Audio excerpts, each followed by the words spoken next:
Chapter 1. What does it mean to be the school belle and a tentacle monster? Gata does not agree with Muli. Teacher, my dream is to make everyone's stomachs grow large. Puffed. Teacher Wong adjusted his glasses, his hands trembling slightly. He pointed at Feiyu, speechless with anger for a long while. Teacher, you misunderstood. Feiyu sighed, his expression exceptionally earnest. I have just awakened my vocation, which is chef, an E-level lifestyle profession. My aspiration is to ensure that everyone has enough to eat. Teacher Wong opened his mouth, nearly gasping for air. So, it was a literal interpretation. He covered his face and weakly waved his hand. That you silence yourself. Just let me catch my breath. Then he recalled the matter at hand, pointing at Feiyu, heartbroken. So, why have a multitude of girls been saying that you flirt with them and then vanish? What are you trying to do? Teacher, I have many individuals around me who resemble girls, but they don't have dialogue boxes when they speak, so I believe they may not be girls. Why don't you say they are not even human? Teacher Wong's face turned crimson with rage, pointing at Feiyu, who was slouched in his chair like a corpse, his spittle flying. I understand. Awakening an E-level lifestyle profession is indeed disheartening. But others may succumb to despair as an internal struggle. What about you? Every day you're engrossed in that what? Galgame. Harassing female classmates is one thing. At least it proves you are a normal boy, and I wouldn't have to call you in. But the problem is, now you aren't even sparing your male classmates. Just look at how many love letters those boys have sent you today. Please, tone down your charm, Shida-shun. Feiyu remained unfazed. Having traversed for 18 years, he had just awakened his memories from his previous life yesterday and bound himself to a real galgame system. It was a nearly flawless template for a transmigrator. Of course, it would have been even more perfect if all this had happened before the awakening ceremony. Seeing him so nonchalant, Teacher Wong clutched his chest in exasperation. He halted, slapping a document onto his desk with a resounding thud. Recent reports of disguised magical creature attacks in multiple regions. The number of casualties is surging. Do you have any idea how dangerous it is out there? The abyssal species, despite resembling an octopus, is the only magical creature capable of perfectly mimicking humans.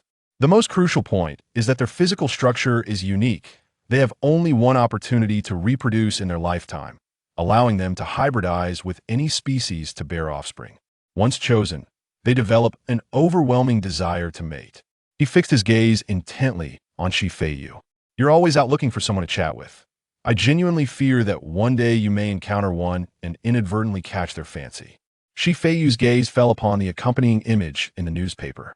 It depicted a creature resembling an octopus, adorned with numerous tentacles and a surface coated in a viscous black substance. Abyssal species? Isn't that a tentacle monster? He had never encountered such a character in his 2 decades of galgame experience. Moreover, how could he possibly be so unfortunate to meet one?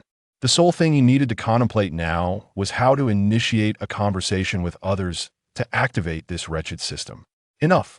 Get lost. Just seeing you irritates me. Teacher Wong waved his hand impatiently. He paused, his tone softening. Have your parents returned from their business trip? If not, I'll ask your teacher to prepare more meals. No, thank you, teacher. Feiyu rose.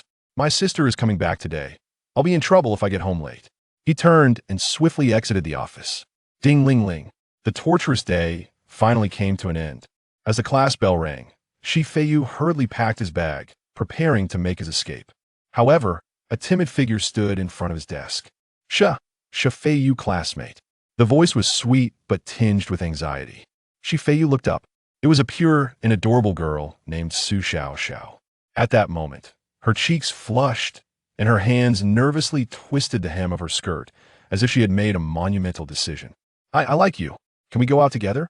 The remaining students in the classroom turned their gazes toward them in shock, astonishment, bewilderment, confessing to someone who had awakened a useless lifestyle profession and rambled on daily. However, what left them more astounded was Feiyu's reaction. He gazed at Su Xiao in disbelief. Why are you confessing directly to me? His voice escalated sharply. In galgame, it doesn't work like this.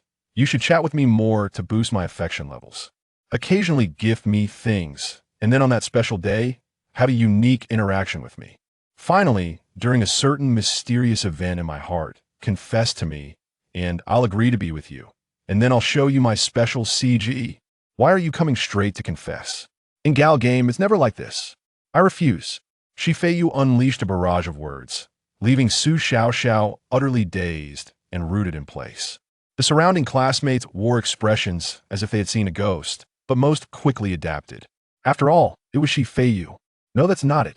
Su Xiaoxiao finally regained her senses, her eyes reddening with urgency. I've liked you for a long time. Stop.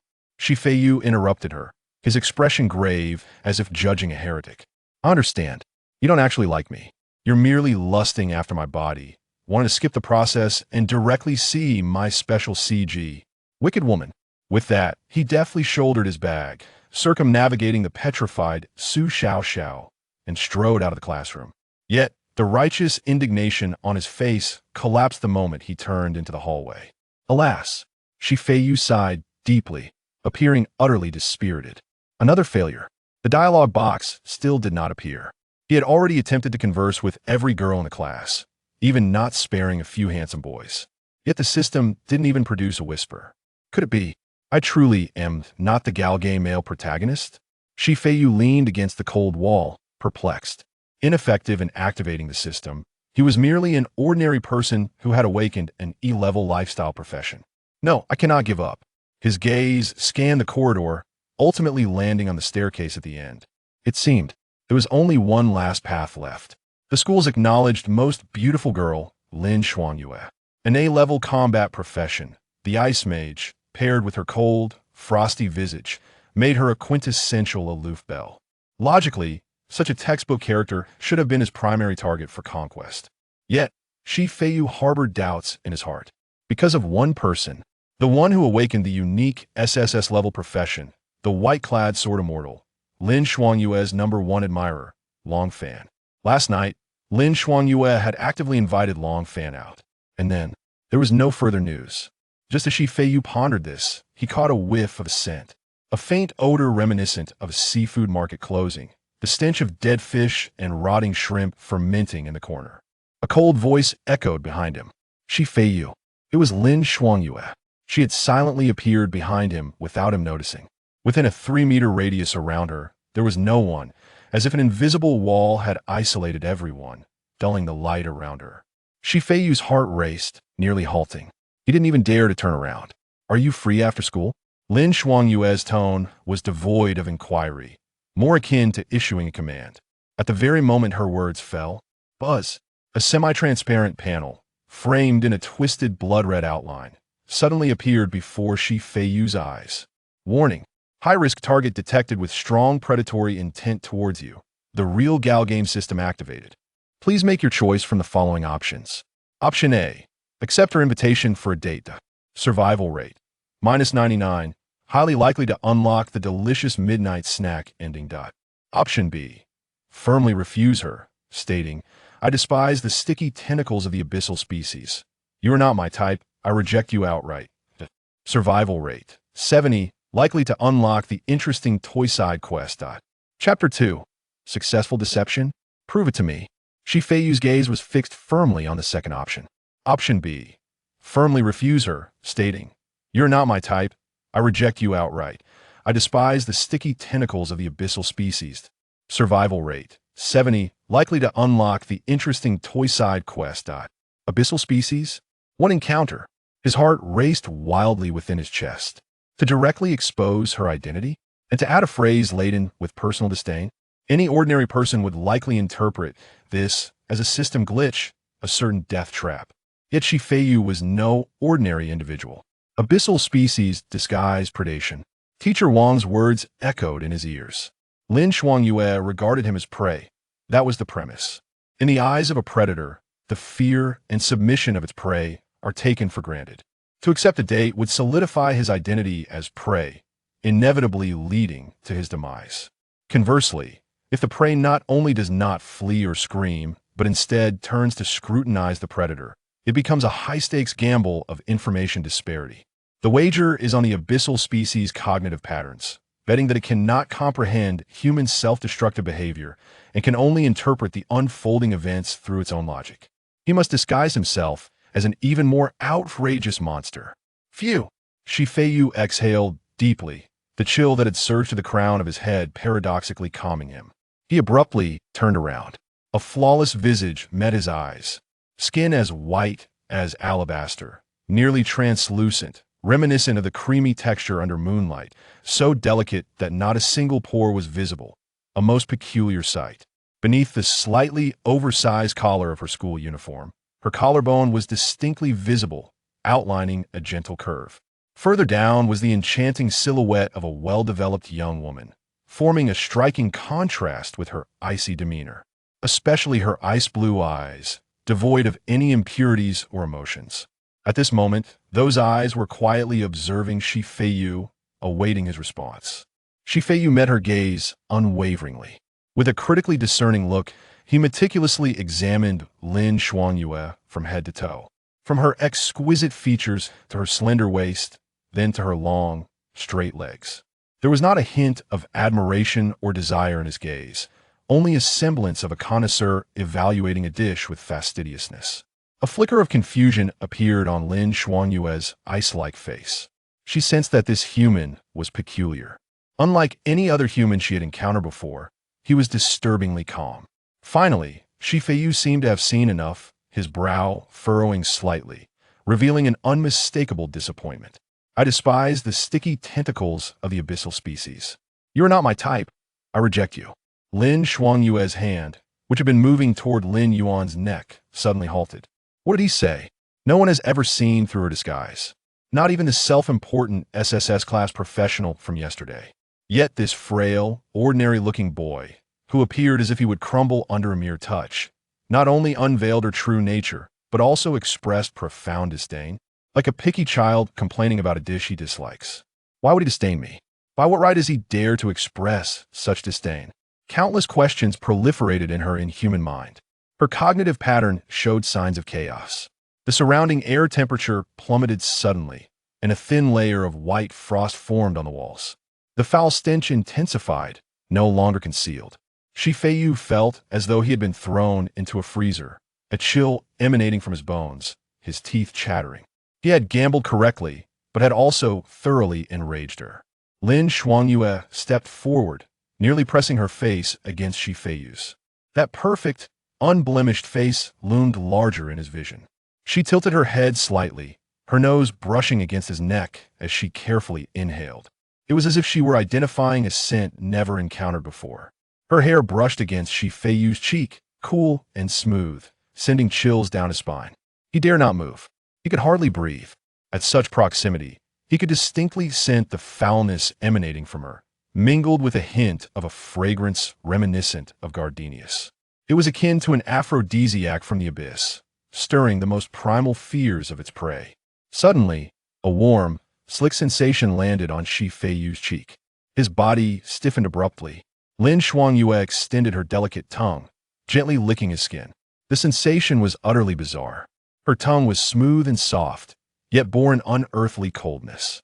It felt devoid of any texture, entirely lacking the roughness typically associated with a human tongue. In an instant, Lin Xuanyue recoiled as if electrocuted, stepping back sharply. She gazed at Feiyu with dread, as if she had witnessed something unfathomable. No way. You possess the scent of my kind. Just moments ago, her taste had detected an exceedingly pure essence of demonic species. How could this be? As Lin Xuanyue descended into profound confusion, a new prompt appeared before Feiyu's eyes. The target has identified you as an unknown high-level mysterious kin. Side quest interesting toy has been unlocked. Congratulations. You have successfully navigated the Novice Guide. The Novice Gift Pack has been issued to your inventory. Please check it. Unlocking interesting toy reward. Random demonic ingredient LV30 insectoid egg sac *1.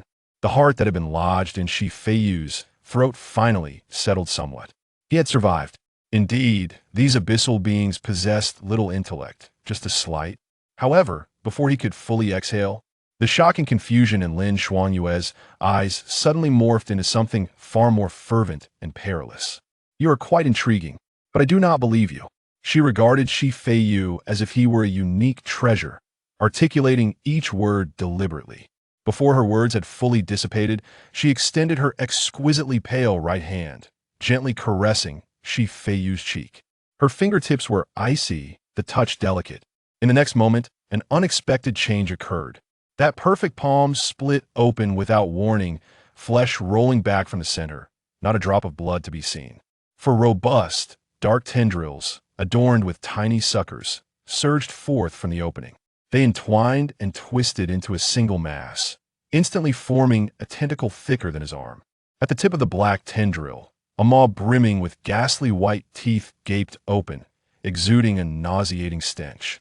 The tendril coiled around Feiyu's wrist, its grip so fierce that he felt his bones might shatter. Lin Xuangyue's voice regained its inhuman indifference. Having spoken, she flicked her arm. An immense force surged forth. Feiyu cursed his fate as he was abruptly lifted off the ground. Then he found himself being dragged toward the corridor's end, along the deserted path leading to the back alley. Prove to me what you truly are. Chapter 3. The Novice Gift Pack. Mythical Profession. Demon Chef. The alley was dark and damp, filled with an acrid stench reminiscent of spoiled refuse that assaulted the senses. This was the rear of the teaching building, a corner where sunlight could not penetrate.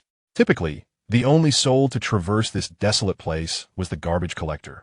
Even shadows were a rarity. Bang! Feiyu's back collided forcefully against the rough wall, sending a jolt through his very core. The dark tendril that had ensnared his wrist moments ago now writhed in midair like a living serpent. Amidst a cacophony of unsettling, squirming sounds, it retreated into Lin Xuangyue's luminescent white palm. Her skin healed, leaving not a trace behind.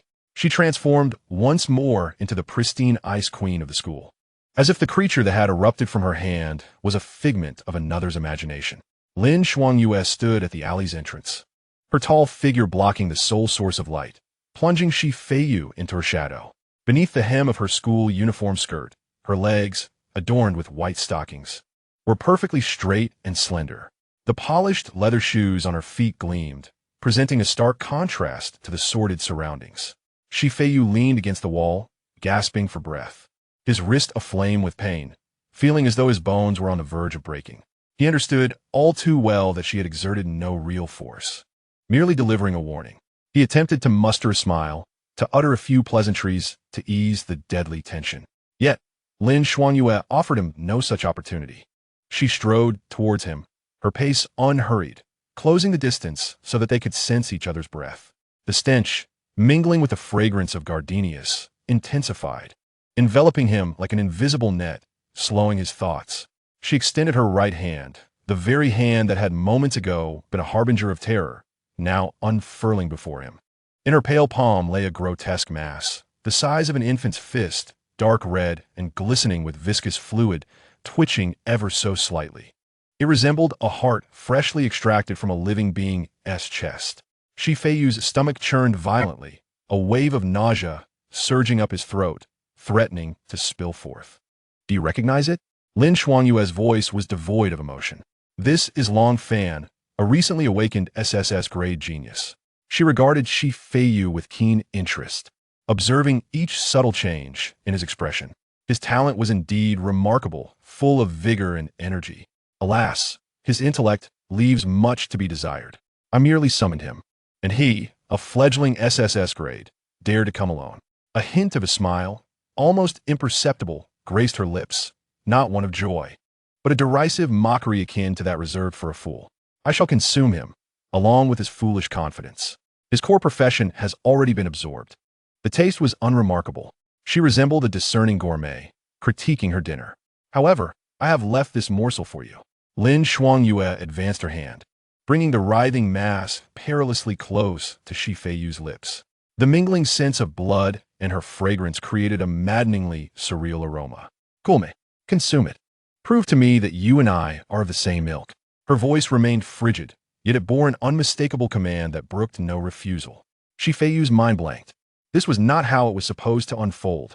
In galgames, he would merely speak a few nonsensical words, and she would unwaveringly believe him, instantly drawn to him, leading to the unlocking of special content. Why was there a trial phase? Warning: final identity verification commencing. The target's predatory intent has escalated to 95. Her patience is waning. Please fulfill her request within the 60-second countdown, or devise an alternative escape. End prediction. Unlocked dessert. Expected survival rate. 0. 0-1. The blood-red dialog box flashed frantically before him, the chilling countdown numbers ticking away like a grim metronome, thumping against his heart. 59. 58. Eat. One absurd jest. This was human flesh. Feiyu felt as if his throat had been clogged with cement, unable even to retch. His body trembled uncontrollably, not from fear, but from a primal instinct, an ingrained physiological revulsion and disgust embedded within the very DNA of a civilized human being. Every reaction of his was meticulously observed by Lin Xuanyue, whose icy blue eyes now reflected a rapidly fading interest. In its stead arose an unmistakable disappointment and frigid malice. "What are you hesitating for? Or are you afraid?" Her brow furrowed slightly. The reaction was one of disgust. "It seems I misjudged you. You are merely an ordinary human who knows too many secrets." The temperature in the alley plummeted to freezing, frost forming on the walls as her hand, offering the grotesque morsel, began to retract inch by inch. Meanwhile, her other hand splayed open, fingers sharpening, glimmering with a dangerous black light. She was losing patience. This game of cat and mouse was about to conclude. Feiyu's heart sank to the depths of despair. He knew that once Lin Xuanyue fully withdrew her hand, it would spell his doom. The countdown persisted. 45. 44. What to do? To eat it? Only to vomit in a disgraceful display. Proving himself a wretch, and then be dispatched by her finger? To refuse? To be slain immediately? It was an inescapable deadlock. A thorough deadlock. Wait. Just as his mind threatened to spiral into chaos, an overlooked thought sprang forth from the recesses of his memory. The novice gift pack. The system had previously hinted at it. Lin Xuanyue's swift and fierce actions had left him no time to consider it, like a drowning man grasping for a piece of driftwood at the last moment. Feiyu instinctively summoned all his strength to scream in his mind. Open a novice gift pack. System novice gift pack. A celebratory gift for the opening of the Abyss Kitchen. Do you confirm opening? Confirm. Immediately. Now. As his words fell, the system interface before him began to refresh chaotically, words cascading like a waterfall. Detected host profession, E-grade life profession. Chef, talent overreaction with the Abyss Kitchen's celebratory gift commencing talent metamorphosis. Congratulations. Your profession has evolved into a unique mythical life profession. Demon Chef. Chapter 4. The Three Great Delusions of Life. I can counterattack. A brand new profession panel unfurled before Feiyu, radiating a soft purple glow. Profession, Demon Chef. Rating, Mythical, Unique. Level, 1, 0, 100. Profession introduction. A legend circulates in the abyss, stating that when hunger reaches its zenith, the most devout followers will receive a blessing, becoming the masters of the kitchen. Innate talent 1. Forbidden feast. You can process and cook any extraordinary ingredients and craft them into culinary delights. Effect 1. Feast. All dishes you create possess enhancement effects, and there is no limit to the consumption of enhancement dishes. There is a 1 chance of acquiring the abilities of that demon. Effect 2. Blessing. You can customize exclusive recipes for others, crafting dishes that bestow powerful permanent enhancements when using suitable ingredients. The second innate talent. All things are ingredients. Effect. In your eyes, everything in the world is regarded as food. You possess extraordinary insight, allowing you to discern the essence of your target at a glance, aiding you in creating the most exquisite dishes. However, remember that you are merely a chef. You are not formidable. Exclusive weapon, the kitchen cleaver. Effect. Its sole ability lies in slicing ingredients, including those you deem as such. Ingredients processed by the cleaver will be purified, significantly diminishing their inherent negative effects. Evaluation. It is merely a very sharp kitchen knife, sharp enough to cut through anything, yet it remains just a dining knife. All this information surged into Feiyu's mind like a torrent, so quickly that he scarcely had time to contemplate. A mythical level profession, and yet a chef? His heart raced. In his previous life, he was indeed a chef, having clawed his way up to the position of executive chef over more than a decade. An irrepressible impulse surged within him. Since this is a profession I am familiar with, perhaps I can turn the tables? With the insight of all things are ingredients, he could discern Lin Xuanyue's weaknesses. Armed with the conceptual weapon, cleaver, theoretically, as long as he landed a strike, he could injure her. The temperature in the alley had already plummeted to freezing, frost creeping up to his brow. Lin Xuanyue's hand, which had been offering minced meat, slowly retracted, while 4 tendrils on her other hand twisted together, forming a sharp, spiral-shaped spike. Countdown, 21:20. There was no time for hesitation. With a thought, a seemingly unremarkable yet relatively sharp kitchen knife appeared in his hand. Is this cleaver?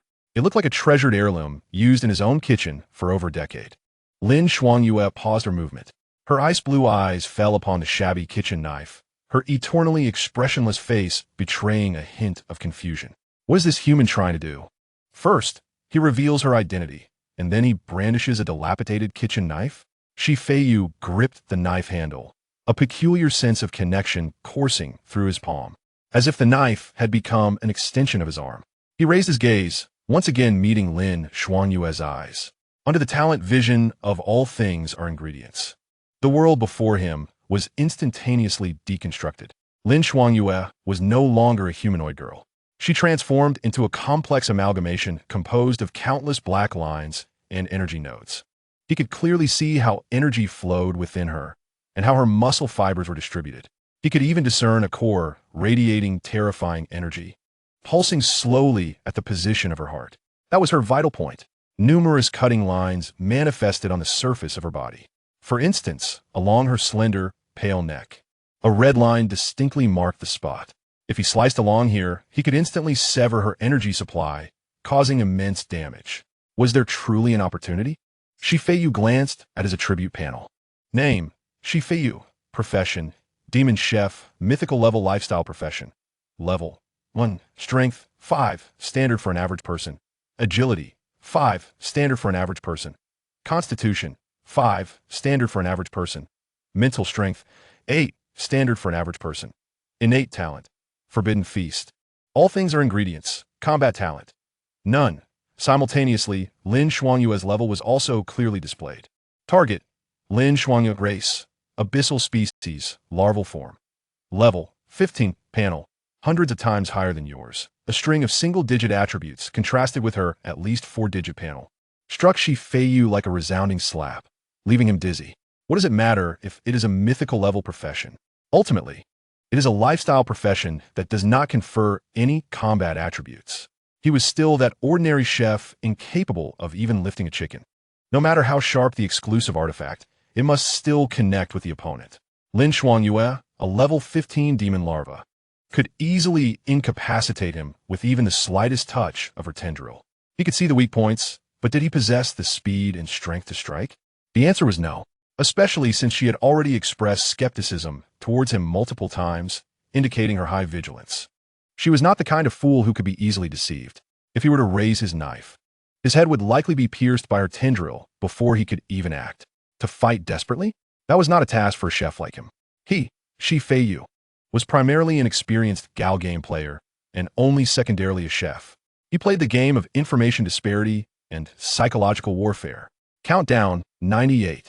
Countless thoughts flashed through his mind, ultimately crystallizing. All emotions faded from his face in that moment. When he looked up again, it was with an expression that even Lin Xuanyue found unfamiliar. It was one of pity. Alas, Feiyu sighed deeply, shaking his head. He released his grip on the kitchen knife, allowing the conceptual weapon to clatter to the ground, producing a crisp sound. He did not even glance at the human flesh in Lin Xuanyue's hand, but regarded her with the eyes of someone looking at a country bumpkin.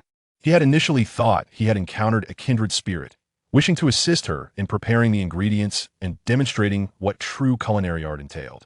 His voice was imbued with a weariness filled with disinterest. What a pity. It seemed you were merely a barbaric being yet to evolve, lacking even the most basic table manners. Lin Xuanyue's actions momentarily froze. She could comprehend each of those words, yet their combination transcended her understanding. Feiyu did not grant her time to ponder. As if entirely losing interest, he turned to leave. Just as he was about to turn away, a thought seemed to strike him, pausing his movements for a moment. His hand swept through the air. The next instant, a translucent, amber-like object, enveloping countless tiny golden specks, appeared in his palm. LV-30 insect species egg sac. As soon as that object emerged, a life energy aura, 100 times purer than dragon flesh, flooded the entire alley. Lin Xuanyue's ice-blue eyes widened in astonishment. Do you see this? Holding the egg sac, Feiyu's tone was flat, yet imbued with an undeniable superiority. This is what one calls ingredients. As for what you hold in your hand, he cast a disdainful glance at the writhing mass of minced flesh in Lin Xuanyue's palm. It is even inferior to kitchen scraps. The air in the alley grew thick and fragrant due to the emergence of the insect species egg sac. It was an aura of life, energy, so pure. It seemed to condense the essence of an entire spring forest, imbued with the sweet scent of blooming flowers and fresh sprouts. Lin Xuanyue's gaze was completely captivated. In her eyes remained only the most primal desire, akin to a dying traveler in the desert who has spotted a clear spring. She even unconsciously took a half-step forward, her gaze never leaving the gelatinous mass in Feiyu's palm. Feiyu observed her reaction, feeling somewhat reassured. The first step had indeed succeeded.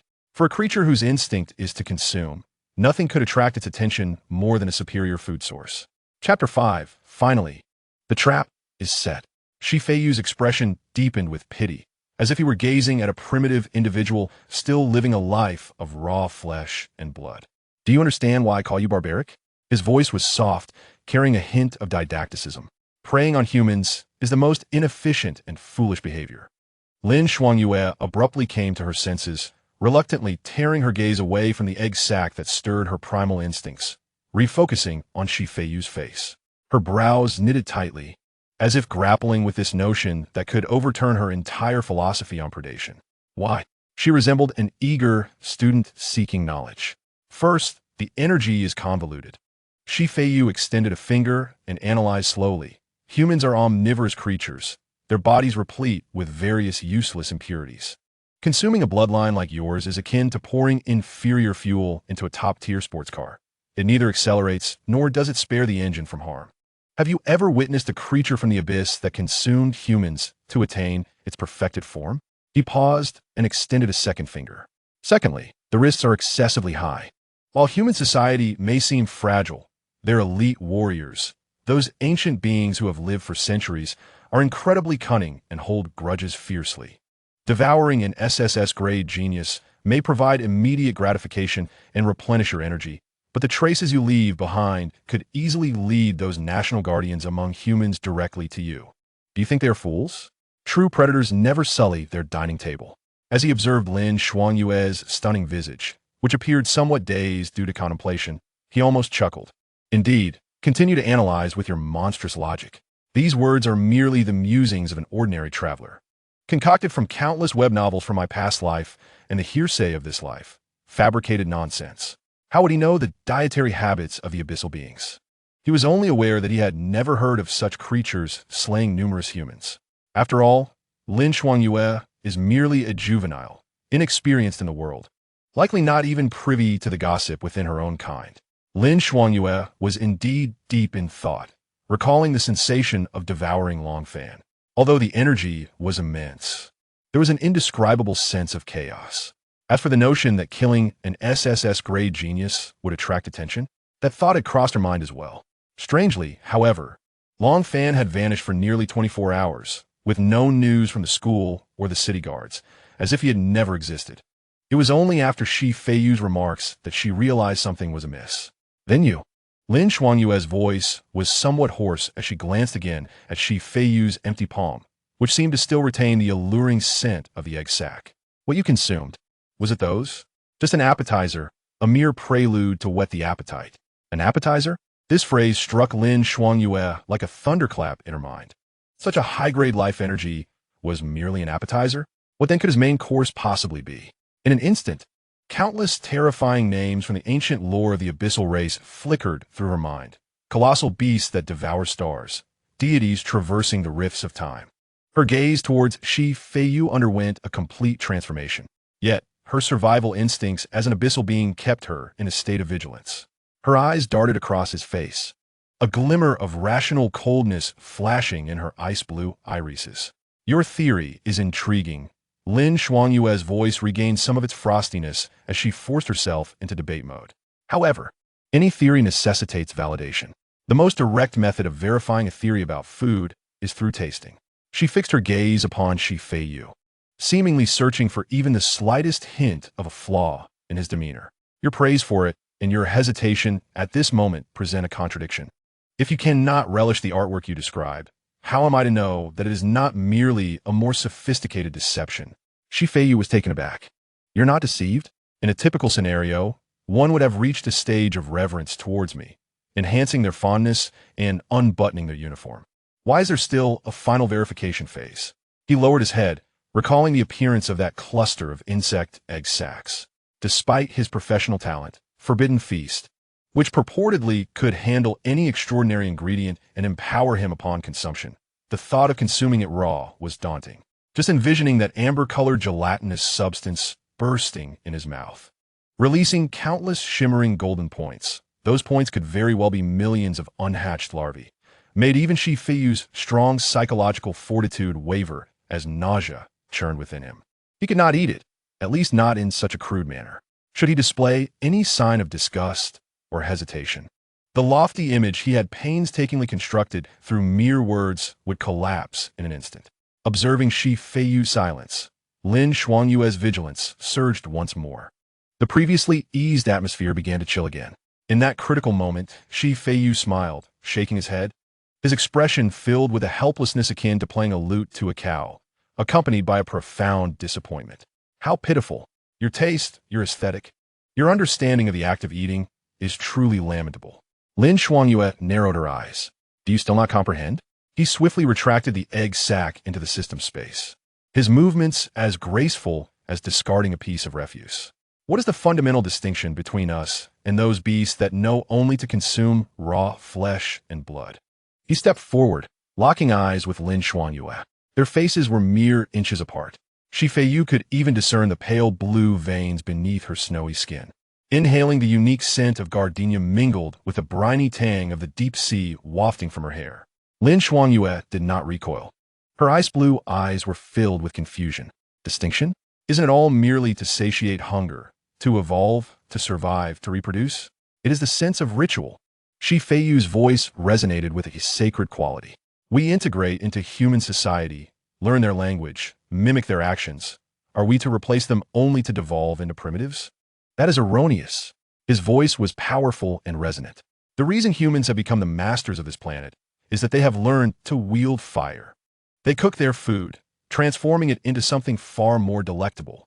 Every top-tier ingredient deserves the utmost reverence, which is cooking. He pointed at his chest, his expression fervent and solemn, like a zealot defending his faith. High-end ingredients often require the simplest cooking methods. Yet no matter how basic, there must be a cooking process. You expect me to consume it raw?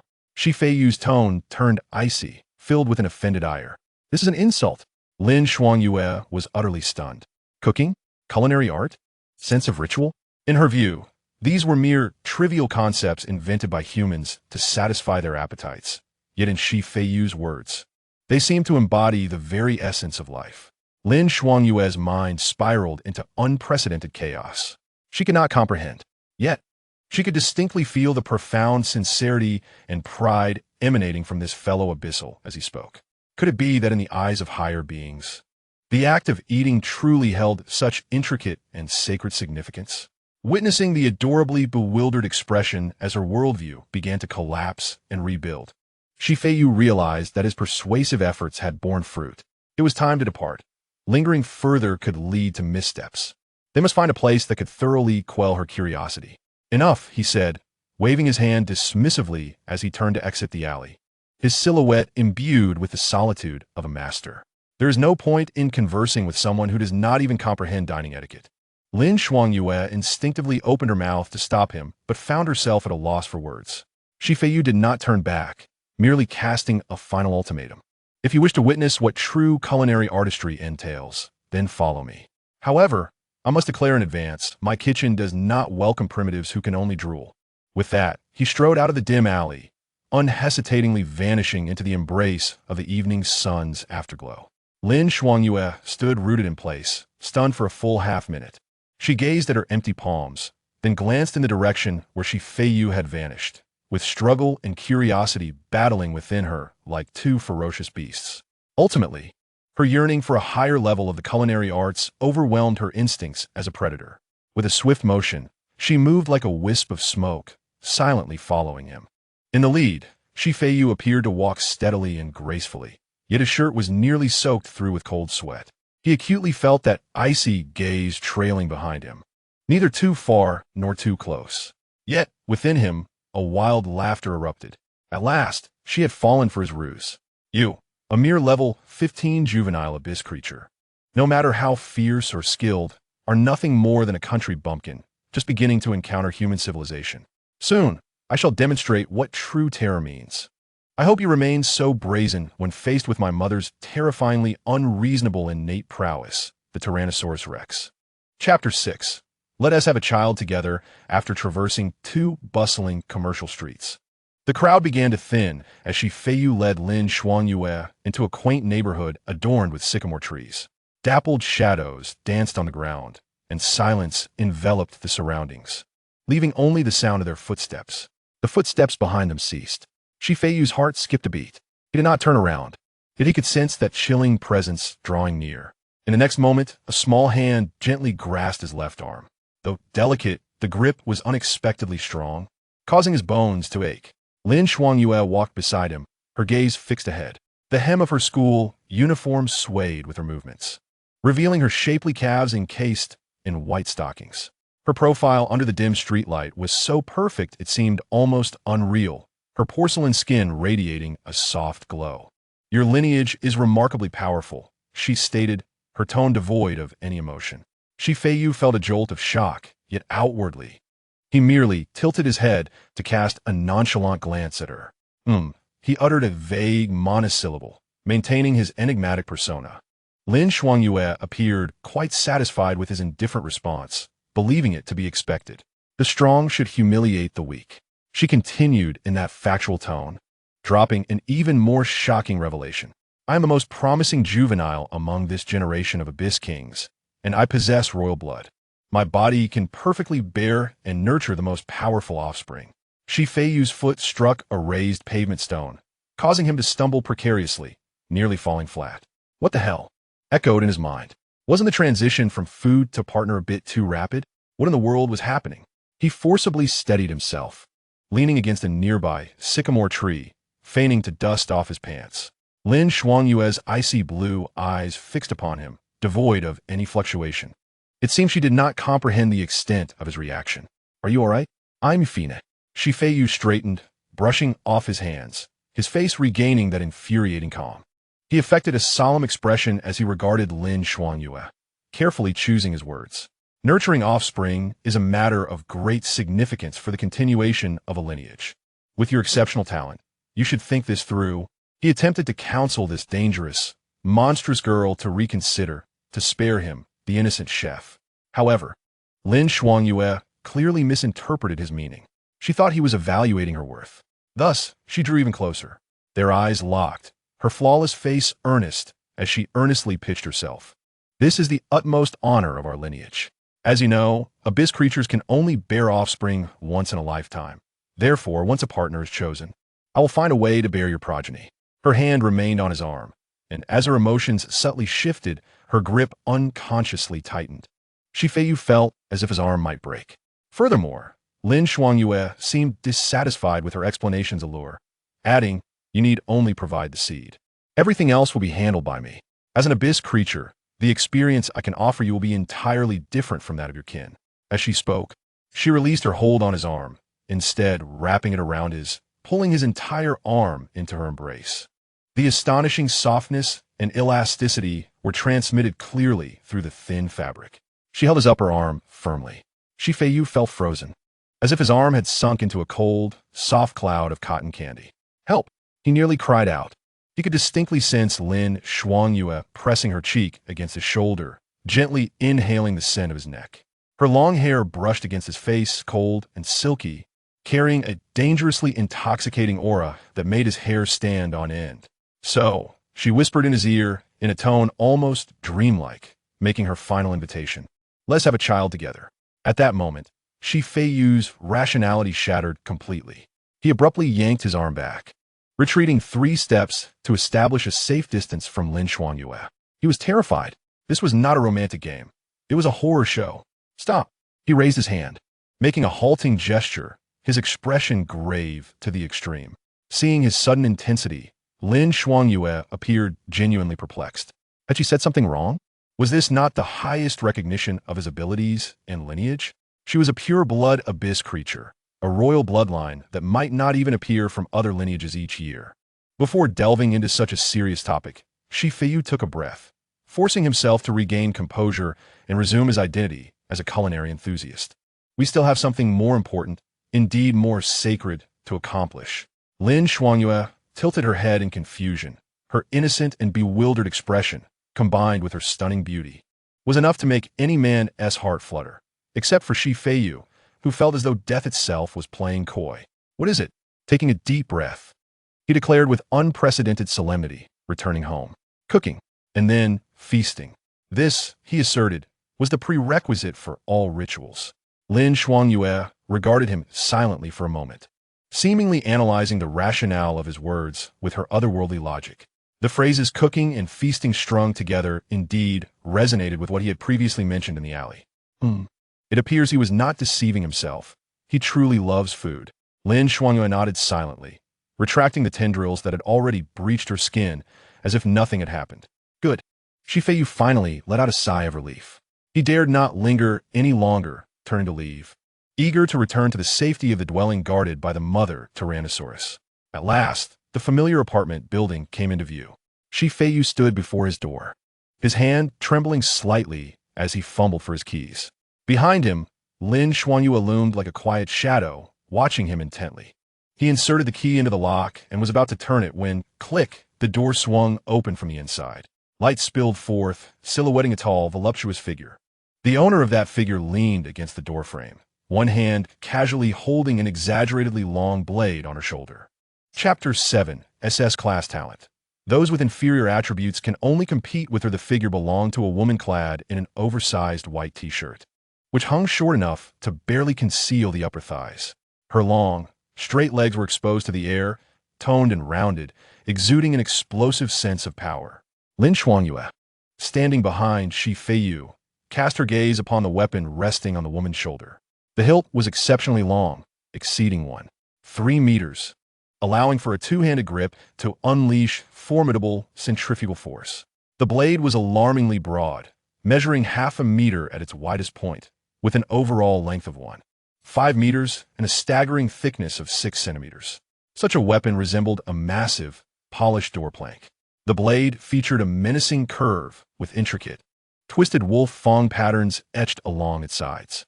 Near the hilt was a brass, phoenix head mouth, its eyes wide open, almost lifelike. Fierce, domineering, and unyielding. That was the singular impression the knife imparted.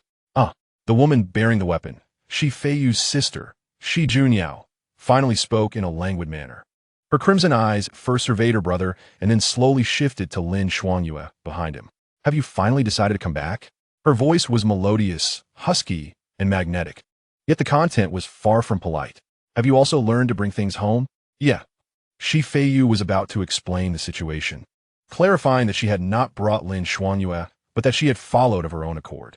However, before he could utter a word, a hand shot out, seizing the back of his collar. In the next moment, an irresistible force yanked him into the room, and his face was pressed against a broad chest. The scent of a pleasant mixture of body wash and her natural fragrance wafted into his nostrils. The sensation against his cheek, though separated by a thin layer of t-shirt fabric, was unmistakably overwhelming. A blend of suffocation and happiness surged within him. He found himself unable to struggle as Shi Junyao held his head firmly against her bosom with one hand, while the other remained on the doorframe. The formidable blade swayed slightly with her movement, generating a muted rush of wind. Throughout this, her crimson eyes provocatively locked onto Lin Xuangyue outside the door. Since you're here, why not come in for a bite before leaving? Her invitation sounded less like hospitality and more akin to a final ultimatum before judgment. The surrounding neighbors had long been frightened into silence, firmly closing their doors and windows, not daring to utter a sound. Feiyu felt as though he might faint from the lack of air. One was an arrogant, abyssal creature, assuming he was her kind, while the other was his sister, a tempestuous powerhouse. If they were to clash, the building would surely make headlines in Wujishi City the next day. To his surprise, Lin Xuangyue did not appear angered. In the face of Shi Juanyao's blatant hostility and possessive display, her flawless face remained devoid of emotional fluctuations. Her attention seemed entirely detached from Shi Juanyao's provocation. She simply regarded Shi Juanyao with her ice-blue eyes, which glimmered with an analytical and inquisitive light, struggling to peek out from his sister's embrace. Feiyu caught this subtle reaction. What was she observing? Why was she not angered? With the haughty nature typical of abyssal beings, she should not have refrained from transforming and attacking when provoked. Puzzled, Feiyu sensed that events were spiraling toward a more bizarre and uncontrollable direction. Lin Xuanyue, indeed, was not riled, for at the moment Shi Juanyao opened the door, she caught a whiff of a certain essence, a kin's essence. It was faint yet of an exquisitely high quality. Strangely, the aura emanating from Feiyu was intrinsic to him, while that of the woman before her seemed superficial, akin to a coat infused with a scent that could dissipate at any moment.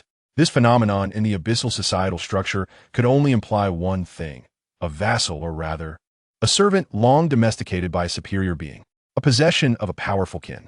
Understanding this, Lin Xuanyue felt a flicker of pity toward Shi Juanyao. However, the moment her expression shifted, Shi Juanyao's previously languid demeanor vanished without a trace. Her crimson eyes sharpened like blades, and a terrifying aura erupted from her robust form. The motion sensor lights in the corridor flickered wildly, eventually burning out with a pop, plunging the area into darkness. Dust particles in the air appeared suspended in time, eerily frozen mid-flight. Feiyu felt as if he might kneel under the weight of this atmosphere, though he had grown accustomed to it.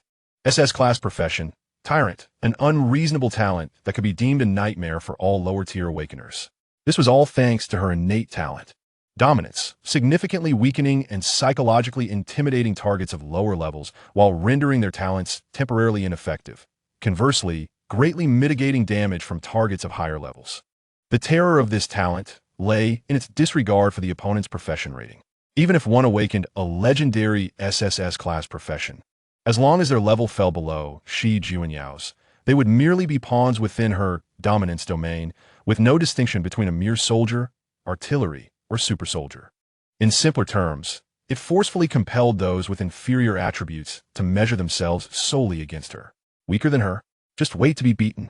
An invisible pressure surged forth like a cataclysmic wave toward Lin Xuanyue at the door. An absolute domination. The pity on Lin Xuanyue's face was instantly replaced by shock and disbelief. This was impossible. How could a mere servant possess such tyrannical power? This pressure was even purer and more audacious than the most formidable abyssal lord she had ever known. Lin Xuanyue instinctively took a step back, her abyssal energy stuttering under this weight. Shi Juanyao did not respond. She released her grip on Feiyu's head and gently pushed him behind her, completely shielding him with her form. Then, the massive blade she bore began to move. There was no grand flourish. The tip merely pointed downward, gradually being guided forward by its master. As the blade moved, a clear gash silently appeared on the hard concrete floor, the weapon's sheer weight sufficient to cleave through the ground. You! Shi Juanyao's crimson gaze locked onto Lin Xuanyue, her words deliberate. There's a foul odor about you. Surely, it cannot be something filthy? Chapter 8. Brother Complex? Shi Juanyao advanced step by step, slowly closing in on Lin Xuanyue. The tip of the enormous Zamadeo scraped across the cement floor, leaving behind a piercing yet silent white mark. The sheer weight of the weapon seemed to embody an unyielding will for destruction. Lin Xuanyue felt for the first time the chilling, palpable essence of death that smeared across her face. She harbored no doubt that if she lingered even a second longer, the woman before her, exuding an aura of brutality, would unhesitatingly cleave her, along with this dilapidated building, into mincemeat. The pride that originated from the abyssal monarch within her was crushed to dust beneath this overwhelming force. Weighing the pros and cons. No, there was no choice to be made. Survival was the paramount law. She opted for the most prudent and the only viable course of action: submission. Under Shi Juanyao's gaze, which seemed to ignite the very air, Lin Xuanyue bowed deeply. A standard 90-degree bow. This was the utmost reverence a subordinate could show to an absolute superior. When she straightened, she dared not steal another glance at Shi Juanyao. Her full attention pierced through Shi Juanyao's shoulder, fixated on the figure of Feiyu sheltered behind her. The curiosity and possessiveness she once felt had now metamorphosed into an intense, frenzied fervor. She was determined to have him at any cost. In the next moment, Lin Xuangyue pivoted, her movements swift and decisive, transforming into a fleeting shadow that silently vanished into the darkness of the corridor. "Hey, Feiyu," finally free from his sister's slightly relaxed grip, shouted out in alarm. "Let me say something. She's a demon spawn. She escaped. Aren't you going to chase her down and eliminate her?" The response came in the form of a large hand gripping the back of his collar. Bang! The door was slammed shut, cutting off all external sounds. Feiyu was forcefully dragged into the living room, pinned to the sofa like a limp fish. "You've become quite capable, Feiyu." Junyao looked down at him from her elevated stance, one hand grasping his collar while the other rested the Zamadeo with a clatter against the floor. "From which garbage heap did you bring back this scent? Tell me, what kind of demon spawn is that woman?" Feiyu rolled his eyes in exasperation, weary and irritated. He suddenly struggled to sit up, shrugging off his sister's hand, and exclaimed in frustration, "You ask me? I want to ask you, why did you let her go? Do you know how dangerous she is? She tried to eat me." "Oh, eat you? How?" Junyao raised an eyebrow, her crimson eyes glinting with amusement. She casually tossed the Zamadeo aside, the weapon crashing onto the floor with a thunderous sound that made the entire building tremble. Then she sat beside Feiyu, her arm effortlessly draping around his neck, pulling him into her embrace with an undeniable authority. "What are you doing?" His cheeks flushed crimson as he struggled wildly. "Stay still." Junyao tightened her grip, locking him in a dangerously intimate hold. "I'm not merely observing your foolishness. You actually managed to entice an abyssal spawn into your grasp. Well done, brother." "Who enticed her?" "I relied on my strength," Feiyu retorted, still defiant. All right. Junyao interrupted him impatiently. "Letting her go has its reasons." "What reasons?" Feiyu asked, bewildered. "What do you think of the abyssal spawn?" Junyao suddenly posed a question that veered off topic. "What do you mean, what do I think? A monster is a monster.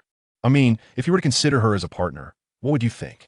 Feiyu was momentarily speechless, seriously doubting his sister's sanity. Seeing his astonished expression, Junyao laughed. She tightened her arm around his neck, leaning in closely, her breath warm against his ear as she began to explain. "As long as they're not enemies, abyssal spawns are incredibly useful. If you were to engage with her, you'd acquire her unique scent. With that scent, if you encounter other abyssal spawns in the future, they would not only harbor no hostility towards you, but might even avoid you altogether. Why? Because to them, you would already be claimed." Feiyu's mind buzzed. It felt as though his worldview was being shattered and reassembled. "Doesn't that mean you'd have a super charm against abyssal spawns with you at all times? How wonderful." Junyao continued. "Moreover, their need for a partner is only once in a lifetime, solely to bear offspring. After that, you would be of little consequence to them. They won't cheat, nor will they cling to you. They will appear when you need them and retreat to their corners when you do not. Even if you wish to pursue 100 women outside, they wouldn't care in the slightest." However, Junyao paused, tilting her head, her warm breath brushing against Feiyu's ear, tingling and tickling. "After experiencing it once, I suspect you might lose interest in human girls." Thus, she remarked, "Do not harbor racial prejudice.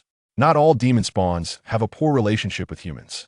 Bug species, demon species, there are plenty of neutral demon spawns within human society. A partner who is top-notch in looks, possesses immense abilities, is non-intrusive, doesn't check up on you, and even helps you propagate your lineage is certainly better than marrying a promiscuous or foolish woman in the future." Feiyu's face flushed from the nape of his neck to the crown of his head. He abruptly shoved Junyao away, springing off the sofa as if electrified, retreating several steps as if dodging a prehistoric beast. "Don't disgust me." The smile on Junyao's face grew wider. She lazily reclined back against the sofa, the oversized t-shirt she wore riding up slightly, revealing a glimpse of her flat, toned abdomen where her faint abdominal muscles could be seen. "I'm merely helping you analyze the pros and cons, broaden your horizons. Ultimately, the choice is yours. I can't be bothered with you."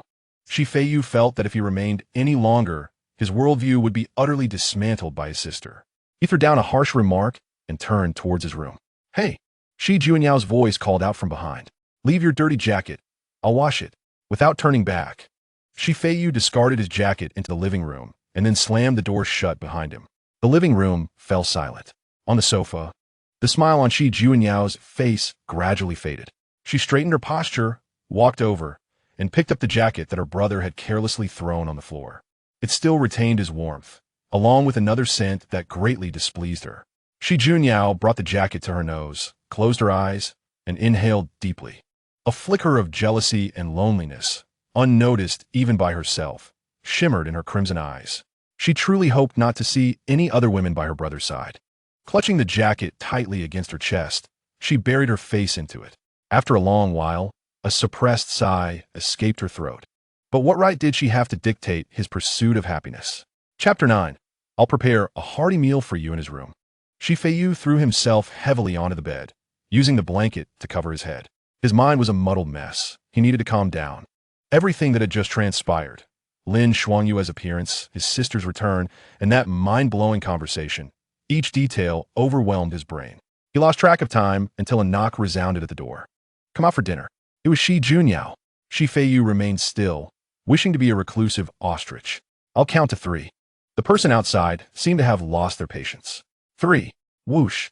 Feiyu jolted awake, leaping from the bed like a spring. He knew all too well that his sister's 3 was never just a number. He yanked open the door, and indeed, Shi Junyao stood there waiting. The door-like broadsword has vanished, replaced by a comfortable gray loungewear ensemble.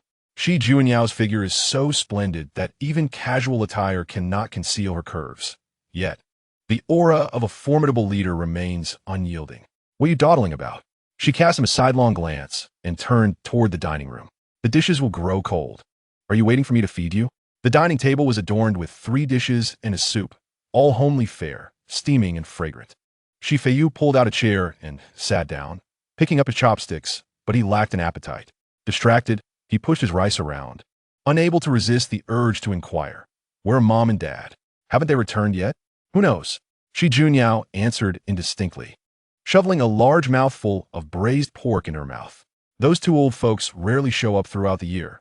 Let them be. Despite her nonchalance, Feiyu sensed a hint of disappointment in her demeanor. In this household, it seems as if only the 2 of them, brother and sister, rely on each other. What about you? Feiyu shifted the topic. Weren't you in the Border Defense Forces? Why did you return so suddenly? Oh, that. Shi Junyao finished her first bowl of rice and served herself a second. It occurred to me that you seem to be at the age of awakening. So I took a leave to come back and take a look. I have to return to report tomorrow. Feiyu's hand, poised to pick up food, froze mid-air. For him, she specially took leave from the front lines, where the conflict is most intense and casualties are highest, to return. A surge of warmth flooded his heart, igniting a flush on his face that made him feel somewhat uncomfortable. His gaze wandered elsewhere as he muttered under his breath. Tisich, who asked for your concern? What did you say? Shi Junyao raised her head, her eyes narrowing. Nothing. Feiyu immediately sat up straight, his survival instincts kicking in. Sister. You've worked hard. Truly my wonderful sister. Humph. Only then was Shi Junyao satisfied. She set down her utensils, crossed her arms, and observed him leisurely, her posture resembling that of an interrogator. So what is it? Do tell. What remarkable treasure of a profession have you awakened to? Your courage is so audacious that you dare bring such a thing home. Profession? Right, profession. Feiyu suddenly remembered, engrossed in outsmarting Lin Shuangyue. He had yet to carefully explore the mythic-level profession he evolved from E-level chef.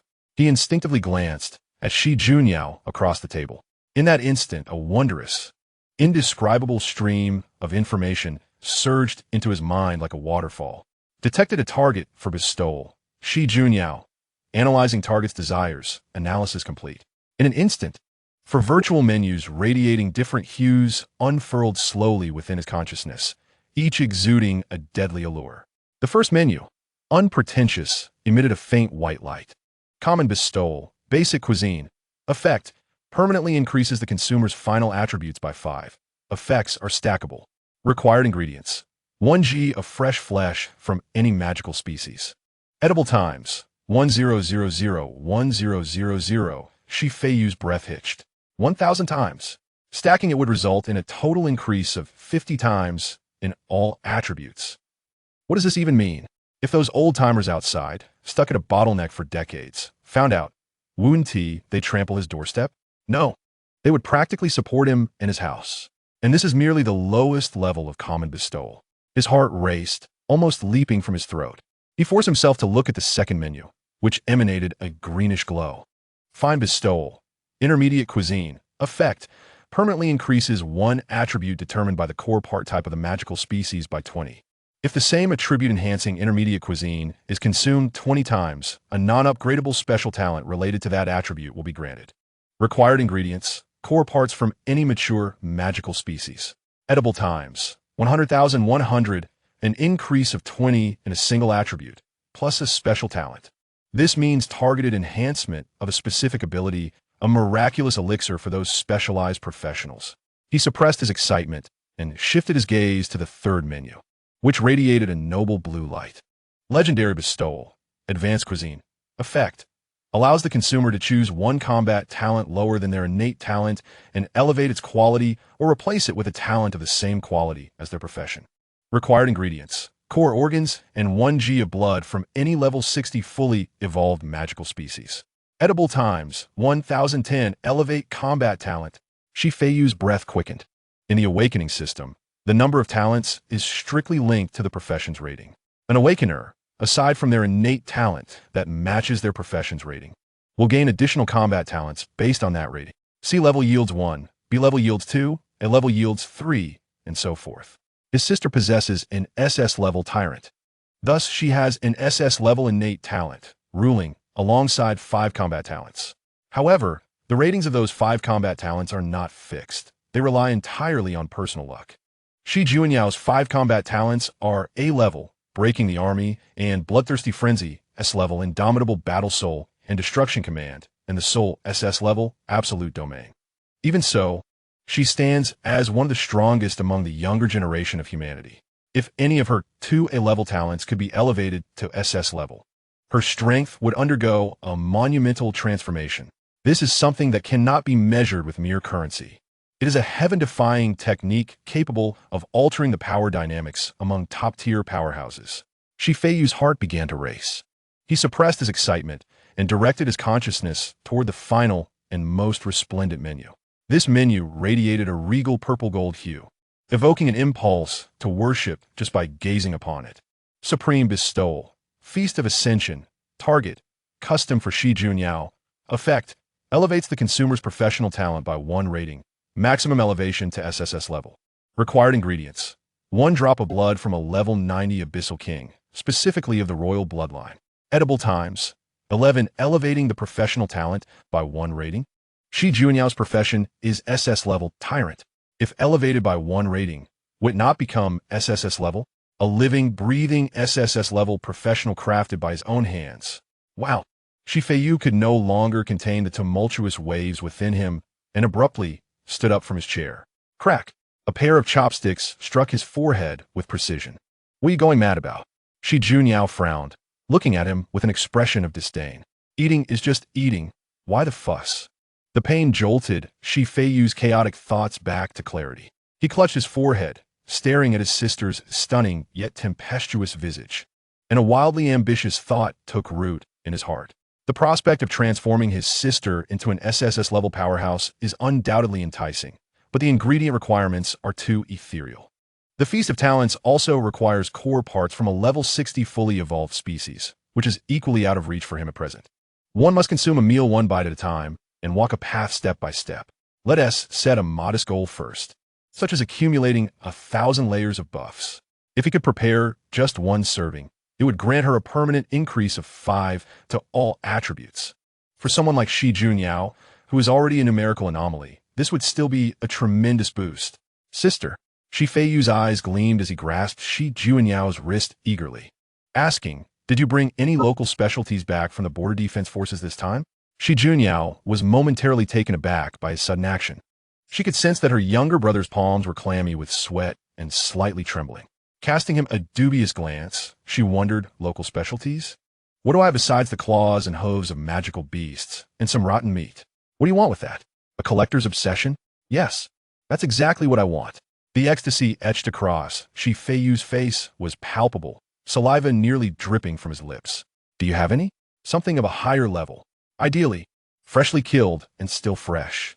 Observing his fervent demeanor, which resembled that of someone who had been starved for 800 years, her skepticism deepened. This boy, could it be that he had awakened some perverse profession akin to a mortician? Despite her internal doubts, she could not bring herself to ask further upon seeing the sparkle of anticipation in his eyes. Well, there is indeed something. She extricated herself from Feiyu's grasp, pouting slightly as she gestured towards the kitchen. You can rummage through the constant temperature storage box in there. No sooner had she spoken than Feiyu transformed into a fleeting shadow, creating a gust of wind. Aren't you eating? Not anymore. I'm preparing a sumptuous dish for you. His voice drifted from the kitchen, followed by a cacophony of rummaging. Junyao glanced at the barely touched food on the table, then towards the kitchen, confusion evident in her crimson eyes. What on earth was this brat up to? Meanwhile, Feiyu had already thrown himself in front of the massive metal storage box in the kitchen. Trembling hands opened the heavy lid, unleashing a wave of icy air infused with a potent metallic scent. Inside lay a robust blue claw, quietly resting. Chapter 10. The first culinary creation from the magical species. A dish that permanently enhances attributes. It was a claw of considerable girth, exhibiting an eerie ice blue hue. The surface was adorned with intricate natural patterns, and the joints bore fierce bone spurs, with sharp fingertips glinting with a metallic sheen. Merely lifting the lid released a blast of frost that enveloped Feiyu's face. However, in his vision, this terrifying severed limb revealed a wholly different spectacle. Countless slender red and blue threads intertwined on the claw, vividly outlining the texture of each muscle and the trajectory of every tendon, even revealing the subtle veins of energy flowing beneath the carapace. The talent of all things are ingredients deconstructed this weapon into a top-tier culinary ingredient awaiting preparation. In an instant, a multitude of recipes flooded Feiyu's mind. Stir-frying, braising, marinating, steaming, salt baking, and even molecular gastronomy's deconstruction and low-temperature, slow-cooking methods. All this knowledge seemed innate, deeply imprinted in his very soul. He was no longer merely an E-rank lifestyle profession. He had ascended to become a true deity of the kitchen, standing at the pinnacle of the food chain. Sister. Without turning, Feiyu called toward the living room. What is this thing? What level is it? Footsteps echoed, and Junyao leaned lazily against the kitchen doorframe, still holding her half-finished bowl of rice. She glanced at the contents of the box and replied casually, "It's a level 20 frost demon species branch. Just a leg of a purebred bloodline turtle." As she spoke, she absent-mindedly stirred her rice with chopsticks, adding vaguely, "This thing is notorious for its tough bones. Its carapace's defensive strength is comparable to that of a C-rank defensive profession after the first promotion. I had to exert considerable effort to dismantle it. But while magical beast meat is generally toxic, this one, though edible, is limited to that. If you dare to make a meal out of it, I'll turn you into a dish." A C-rank profession after promotion is at least level 30. If it cannot be breached even at 30 levels, a purebred bloodline can steadily grow beyond level 30 into a maturation phase as long as it does not die. After absorbing her words, Feiyu gained clarity. "You know nothing. Just wait for the deliciousness to unfold." Without hesitation, he summoned a seemingly ordinary kitchen knife, the chef's knife, into his hand. He did not struggle to move the heavy, severed limb. Instead, he gripped the knife and gently slid it across the thickest joint. The knife glided down effortlessly, akin to a hot knife slicing through butter, without the slightest obstruction. The hard, alloy-like blue carapace was as fragile as warm butter before that dull blade. A perfectly smooth incision appeared, and the joint snapped apart. Leaning against the doorway, Junyao halted her eating, forgetting to swallow the morsel in her mouth, her eyes widening in disbelief. How is this possible? That is the carapace of a frost demon. What on earth is that worn-out kitchen knife in his hand? And where did he acquire such strength? Yet, Feiyu remained oblivious to his sister's astonishment, utterly absorbed in the joy of cooking. He lifted the severed claw segment and placed it in the sink. The icy cold tap water washed over it, diluting the blue blood. With his left hand pressing down on the claw, his right wielded the knife, as the chef's knife seemed to possess a life of its own, orchestrating a symphony in the kitchen. Peeling, cutting, trimming, chopping, cleaving, each movement was executed with millimeter-level precision, embodying aesthetic beauty. The tough carapace was flawlessly stripped away, producing crisp sounds without damaging a single fiber of the tender inner meat. The robust tendons were meticulously extracted along their natural grain, with a precision surpassing that of the finest instruments. Bone and flesh were perfectly separated. The entire process flowed seamlessly, leaving only a blur in its wake. In less than 5 minutes, what had once been a fearsome limb of a magical beast transformed into neatly categorized, pristine ingredients: snow-white tender meat, glistening tendons, and translucent cartilage. Shi Junyao gazed at the neatly arranged pieces by the sink, speechless for a long moment. She had slain more magical beasts than Feiyu had ever encountered. Yet, she had never imagined that the remains of a magical beast could be processed so cleanly and artistically. What kind of profession had this boy awakened to? A butcher? No. Even a butcher, upon awakening, would consider dismantling a level 5 magical species a remarkable talent. This boy was simply extraordinary. Feiyu soaked the cut meat in fresh water, adding a pinch of salt and lemon slices, initiating the fundamental process of acid removal and odor elimination. Glancing at his still-dazed sister, he muttered to himself, "This high-protein, low-fat ingredient has tightly wound muscle fibers. Cooking it directly would render it tough. Soaking it in light brine will allow the muscle cells to reabsorb moisture through osmotic pressure. The lemon will soften the connective tissues and neutralize any fishy scent. Perfect." Shi Junyao could not comprehend a word, but was profoundly shaken.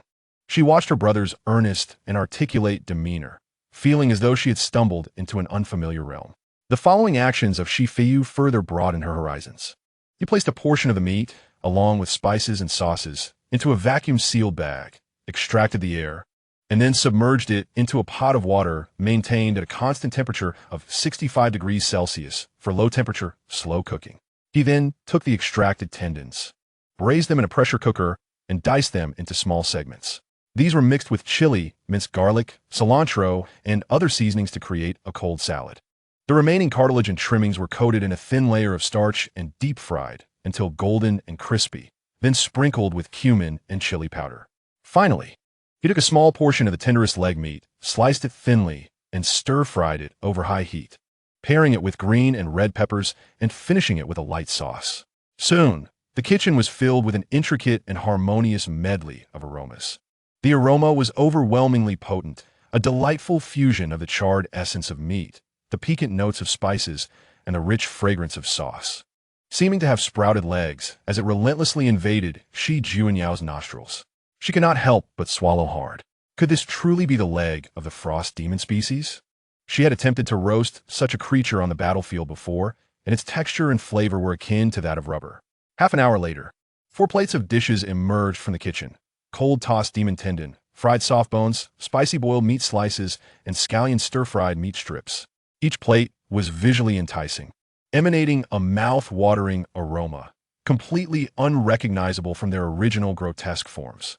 Feiyu did not hasten to serve Shi Junyao, but instead filled a bowl of rice for himself first, eagerly picking up a golden, crispy fried soft bone to taste. The crisp sound of his chewing resonated in the quiet dining room. The thin layer of starch coating crumbled between his teeth, producing a delightful crunch. Soon after, his teeth sank into the elastic soft bone. Contrary to his expectations, the soft bone was not tough. Rather, with each chew, it released a marvelous gelatinous texture, smooth yet chewy. With each bite, the delectable juices locked within, mingled with the savory flavors of garlic and fermented black beans, erupted in his mouth like an underwater explosion. Most importantly, the originally fishy and icy aura that belonged to the demon vanished without a trace, leaving only an exquisitely pure meat aroma. How delicious! Just as he swallowed the piece of soft bone, notifications appeared. You have consumed your prepared dish, fried soft bone. Forbidden feast effect activated. Beginning to absorb extraordinary ingredient traits. Your attributes receive a permanent final enhancement. Chapter 11. Elder Sister's Feeding Plan, starting from SSS level. Feiyu immediately summoned his attribute panel. Name: Feiyu. Occupation: Demon Chef, Crafting Profession. Strength: 5-5. Agility: 5-5. Constitution: 5-5. Spirit: 8-5. Innate Talent: Forbidden Feast. All things are ingredients. Other talents: none. He gazed at the glaring numbers on the panel and the diminutive percentage symbol behind them, his smile gradually fading. Is this it? 5. A mythical level occupation, and this is all? A wave of disappointment surged within him. However, this feeling of disillusionment lasted barely 3 seconds before he realized something was amiss. No, what it stated was final enhancement, and it was permanent.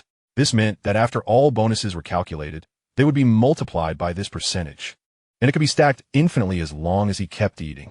His perspective had been too narrow. He abruptly turned around, his eyes gleaming with fervor, fixating intently on the still leaning Shi Junyao, who regarded him with an expression akin to that of observing a prehistoric creature. Sister, his voice carried an unrecognized zeal. Stop staring. Come try this. Trust me, it's a bloodbath profit. Shi Junyao was startled by his fervent demeanor, instinctively taking a half-step back, her hand reaching towards her waist. It was only when she felt empty space that she remembered her saber was discarded in the living room. Are you out of your mind? She scrutinized the dishes on the table with suspicion. Although the aroma was indeed unprecedentedly enticing, could this truly be edible? Are you sure there's no poison? Nonsense. Feiyu retorted angrily at her doubtful expression, swiftly picking up a piece of spicy boiled meat slice and stuffing it into his mouth, mumbling indistinctly. If I wanted to poison you, would I need to go through this trouble? Watching Feiyu devour his food with an expression of sheer bliss, Shi Junyao's stomach let out an untimely growl. The overpowering aroma continued to invade her senses. Who could resist this? Fine, since this brat has already eaten it. Even if it's poison, I'd rather be a scapegoat. She finally ceased her hesitation, boldly sitting down at the dining table, grabbing her chopsticks and first reaching for the translucent cold-tossed demon tendon, which still quivered slightly, coated with red oil and minced garlic. As she took a bite, she prepared herself for a struggle akin to battling a car tire. In times of desperation, she had gnawed on demon tendons before. Those had to be pressure-cooked for 3 hours and still resembled rubber bands. The only flavor was an overwhelming, fishy stench. However, the arduous chewing she anticipated never materialized. The moment the tendon entered her mouth, it began to melt slightly at the warmth, releasing a wonderfully smooth and bouncy texture. It was neither hard nor tough, but rather possessed a refreshing crispness. With each chew, it felt like jelly dancing on her tongue, accompanied by the appetizing tang of sauce and the pungency of garlic, creating an explosion of exquisite flavor on her palate. She barely had time to savor it before instinctively swallowing the entire piece. A warm sensation flowed down her esophagus into her stomach. Shi Junyao paused. What is this feeling? She could not afford to ponder. Her chopsticks darted lightning fast toward the vibrant red, spicy boiled meat slices. The slices were thin, enveloped in a rich broth, garnished with a layer of dried chili and Sichuan pepper that had been ignited by hot oil. They melted her mouth. There was no need for chewing. The tenderness of the meat exceeded all expectations, breaking apart with just a gentle press of her tongue, merging into the purest meat aroma and the spicy, fragrant broth flooded her mouth entirely. Shi Junyao was utterly bewildered. She recalled her first attempt at handling demon blood and flesh. It had been a level 30 berserk wild boar, and the roasted meat was so hard it could chip a tooth, imbued with an indelible earthy flavor. Yet the dish before her was made from the even more formidable frost demon meat. How could it possibly be this tender? Her rational mind told her it was illogical, yet her body was undeniably honest. The third dish, scallion stir-fried meat strips. The aroma of this dish was the most direct and overwhelming. It burst forth into her nostrils with a unique wok flavor from high-heat stir-frying, mingling with the fragrance of sauce and scallions. As the meat strip entered her mouth, the anticipated fibrous texture dissipated entirely, replaced by an explosive tenderness. Each muscle fiber was saturated with savory sauce, erupting the moment her teeth closed. The green scallions, having undergone the baptism of hot oil, shed their spiciness, leaving only pure sweetness and freshness, perfectly balancing the richness of the meat. Then came the fourth dish, fried soft bone. In a whirlwind, when Feiyu finally recovered from the shock brought by the first piece of soft bone, the table was already left with 4 impeccably clean plates. Shi Junyao leaned back in her chair, contentedly burping. The oversized t-shirt she wore stretched tightly due to her relaxed posture, more appealing than the food itself. It tasted decent, she remarked nonchalantly. However, her gaze towards Feiyu betrayed her still lingering hunger. Women, Feiyu thought to himself, puffing out his chest proudly. Was it delicious? Do you believe me now? I told you I am. Wait. Shi Junyao suddenly interrupted him. She closed her eyes, seemingly attuned to something. The next moment, a virtual panel radiating a crimson glow, visible only to her, unfolded before her. Name, Shi Junyao. Occupation, Tyrant SS level. Level, 40. Strength, 10855 15. Agility, 9760 15. Constitution, 9980 15. Spirit, 5120 15. Shi Junyao shared the panel's contents. Shi Feiyu's eyes twitched at the sight. Is this what an SS-level professionals panel looks like? It's simply inhuman. So what? He had yet to comprehend what his elder sister intended to convey. Shi Junyao refrained from responding, her crimson eyes fixed intently on the final line of her interface. There, a small line of text gradually emerged, emanating a golden glow. You have consumed a divine dish, gaining a permanent enhancement effect. Overall attribute increase of 15. In an instant, Shi Junyao's pupils trembled violently. She observed the rapid transformation of her attributes, which surged dramatically, leaving her in a daze. An overall increase of 15? What does this signify? It implies a terrifying amplification after all equipment, skills, and bonuses are factored in. She had merely consumed a meal, equivalent to donning an entire set of top-tier epic gear out of thin air. How is this even possible? Sister? Sister? Are you all right? Shi Feiyu, witnessing his sister's disoriented demeanor, waved a hand in front of her eyes. In response, he received a warm embrace infused with an intoxicating aroma. Shi Junyao abruptly leapt from her seat, enveloping Shi Feiyu in a tight hug. The force so intense it felt as if she intended to merge him with her own being. Once more, Shi Feiyu's face was forcibly pressed into that suffocating softness and warmth. Shi Junyao's voice resonated with uncontainable excitement and elation as she nuzzled his head, akin to a cat that had acquired a cherished toy. You truly are my treasure. Let go. I am suffocating.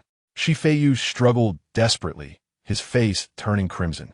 After a strenuous effort, he managed to free half of his head from her tender grasp, shouting in indignation, "What are you doing? You are my sister. Is this how you treat your brother?" At the mention of the word sister, Shi Junyao's exuberant actions momentarily stiffened. She loosened her embrace slightly, a fleeting glimmer of unacknowledged disappointment flashing in her eyes, unnoticed by anyone. Yet, she swiftly regained her assertive demeanor. What is wrong with being affectionate? Can't I care for you? She declared firmly, then shifted her tone to one of unprecedented seriousness, whispering in his ear. Listen, Shi Feiyu, this ability of yours, aside from me and our parents, must never be disclosed to a fifth person. Not a single word must escape. Do you understand? Shi Feiyu rolled his eyes in exasperation, nodding helplessly. I'm not that foolish. Satisfied with his assurance, Shi Junyao finally released him. Shi Feiyu gasped for air, gazing at his elder sister's stunning face. Flushed with excitement, a sense of pride bubbled within him. He cleared his throat, leaning back against the sofa, adopting an enigmatic posture. Sister, this is merely an appetizer. He lowered his voice, employing a tone laden with seduction, and began to speak slowly. Would you like to elevate your profession to SSS level? The living room fell into a profound silence. Shi Junyao's mouth gradually formed an O shape. She stared at Shi Feiyu, her eyes brimming with shock and disbelief. What did you say? I said, I can evolve your SS level tyrant into an SSS level profession. Shi Feiyu enunciated deliberately. Shi Junyao fixed her gaze on him. Had Shi Feiyu uttered this prior, she would have hung him from the balcony. However, with the recent appetizer in mind, she realized it could indeed be true. After a full half-minute, she managed to squeeze out a few words through clenched teeth. What materials are needed? Her voice trembled. If a permanent attribute enhancement is extraordinary, then directly elevating a profession's rank is miraculous. She would be willing to pay any price for it. If it's possible, I would traverse mountains of blades and seas of fire. Just say the word, and I can procure it. Observing her utterly frenzied expression, Shi Feiyu leisurely revealed the answer. Quite simple. A 90-level abyssal species with a King S bloodline. Just a single drop of its fresh blood will suffice. Shi Junyao, her fervent expression began to crack, ultimately collapsing into a look of incredulity as if staring at a fool. Is he serious? Does this boy have any misconceptions about a 90-level king type? If such a creature appeared in a secondary city, it would lead to utter devastation within 3 days. She abruptly stood up, strode into the living room, seized the enormous greatsword, hoisting it onto her shoulder, and turned towards the door. "Hey, where are you going?" Feiyu was taken aback. Without looking back, Shi Junyao coldly replied, "I'm heading outside the city to find an abyssal rift and challenge a king alone. You can wait to collect my remains. Come back." Feiyu sighed, exasperated. Shi Junyao rolled her eyes. Just as she was about to open the door, Feiyu's voice echoed from behind. "That's too far. Let us set a smaller target first. I have other dishes that can enhance your combat talent to SS level." Shi Junyao halted her actions. "What do I need for that?" "The core organ and 2 pounds of flesh from any complete abyssal species." Shi Junyao fell silent. A 60-level complete species. Though it remains perilous, it is not unattainable. She returned to Feiyu, towering over him with a commanding presence. "This is something I can still manage to acquire." The spark of ambition reignited in her eyes. A mad plan silently solidified between the siblings. Chapter 12. Background of great heights. The following morning, as dawn broke, Feiyu awoke and, instinctively, called up his attribute panel. Name: Feiyu. Profession: abyssal chef, lifestyle profession. Strength: 620. Agility: 620. Constitution: 620. Spirit: 920. Innate talent: forbidden feast. All things as ingredients. Other talents: none. Overnight, his overall attributes had increased by 20. He stretched his limbs, distinctly feeling a warm current surging within him, an unprecedented lightness and comfort enveloping his extremities. Although his base attributes still languished in the single digits, the tangible growth rate felt surreal. Regrettably, the 20-level Frost Abyssal Claw was still insufficient. Last night's meal only allowed him to activate the feast 4 times. If he had ample materials, he was confident he could elevate that percentage boost to the maximum of 5,000 overnight, achieving a level where merely exhaling would send a cow flying. As for the insect egg, he had used it to prepare a mid-level dish, fried insect egg, for Shi Junyao, which only granted her an increase of 20 in spirit attributes, a negligible benefit for her tyrant profession. To acquire more and higher-level ingredients, he would either have to rely on his sister or devise his own means. With this thought, he threw off the covers and exited his room. The living room was desolate, eerily quiet. On the dining table lay a note in a pure black metallic card. The handwriting was flamboyant, reflecting its owner's domineering and unruly style. "Gone, the abyssal species awaits you. Spend more time with her. It won't hurt, don't die." There are 3 million in the card. If that is not enough, contact me. Feiyu picked up the card, glancing at the bank transfer notification that had just arrived on his phone. A sum of 5,000,000 quietly rested in his account. This was the living allowance sent monthly by his mother, who he rarely saw throughout the year. Combined with his sister's contribution, he had a staggering 800,000 pocket money each month. Who would believe such a tale? In this luxurious apartment, located in the prime area of a second-tier city, it seems that it has always been just him and his irascible elder sister. Feiyu casually tossed his card onto the table, his mind stirring with little emotion. Wealth is indeed a boon, yet this sensation felt more akin to tending to a pet. Had this been prior to the awakening of his memories from another life, he might have hesitated to spend. However, with ample experience now, his initial reaction was not shock, but contemplation on how to utilize this sum wisely. He ambled into the kitchen and retrieved a glass of milk from the refrigerator. The chilled liquid slid down his throat, calming the chaotic thoughts swirling in his mind. In his memories, this household had once been filled with liveliness. Back then, he was still young and lacked substantial recollection. His mother was a leader in some department, the specifics of which eluded him. He only remembers her occasional returns home, her phone incessantly ringing, her speech peppered with professional jargon he could not grasp. Terms like regional joint defense mechanisms, high-risk Fisher emergency plans, and personnel allocation for Tier 3 cities. At that time, he found it dull and dreary now. He realizes that each term concealed a world of bloodshed and sacrifice. As for the cheap old man, his impression was even more vague. A complete layabout, often absent, indulging in unknown escapades outside. The true turning point for this family arrived the day Shi Junyao awakened her SS-class occupation, tyrant. His mother was ecstatic. That very evening, proposing a plan for the family to relocate to a first-tier city, to provide Shi Junyao with the best resources and a promising future. To this end, she even delayed her transfer order for 3 years. Yet, Shi Junyao refused. The quarrel that ensued was the most ferocious memory etched in Shi Feiyu's mind. His mother's bureaucratic rhetoric collided violently with his sister's rebellious defiance. "I want to go. You must go. It's for your future. I decide my own future. I'm not going anywhere. What do you plan to do in this godforsaken place? Mind your own business. I'm definitely not going. Feiyu must stay." The argument culminated with his mother storming out. Due to her work transfer, she ultimately departed alone for that impregnable first-tier city. Since then, the warmth of the household had dissipated, leaving behind only the cold, hard reality of a few million in monthly living expenses. In a fit of spite, Shi Junyao had forsaken the opportunity to further her studies at a prestigious institution, instead enlisting in the city defense army of Wuji City, heading to the most perilous borderlines. The two siblings felt as if they had been abandoned on an isolated island in this second-tier city. Shi Feiyu downed the remainder of his milk in one go, shaking off the old grievances. What purpose does it serve to dwell on the past? The real issues at hand were far more pressing. The entity known as Lin Shuangyu, a denizen of the abyss. His sister's outburst had merely frightened her away, failing to address the root of the problem. That woman was now aware of their whereabouts. An escape was futile. Moreover, it seemed unnecessary to hide. Last night's outrageous declaration from Shi Junyao echoed in his mind. A companion of an abyssal species? That notion sounded even more ludicrous than his own awakening of a mythical-level profession.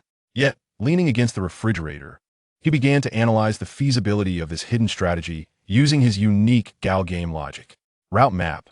Strategy for the abyssal king species. Advantage 1. High returns.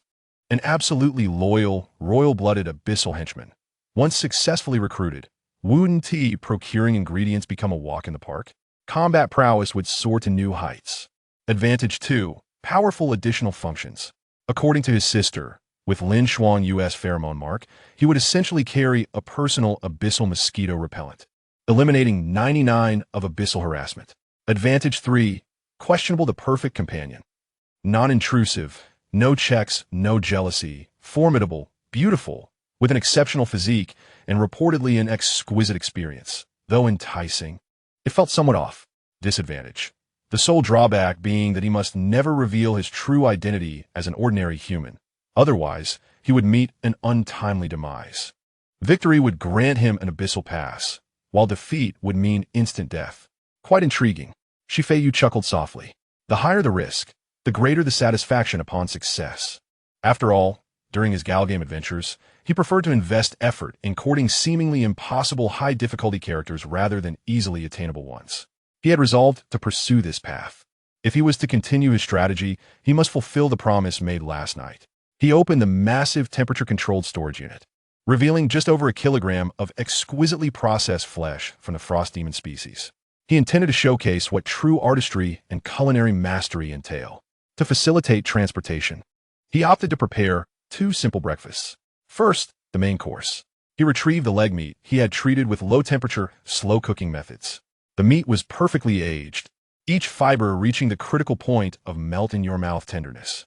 He shredded the meat into fine strips, drizzled it with a broth made from the bones of the demon species, and mixed it with a secret sauce crafted from dozens of spices, stirring evenly. Next, he took 2 freshly toasted slices of bread, heaped the seasoned meat strips atop one, and capped it with the other. Thus, a fragrant shredded meat sandwich was born. The aroma, a delightful blend of meat, sauce, and toasted bread, was enough to whet anyone's appetite. Next came the dessert.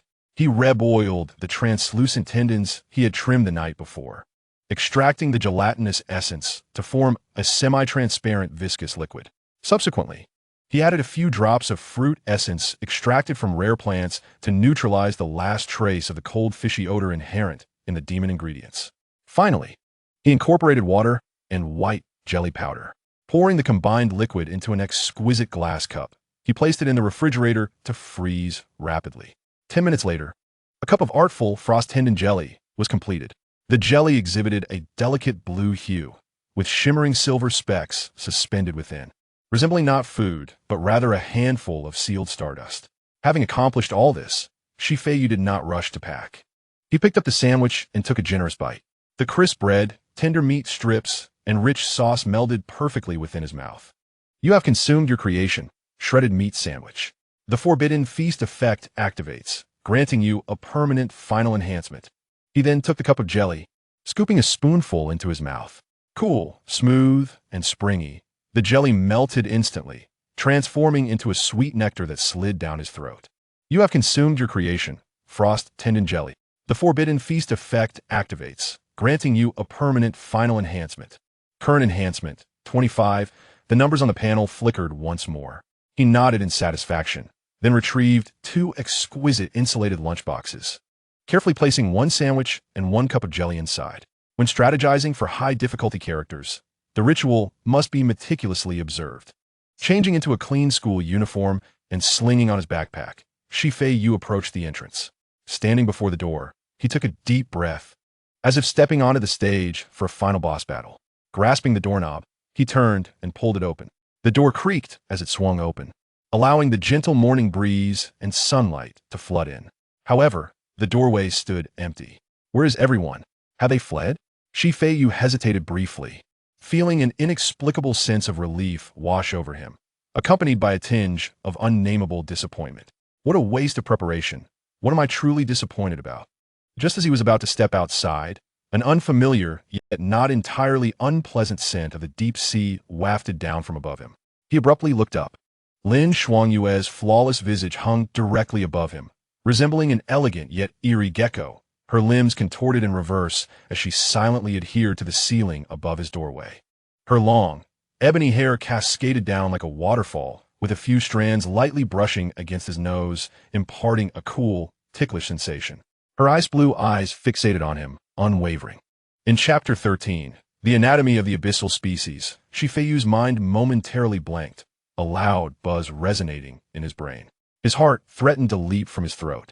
Instantly, every muscle in his body tensed as instinct urged him to retreat, desperate to lock himself back inside. Yet, reason swiftly seized the reins of his fate. Remain calm. The persona must not crumble. You are now an unfathomable high being, a mere rustic abyssal creature greeting you in such a cliché horror film manner. Should you falter, last night's efforts would be rendered futile. He forcefully quelled his heart's thunderous rhythm, steadfastly maintaining a demeanor of lazy indifference. Without even glancing up, he focused on the strands of hair brushing against his nose and calmly stated, "Do not block the way. Come down." Lin Shuangyue appeared momentarily taken aback. The reaction of this fellow being was far too subdued, bordering on dullness, leaving her feeling slightly bored. How had the intriguing toy of yesterday, who had uttered astonishingly outrageous statements, transformed into such an aloof figure today? In the next instant, she relaxed her limbs against the ceiling, and her body floated down like a weightless feather, landing silently on the ground just half a meter in front of Feiyu. The unique aroma of gardenia mingled with the briny scent of the deep sea intensified, seemingly penetrating into the very marrow of his bones. She remained silent, slowly raising her right hand, her delicate, pale palm open and extended towards him, her posture graceful yet reminiscent of a beggar. Feiyu rolled his eyes internally. How brazen! Without further ado, he handed her the insulated lunchbox he was holding. Lin Shuangyue received the lunchbox and opened it. Inside lay a meticulously wrapped sandwich enveloped in oiled paper. The rich aroma of meat and bread wafting out, transforming the morning air into something sweet and enticing. Yet, she made no move to eat it. Instead, she held the sandwich with her piercing ice-blue gaze fixed on Feiyu, as if scrutinizing him or awaiting the results of a poison test. Feiyu understood instantly. A troublesome woman. Almost simultaneously, a familiar system interface appeared before him. Warning: the target of your strategy is conducting a trust test on you. Please make your choice before the countdown ends. This will determine the trajectory of your relationship. Option A: ask her why she isn't eating. Is she suspecting something? Outcome prediction: unlock the seed of suspicion. Your identity as a hive being will be questioned. Estimated survival rate: 90. Option B: take the sandwich. Take a large bite and then offer it to her. Outcome prediction: unlock indirect quiche. Estimated survival rate: unknown. The system is reluctant to calculate and gives you a melon-eating expression. Option C: break off a small piece of the sandwich, eat it yourself, then give it a rest. Outcome prediction: unlock the demonstration of a superior. Estimated survival rate: unknown. This system is becoming increasingly cheeky. even too lazy to fabricate survival rates. Isn't it? He extended his hand, under Lin Xuanyue's probing gaze, leisurely breaking off a piece from the sandwich she held. He then placed a morsel in his mouth, savoring it slowly. The crispy bread crust, the tender meat of the creature, and the rich secret sauce blended perfectly in his mouth. Unlock the superior demonstration reward. Random magical ingredient. Juvenile magical creature blood and flesh 1G. After swallowing the food and feeling the familiar warmth surge within him, he finally lifted his eyelids, calmly meeting Lin Xuanyue's gaze. As she observed his atoms apple-bobbing, confirming he had fully swallowed the food, the last trace of scrutiny in her eyes dissipated. She made a move, raising her other hand to elegantly shield the lower half of her face with her oversized school uniform sleeve. Suddenly, Feiyu heard an exceedingly subtle sound, as if fabric were gently torn. He could only see Lin Xuanyue's upper head bending back at an astonishing 90-degree angle, while the lower part of her face remained still, concealed by the sleeve. In that moment, the sandwich, nearly the size of half her face, vanished into thin air. The entire process took less than a second. Feiyu was not surprised. Instead, he spoke in a tone reminiscent of an elder admonishing a younger one. As a qualified masquerader, you must learn to consume food in a human manner. His words carried a sense of natural authority. Otherwise, any oversight in detail might expose you to the hunter-esque crosshairs. Lin Xuanyue lowered her hand, her flawless face returning to its original state, betraying no signs of anomaly. She seemed poised to retort, perhaps asserting that she had never faltered. But at that moment, as her lips parted slightly, an unprecedented, exquisite richness erupted within her transformed esophagus and stomach, akin to a volcanic eruption. She froze. Instantly, her ice-blue eyes sparkled with brilliance. It was the overwhelming impact of flavor that struck deep into her soul, causing her non-human thought processes to momentarily crash. She could utter nothing, merely staring at Feiyu, her remarkably bright eyes clearly conveying two words: more. This expression resembled that of a kitten encountering gourmet cat food for the first time, utterly conquered by the deliciousness, forgetting all restraint and aloofness, simply gazing around with wide, eager eyes. The contrast nearly made Feiyu break into laughter. He forced himself to maintain a serious facade. Retrieving another identical insulated lunchbox from his bag, the breakfast he had prepared for himself, he opened the lunchbox, intending to break off a small piece to eat first, as was his custom, to demonstrate it was safe. In a flash, a blurred shadow darted past. Feiyu felt his hand grow light. The freshly opened lunchbox, along with the sandwich inside, vanished from his grasp, reappearing in Lin Xuanyue's hand. Before he could react, she moved again, aiming for the small piece of sandwich he had just broken off and still held between his fingers. She was too fast, so fast that his nerves barely had time to respond. All he felt was a warm sensation enveloping his fingertips. This time, Lin Xuanyue did not shield herself with her sleeve. Her cherry-like lips gently parted in a manner indistinguishable from any human girl, wrapping around his fingers that held the sandwich. Her soft lips brushed against his fingertips, and her smooth tongue, free of any roughness, carefully enveloped them, whisking away the morsel. But what truly sent a shiver down Feiyu's spine was the distinct sensation at his fingertips, as they came into contact with something deep within her throat. It was not the soft tissue of a human esophagus. Instead, he felt rows of sharp, serrated spikes, reminiscent of shark teeth, lurking beneath that flawless human facade, waiting patiently for prey to take the bait. As long as she wishes it, a mere act of swallowing could transform his fingers, along with his arm, into a mere pulp. In that moment, the chilling breath of death and the softness of her fingertips ignited a twisted yet resplendent firework in his mind. Lin Xuanyue appeared utterly oblivious to the audacity of her actions. With her head bowed, she genuinely emulated human mannerisms, nibbling quickly yet delicately on a second sandwich. Subsequently, she seized the cup of shuangjin jelly, mimicking Feiyu's actions from the previous night, skillfully scooping it up with a small spoon. As the final spoonful of icy, smooth jelly slid down her throat, she contentedly squinted her eyes, radiating an aura of bliss born from satiety. She neatly stacked the empty lunchbox and cup, placing them atop the shoe cabinet by the door. Then, she approached him, instinctively extending her arms to wrap around Feiyu's right arm. her entire being languidly draping over him. The supple physique of the well-developed girl pressed intimately against his arm and side, transmitting an unmistakable warmth and elasticity through the thin fabric of their school uniforms. "What shall we do today?" Lin Shuangyue inquired, lifting her gaze, her ice blue eyes glistening with moisture, reflecting only his silhouette. "I do not know," Feiyu replied, casting a sidelong glance at Lin Shuangyue. Yet, she seemed to miss the disdainful tone in his voice.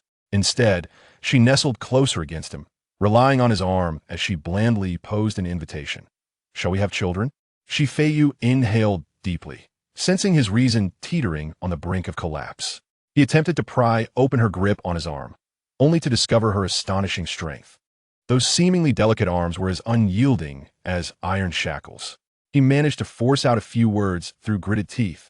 "Before having children, I first need to procure some fresher ingredients." Chapter 14. Preparing ingredients. This excuse was impeccable. Lin Shuangyue loosened her embrace slightly. "Fresher ingredients?" she echoed, her tone flat and devoid of inquiry, almost confirming a keyword. "Indeed," Feiyu replied, attempting to wriggle his arm free, yet her grip remained steadfast, as if forged from the most resilient chains. The girl's well-developed bosom pressed firmly against his upper arm, the astonishing softness and warmth penetrating through the thin layers of fabric. However, rather than enticing him, it heightened his caution. Within this body lay a terrifying power capable of easily strangling an SSS-level genius. He forced himself to maintain an enigmatic persona and continued. "Any frozen or previously stored ingredients inevitably lose their vital essence. The claw of the Shuangma species I procured yesterday was merely an emergency substitute. It sufficed for sustenance, yet fell far short of my standards." Lin Shuangyue tilted her head, her cascading black hair brushing against Feiyu's neck as a few strands lightly grazed his skin. She appeared to ponder the rationale of his theory seriously. In the understanding of the abyssal beings, food is merely food, distinguished only by the quantity of energy it provides. The concept of freshness has never crossed their minds. They even deliberately cure their captured prey for a time, allowing it to ferment in fear, thus acquiring a more unique flavor. This notion of kin challenged her established beliefs once more. "Are you suggesting we go hunting?" Lin Shuangyue finally posed a crucial question. "Hunting?" Feiyu scoffed. "That is the behavior of lowly predators. For me, it is merely the selection and procurement of ingredients. Forget it. It's pointless to explain to you. A barbarian. Just wait to eat." As he spoke, he felt Lin Shuangyue's burgeoning curiosity grow ever more intense. Lin Shuangyue did not retort. She merely clung to his arm, lost in thought. This mysterious kin seemed to possess a completely independent and far more advanced and intricate cognitive system than that of the abyss. His obsession with food surpassed even the abyssal being's desire for consumption and evolution. This fixation reminded her of another powerful race that also centers around eating, the insectoid. The most gluttonous and adept at infiltration, they're the species most knowledgeable about sustenance. Furthermore, considering his earlier casual display of a LV-30 insectoid egg sac, a bold hypothesis began to take shape in Lin Shuangyue's mind. "I see. He must be a high-blooded insectoid, detached from the hive's consciousness, possessing independent thought." This revelation elucidated his disdain for her invitation to procreation.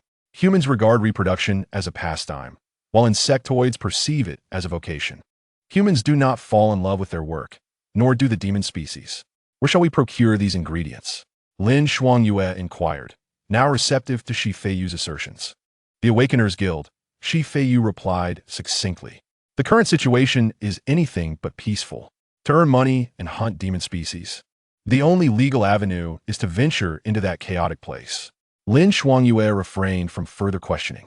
She simply released her grip on his arm, then, quite naturally, took hold of his hand. Her small hand was cool and soft, devoid of warmth. 5 slender fingers clasped tightly around his palm, leaving him no chance to escape.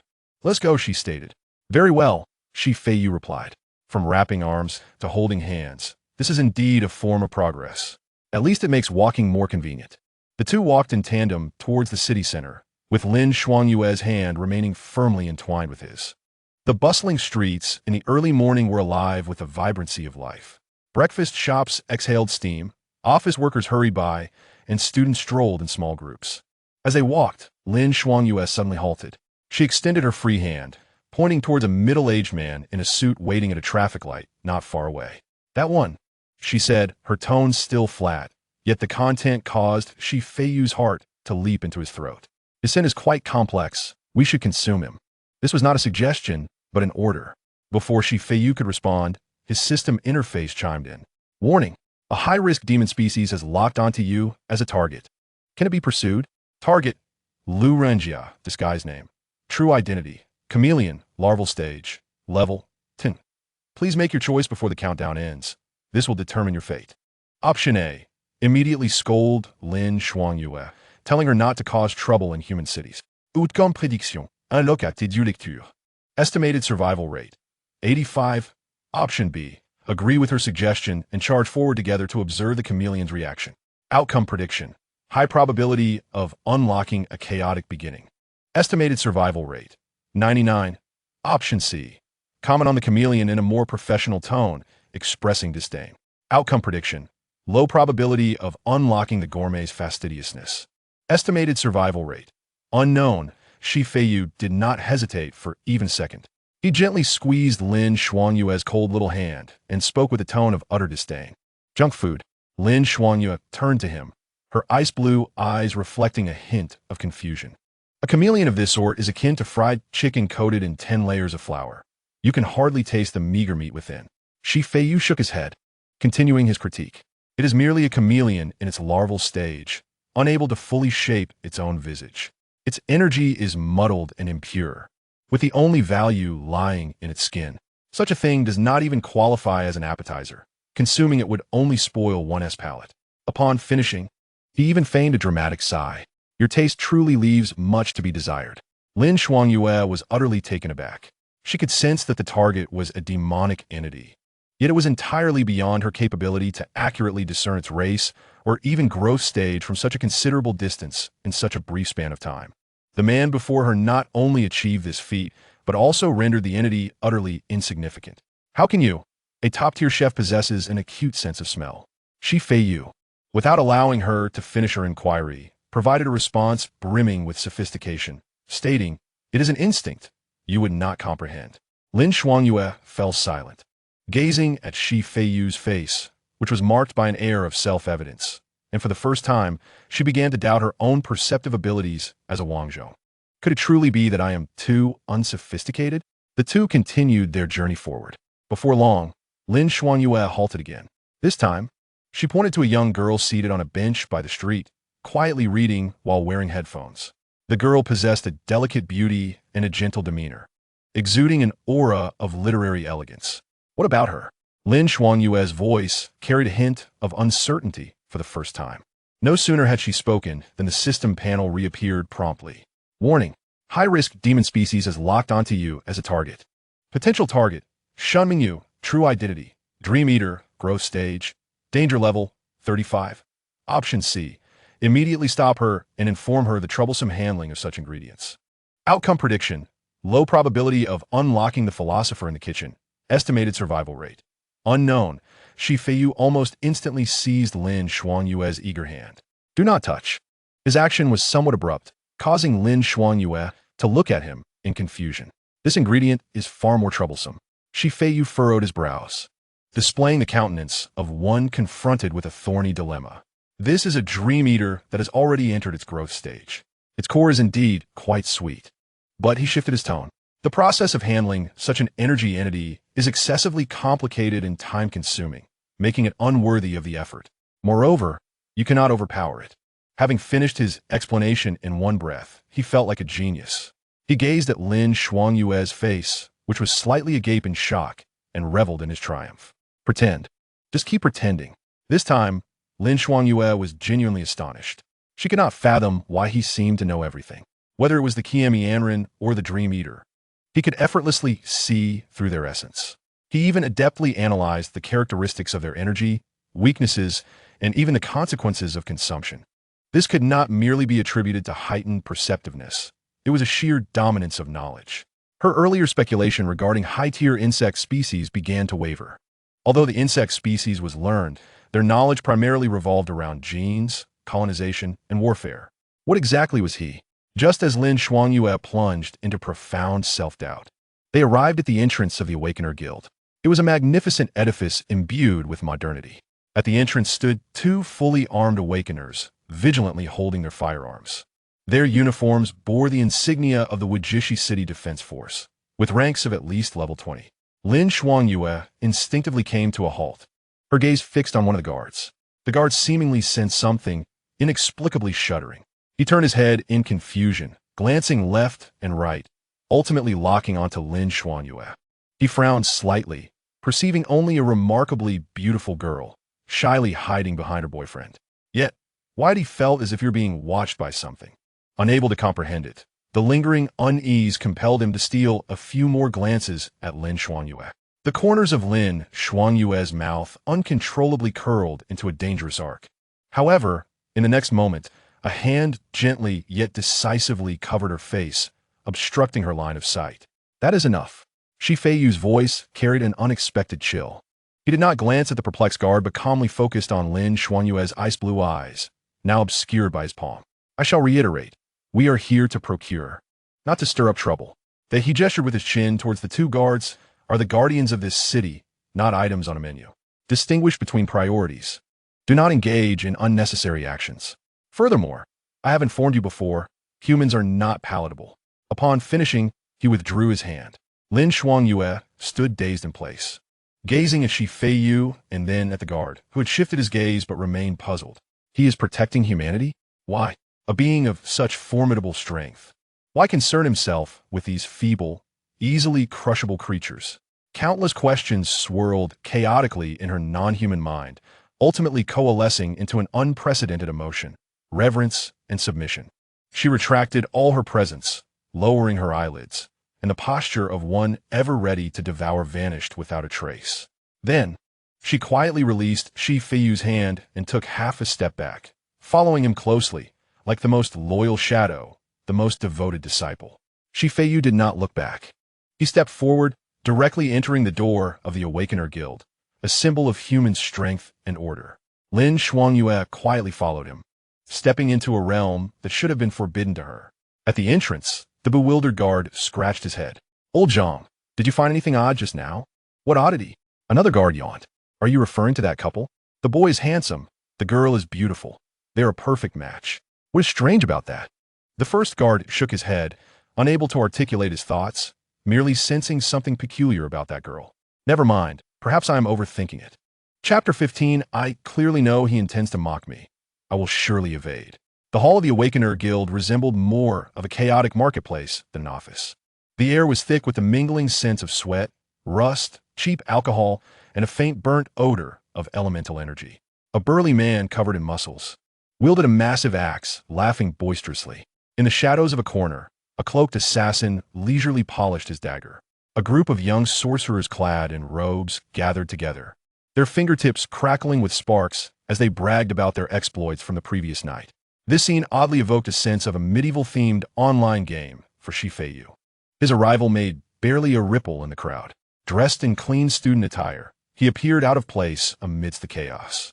Yet, no one bothered to spare him a second glance. Those dressed like him were likely foolish boys trying to impress their girlfriends, or perhaps they belonged to a noble family.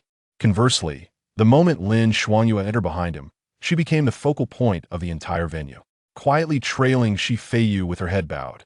Her obedient demeanor stood in stark contrast to the surrounding rogues. Which young master brought such a stunning girl to this wretched place? Look at that delicate skin. She must be a naive soul here for a life experience. Various unabashedly crude remarks drifted through the air. Feiyu remained unfazed. However, Lin Xuangyue, beneath her lowered eyelids, felt the cold glimmer of her ice-blue pupils coalesce. An aura belonging to a top predator began to uncontrollably emanate from her. Feiyu sensed it immediately, halting in place and turning around, positioning himself like a wall to shield Lin Xuangyue from the malicious gazes. Refrain from indulging your predatory instincts. He lowered his voice, speaking in a tone only the two of them could hear. Here, it would be wise for you to behave. Lin Xuangyue looked up in confusion, her flawless face reflecting pure bewilderment and displeasure. Feiyu sighed, deciding to impart a lesson on the spot, establishing some ground rules. Listen, from now on, adhere to my game rules. He raised a finger. Firstly, avoid mingling in crowded places. He raised a second finger. Secondly, steer clear of 3 types of individuals. He paused, elaborating. First, the brainless, rich second generation surrounded by sycophants. Second, the street thugs looking for trouble, who are also devoid of intellect and often backed by those wealthy second generation types. Third, the seemingly amiable, good-natured folks, who are often the most treacherous. Finally, he succinctly summarized, in short, we are here to conduct business. Efficiency is paramount. Lin Shuangyue listened quietly and asked a question that seemed perfectly reasonable to her. Why? In her logic, troublesome individuals were akin to food. The fastest way to eliminate trouble was to devour it. You wouldn't understand. Feiyu immediately switched to his galgame master mode, earnestly beginning to mislead her. Whether in games or in life, these mediocre individuals are known as quest NPCs. What does that mean? Lin Shuangyue evidently did not grasp the concept. It means that once you engage with them, you will be forced into an interminable and tedious narrative. Feiyu's expression turned inscrutable. Those bystanders, no matter how brash, would never dare to approach. Yet these NPCs were different. The standard narrative template was as follows. They envied the game's protagonist, namely me, for being handsome and charming. Consequently, they would harbor ill intentions towards you, the extraordinarily beautiful heroine. Next, they would employ various lowly tactics to provoke you. Following this, as the male protagonist, I would be compelled to enact a heroic rescue, swiftly dispatching these bothersome antagonists and hypocrites. At this point, Feiyu suddenly faltered, falling silent. He could not disclose what happened next. What could it be? After the heroic rescue, the heroine would be moved to tears and would readily embrace the hero. Could he share this with someone whose mind was solely preoccupied with matters of reproduction? That would be courting disaster. Then what? Lin Shuangyue pressed on, her curiosity, rarely piqued, was now thoroughly engaged by Feiyu's words. Nothing. He averted his gaze, attempting to evade the conversation. Continue, Lin Shuangyue insisted, stepping forward, once again entwining her arms around his right arm with remarkable skill, resembling an octopus. The astonishing warmth and softness pressed against his upper arm, causing Feiyu to stiffen instantly. Enough already, he exclaimed, but the exquisite curve and remarkable elasticity of her embrace made his mind buzz. Tell me, then what happens? Lin Shuangyue gently shook his arm, seemingly reveling in his rigid response. To her, this was undoubtedly his vulnerability. This enigmatic counterpart appeared to be quite averse to soft things brushing against his arms. How intriguing. Release me. Feiyu gritted his teeth, attempting to withdraw his arm, only to find her grip unwavering like a vice. If you don't speak, I won't let go. Lin Shuangyue stated in a calm tone, uttering the most unreasonable of demands. She even pressed her cool cheek against him, her other arm encircling him, nearly enveloping him entirely. The unique scent emanating from her, reminiscent of the depths of the ocean, surrounded him completely. Regardless, it's a troublesome narrative. It will waste our time sourcing ingredients. Do you understand? He attempted to divert her attention with talk of ingredients. However, this time, Lin Shuangyue was not easily misled. I don't understand, she stubbornly repeated, tightening her grip on his arm. The pressure from her softness intensified against his arm. Feiyu felt like he was losing his mind. He finally comprehended why so many ancient rulers were captivated by enchanting concubines. The allure was truly overwhelming. At that moment, a conflict was unfolding on the other side of the hall in the quest release area. A young man, dressed in ordinary leather armor and appearing somewhat disheveled, found himself encircled by a group. Leading the pack was a youth with strikingly dyed yellow hair. This yellow-haired individual, clad in high-end combat gear, radiated affluence. He contemptuously pointed at the young man's task hologram, loudly mocking, I say, grandson, are you still asleep? With that tattered appearance, you dare accept the task to exterminate the corrupted wolf spider horde? You should take a good look in the mirror. A sycophant beside the yellow-haired leader immediately chimed in. Strong brother, don't say that. Perhaps he has gone mad with desperation for money, hoping to improve the wolf spider's diet. Laughter erupted around them. The young man's face flushed with humiliation, his fists clenching and unclenching, yet he dared not utter a word. Feiyu observed the scene. A quintessential scenario, the archetypal narrative of a petty antagonist bullying an honest individual. The yellow-haired youth perfectly embodied all the characteristics of a troublemaker he had just described: a wealthy second generation, a thug, and an instigator. It was textbook behavior. Look, he tapped Lin Xuanyue, who was still draped on his arm. Lin Xuanyue lifted her gaze, following his line of sight. Do you see? Feiyu's expression was one of resignation. Thankfully, he had cleverly positioned himself in a less crowded area. Otherwise, with Lin Xuanyue's beauty, they would have been the center of attention.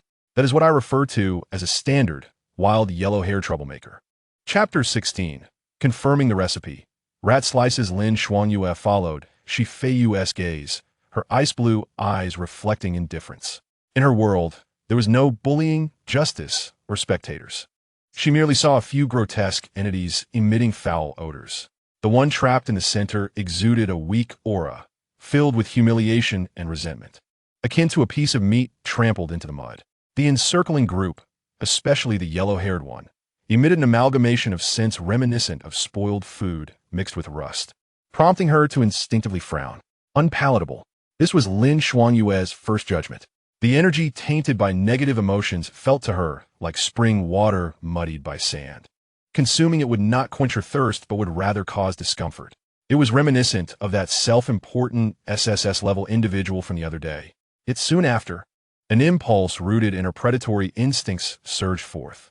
She suddenly yearned to kill the yellow-haired youth, not for sustenance, but out of sheer curiosity to witness the comical expression on his face as he confronted insurmountable violence, watching as it crumbled and begged for mercy. It would undoubtedly be amusing, akin to crushing a buzzing fly. A chill of murderous intent seeped out. The hand gripping Feiyu's arm unconsciously tightened. Wait, don't move. He quickly grasped Lin Xuanyue's icy wrist, forcefully halting her. Lin Xuanyue turned her head, gazing silently at him, her eyes questioning. Why can't I crush this fly? Do you think he has an eyesore, that you wish to eliminate him? Feiyu whispered urgently, seeking to understand. Lin Xuanyue pondered for a moment and nodded honestly. I understand. I completely understand. Feiyu adopted an expression of understanding, his tone grave as he explained. However, you cannot touch him. Why? Feiyu's gaze instantly transformed into one of profound depth as he commenced his grand charade. Observe him, his hairstyle reminiscent of a super scion, a mere B-grade talent who, with a bit of family wealth, believes himself to be the center of the universe, preying upon the unsuspecting. Is this not the quintessential archetype of a petty villain? True men of wealth and power, like myself, would never seek out trouble. Lin Xuanyue listened quietly, unable to comprehend fully, yet she sensed the disdain in Feiyu's tone. She found his speech captivating and amusing. Such individuals, Feiyu remarked, extending a finger in the direction of a yellow-haired youth, served as a catalyst, the inception of a chain quest. Gazing at Lin Xuanyue's countenance, which bore the expression of I don't understand, yet you are correct, he resolved to elucidate using logic she could grasp. Allow me to illustrate. If you were to confront him and swiftly eliminate him, do you believe that would resolve the issue? Incorrect. Within a day, his slightly more formidable brother or his bureaucratic father would come storming in, seeking vengeance. Lin Xuanyue blinked, seemingly processing this information. And then, if you were to dispose of his brother and father as well, it wouldn't be long before their reclusive family patriarch emerged from seclusion. After dealing with the patriarch, who knows what ancient ancestors, long dormant, might awaken? This is akin to what? Feiyu drew a comparison. It is like a roadside stall that may seem delectable, but is devoid of health and nutrition, merely occupying your stomach and preventing you from relishing true culinary delights. He succinctly concluded, "Is a complete waste of time. I refuse to let such trivialities delay our acquisition of the main course. Moreover, my sister is exceedingly busy. She cannot afford to repeatedly come and clean up the repercussions of such a chain reaction." Lin Xuanyue's mind momentarily stalled. Feiyu, sensing this, unveiled his trump card. Should you lay a hand on him, the delectable sandwiches and jellies from this morning, along with subsequent culinary delights, would be entirely out of reach. With that, she grasped his intent. The prospect of missing out on delicious food extinguished her interest in the yellow-haired youth. To become ensnared in a tedious performance, trapped in a protracted and unproductive cycle of predation, was entirely contrary to her primary interests. Observing the cold glint of murderous intent fade from her eyes, Feiyu exhaled in relief, feeling the weight on his arm lift. Success. He had adeptly sidestepped a classic face-slapping confrontation and the ensuing saga of familial revenge. He took Lin Shuang's hand and circumvented the treacherous territory, heading straight for the colossal luminous task wall on the opposite side of the hall. The glowing screen was alive with a plethora of task information. S-rank bounty. Hunt the abyssal chantress residing in the Black Mist Marsh. Reward: 8 million cash, 10,000 merit points. A-rank urgent task. Investigate the disappearance of the president of looting capital, suspected to be related to the Thousand-Faced One. Task rating: extremely dangerous. B-rank team task. Exterminate the Blade Mantis population in the abandoned factory area of the East City, approximately 200 in number. Reward: 900,000 cash, 500 merit points. The surrounding awakened individuals were fervently discussing these lucrative bounties, their eyes gleaming with greed and desire. Yet in Feiyu's eyes, the scene unfolded differently. His talent, all things are ingredients, had automatically parsed every detail for him.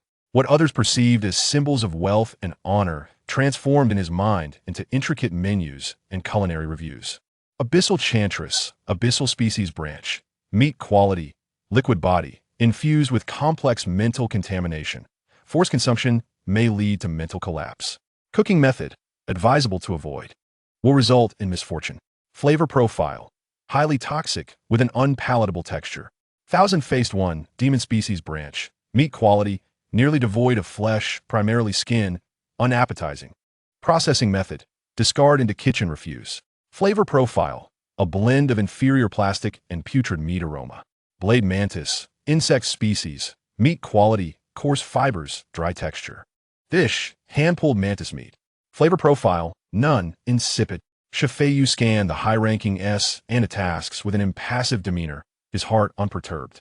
While these toxic ingredients could indeed be handled with the right finesse, his current pursuit was cost-effectiveness, the most efficient means of leveling up. His gaze continued to traverse downward, skimming past the B and C tier tasks. At last, in an unremarkable corner, he discovered his target. It was a C-rank team task, scarcely noticed, with a pitiful reward. C-rank team task: clear the corrupted rat swarm in the Western District sewers. Task requirements: at least a 5-person team. Reward: 50,000 cash. Spoils to be handled independently. Adjacent to this task description, Feiyu's vision was graced by a golden talent annotation. Corrupted rat. Corrupt species branch, social creatures. Meat quality, inferior. Flavor profile: the meat carries a slightly sour and fishy taste due to prolonged consumption of decayed matter. Easily processed with a cleaver. Dish: rat slices made through vigorous pounding and spice marination. Chef's commentary: among the vast numbers of rats, there exists a minuscule chance of encountering a mutated individual, the core of which could serve as an intriguing seasoning. Found it. You shall be my target, little rat. Feiyu's eyes sparkled with enthusiasm. This was a perfectly tailored buffet for a novice. Abundant, easy to process, and yielding a product that would consistently enhance all attributes. A common blessing, while simultaneously honing his culinary skills. What kind of team should he assemble?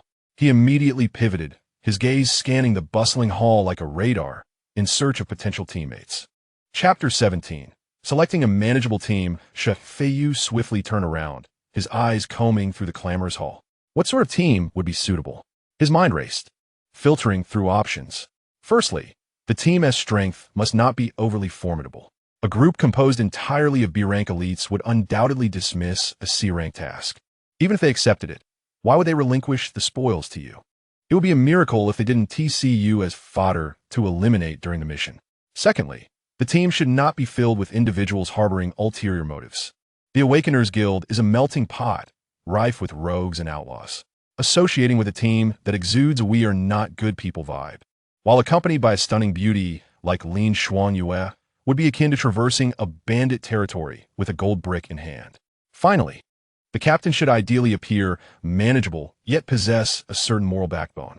An overly cunning individual would calculate your worth, while a foolish one might lead the entire team to doom. The optimal collaborator would be someone desperately in need of hands, yet with a hint of principle, a straightforward person to facilitate dominance. Feiyu was not foolish enough to engage in some grandiose theory of lone wolves amidst herds of sheep. Even SS-rank combat professions have faltered. He, an unskilled combatant in a lifestyle vocation, had no desire to perish for the sake of bravado.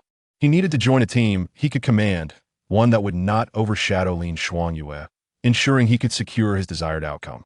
To speak bluntly, in the event of unforeseen danger, he merely needed to outrun these teammates.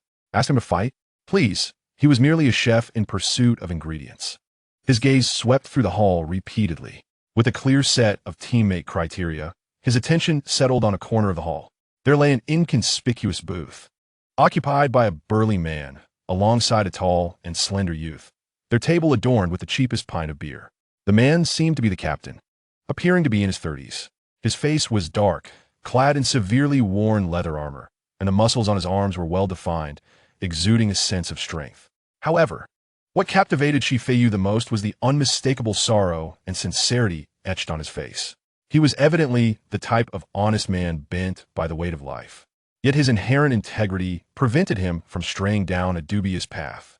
More importantly, Feiyu noticed that just moments ago, several other solitary awakeners had approached him for conversation, only to shake their heads and walk away after a few exchanges. It was evident that this fellow was attempting to assemble a team, and his efforts were not going smoothly. A perfect target. Let's approach him.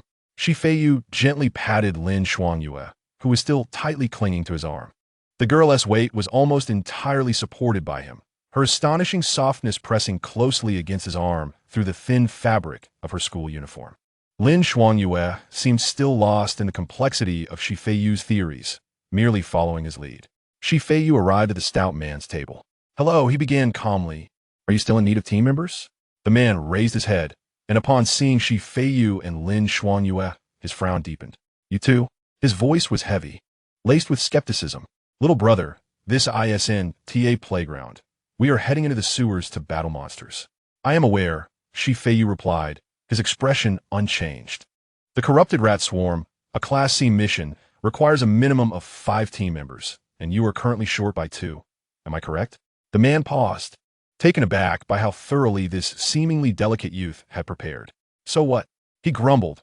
"Even if we are short on members, bringing you along would be courting death. I am Feiyu, a life profession practitioner." He introduced himself. "This is my companion." He had initially considered referring to her as a bodyguard, but thought better of it. Given Lin Xuanyue's unstable mental state, it was best to avoid that. As for claiming that this little tentacle creature was his girlfriend, that was a narrative more suited to a niche game. Life profession?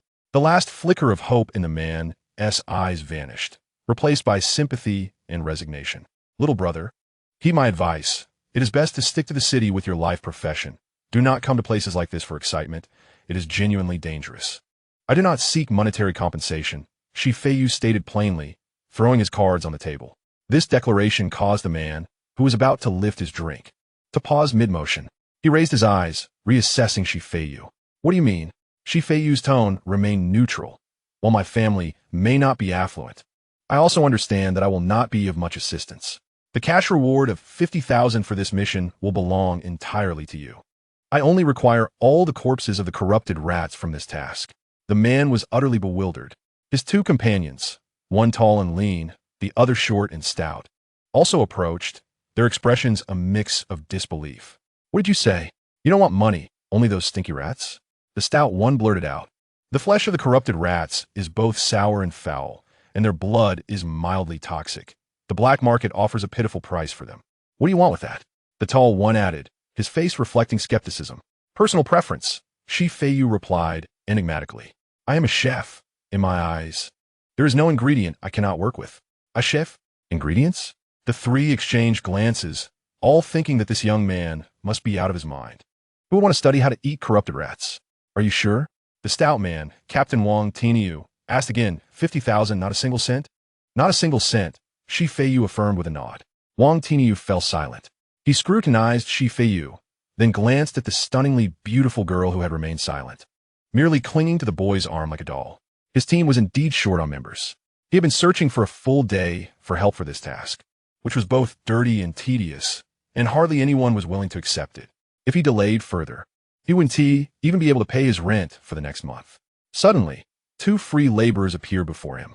Though one seemed lacking in combat capability with a life profession, and the other appeared merely ornamental, they were free. It was an offer too good to refuse. Even if they could not contribute in battle, as long as they did not cause trouble, it would suffice.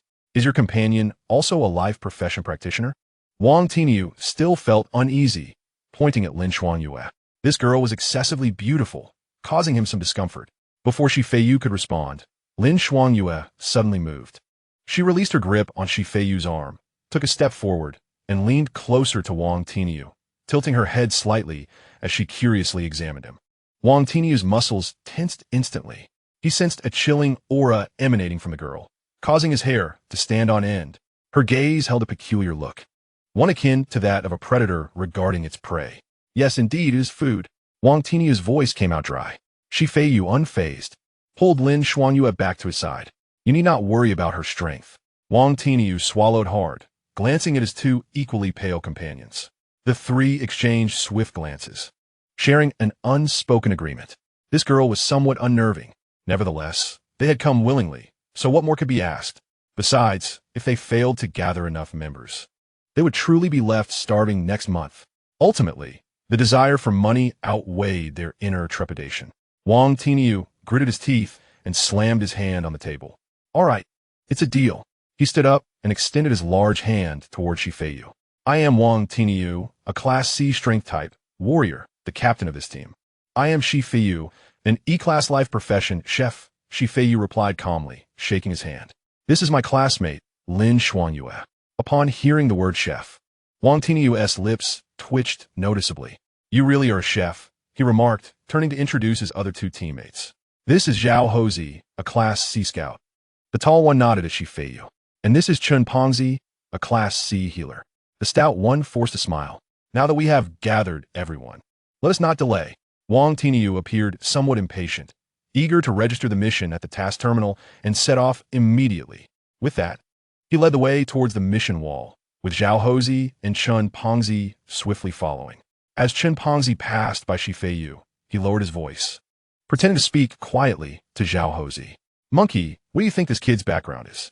I don't believe he is an E-class chef. Which chef looks like this and brings such a top-tier girl to the sewers for a taste of life? Zhao Hozi did not turn his head, quickening his pace as he hissed, Shut up, you fat ass. What does it matter who he is? It's none of our concern. I was just saying, Chun Pongzi pouted, a lewd grin spreading across his face. That girl is truly something, with those legs and that waist if only she could. Shut your mouth. Zhao Hozi abruptly interrupted, his eyes flashing with warning. If you want to get yourself killed, don't drag me down with you. Look at how that kid speaks. And notice that girl-esque demeanor. Such a pair cannot be from an ordinary background. We are here to make money, so put away your sordid thoughts. If you stir up trouble, I'll be the first to deal with you. You have the lust, but lack the guts. Chun Pongzi muttered sulkily, ultimately refraining from saying anything more. Unbeknownst to them, their casual chatter was clearly heard by the two behind them. Feiyu maintained an impassive expression, as though he had heard nothing. Meanwhile, Lin Xuanyue leaned her cheek closer to Feiyu's shoulder, whispering softly, so only he could hear, Are they also ingredients? Feiyu's gaze was as precise as the finest caliper, measuring the 3 figures ahead. No, he responded softly. Quality kitchen waste can still be put to good use. However, should they dare to spoil and emit an unpleasant odor, he turned his head, locking eyes with Lin Xuanyue's pure gaze. Then, dear taster, I would hope you would personally assist me in removing these inferior ingredients from my kitchen. Chapter 18. A 1,000 defenses upon exiting the Awakeners Guild. The sky had taken on a dim hue. The atmosphere among the group was oppressive. Wang Tiniu and the other two walked ahead in silence, their leather armor and weapons showing evident signs of wear. Zhao Hozi walked with a slight limp on his left leg, while Chun Pongzi occasionally clutched his chest and coughed. His complexion far from rosy. A heavy air of despair and bleak prospects enveloped this hastily assembled team. Feiyu followed behind, clutching his unremarkable kitchen knife, Pao Ding. Lin Xuanyue, once again, effortlessly hung onto his right arm, her entire weight seemingly surrendered to him, as if she were devoid of bones. With her hands empty, the loose-fitting school uniform, due to this excessive reliance, had its collar slightly loosened, resembling a young lady on an outing. Feiyu sensed that Wang Tiniu's gaze had lingered on his kitchen knife several times, filled with despair. Is this fellow truly here to be a chef? Wang Tinyu's heart was a tumult of emotions. He began to seriously question whether bringing along these two apparent students for a mere 50,000 yuan was indeed the right decision. One wielding a kitchen knife for a living, the other a lovely vase empty-handed. Was this arrangement sufficient to tackle rats in the sewers? Heaven forbid they become dinner for the vermin. He sighed, but quickly reassured himself. Well, they proposed it themselves, wanting no payment, only the carcasses of the rats. I agreed. A man must keep his word. As long as I don't create chaos, that's all I ask. The group traversed through the bustling commercial district, gradually entering the dilapidated old town on the west side of Jianghai City. The buildings here were low and worn, and the streets were markedly less populated. An unshakable damp and moldy odor permeated the air. Eventually, Wang Tinyu halted before a rusted sewer manhole cover. This is the spot, he muttered, retrieving a sturdy iron pry bar from his backpack. With a harsh scraping sound, the heavy cover was pried open. A wave of indescribable stench erupted from the dark opening.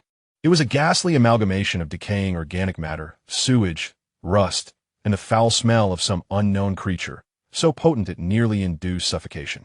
Chen Pongzi immediately retched, his complexion paling further. Zhao Hozi frowned tightly. This stench is truly overwhelming. Shi Feiyu remarked impassively, waving his hand in front of his nose. In contrast, Lin Shuangyue exhibited a different reaction. She slightly tilted her exquisite face upward, closed her eyes, her long eyelashes fluttering slightly, and her delicate nose twitched. Then, she emitted a soft, almost blissful sigh, turning to Shi Feiyu, curiously exclaiming, "What a fresh scent." Fresh? Shi Feiyu's eyelid twitched. Indeed, this lady's taste was beyond ordinary comprehension. All right, everyone prepare yourselves. Wang Tinyu retrieved several rudimentary gas masks from his backpack, distributing them to Zhao Hozi and Chen Pongzi. After a moment of hesitation, he handed two to Shi Feiyu. Put these on. The air down there isn't good. No, thank you. Shi Feiyu waved his hand dismissively. As a chef, how could I be deterred by the mere odor of ingredients? Should I complain about the bloody scent in a slaughterhouse while sourcing ingredients or the smell of spoiled vegetable leaves at a market? Lin Shuangyue outright ignored the mask. Wang Tinyu observed the two. His mouth moved, but ultimately he said nothing, simply reclaiming the masks, intending to offer them again should the need arise. He was the first to descend the ladder, followed by Zhao Hozi. When it was Shi Feiyu's turn, he had just grasped the ladder and descended 2 rungs when Lin Shuangyue promptly followed. Shi Feiyu began to suggest she wait a moment and maintain some distance. I'm afraid of the dark, Lin Shuangyue succinctly stated, confidently positioning herself directly above him on the ladder, her short skirt nearly brushing against his head. Shi Feiyu could only continue his descent. This was quite torturous. Lin Shuangyue still wore that short skirt. From his position, merely looking up through the gaps in the ladder, he could see her slender, fair legs encased in black thigh-high stockings. The sewer was dark, damp, and sticky. Wang Tinyu activated the spotlight above. A beam of yellowish light piercing through the darkness, illuminating the narrow passage ahead. The walls were adorned with slick moss and unidentified fungi, while the ground was muddied with sewage, unfathomably deep. Bubbles occasionally surfaced, releasing an even stronger stench. Stay close, Hozi, scout ahead, Wang Tinyu's voice echoed in the passage. Sounding somewhat hollow. Understood. Zhao Hozi nodded, lowering his body, seamlessly blending into the darkness ahead like a phantom. You and you. Wang Tinyu turned to Shi Feiyu and Lin Shuangyue, his tone serious. Stay right behind me and don't wander off, understood? Shi Feiyu nodded. Lin Shuangyue pressed her cheek against Shi Feiyu's shoulder, inhaling the scent from his neck, as if she found it more pleasant than the air in the sewer. Her warm breath brushed against his skin, causing an itch. He could feel the softness of her ample bosom pressed against his arm, rising and falling with her breath. A sensation so palpable that he could not ignore it. Was she treating him like a pillow? The team advanced in silence, the only sound being the splashing of water beneath their feet. After a short distance, Zhao Hozi suddenly halted, signaling with his hand. Wang Tinyu immediately became alert, gripping his battle axe tightly. They're coming, he growled. No sooner had he spoken than a myriad of crimson glimmers ignited in the dark, murky water ahead. Squeak, squeak, squeak. The piercing screams erupted from all directions, Countless shadows surged forth from the sewage and the shadows of the pipes, like a black tide, wildly charging towards them. Corrupt rats. These creatures were several times larger than ordinary house mice, their bodies covered in filthy gray fur, sharp fangs protruding from their mouths, and eyes so red they seemed to bleed. Pongzi, buff up, Wang Tinia bellowed, as a faint yellow aura enveloped him, a blessing of resilience bestowed by Chun Pongzi. With a roar, he charged into the swarm of rats, swinging his battle axe. With a slicing sound, the axe cleaved through 3 or 4 corrupt rats in an instant, spraying putrid blood everywhere. Zhao Hozi also sprang into action, his form ghost-like, his dual daggers carving through the rat horde with glimmers of cold light, accurately piercing the eyes of one corrupt rat after another. Yet his movements appeared somewhat stiff, each dodge and maneuver accompanied by a slight pause. Chen Pongzi stood at the rear, clutching a tattered tome, muttering incantations. Faint green lights continually fell upon Wang Tiniu and Zhao Hozi, barely preventing their injuries from worsening. The battle escalated rapidly. However, the situation was dire. The number of corrupt rats was overwhelming, seemingly endless. Wang Tiniu, despite his ferocity, soon found himself in a predicament. A corruption rat seized the opportunity during his assault, leaping up and sinking its teeth into his calf. In pain, he let out a furious roar and crushed the rodent beneath his boot.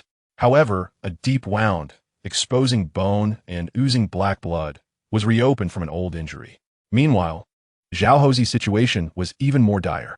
To evade an encirclement, he was forced to twist his body, aggravating an old injury in his left leg, causing his movements to falter.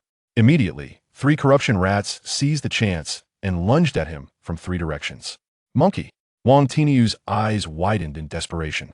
He wished to assist, but was ensnared by the swarm of rats. Chun Pongzi's healing abilities were insufficient. Zhao Hozi was on the verge of being overwhelmed by the rodents. Both men shared a fleeting glance of regret and despair. They lamented their decision to accept this mission, especially for the meager reward, and regretted bringing along 2 burdens. If there had been an additional combatant, they would not be in such a predicament. Just at that critical moment, a resounding voice thundered from the depths of the sewer. "Get lost, pests! Do not tarnish my territory!" Accompanied by blinding lightning, a dazzling bolt surged forth, instantly incinerating the rats that were charging toward Zhao Hozi. The acrid scent of charred flesh overpowered the stench of the sewer. Wang Tiniu and Zhao Hozi stood frozen, gazing at the brilliant flash of lightning. Emerging from the light was a tall, lean figure, enveloped in crackling arcs of electricity. This audacious voice and blinding light halted all actions. Wang Tiniu and Zhao Hozi, having narrowly escaped death, cautiously peered into the depths of the corridor. The corruption rats, seemingly startled, retreated and emitted anxious squeaks in the direction of the lightning. From within the crackling arcs, the tall figure stepped forward, clad in a pristine combat suit, crafted from high-quality material that shimmered with a subtle metallic sheen. A badge emblazoned with flames and lightning adorned his chest. Behind him followed 4 equally well-equipped individuals, exuding vitality, starkly contrasting the disheveled state of Wang Tiniu's team. The leading slender youth, approximately 25 or 26 years of age, bore a striking appearance. However, the blatant disdain and arrogance curling at the corners of his mouth marred his overall countenance. He toyed with a flickering spark of electricity in his hand, his gaze sweeping over Wang Tiniu's team before finally fixating on Lin Xuanyue. In an instant, his eyes flashed with unabashed admiration and avarice, and he whistled, his tone flippant. "Oh, is that not Wang Tiniu? What brings you and your band of frail companions to the sewers for filth duty?" Wang Tiniu's face turned a deep shade of crimson, his knuckles whitening as he gripped his battle axe. "Lamon," he spat through clenched teeth. This youth, named Lamon, paid no heed to Wang Tiniu's fury. His gaze brazenly roamed over the members of Wang Tiniu's team. Let me see. A limping scout and a wheezing healer. His eyes landed on Feiyu, and upon spotting the kitchen knife in his hand, he erupted into exaggerated laughter. "My goodness, has your team fallen to such depths? You even brought along a cook?" The laughter of his companions echoed through the narrow sewer, a harsh and grating sound. Zhao Hozi and Chun Pongzi lowered their heads, humiliation etched across their faces. Wang Tiniu trembled with rage, but found himself at a loss for words, for the truth of the matter stung. Their team, considered elite among C-rank adventurers, was overshadowed by Lamon, a B-rank electromancer hailing from a privileged background who could not be compared to their struggling group. Lyman's gaze returned to Lin Shuangyue, his greed intensifying. "Well, old ox, impressive that you brought a family member along for this filth duty. My dear, what future do you envision with such a waste of space? Look at them. They can't even handle a few pathetic rats. Why not join me instead? I guarantee you'll feast like royalty and acquire whatever equipment your heart desires." How cliché, Feiyu thought, internally mocking the archetype of a villain that was all too common, one who appeared to deliver experience and equipment to the protagonist.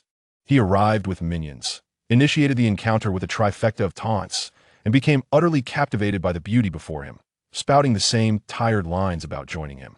"Please, this lowly scum isn't even worthy of being an appetizer, wasting my precious time." He felt the jade arm hanging on his own titan. The girl slightly turned her head, her ice blue eyes gazing at Lamon with a piercing scrutiny devoid of any anger at being teased, only a pure assessment of a potential prey. Indeed, she lacked the shame typical of humanity, having once encountered Shi Junyao, who had been unable to escape even with a semblance of dignity.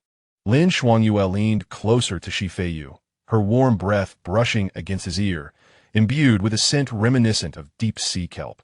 "He is weak, albeit at high level, but still inferior to that SSS rank." Feiyu's expression remained impassive, yet he had already sentenced Lamon to doom in his mind. "I always said he could match you." To showcase his prowess before the beauty and utterly crush Wang Tingyu's pride, Lyman's smile morphed into something cruel. "Allow you country bumpkins to witness true extermination efficiency." He raised his hand, electricity crackling in his palm. Chain lightning. Boom! A massive bolt erupted from his hand, surging into the horde of rats. The lightning danced like a living entity, careening through the dense cluster, each leap incinerating one or more corruption rats into charred remains.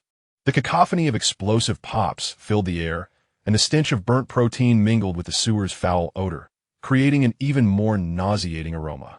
In mere 3 to 5 seconds, the horde that had previously cornered Wang Tinyu and his companions, numbering in the hundreds, was significantly reduced by Lyman's wide-reaching spell. Only a few scattered rats remained, trembling in fear, unwilling to advance. Wang Tinyu, Zhao Hozi, and Chen Pongzi stood in stunned silence, their eyes brimming with shock, envy, and a deeper sense of inferiority and helplessness. This was the power of a B-rank elite practitioner. This was the strength amassed through wealth. Their struggles, to others, were but trivial matters easily resolved with a single skill. The vast disparity in strength loomed like a mountain, suffocating them. "Do you see now, pests?" Lamon withdrew his hand, electricity still crackling in his palm, regarding Wang Tinyu with disdain. "This is the chasm between you and me." He gestured toward the 2 junctions in the sewer. "Our Thunderfire team is assigned to deal with the big one deep in the main thoroughfare. You lot are to clear the lesser pests in the West Branch. Do not linger here and obstruct our path." His tone was akin to shooing away flies. Wang Tinyu's lips trembled. He understood that while the western route was teeming with smaller magical creatures, their greater numbers and the complex terrain posed an even greater risk. Lamon was forcing them onto a path of peril, yet he dared not resist. Inferiority in strength was a sin in itself. "Let us depart." Wang Tinyu lowered his head, his voice hoarse as he spoke to his 2 companions. Zhao Hozi and Chen Pongzi silently turned around, preparing to leave this place of turmoil. However, Feiyu stood still, motionless. Beside him, Lin Shuangyue tilted her head, her beautiful face filled with curiosity. She did not comprehend the intricate hierarchy of human oppression, yet she could sense a shift in Feiyu's emotions. If he had previously exhibited a calm demeanor akin to that of a spectator, now he resembled a piece of ice cast into a deep abyss. "Hey kid, are you deaf? Didn't you hear what I said? Get lost, or are you lost?" Lei Meng noticed the unmoving Feiyu, his brow furrowing and his expression darkening. Wang Tinyu, growing anxious, turned around and roared, "Feiyu, what are you doing? Hurry up and leave." Being prudent and sensible, his first instinct was to flee. Yet, Feiyu ignored him, simply lifting his gaze to calmly meet Lei Meng's eyes. "What if I refuse?" In an instant, the entire sewer fell silent. Lei Meng was taken aback, as were his companions behind him. Wang Tiniu and the others regarded Feiyu with expressions akin to that of madness. Did he realize whom he was speaking to? Ha! Lei Ming erupted into a fit of laughter, as if he had heard the most absurd joke, laughing until he doubled over. An E-rank lifestyle worker, a chef wielding a kitchen knife, dares to say no to me? Once his laughter subsided, his face contorted into a sinister expression, electric sparks crackling around him once more. I see you're tired of living. I'll send you on your way right now. Stop! Wang Tiniu shouted, bracing himself in front of Feiyu. Lei Ming. He is just an ignorant student. Get out of the way. Lei Ming barked impatiently, declaring that no one could protect him today. Observing the flickering electric sparks, Wang Tiniu was drenched in cold sweat. Yet, Feiyu gently patted his shoulder, signaling him to step aside. Feiyu calmly emerged from behind Wang Tiniu, facing the menacing Lei Ming without an ounce of fear. He even had the leisure to slowly retrieve his phone from his pocket. Click in the bewildered gaze of everyone present. He turned on the flash and took a high-definition close-up of Lei Ming's twisted face. Then, he leisurely opened his contacts. Mother Tyrannosaurus, sister, omnipotent matron, mom. Chapter 20. I never hold grudges, for I take immediate revenge. Lei Ming was utterly dumbfounded. His companions behind him were equally bewildered.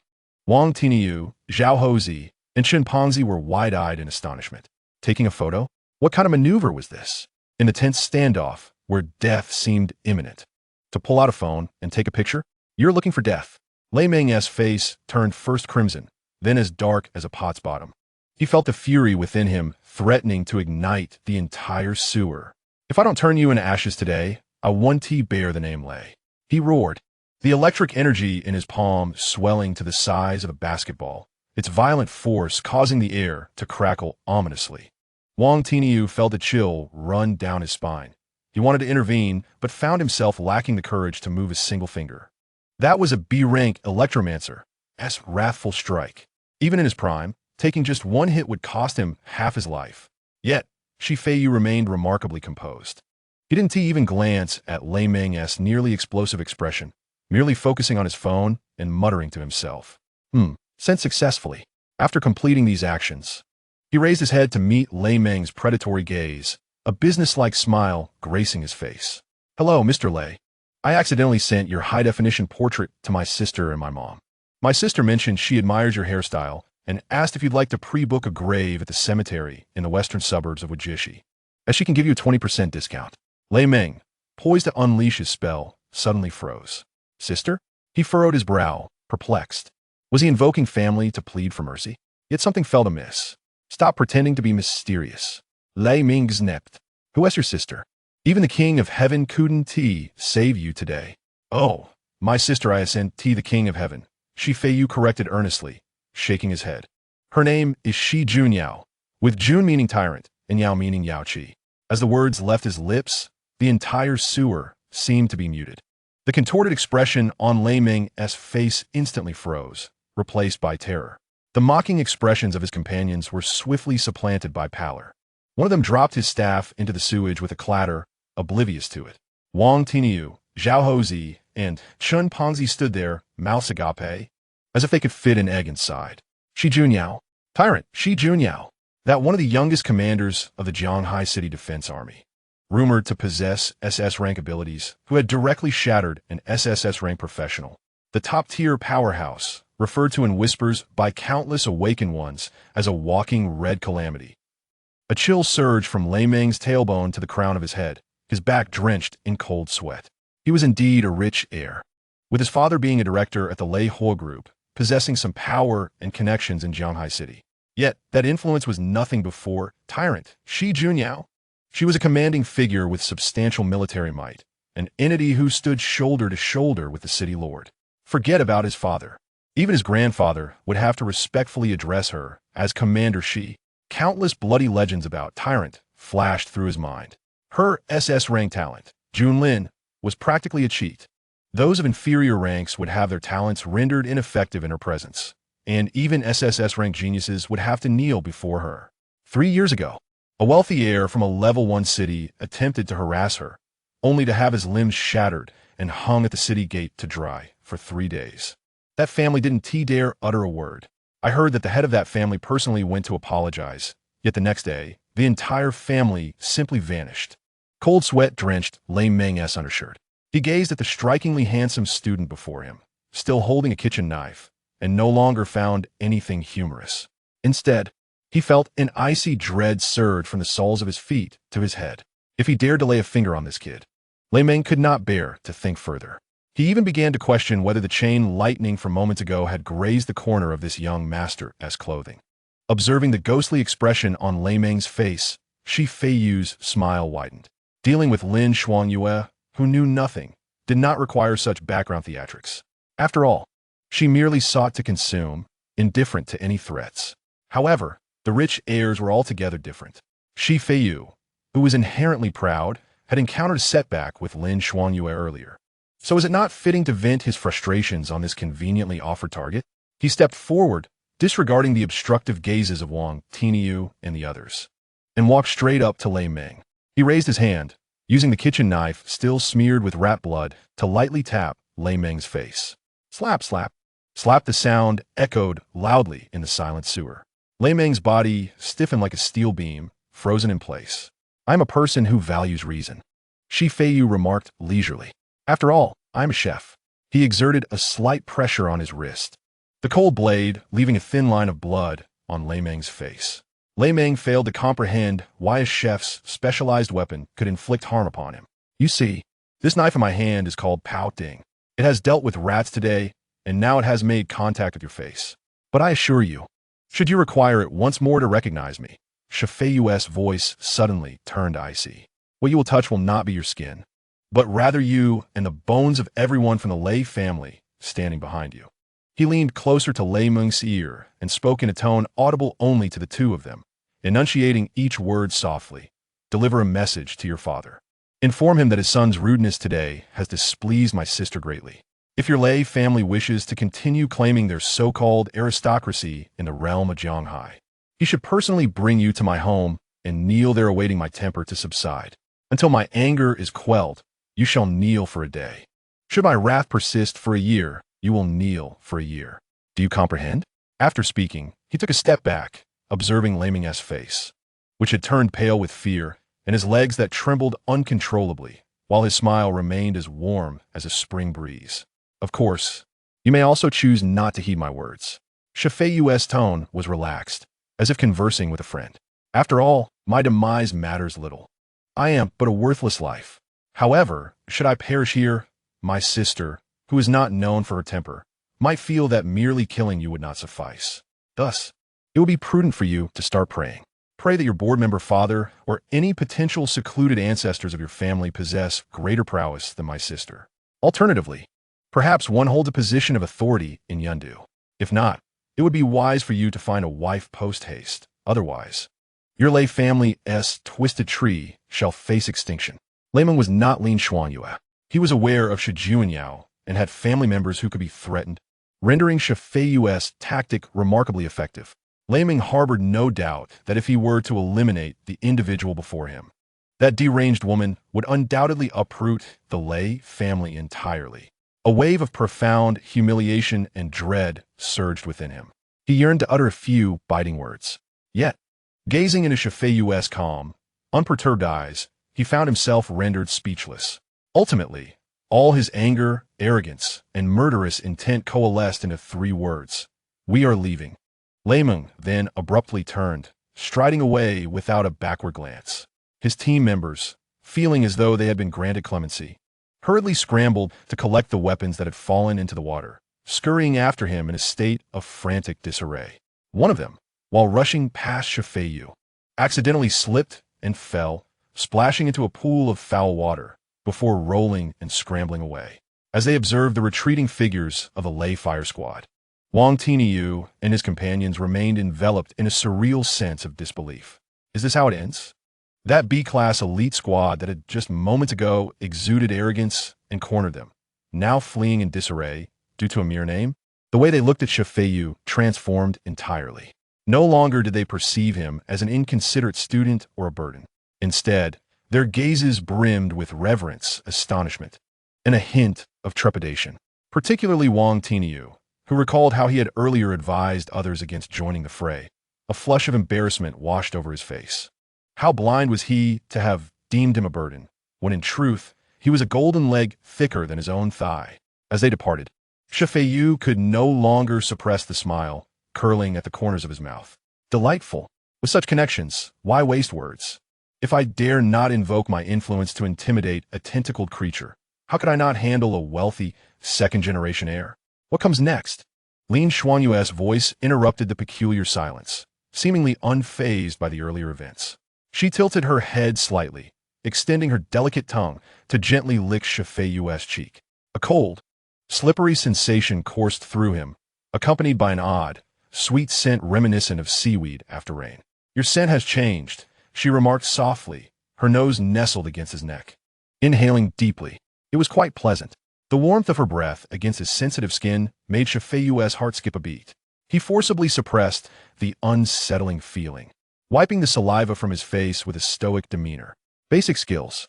He turned his gaze towards the fork in the road that Lameng had designated, leading to the main thoroughfare. As for what lies ahead, a playful smile danced upon Feiyu's lips. Naturally, we shall continue with our procurement mission.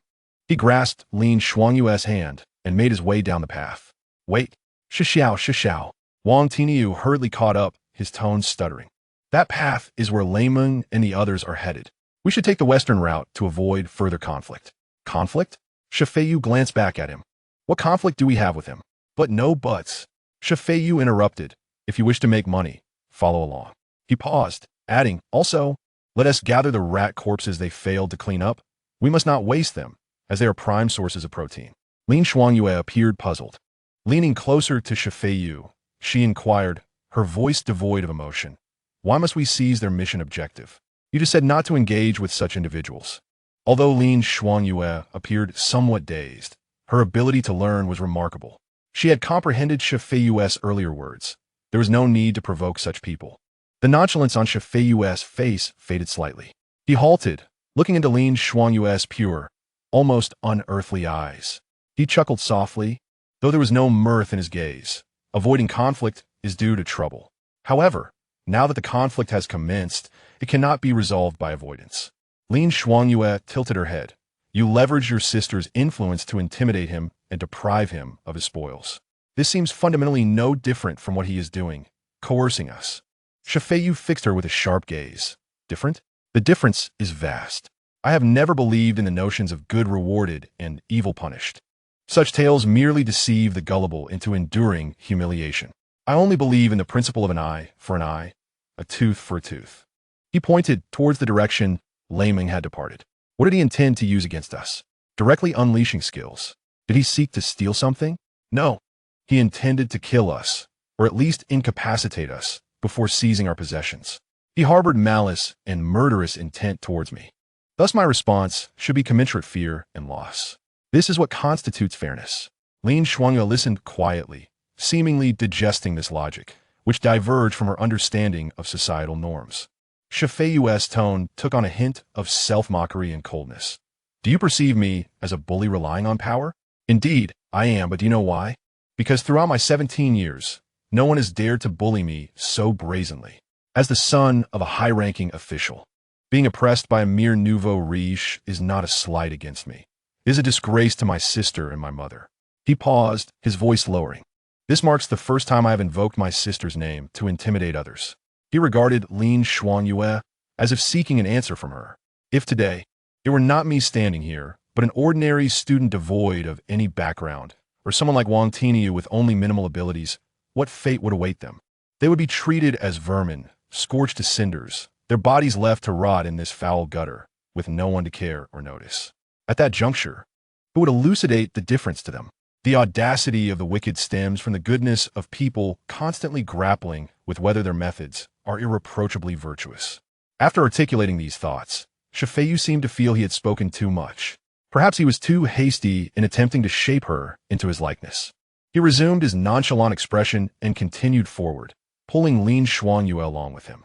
You need only remember a single phrase. A scoundrel, when struck, has but one plea, to beg you to refrain from further blows. However, when left unscathed, he will present an endless array of demands. Having departed. Chapter 21. What has the little tentacle creature so flustered? Feiyu smacked his lips, observing Wang Tiniu and his companions in their post-crisis state, and chuckled inwardly. He found no motivation to elucidate profound truths to these individuals, battered by society to the point of forsaking their dreams. Instead, he deemed it more worthwhile to impart some knowledge of humanity to the little tentacle creature beside him. Grasping Lin Xuangyue's hand, he made his way toward a narrow fork leading to the central thoroughfare, casually informing the three behind him, "If you wish to leave, I shall not impede you." Wang Tiniu and his companions exchanged glances, ultimately gritting their teeth and dragging their weary bodies to follow, partly out of fear of Feiyu's formidable background, and partly because this could well be their chance to rise from their lowly status. As they gazed at the silhouette of the youth ahead, Wang Tiniu's expression became incredibly complex. While they were toiling for a meager reward of 50,000, he was already contemplating how to snatch opportunities from the grasp of B-grade elite practitioners. The disparities of the world were starkly displayed in this moment. Having walked a few paces, Feiyu abruptly halted, drawing Lin Xuangyue into a narrower shadowed path. "What's the matter?"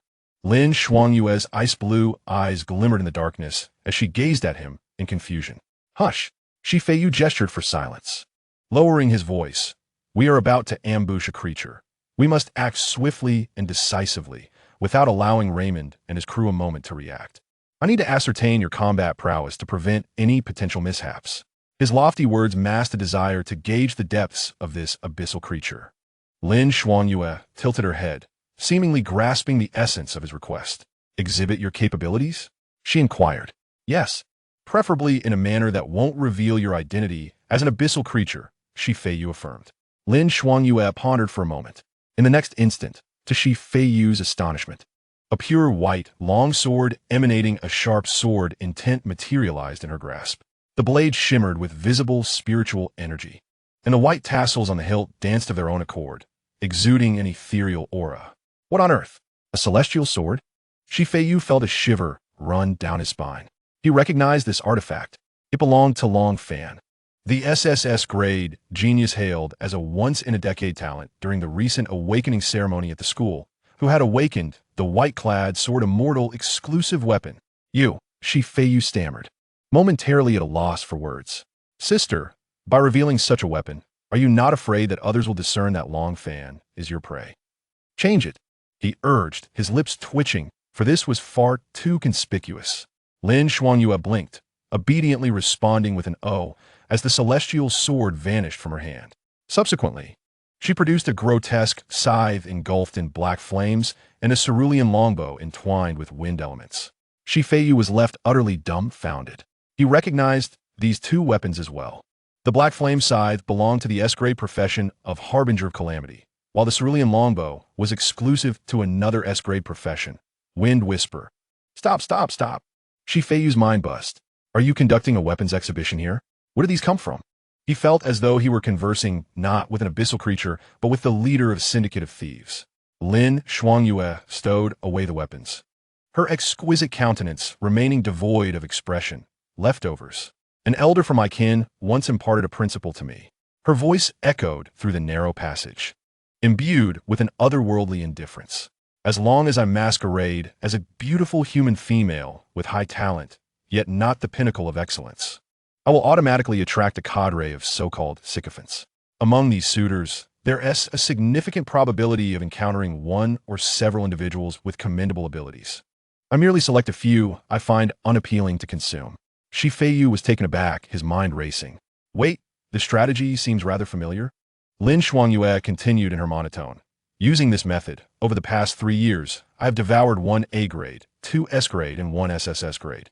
As she spoke, she extended her delicate finger, indicating herself. "The A-grade Fire Mage, the S-grade Harbinger of Calamity and Wind Whisper, and that SSS grade being White-clad Sword Immortal. I possess and can utilize their professional talents and weapons." Feiyu was utterly flabbergasted. What an astonishing fortune! How has such remarkable wealth fallen upon your tentacled form? Are you not merely a humanoid, self-sufficient skill set? Yet, just as Feiyu thought this conversation might reach a chilling conclusion, Lin Xuangyue unexpectedly leaned in closer. The mingled scent of decay and sweetness enveloped him once more.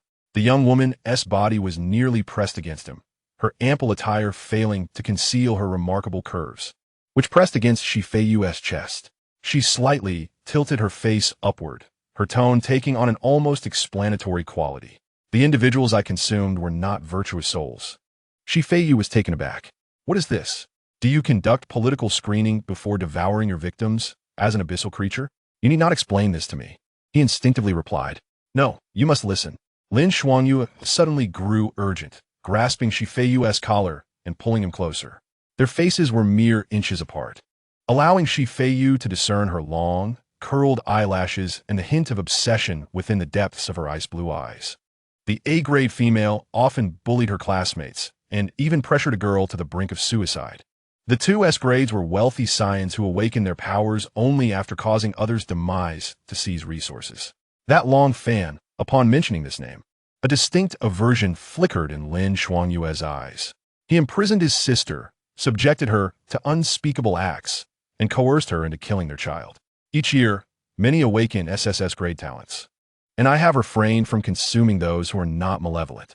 She concluded in one breath, staring intently at Feiyu, as if awaiting his judgment. Feiyu's mind momentarily malfunctioned. What does this signify? Is it the self-cultivation of a demoness? A quest for justice? Observing Lin Xuanyue's expression, which seemed to plead, I'm not a senseless killer. Praise me. He felt an overwhelming sense of absurdity. He scratched his head, responding, That's wonderful, very good. No. Suddenly, Feiyu seized upon the crux of the matter. Why then do you wish to consume me? To this day, he could not fathom what wrongdoing he had committed. Lin Xuanyue tilted her head innocently. A week prior, the boys and girls in class deemed you a scoundrel, flirting and then fleeing. When you rejected that girl as confession, I saw her in tears. Feiyu. Yet he did not squander time on this already resolved issue. So who told you that masquerading as the school beauty would attract geniuses? Upon this inquiry, Lin Xuanyue's expression regained a measure of indifference. 18 years ago, a monarch among our kind shared his experiences with us after fulfilling the duty of bearing offspring. A monarch? Feiyu seized upon this pivotal information. Yes, Lin Xuanyue nodded. That monarch was immensely powerful. He never consumed any humans, relying solely on his own strength to attain the monarch tier. Thus his bloodline remains exceedingly pure. Never consumed humans? He trained himself to the maximum level? An outrageous thought flashed through Feiyu's mind. Could this individual also be a transmigrator? A monarch among abyssal beings? Perhaps a recluse who honed his skills, quietly developing without ever harming even a chicken in the novice village? He swiftly dismissed the notion once more. The concept of a monarch's physique felt far too distant for him. Pondering such trivialities was less worthwhile than considering what to have for dinner. Very well understood. Feiyu waved his hand, signaling her to release his collar. All these gaudy trinkets should be tucked away. In the future, no usage without my permission.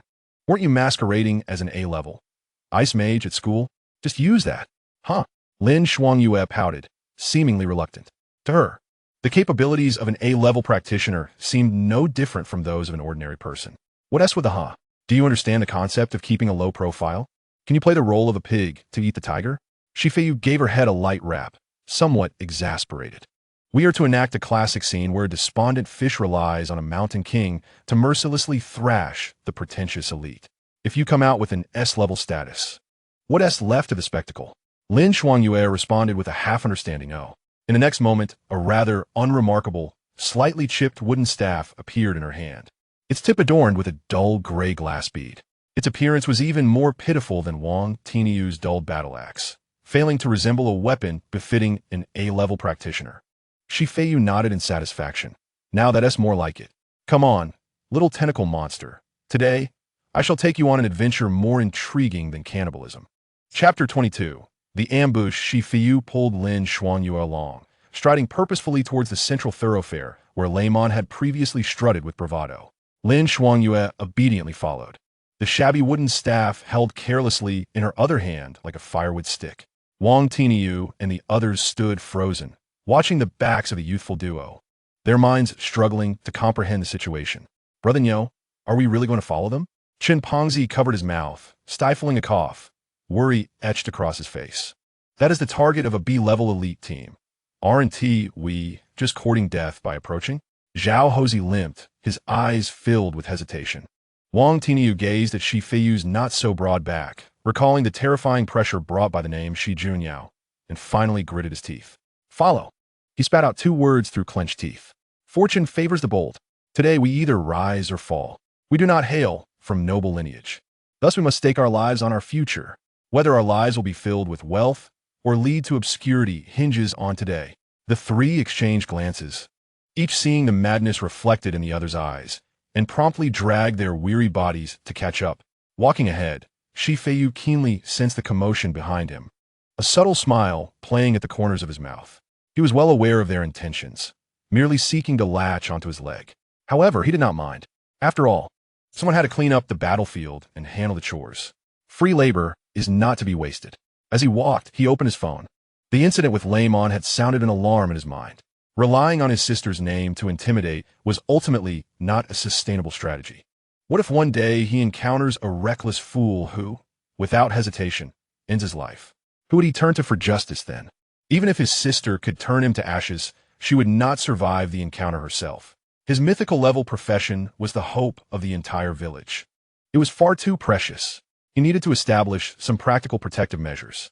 He adeptly tapped on the profile of a contact he had rarely reached out to, an image of a dignified, intellectual middle-aged woman. The note read, Mom. Shi Feiyu's finger hovered over the screen, contemplating. The value of his mythical-level lifestyle profession likely exceeded all imagination. It was essential to inform his family, particularly his mother, who held a high position, yet rarely made an appearance. First, he could arrange a customized blessing recipe for her to enhance her strength. Second, and most crucially, he needed a few bodyguards. With such a formidable background, he should acquire as many as possible. He certainly did not wish to walk down the street one day and find himself at the mercy of a crazed demon emerging from nowhere. With that thought in mind, he no longer hesitated and quickly typed 2 words into the dialog box. Your dearest sister, Shi Feiyu. Are you there? After sending the message, he tucked his phone back into his pocket and awaited a reply. However, just as he secured his phone, an inexplicable chill surged from his tailbone to the nape of his neck. He sensed the energy in the surrounding air becoming exceedingly unstable, akin to boiling water, filled with a sense of volatility and destruction. An ambush! Get down! Shi Feiyu's reaction was instantaneous. He had no time to explain further. As he shouted, he yanked Lin Shuangyue down with all his might, bringing her delicate form to the ground. They tumbled awkwardly into the shadow of a narrow side alley. Though Wang Tiniu and the others did not fully grasp what had transpired, their blind trust in Shi Feiyu compelled them to instinctively dive aside at the sound of his shout. Just as they vacated their previous position, boom! Blinding lightning erupted from the ground, walls, and even the ceiling they had just traversed. Countless twisted lightning runes flared into life, intertwining to form an impenetrable electric net, creating a massive cage of lightning that completely sealed the passage. Frenzied electric serpents darted within the cage, producing terrifying crackling sounds. The hard rocky ground was scorched, leaving deep blackened crevices, and the air was suffused with a pungent, acrid scent of ozone. The horrific energy fluctuations rendered Wang Tiniu and the others hiding in the shadows, ashen-faced and drenched in cold sweat. Had they reacted even half a second later, they would have undoubtedly been instantaneously reduced to a pile of charred remains. TSK, TSK. Quite the quick reflexes. A voice laced with mockery and cruelty drifted from the corner of the passage. Lemon emerged, accompanied by his 4 teammates. At that moment, his face bore the expression of a cat toying with a mouse, twisted in a near-psychopathic grin. He toyed with a dancing arc of electricity in his hand, his gaze disdainfully sweeping over Lin Shuangyue, who was pinned beneath Shi Feiyu, unabashedly revealing his greed and lust. Did you truly believe that by uttering the name of your sister, the commander, I would be frightened into fleeing? Lemon erupted into laughter, the sound echoing through the passage, brimming with arrogance. Naive. I admit, tyrant, Shi Junyao is not someone I dare provoke. However, he shifted his tone, his grin growing more sinister. Kid, I provoke you. And even if I escape, you won't let me go, will you? Unexpectedly, I didn't seek you out, yet you dared to come to your own demise. Wang Tiniu's pupils dilated sharply. He finally understood. This fiend had never intended to let them go. What a malicious scheme. You truly are a quintessential lowly villain.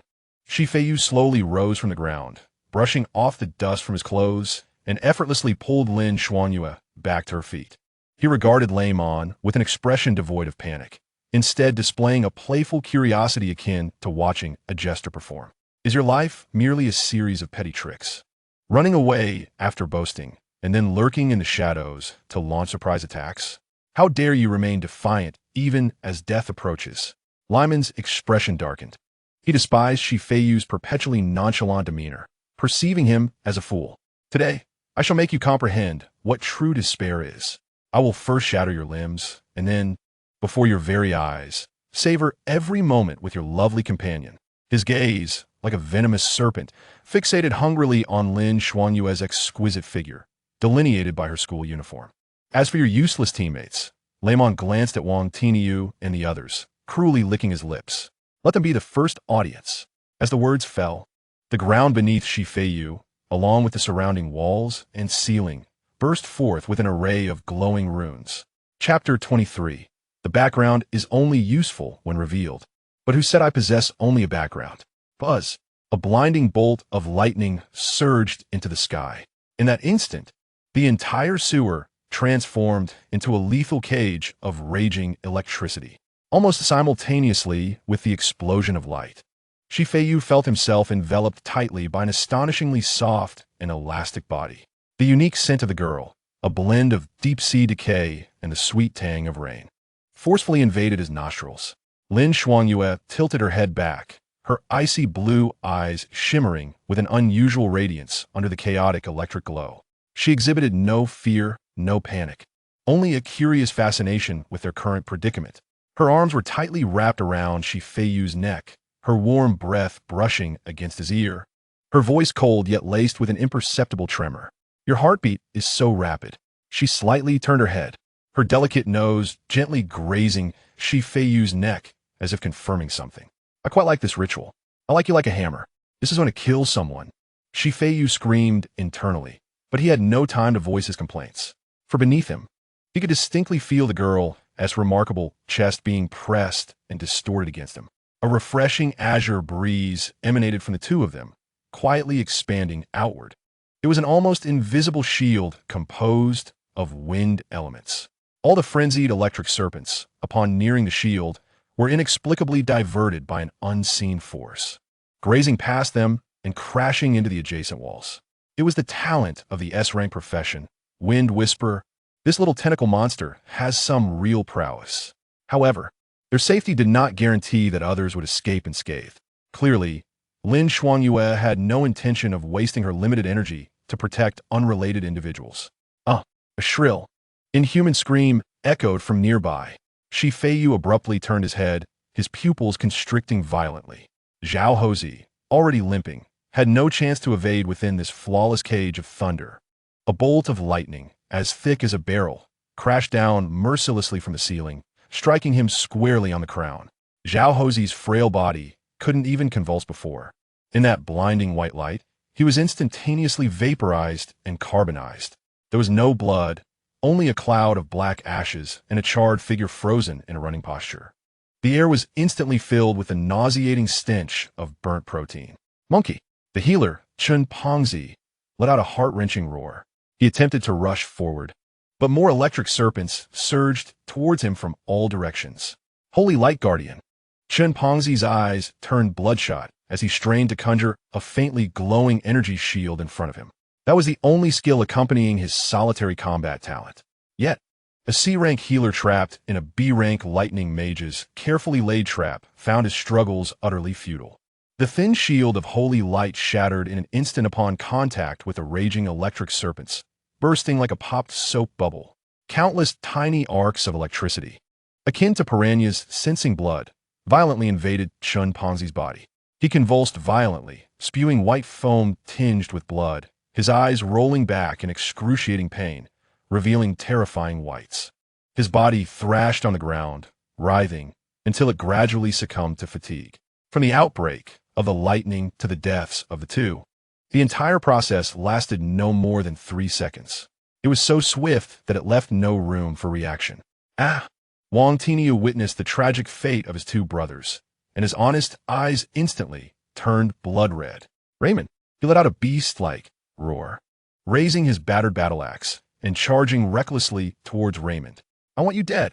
The old wounds within him throbbed painfully, as if salt had been poured into them, ignited by the violent energy of lightning. His movements became distorted. His desperate charge, fueled by the fire of life and rage, appeared ludicrously slow in Raymond's eyes. Huh, a worthless waste dares to draw steel? A cruel smirk curled at the corner of Raymond's mouth. He didn't even have to shift his feet. He casually raised his hand and flicked a fist-sized orb of electricity towards the oncoming Wang Tiniu. The speed of the orb was not particularly fast, yet Wang Tiniu seemed to charge into it willingly, unable to evade. Boom!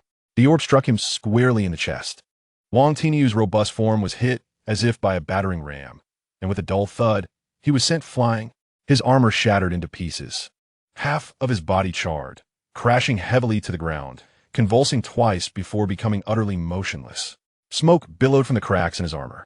He had lost all combat ability. TSK. Raymond glanced at his handiwork, disdainfully curling his lip.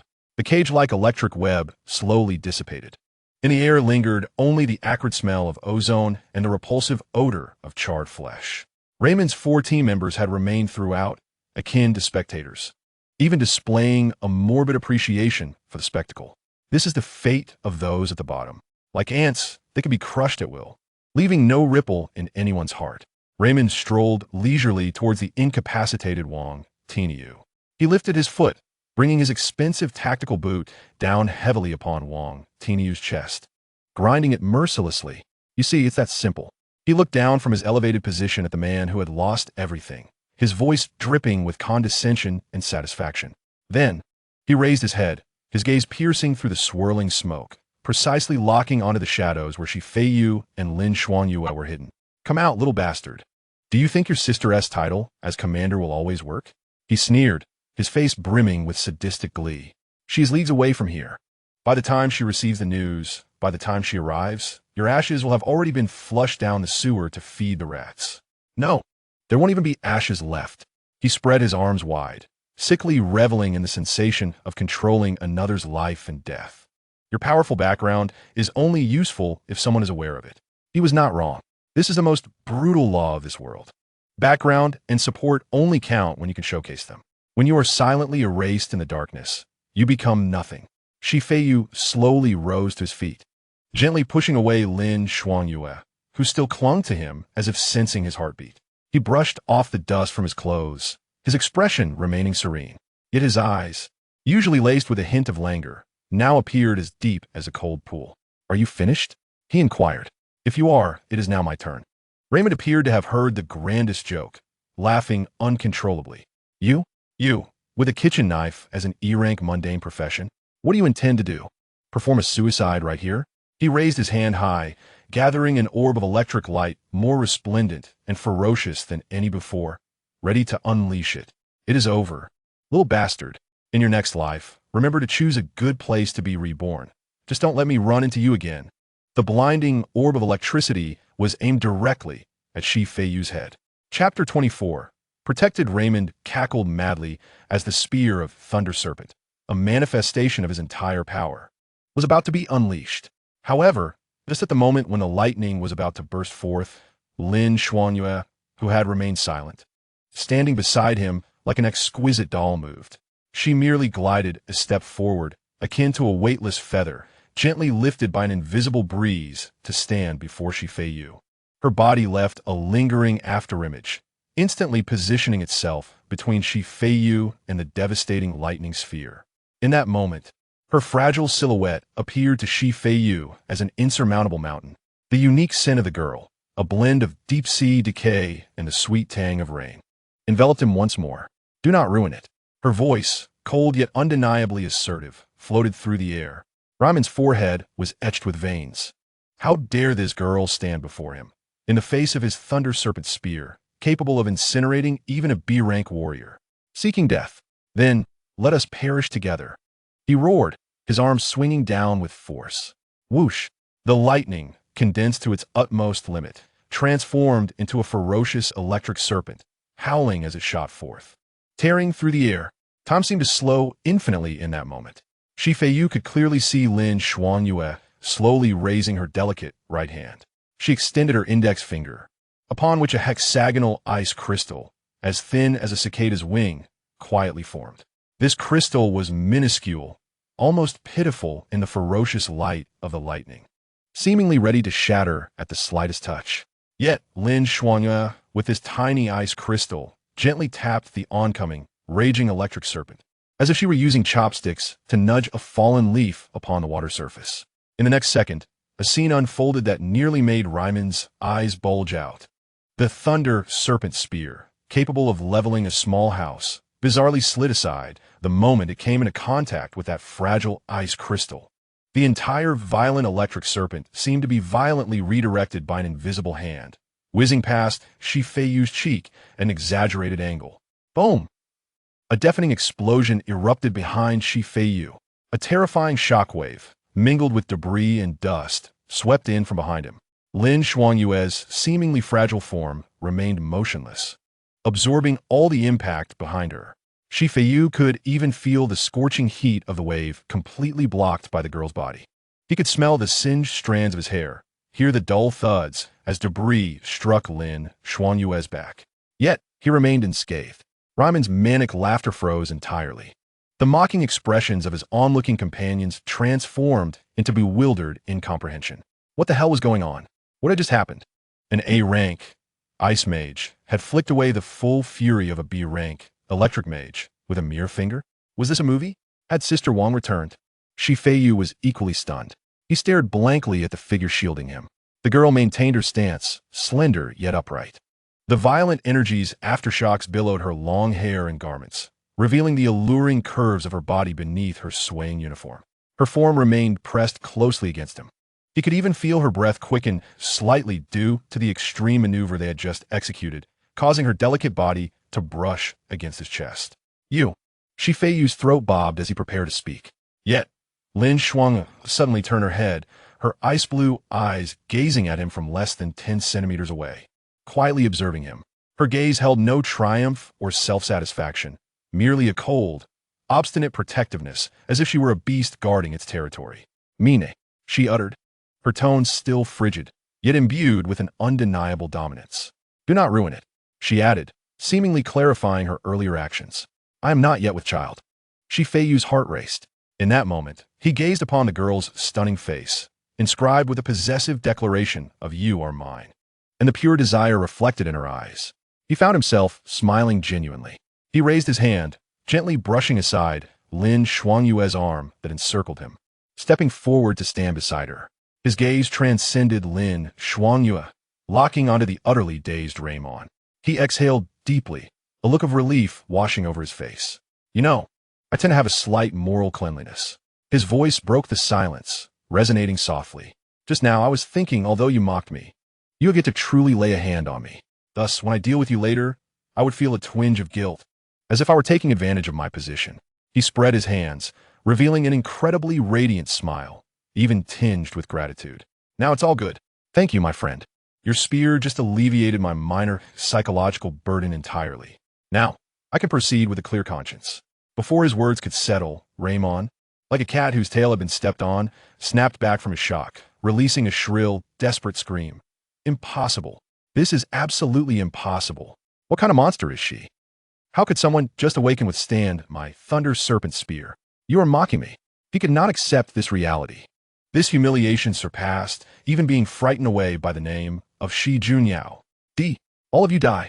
Raymond had completely lost his sanity. He raised his hands high, gathering more electric energy, preparing to unleash a devastating area spell to annihilate everything here. However, Feiyu merely watched his performance in silence, an amused smile gracing his face. Shall I show you a little trick? He inquired, leisurely pulling an item from his chef's apron. It was not a world-ending artifact, but rather an unassuming, almost archaic kitchen knife. The concept kitchen knife, Pao Ding. The moment this knife appeared, the volatile electric elements in the air momentarily stilled, as if they sensed some higher law at play. Disregarding Ryman's frenzied expression, Feiyu turned to Lin Xuanyue beside him, a gentle yet somewhat enticing smile playing on his lips. little tentacle monster. He reached out, gently stroking Lin Xuanyue's hair. The silky black strands felt exquisite beneath his fingers. The girl stiffened slightly, a flicker of confusion crossing her eyes, but she did not pull away. "Help me." Feiyu's voice was low, rich with magnetism. "Use your abilities to slow their movements just a tad. No need for long, just a few seconds will suffice. After all, frozen meat is easier to cut." Lin Xuanyue tilted her head, seemingly grasping his directive. Slow down? She could tear them to shreds directly. Yet, Feiyu's request was merely to slow them. Nevertheless, she would comply with his request. She invoked a combat talent from her, Ice Mage. Soon, the movements of Raymond and the others began to slow. Feiyu skillfully twirled the kitchen knife, Pao Ding, in his hand. "Next, I shall demonstrate the fundamental and most essential skill of a qualified chef, knife techniques." Chapter 25.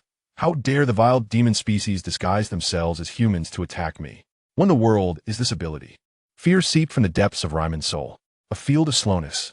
This is undoubtedly a skill of high-tier crowd control, only attainable after at least the first promotion of an A-class, Han Bing Fashi.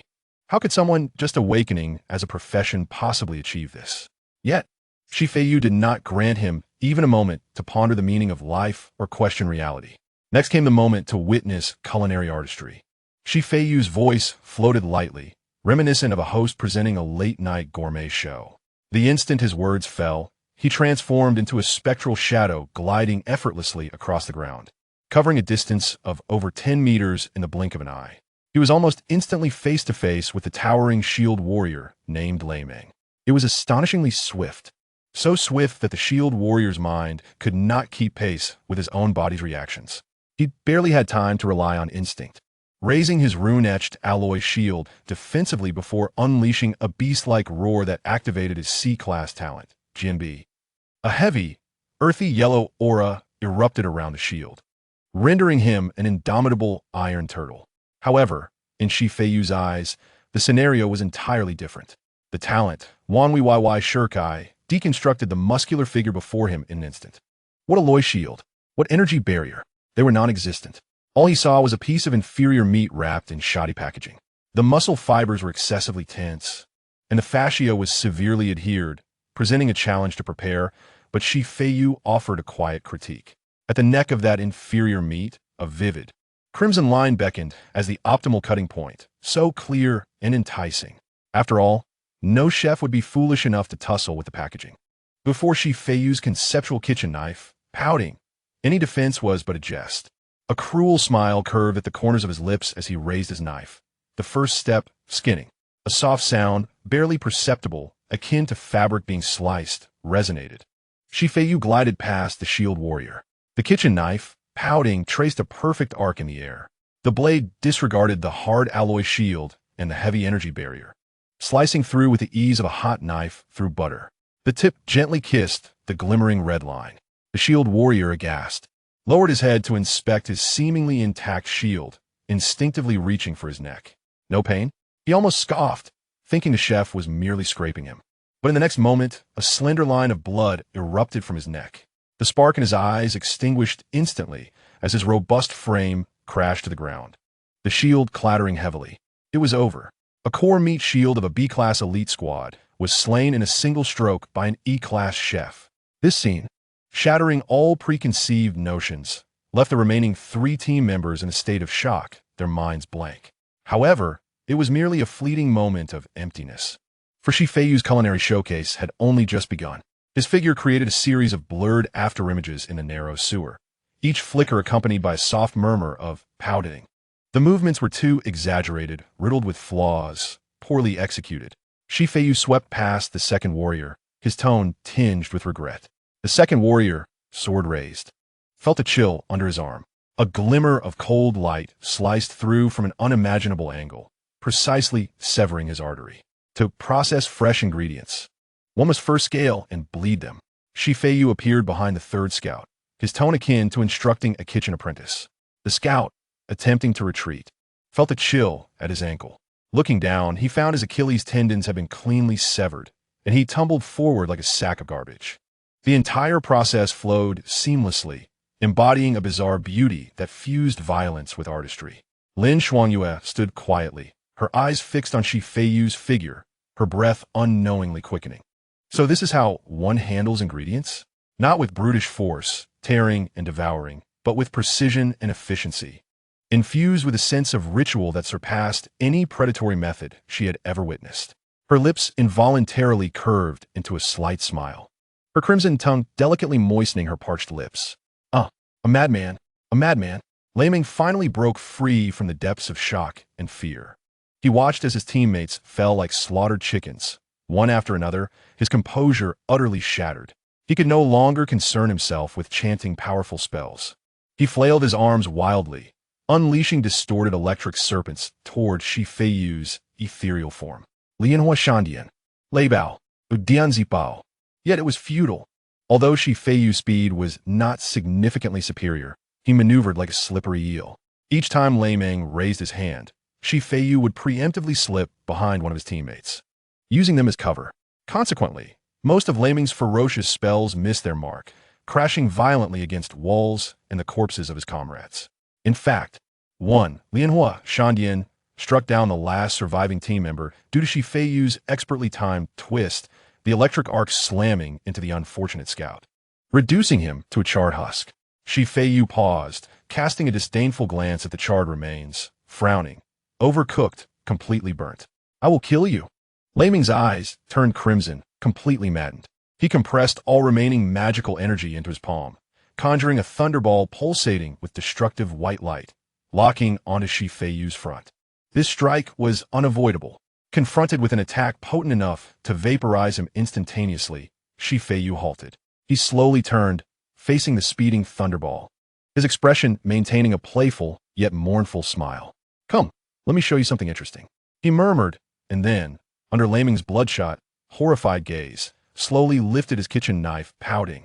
With a downward stroke aimed at the thunderball, it resembled a housewife slicing through the most ordinary block of tofu. In the next moment, that devastating thunderball, capable of piercing through tanks, was silently split in two upon contact with the blade. Two crescent-shaped arcs of electricity whizzed past Shi Feiyu's sides, leaving deep blackened craters in the wall behind him. Shi Feiyu flicked the knife, its blade remaining as pristine as a mirror, and leisurely added, "Your thunderball is also an ingredient." An eerie silence enveloped the air. Only Lei Ming's ragged breaths, heavy with terror, filled the void. He gazed at the unscathed youth, whose hair was not even ruffled, and at the seemingly mundane kitchen knife in his hand. In that moment, his worldview shattered into fragments. A devil. This man was a devil in human guise. Flee. I must escape. This thought consumed Lei Ming's every shred of rationality. Without a second thought, he turned and bolted down the corridor from whence he came, crawling and scrambling in a desperate flight. However, just as he took 2 steps, a light laugh echoed behind him. Did I allow you to leave? Whoosh! A silver flash, accompanied by a sharp sound of slicing air, shot forth from Shi Feiyu's hand. The kitchen knife, pouting, traced a deadly whirlwind in the air, unerringly pursuing Lei Ming's retreating figure. The blade pierced cleanly, severing the tendons of his right foot. A piercing scream erupted from Raymond as he collapsed heavily to the ground, clutching his ankle and rolling in agony. Shi Feiyu strolled leisurely over, bending down to grasp the hilt and extracting the ding from his flesh. Please don't kill me, Raymond pleaded, tears streaming down his face. His earlier arrogance and cruelty vanished, reduced to a pitiful creature writhing on the ground, desperately bowing and begging for mercy. I was wrong. I failed to recognize the greatness before me. Please spare me. I will give you all my money. Shi Feiyu flicked the blood off the blade, glancing at the man on the ground, soaked in excrement and urine, feeling a sudden wave of disinterest. Despite his efforts to avoid encounters with such individuals, why had his most detested scenario still transpired? Suddenly, Shi Feiyu froze. Ever since he became a demonic chef, his sensitivity to living beings had sharpened immensely. He sensed someone was watching him. Yet, instead of searching for the voyeur, he swiftly altered his expression. In a tone laden with anguish, he vociferously berated the empty sewer. How dare the demonic spawn disguise themselves as humans to attack me? You shall pay. In Raymond's eyes, the reflection of a righteous and handsome visage loomed. He opened his mouth, seemingly intending to curse the devil who toyed with him, but Shi Feiyu denied him that chance. With a flick of his wrist, a warm liquid splattered across Feiyu's face. He instinctively frowned, a look of disgust crossing his features. Ugh, blood all over my face, how filthy, he muttered, wiping his hands on his clothes and then his face. Raymond's body convulsed slightly, emitting a wheezing sound from his throat. His eyes widened, the spark within them fading like a receding tide. Eventually, his proud head drooped lifelessly, silencing forever. The corpse slumped softly into the sewage. Feiyu could sense the feeling of being watched dissipate, as he had surmised in that brief moment. The sensation of being observed indicated that the observer's strength surpassed that of anyone present, not attacking, but merely watching him at this moment. Whoever it was could not possibly be one of Raymond's men. It was far more likely that his profession had inadvertently attracted a powerful individual. Regardless of how his identity was exposed, the fact remained that he needed to impress this observer. If they were indeed a significant figure, they would have encountered numerous skilled individuals. Given that he wished to capture the attention of such an esteemed person, the method of killing Raymond became paramount, overshadowing the act itself. Thus, Feiyu decided to leave a living witness for the potential big shot. The sewer fell into an absolute silence. The remaining two of Raymond's comrades included a scout who had collapsed after having his tendons severed and a swordsman whose axillary artery had been slashed, desperately pressing his hand against the wound in a futile attempt to survive. Their eyes widened in horror as they looked at Raymond's corpse and then at the young man, who was wiping his face with a displeased expression. A paralyzing fear coursed through them, akin to icy venom flooding their brains. An indescribable stench began to permeate the sewer. The scout, now incapacitated on the floor, trembled violently, a dark liquid quickly soaking through his pants. The swordsman was in no better shape, his face pale from blood loss, now utterly drained of strength from terror, allowing blood to flow freely from his wound, his countenance reflecting despair. Having cleaned his face, Feiyu slowly turned around.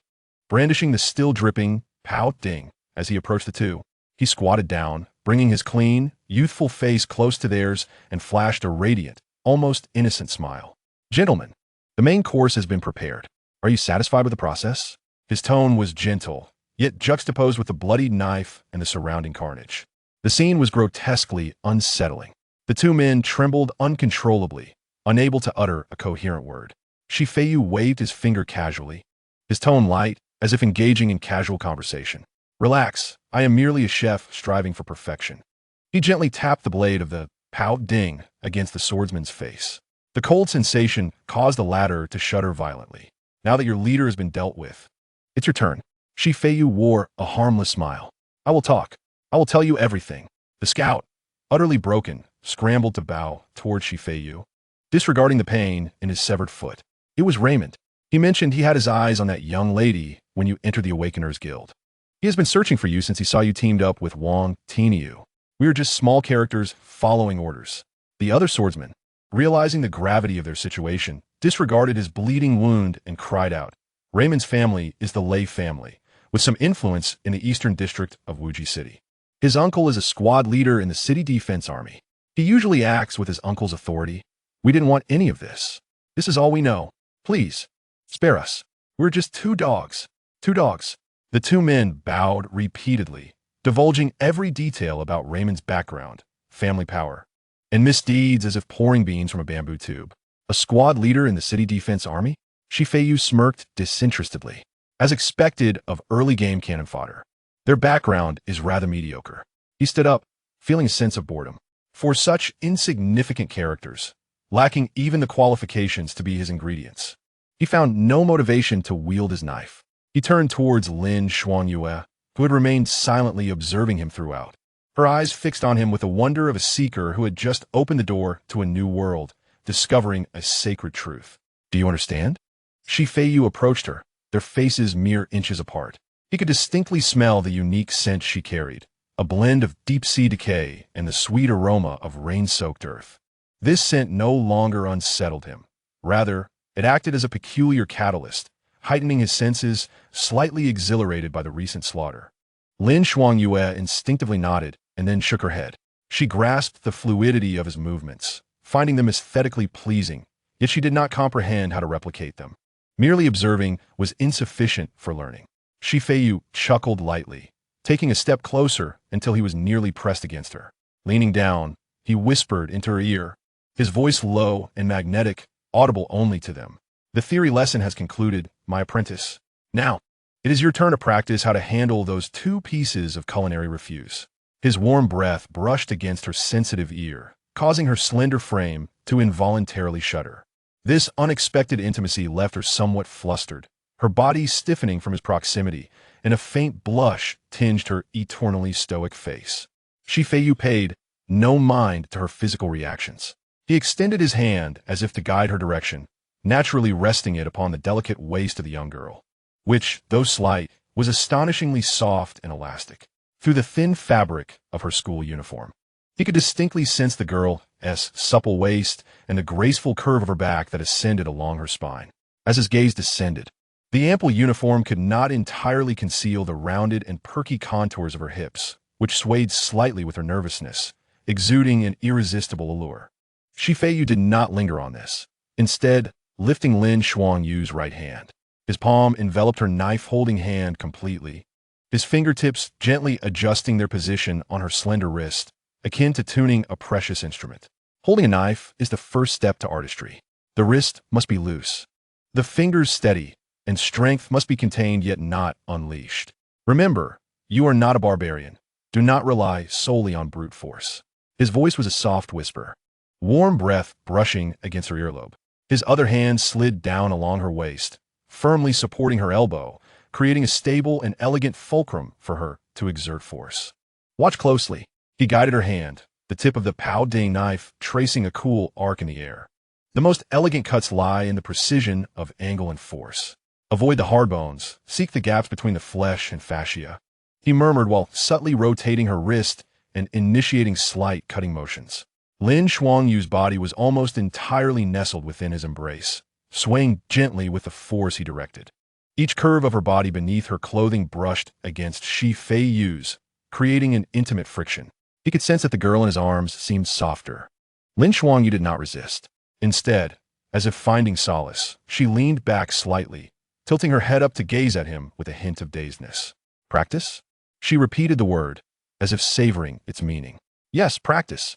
Feiyu's palm gently squeezed her waist, relishing the remarkable sensation, a playful smile growing on his face. Let me see if you can merely smash ingredients with brutishness or if you can grasp the art of cutting with a modicum of finesse. Remember, they are kitchen waste. Do not scavenge. This was a provocation, implanting new concepts in her mind. Indeed, upon hearing the word brutal, Lin Xuanyu's expression changed instantaneously. The dazed look vanished, replaced by a stubborn determination touched by a sense of wounded pride. She would not be a barbarian. She aspired to be an elegant predator like Feiyu. Lin Xuanyu broke free from his embrace, turning resolutely toward the two men, who were now utterly terrified. Her steps were light, silent as a cat moving through shadows. The two men, seeing Lin Xuanyu approach, were filled with an even greater dread. They had just witnessed this seemingly harmless, exquisite girl deflect Raymond's deadly spear with but a single finger. Don't come any closer. We said everything. Spare us. They stammered, retreating in a frantic attempt to distance themselves from this girl, exuding an aura of danger. Lin Xuanyu halted before them, looking down from her elevated stance. She tilted her head, a flicker of contemplation passing through her icy blue eyes. How does one handle a situation with elegance? She recalled Feiyu's fluid knife techniques. What sharp object did she possess? In the next instant, two slender, jet-black tentacles, adorned with bizarre patterns, burst forth from the wide sleeves of Lin Xuanyu's uniform like arrows released from a bow.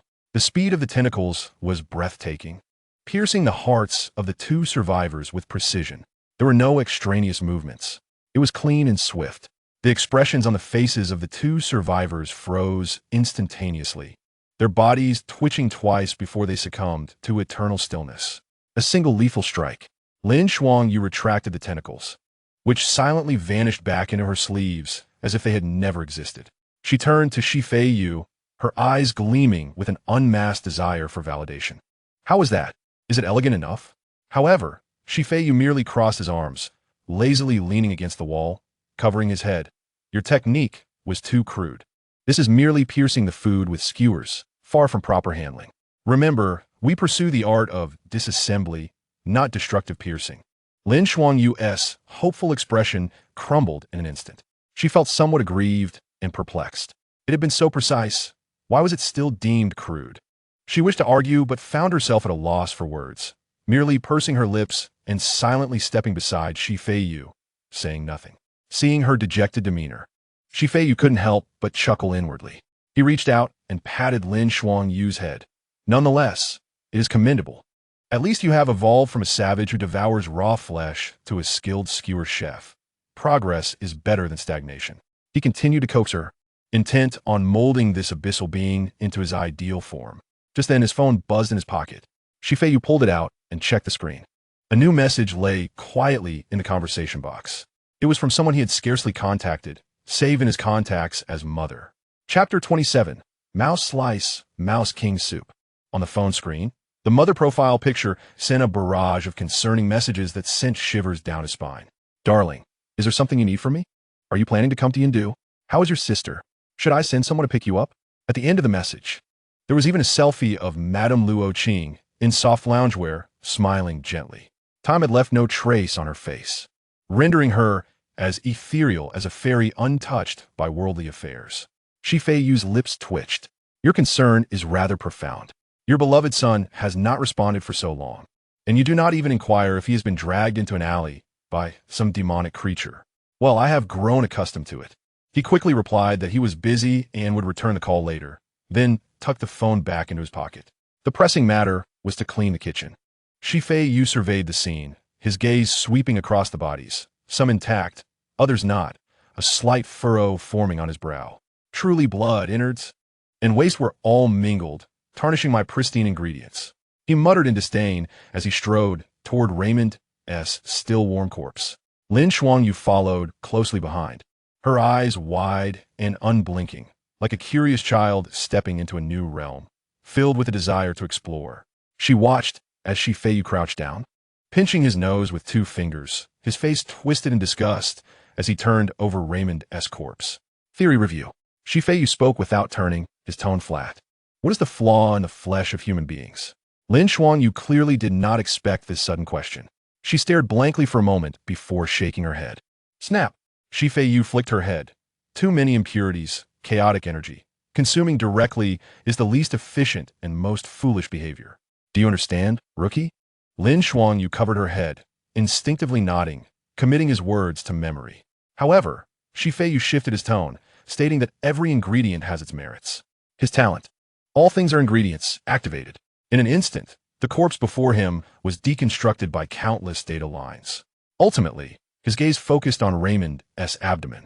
There, a core of energy radiating a faint azure glow pulsated gently, resembling a heart. Ingredient name: Lei Dian Fa Shur Jiyi Exine. Ingredient analysis: an energy crystal formed by a B-grade awakened individual, the Lei Fa Shur, who has absorbed lightning elements over many years, condensed in the Dantianqi Sea. Chef's comment: contains violent lightning energy, can serve as a source of energy or, indeed, act as a high-powered igniter. Consumption suggestion: this is your kind. If you must consume it, avoid the brain. Feiyu felt no stirrings within, even finding it slightly amusing. He had no inclination towards cannibalism. Even if consuming humans could enhance his strength, he would never engage in such a repugnant act. Watch closely. Novice apprentice, the first step is core extraction. He spoke to Lin Shuangyu, who stood behind him, then retrieved a pair of pristine, white medical rubber gloves from his system space, putting them on with deliberate care. This action was imbued with a sense of ritual, as if what lay ahead was not dissection, but a sacred operation. Immediately, the pow ding in his hand came into motion. With a swift slice, the blade met no resistance, gliding through the esteemed combat attire and skin of Lei Meng as if it were warm butter, penetrating into the abdominal cavity. In a flick of his wrist, he deftly extracted the pulsating core, emerging with minimal bloodstains. Disdainfully, he inspected the core, rinsing it in the nearby murky water, then, with satisfaction, tucked it into his pocket under Lin Shuangyu's dazed gaze. Well, the most valuable part has been acquired. After completing this, he surveyed the remaining corpses and the heaps of decaying rat bodies on the ground, then clapped his hands. Next, it was time to prepare the ingredients.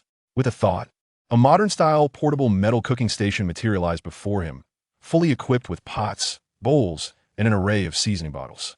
This was the only unique talent of the chef class, providing a personal kitchen. After transitioning to the Jeune chef, this convenient ability had astonishingly been retained, sparing Feiyu the trouble of carrying pots and seasonings on his outings. He first attended to the corpses of the decaying rats. The Pow Ding in his hands seemed to come alive, transforming into a flurry of silver shadows, peeling, deboning, and segmenting the foul-smelling rat bodies. They swiftly morphed into neatly stacked piles of pale pink rat meat and delicate, translucent rat slices. The entire process was filled with a pleasing rhythm. Rather than merely processing corpses, it resembled a masterful display of knife skills. Lin Shuangyu became utterly mesmerized. Unconsciously, she leaned closer, nearly pressing herself against Feiyu's back. She lowered her head slightly, her alabaster neck forming an elegant swan-like curve. A strand of black hair slipping from her ear and almost cascading onto Feiyu's shoulder. Why cut them so thin? Her voice was soft, her warm breath brushing against his ear, eliciting a ticklish sensation. Without pausing his movements, he explained without turning his head. This type of decaying rat has coarse muscle fibers and a strong fishy odor, categorizing it as low-grade meat. If cut thick, the texture would be akin to chewing on damp wood, tormenting the taste buds. Only by slicing it into nearly transparent pieces can the high temperature and subsequent cooking destroy its fiber structure and lock in the scant meat juices, while also allowing the flavors of the seasonings to permeate maximally. He paused, twirling the blade at his fingertips, his tone becoming profound. This is called making the most of what one has. Making the most of what one has. Lin Shuangyu repeated this phrase in her mind. So, even the lowest forms of refuse have the right to be respected and utilized to their fullest potential. After processing the ordinary rat meat, Feiyu turned his gaze towards the corner where Wang Tainyo lay gravely injured, yet still clinging to life. The struggling Wang Tainyo trembled at his gaze, his face paling instantly, filled with terror. "Did not come over. I didn't see anything," he rasped in desperation. Feiyu paid him no mind. So what if he saw? Even if the Lei family discovered that Feiyu had slain their precious son, they would still be forced to come and plead for mercy. Of course, pleading would be futile. He approached directly, activating his talent. All things are ingredients. Ingredient name: dying human C-grade professional. Ingredient analysis: in a severely injured state, internal energy dissipating. Multiple tissues charred. Meat quality severely compromised. Status: severely injured and dying. Multiple ruptures in internal organs. Energy dissipated. No combat capability or rescue value. TSK. What a nuisance. Feiyu shook his head in regret. Yet, his gaze brightened as he noticed a particularly large, decaying rat corpse lying not far from Wang Tainyo. Its size was nearly 3 times that of a regular decaying rat, its fur displaying a bizarre blood hue. This was precisely the B-grade task target of the Lei Meng team, the prime bloodline of the decaying Rat King. Oh, a delightful surprise. A hint of satisfaction finally graced Feiyu's face, akin to a discerning buyer who has finally found a coveted item at the market. He promptly advanced, raising his knife. Moments later, a magic core the size of a pigeon egg and a muscular Rat King tenderloin were extracted with precision. With that, all preparations were complete. Feiyu approached the cooking station, setting a deep pot over the fire, pouring in the processed rat meat and discarded bones along with pure water retrieved from the system space. Next, he produced the B-grade, Lei Dian He Xian, little tentacle monster. Consume less human flesh. Their essence is not solely for consumption. He flashed a mysterious smile at Lin Shuangyu, then directed the lightning core toward the bottom of the pot, focusing his thoughts. Buzz. A nearly invisible arc of electricity erupted from the core, striking the pot's bottom with precision. The base of the large pot instantly glowed a vivid red, and the water within began to boil violently within 10 seconds. Lin Shuangyu stared wide-eyed. It could be used this way? Next commenced a symphony exclusive to chefs. Feiyu marinated the Rat King tenderloin with spices and sauces while evenly distributing the sliced rat meat onto another flat pan. His left hand managed the heat of the rat soup, occasionally skimming off the foam, while his right hand regulated the temperature of the other pan, ensuring the rat slices were evenly heated, producing an enticing, sizzling sound. In the foul-smelling sewer, an overwhelmingly rich meaty aroma, mingled with the exotic fragrance of spices, began to spread wildly. The scent was so potent, so aggressively aromatic, that it seemed alive, forcefully infiltrating every pore and brutally awakening the most primal hunger within. The gravely injured Wang Tainyo lay in the murky water, his stomach audibly grumbling in response to the aroma. For a brief moment, he forgot the excruciating pain and the grief of his fallen comrades, with only one thought remaining. It smells so good, so incredibly good. Lin Xuanyu was even more direct. She quietly swallowed, her gaze fixed firmly on the bubbling rat soup and the rat slices gradually becoming golden and crispy atop the pan, her throat involuntarily moving. A rare flicker of desire graced her icy visage. This aroma seemed even more enticing than what they had in the morning. Finally, after a dazzling display of culinary prowess, Feiyu paused. A pot of milky white soup, fragrant and meaty, adorned with a sprinkle of scallions and a plate of rat slices, golden and crispy, resembling exquisite pieces of art, lay before him. Two distinctly different dishes were thus born in the grimy, sanguinary depths of a sewer, radiating a sacred luminescence. Feiyu nodded in satisfaction.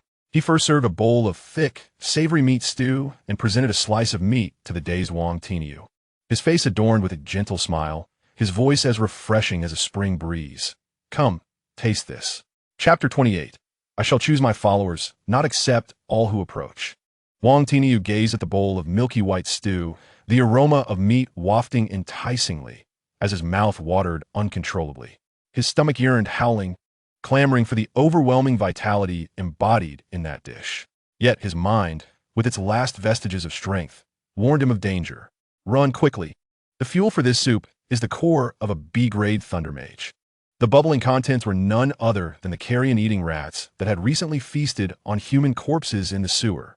In such a hellish tableau, to consume a dish crafted from monsters and human lives? This was a greater challenge to his psychological defenses than facing a king-level demon alone. At least one was a foregone conclusion of death, while the other held an uncertain outcome.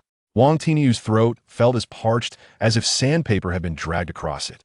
He wished to refuse, but the instinct for survival clutched his throat like an invisible hand. He could feel his life force waning rapidly. The surrounding scene began to blur, and the youthful visage on the ceiling became indistinct.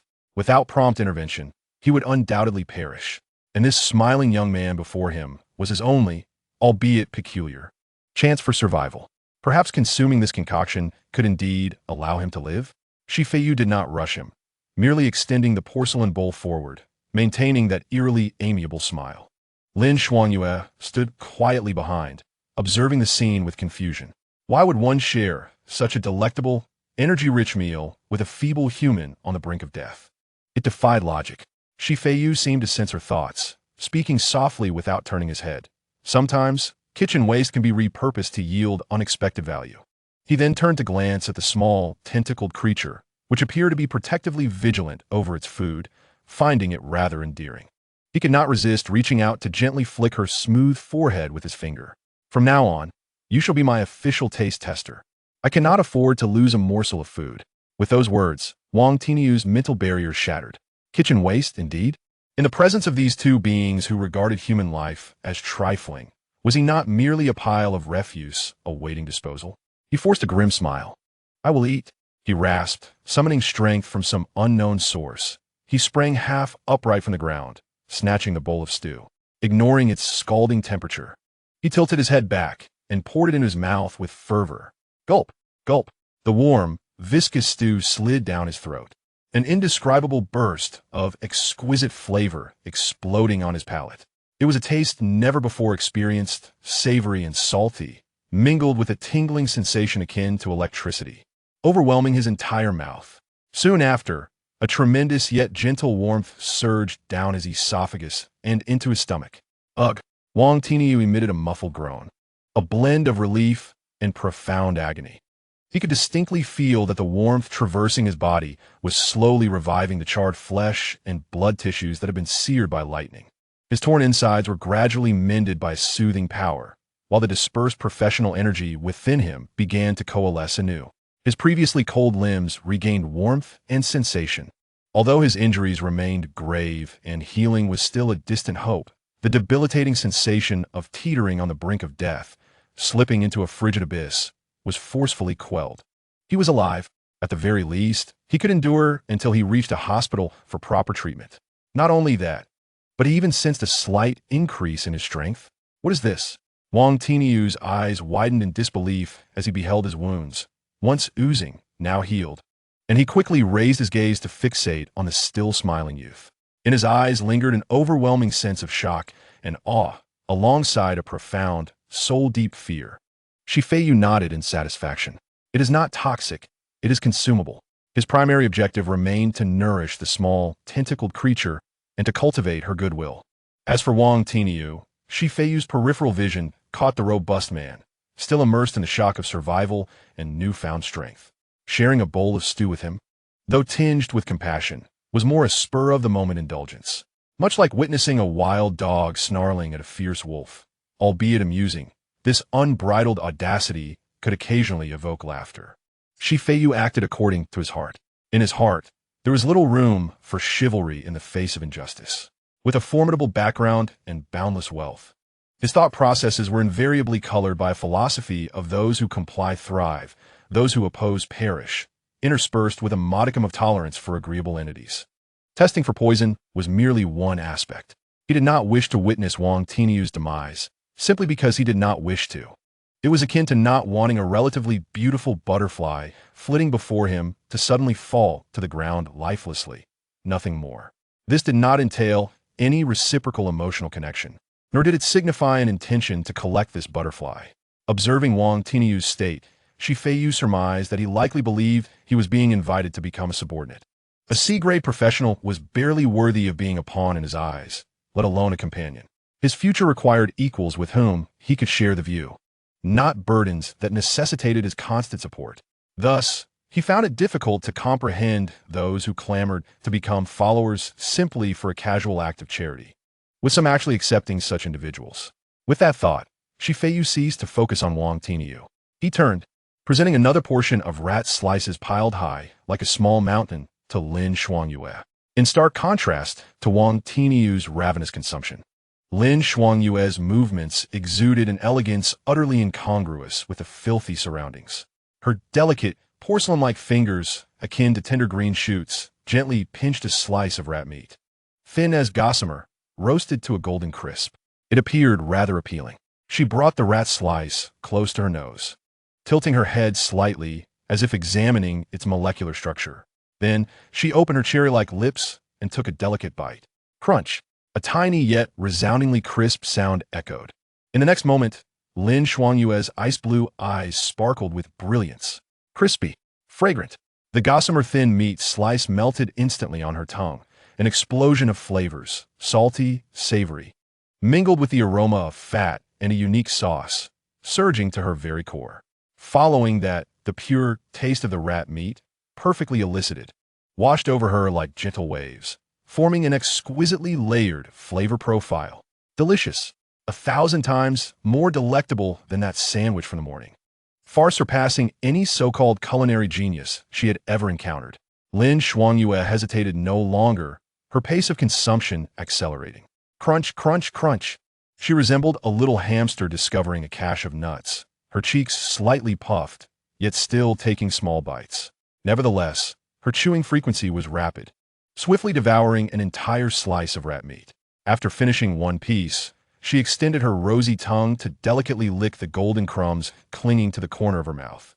Then, seemingly unsatisfied, her tongue, longer and more agile than that of an average person, protruded forth. Like a windshield wiper, she swept across the remnants on the plate, devouring every morsel. Her expression, utterly engrossed, exuded an unassuming and pure charm. Feiyu observed her in a series of almost inhuman actions, particularly her tongue, which curled like a serpentine tail, causing his throat to involuntarily constrict. He realized that this creature from the abyss seemed to have ignited an unusual point of endearment within him. "Is it delicious?" he inquired with a smile. Lin Shuangyue meticulously licked her fingers clean and then lifted her gaze to meet his, nodding emphatically. The single syllable was succinct yet more potent than any elaborate phrase.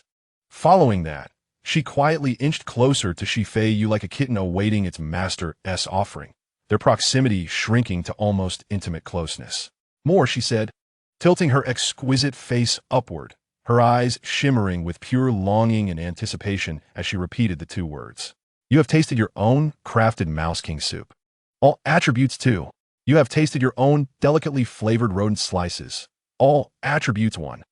As Feiyu listened to the system notifications refreshing, he reveled in the soft sensation on his arm, his heart swelling with joy. Nothing comforts a chef more than witnessing a patron voraciously devouring their creations. Rather than observing diners consuming his culinary art with grace, he preferred to see them tear into it like wolves, ravenously feasting. This was an absolute boon. Not only had he acquired a combatant of mythical proportions, but he had also molded her to his liking, and now the attributes were beginning to surge. The joy of nurturing was delightfully simple. He picked up his portion of rodent slices and leisurely savored one, feeling his power steadily enhance, his mood growing ever more jubilant.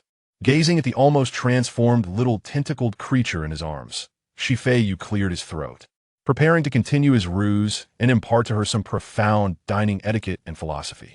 However, at that moment, a subtle yet dense sound of footsteps, accompanied by the disturbance of water, echoed from the sewer entrance. City Defense Force. Everyone inside, do not move, drop your weapons. A chilling command, imbued with lethal intent, erupted from the sewer entrance like thunder. In an instant, several blinding beams of flashlight pierced the darkness. Chapter 29. Just as the capture occurred, the phone of the influential woman with immense power rang. Dozens of city defense soldiers clad in black tactical gear and wielding rifles swiftly entered in a combat formation. Their weapons were uniformly aimed at the center of this bizarre kitchen. In the corner, Wang Tiniu, who had just clawed his way back from the brink of death, saw the insignia of the city defense forces, and the flicker of hope in his eyes was extinguished, replaced by despair. It was over. In a place where so many had perished, including a B-class professional, no explanation would suffice. He instinctively glanced at the instigator. The young man remained rooted in place, a hint of culinary satisfaction still lingering on his face. Lin Shuangyue reacted almost immediately. Her ice blue eyes deepened, an uncontrollable aura of fury emanating from her, as the intruding humans became synonymous with ingredients in her eyes. Beneath the broad sleeves of her school uniform, something stirred restlessly. However, a warm hand gently pressed against her lower back. Feiyu did not even turn to look at her. He casually placed his empty bowl on the counter and, with that hand, smoothly glided along the remarkable curve of her waist and hips, giving a gentle squeeze. Hey! Lin Shuanyue's body stiffened abruptly, the impending surge of murderous intent dissipating instantly. A hint of human-like embarrassment colored her flawless features, although she did not comprehend the meaning behind this. The peculiar sensation of wanting to push him away, yet feeling no aversion, was bewildering.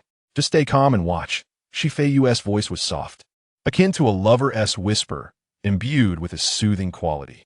He could clearly feel the tautness and elasticity of the muscles beneath his palm, as if containing boundless potential for explosive power.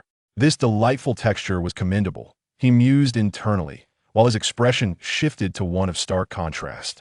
The earlier demeanor of a callous chef vanished in an instant, replaced by a look of perfectly calibrated terror, confusion, and helplessness. He stepped forward, shielding Lin Shuangyue entirely behind him, adopting a protective stance. A city defense captain, adorned with a silver wolf head insignia on his shoulder, stepped forward. He appeared to be in his 30s, with a rugged visage and hawkish eyes, his temples bulging. His gaze swiftly scanned the scene, and upon encountering the lifeless form of Raymond, his pupils constricted slightly. B-class Thunder Mage, Raymond, from the Lei family. This complicates matters, he thought. Finally, settling his gaze on Feiyu, his brow furrowed. I am Li Wei, the captain of the 3rd Action Team of the City Defense Forces. What transpired here? Did you kill these individuals? Feiyu's body seemed to quiver slightly under the captain's scrutiny, his lips trembling as if seized by fear. After a prolonged pause, he explained, resembling a frightened student. Sir, we are a team of ordinary awakened ones tasked by the guild to eliminate the corrupted rodents. They ambushed us, claiming we had stolen their target, and demanded we leave. We refused, and they attacked us directly. His voice trembled with residual fear as he pointed to the corpses on the ground, and then to himself, and Lin Xuangyue. They're a B-class elite squad. How could we possibly be their match? My two teammates were killed on the spot. If it weren't for the commotion attracting a formidable demon. Brother Wang, he trailed off, seemingly recalling something, and ceased speaking. Captain Li Wei listened intently, his expression unwavering. Acting? In front of someone who has interrogated hundreds of hardened criminals? Having served for 10 years, he had seen countless situations.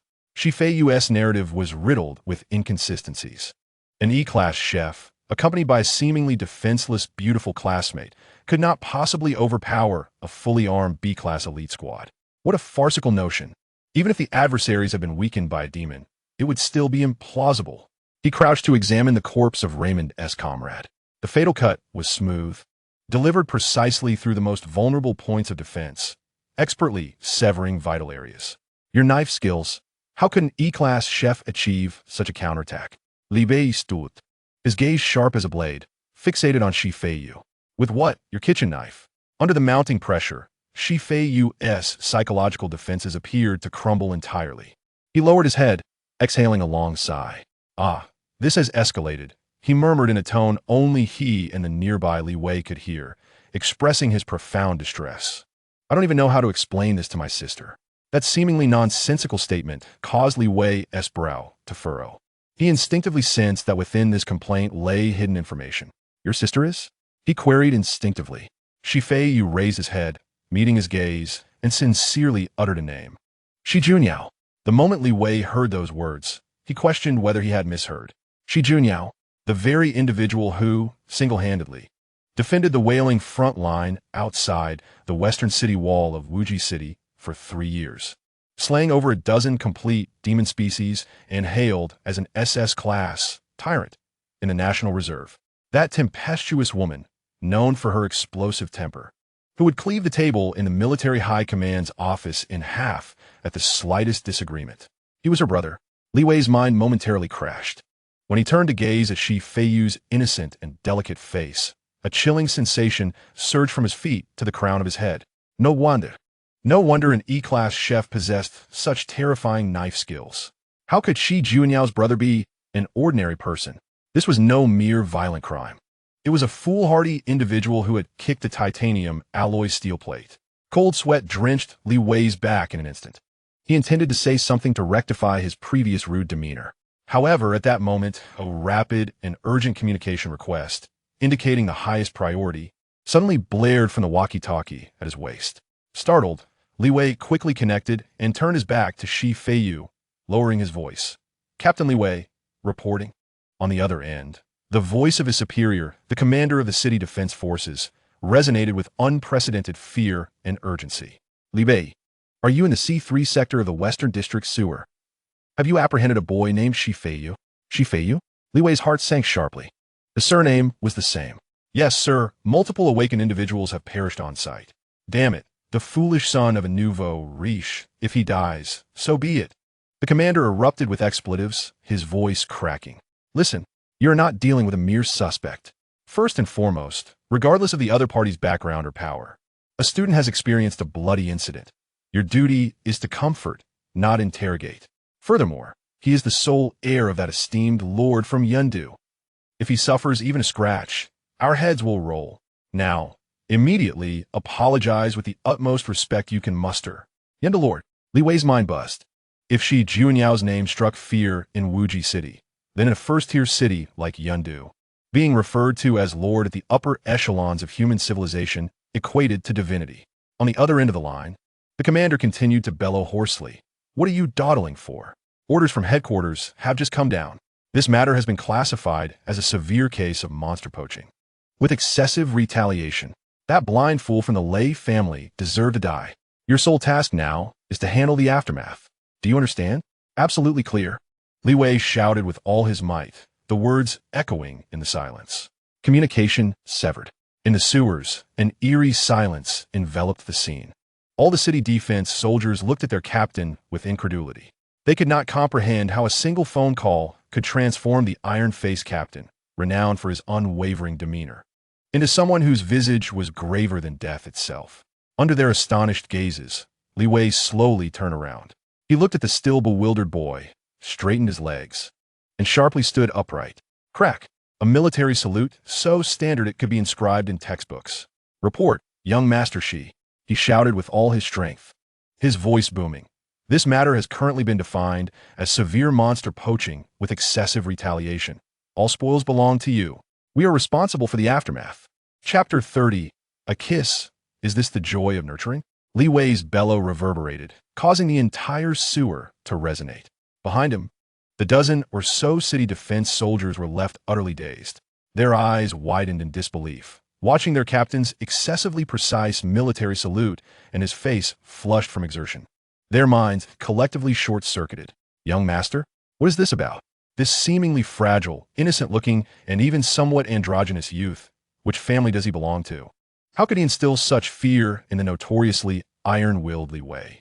In the corner, Wang Tinyu, whose pallor had just begun to return after consuming a miraculous potion, turned as white as a sheet once more. He had thought he had latched onto an incredibly formidable ally. Now, it appeared, this was no ordinary ally. This was a pillar of heaven, capable of puncturing the skies. The only ones remaining calm were Feiyu and Lin Shuangyue behind him. Lin Shuangyue merely tilted her head. Puzzled, she could not grasp why the once ferocious prey had suddenly transformed into a docile lamb. However, she sensed that the owner of the hand resting against her waist seemed to be in quite a good mood. That hand even lightly patted the contour of her rounded posterior, as if soothing a well-behaved pet. Lin Shuangyue's body stiffened again. A peculiar tingling sensation surged from the spot that was patted, prompting her to instinctively tighten her long legs, encased in black knee-high socks. Alas, mother moved swiftly. Feiyu felt no turmoil within. In fact, he almost wanted to laugh. He withdrew his hand, regaining his composure from Li Wei's thunderous shout, and the expression of sheer terror that had previously adorned his face vanished instantaneously. In its stead was a calm demeanor, laced with a touch of aloofness and authority. He waved his hand, speaking with nonchalance, as if the frightened individual moments ago were not him at all. Captain Li, there is no need for such tension. He took a few steps forward, his gaze sweeping over the city defense soldiers before settling back on Li Wei, speaking in formal terms. Personally, I have always supported fairness and justice. The cause, process, and outcome of this incident, you should investigate and report as necessary. Do not accord me special treatment simply because my mother is an influential figure. He paused, his tone cooling slightly, of course regarding right and wrong. I trust that with Captain Li's expertise, you will render the most accurate judgment. Whoever initiated the violence, whoever sought to silence. The corpses on the ground serve as the best evidence. This statement was impeccably articulated. It conveyed his impartial stance while subtly categorizing the matter. The underlying implication was clear. I have invoked my mother. You must adhere to protocol. I dislike complications. Do not burden me with tedious processes. Cold sweat streamed down Li Wei's forehead even more profusely. He could discern the veiled admonition in those words. Yes, young master, she is correct. He straightened his posture even more. We will certainly act in accordance with the law, ensuring that no innocent is wronged, nor any villain escapes. The evidence at the scene is exceedingly clear, indicating that the Lei Meng squad maliciously attempted to seize the mission objective and attempted murder. Young Master Shi and your companions were acting in justifiable self-defense, and the circumstances warrant understanding. At that moment, this iron-faced captain exhibited remarkable eloquence. Feiyu nodded in satisfaction. Power is not meant to oppress the ordinary. It merely serves to streamline certain processes. After all, with Wang Tinyu as a witness, he was disinterested in further discussions with these individuals. He turned toward Wang Tinyu in the corner, casually retrieving the remaining bowl of Mouse King soup and a few slices of rat from the preparation table. Eat, let nothing go to waste. He placed the bowl into Wang Tinyu's hands, his tone unremarkable. Wang Tinyu accepted it with trembling hands, his gaze towards Feiyu shifting from reverence to fervent adoration. Thank you, young Master Shi, for saving my life. Feiyu paid no heed to his gratitude. Why does everyone insist on calling others master? He was not fond of being addressed with such terms. Feiyu walked straight to his spoils, a heap of processed rat meat and the Rat King's tenderloin. Upon witnessing this, Li Wei immediately signaled to his subordinates. Two team members swiftly approached, one producing a specially designed temperature-controlled storage box. Young Master Shi, allow us to assist you with these ingredients. No need. Feiyu waved his hand. I shall handle it myself. With a thought, the mountain of rat meat and the cores from various corpses vanished into thin air, all absorbed into his system space. This display once again caused Li Wei and his team to be taken aback. Spatial equipment. Such an item is rarer than an A-class practitioner. Just how formidable is this young master's background? Half an hour later, at the Awakeners Guild, Feiyu returned with Lin Shuangyu, followed by the limping yet spirited Wang Tainyo. Li Wei personally escorted them to the entrance, handing over his business card, indicating they could reach out for any assistance, before hastily departing to deal with the mess. Throughout the journey, Wang Tainyo gazed at Feiyu's back, his excitement and admiration soaring. A towering background, unfathomable strength, ruthless methods, and a cunning mind. Was this not the fabled child of destiny? Although he considered himself a failure, surviving against the odds and consuming that miraculous elixir was indeed serendipity. This was a test and an opportunity bestowed by the heavens. If he could cling to this powerful ally, he might just have a chance at ascending beyond B-class, perhaps even to A-class in the future. With this thought, Wang Tainyo's breath grew heavy. He hurried to catch up with Feiyu, and before the astonished gazes of countless people in the guild hall, he knelt on one knee with a thud. Mr. Shi, his voice rang out, filled with determination and fervor. I, Wang Tainyo, a life of little worth, am eternally grateful for your mercy that granted me a second chance. From this day forth, my life belongs to you. I am willing to serve you and follow you to the ends of the earth. This classic scene instantly captured the attention of all the awakened individuals in the hall. Numerous curious, envious, jealous, and disdainful glances turned toward him. Here was yet another individual who had struck lucky, clinging to a powerful figure. Many recognized Wang Tainyo, knowing him as a long-time survivor in the C-class task zone, surprised that he could ascend to such heights today. However, Feiyu's response to this unexpected pledge of loyalty surpassed everyone's expectations. He didn't even turn around. I have no need for that. His voice was like a bucket of ice water, dousing Wang Tainyo's fervent heart. Wang Tainyo was stunned, lifting his head in disbelief. Mr. Shi, finally, Feiyu turned around, looking down at him with calm eyes that resembled a placid lake, devoid of any ripples. You are Wang Tainyo, 40 years old, a C-class warrior, stuck at level 10 for 3 years. Your talent ceiling is that of a first transition practitioner. You will never reach level 30. Feiyu laid bare the bloody reality before all. Wang Tainyo's face drained of color. Feiyu continued, his tone still flat. I will pose 3 questions to you. First, what is the value of your loyalty? Can it withstand a full-force strike from an A-class practitioner? Second, where lies your potential? Why should I expend valuable resources and energy to cultivate someone whose limits are so apparent? Third, and most importantly, do we know each other well? My assistance to you is because I choose to. It does not imply that I hold you in high regard. Each question left Wang Tainyo speechless. What right did he have? Just because he was fortunate enough to encounter him? Just because his life, in others' eyes, might be deemed worthless? The murmurs around them faded. All were shocked into silence by Feiyu's brutally honest words. Go home. Feiyu cast one last glance at him, his gaze devoid of mockery, only calm. Take care of your injuries, take on more tasks, and ensure your daughter lives a better life. That is far more important than anything else. With that, he ignored the dazed Wang Tainyo still kneeling, turned, and took Lin Shuangyu's hand, heading toward the second floor of the guild. Lin Shuangyu allowed him to lead her, but kept her ice-blue eyes fixed on Wang Tainyo's retreating figure, seemingly deep in thought. Once they reached an empty corner of the staircase, she finally spoke, her voice still cold yet tinged with warmth. I thought you would accept him. Oh, Feiyu raised an eyebrow. Why do you say that? Give me a reason. He is your first companion. You saved him and made him stronger. Lin Shuangyu organized her thoughts. I thought you would start building your group from him. In her perception, powerful individuals always gathered the weak to form a community. Puffed.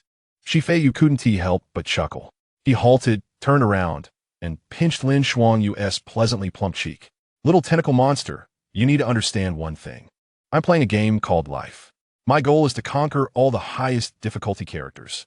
Wang Tainyo is not even akin to a guide NPC from a beginner village. He is merely a tool. Why would I waste time on a tool?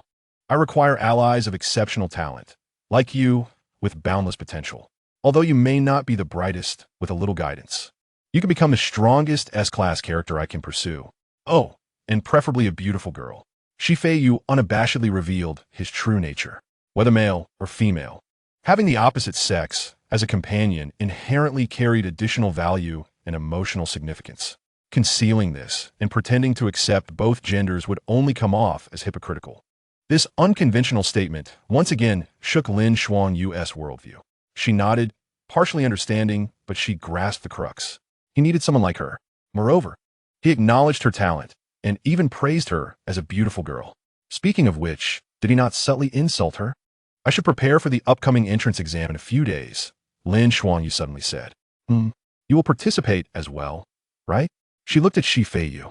When the time comes, I will show you what a qualified S-class character should be like. With that, she tiptoed. Under Feiyu's astonished gaze, a soft kiss, imbued with a hint of sweetness, gently landed on his cheek. Then, she released his hand, turned, and disappeared down the staircase without looking back. As she reached the staircase's edge, she seemed to recall something and turned back. Bathed in the afternoon sunlight, an uncharacteristic, awkward smile, though not quite a standard one, graced her eternally frosty face. It was a rather stiff expression, but profoundly memorable. Goodbye, Lin Xuanyu whispered, before vanishing completely. Feiyu stood there, lost in thought, instinctively touching his cheek where a lingering coolness remained. Damn, he murmured, unaware that a smile had crept to the corners of his mouth. Did I just smile? This rustic bumpkin has finally learned to smile? Ji Junyao, you truly are someone who has been through it all. The joys of nurturing are indeed terrifying. Chapter 31. I want a bodyguard, and you offer me a maid? After dismissing everyone, Feiyu returned alone to his extravagant, well-appointed apartment. The house was empty. His sister, Ji Junyao, was likely still sweating out at her post in the city defense army, and the entire world had quieted down. He threw himself heavily onto the sofa, his mind a whirlwind of chaos. Everything that transpired today flashed before him like scenes from a film. From being cornered by Lin Xuanyue at the door, to the bloody kitchen in the sewer, and finally relying on his elder sister and mother to maintain order. The stimulation was indeed thrilling, yet it was insufficient. His prowess remained too feeble. Surviving today was 70% due to deception, 30% due to his background, and the remaining 90% reliant on Lin Xuanyue, that country bumpkin. He despised the feeling of fate slipping through his fingers. Since he could not achieve rapid advancement for the time being, he must seek a bodyguard, an utterly reliable enforcer. With this thought, he retrieved his phone and deftly scrolled to a number. The call was made. After a few beeps, the line connected. A gentle voice, brimming with uncontainable joy, resonated from the receiver. Darling, what made you think of calling your mother all of a sudden? Do you miss me? Feiyu took a deep breath. He abruptly sat up straight from the sofa. A newfound seriousness etched across his face. Clearing his throat, he lowered his voice, striving to cultivate an atmosphere of gravity. Mom, I need to tell you something. I can create dishes that allow people to gain permanent strength. Silence lingered on the other end for a mere half a second before Luo Qing's melodious voice returned, now tinged with evident amusement. Oh, is that so? Her tone resembled that of a mother listening to her child recounting the acquisition of a small red flower at kindergarten. Calm, gentle, and almost instinctively reassuring. Then our little you must cook more delicious food for mommy to taste in the future. The carefully prepared speech that Feiyu had rehearsed, including how to explain the source of his abilities, emphasize their extraordinary value, and highlight the danger of his situation, all lodged in his throat. This is a reaction? My mythical level profession's unparalleled ability is akin to graduating from a new Oriental cooking class in your eyes? Do you have a colossal misunderstanding regarding the strategic value of this ability? The corners of Feiyu's mouth twitched violently, an unprecedented sense of frustration washing over him. Mom. He felt his voice dry, forcing himself to steer the conversation towards his true intent. This ability is very unique and exceedingly dangerous. My current strength is too weak. You know, it's hard to protect myself. Today, he trailed off, leaving his statement incomplete. On the other end, Luo Qing's laughter seemed to wane, her tone adopting a more serious demeanor. And then what? What does my darling want? I need a bodyguard. Feiyu took a deep breath, speaking hurriedly, pouring out the carefully crafted words he had prepared. Someone powerful, with a clean background, and absolutely reliable, someone who will definitely listen. Ideally a peer, to facilitate our future endeavors at the Awakener Academy and to undertake tasks together. Most crucially, he paused, revealing his greatest bargaining chip. The talent rating should be between A and SS, because I have a way to enhance her strength. My dishes can elevate her talent ceiling. This time, the other N fell into 3 seconds of silence. Feiyu's heart raced to his throat. He knew that this last statement was the true bombshell, elevating the talent ceiling. This was a miracle that could drive any national-level powerhouse to madness. If an SS-level practitioner could advance to SSS level merely by consuming his food, what would that mean? It meant humanity would gain countless pillars of stability. He could not believe that his mother, whose strength was unfathomable, would remain indifferent to this. However, after 3 seconds, a soft laugh, lighter than air, drifted through the receiver. The laughter was gentle, like a feather brushing against the eardrum, yet it sent chills down Feiyu's spine. I thought it was something significant. Luo Qing's voice brimmed with an almost nauseating affection. Little Yu has grown up. He knows how to build his own team. Feiyu. Build a team? No. I merely wish to find a reliable enforcer for my survival. Mom, are we on the same wavelength here? Your sister's temperament is indeed unsuitable for being by your side. She is too conspicuous, has a foul temper, and often bullies you. It would be better to find a peer to accompany you. It won't be so noticeable. Luo Qing analyzed this with a tone full of disdain for Shi Junyao. Feiyu's eyelids twitched. Sister, did you hear that? You're viewed by our mother as a walking nuclear bomb. A talent rating from A to SS. Luo Qing pondered for a moment, as if sifting through a list in her mind, then casually stated as if selecting vegetables at a market just right. I have a young girl in Wujishi whom I've nurtured for a while. Her talent is decent. She's just a bit reserved, not very talkative, nor good at taking care of others, but her combat power is impressive. Decent talent? Coming from my mother. That implies she must start at least at S level. Feiyu's heart began to race uncontrollably. He could almost envision a stunningly skilled female bodyguard, with an alluring figure and sharp gaze, striding towards him with her long legs. Although she might very well be another troublesome woman. He recalled the fear instilled by Shi Juanyao's exaggerated demeanor and the cold, slippery touch of Lin Xuanyue, causing him to shiver involuntarily. But whatever, as long as she is capable. Mom, He was about to inquire about the girl's specifics when Luo Qing, with a decisive tone, cheerfully interrupted. All right, it's settled. I'll have her come find you tomorrow. She will accompany you from now on, help you with school, fight alongside you, and deal with magical creatures. You can let her sample what you create. It's just right to have someone to test your dishes, so you won't eat recklessly in case something goes awry. A maid? Feiyu froze entirely. That title carried a decaying air reminiscent of a bygone feudal era, leaving him momentarily speechless. A future powerhouse you deemed as merely having decent talent is casually assigned the role of a maid? What kind of slave owner rhetoric is this?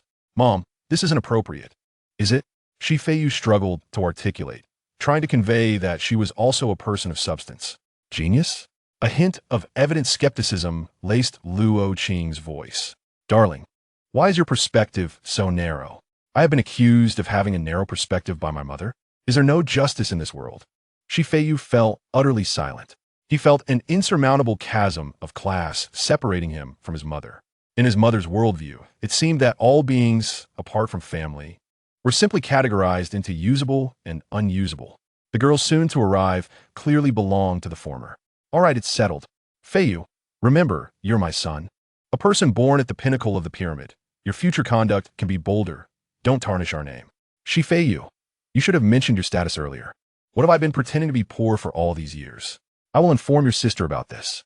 The matter of the bodyguard is resolved. If there is anything else you need, just let me know. As long as it exists on this planet, I can procure it for you.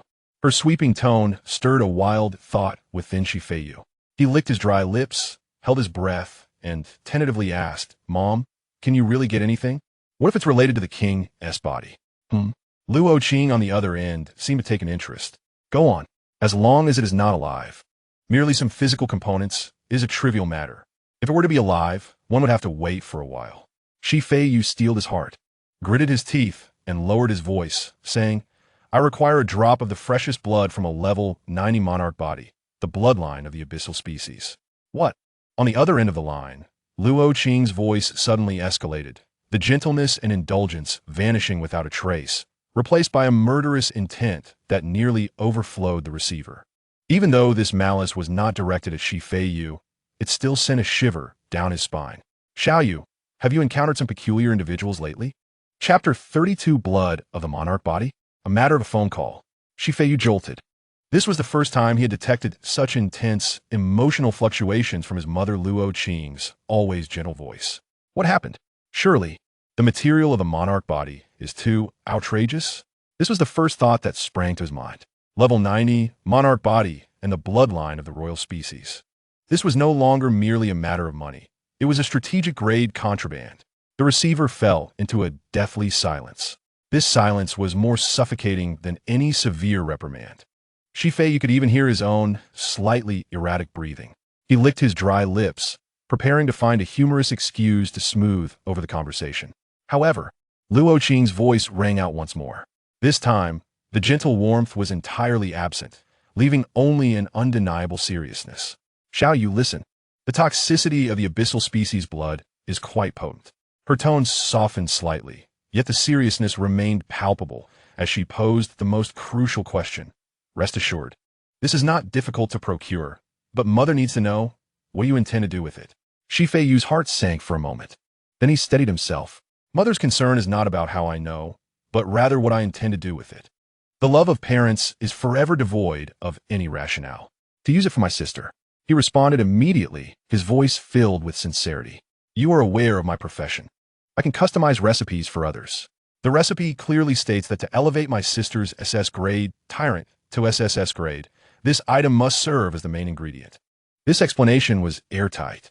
A unique mythic grade profession, possessing some extraordinary capabilities, served as the perfect justification. Indeed, after hearing this explanation, the tension in Luo Qing's voice noticeably eased. Oh, it is for that girl Junyao. A hint of indulgent exasperation returned to her tone. That reckless girl, always embroiled in chaos, will eventually wear herself out. Though it was a complaint, the pride in her tone was unmistakable. Mother, if it is too troublesome, then forget it. Feiyu tentatively probed. Troublesome? Luo Qing chuckled lightly, the air of a top-tier human powerhouse returning.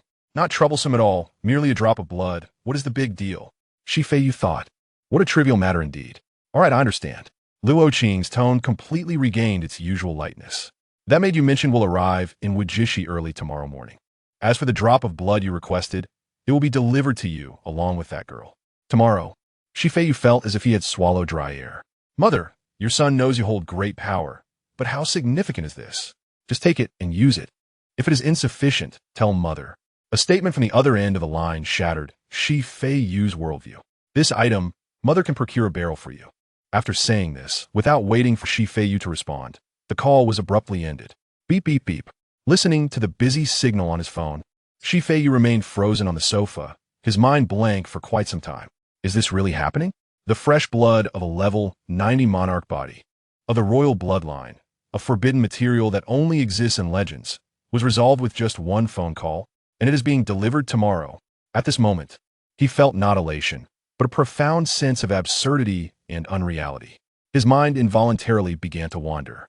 What kind of divine being is the maid arriving tomorrow? From his mother's tone, her talent seems to be considerable, at least starting from an S rank. Her personality is a bit reserved, not very talkative. Feiyu could not help but shiver. Hopefully, this one will be somewhat normal. At the very least, she should not be a weirdo intent on dissecting me upon first meeting or someone who wishes to bear my children. Shaking his head to dispel these chaotic thoughts, his gaze reignited with fervor. Relying on mountains may lead to their collapse. Relying on Mother may lead to her departure. Only by strengthening oneself is true strength.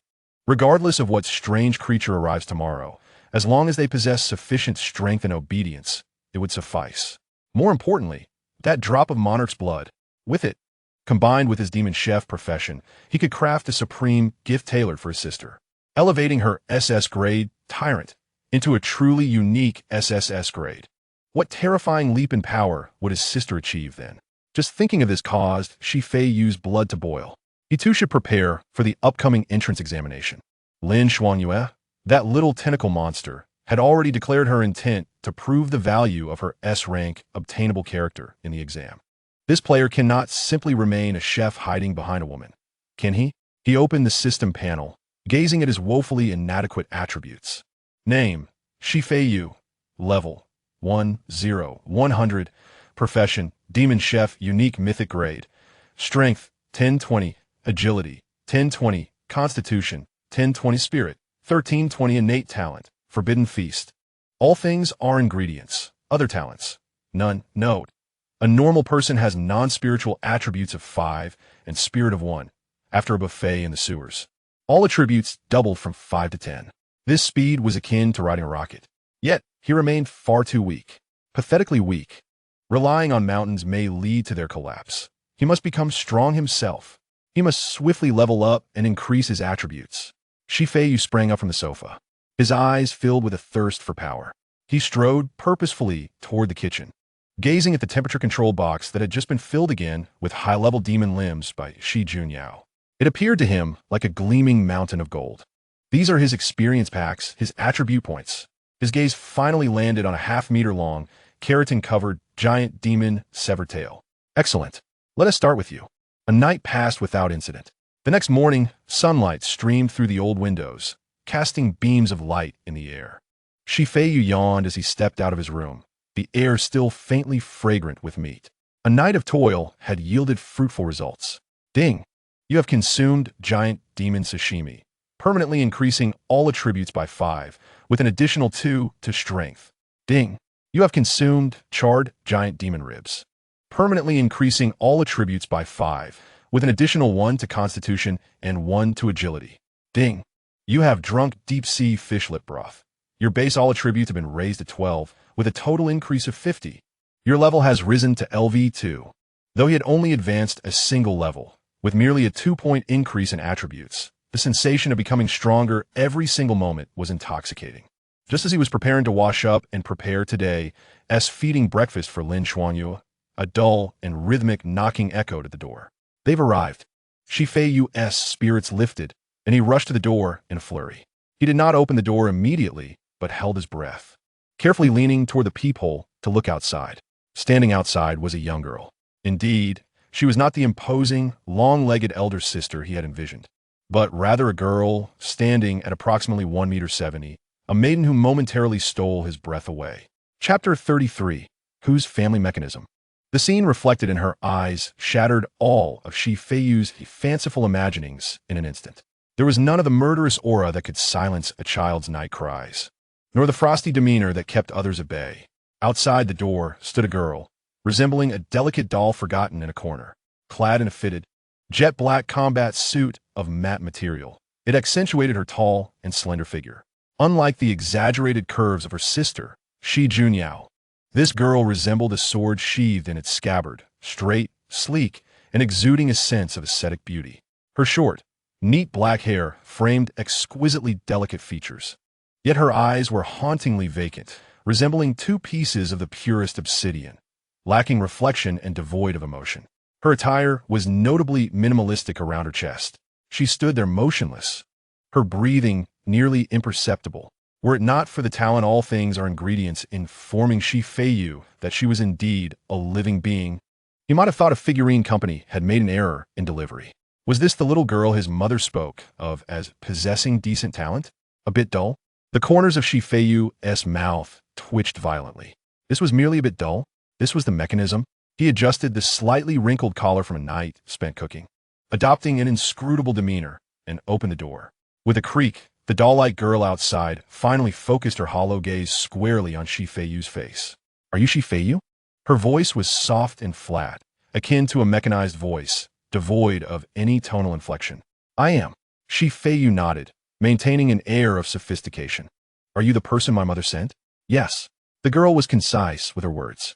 She took a step closer, reducing the distance between them to half a meter, then slightly bowed in a formal yet distant salute. My name is not important. You may call me Hanya. Profession, S-rank, Shadow Warrior, currently at level 4. By the command of Madame Luo Qing, I am to serve as your bodyguard from this day forth, until you possess the capability for self-protection. Her self-introduction resembled the recitation of a product manual. An S-rank shadow warrior? Feiyu felt a stir in his heart. One of the pinnacle classes of assassins, specializing in stealth and lethal strikes. And yet, only level 4? What a remarkable contrast. An elite profession with a blank slate of a level. This was precisely the ideal patron tailored for his demon chef vocation. Feiyu's mind began to draft an exclusive development plan for an S-rank shadow warrior, while his expression remained composed. However, Hanya's next action abruptly halted all his calculations. She held in her left hand a silver briefcase gleaming with a metallic sheen, adorned with flowing blue light patterns that exuded a sense of advanced technology. In her right hand, she carried a military-green, standard temperature-control case, emblazoned with an intricate emblem he could not decipher. The sight of these two items in the delicate hands of a doll-like girl was undeniably bizarre. "These are the items Madame Luo Qing instructed me to deliver," Hanya stated matter-of-factly. She first presented the silver briefcase. The case felt cold to the touch, heavy enough to make his wrist sag. A blue light flashed on the side of the case, emitting a soft beep as it seemingly completed an identity verification and unlocked automatically. He placed the case on the shoe cabinet and gently opened it. Inside lay deep black velvet, at the center of which floated a palm-sized, transparent crystal vial. Within it was a single droplet of blood. The blood appeared dark golden, yet within it, deep purple hues continuously shifted, as if possessing its own life, slowly rotating. With each rotation, it seemed as though countless stars were born and extinguished within. Merely gazing upon it made Feiyu feel as though his soul was being drawn in, his SAN value plummeting. Ding! Mythical grade ingredient detected. Abyssal source, king's blood of the monarch type. Ingredient rating? Analysis. Contains the primordial laws and endless life essence of an abyssal lineage, serving as the perfect core for constructing supreme blessings. Chef's comment. This ingredient possesses high levels of pollution and assimilation. Direct contact will result in irreversible aberration. This was the very item. Feiyu's heart raced, instinctively snapping the case shut. The oppressive aura was overwhelming. Even a moment's longer gaze felt as though it might sprout tendrils. He exhaled deeply, forcibly suppressing his excitement, and glanced at Hanya and the military case at her feet. And this? This is a special ingredient requested by Madame Luo Qing. Anja explandi na flaton. Inside is the essence from an 85-level deep-sea creature, which has undergone preliminary harmless processing. The Madame's memo states that this meat is rich in gelatin, with a taste resembling a fusion of beef and tuna, making it ideal for soups or sashimi. She advises you to remove the dorsal nerve cord during preparation, as it is highly toxic. Feiyu was left speechless, staring at the military case in a daze. Special ingredient request? With a single phone call, not only had she secured the king's blood, a strategic grade forbidden item, but she had also procured the flesh of a fully formed demon species. Remarkable, his mother had truly elevated the stakes with this maneuver. In that moment, he gained a newfound understanding of his mother's powerful position. The items have been delivered. Hanya's voice pulled him back from his reverie. Her emotionless eyes began to scan him from top to bottom once more. What is it? Feiyu felt uneasy under her scrutinizing gaze, instinctively taking a half step back. Hanya did not respond. She extended her cold fingers and gently pressed against his chest, then pinched his arm. The action was professional and devoid of any distraction, akin to a butcher examining the fat content of pork. She squeezed and prodded, speaking continuously. Madame Luo Qing informed me that you are a highly capable living profession, yet your physical fitness appears only to exceed that of a C-rank combat profession of the same level. However, your nerve reflex speed is unexpectedly high. She withdrew her hand, and a flicker of confusion passed through her obsidian-like eyes. This is already a speed capable of reacting to bullets. Your individual combat capability is nearly zero, and your self-defense ability is extremely weak. Feiyu's face darkened. Hey, must you be so blunt? Even if it was the truth, could she not be a little more tactful? However, in Hanya's understanding, the word tact seemed to hold no meaning. She continued her analysis with absolute logic. According to the mission briefing, you face two primary threats. First, due to yesterday's sewer operation, the Lei family, behind the Thunderfire team, has marked you as a target for revenge. Andiapos momentarily. However, that threat was neutralized at 23:17, 2.5 hours after I departed last night. All core members of the Lei family and their associated armed forces have been rendered harmless. Feiyu's heart skipped a beat. Such a statement, delivered so nonchalantly. A powerful, awakened family in Wuji City had been eradicated just like that. Moreover, didn't his mother have business in Yin City?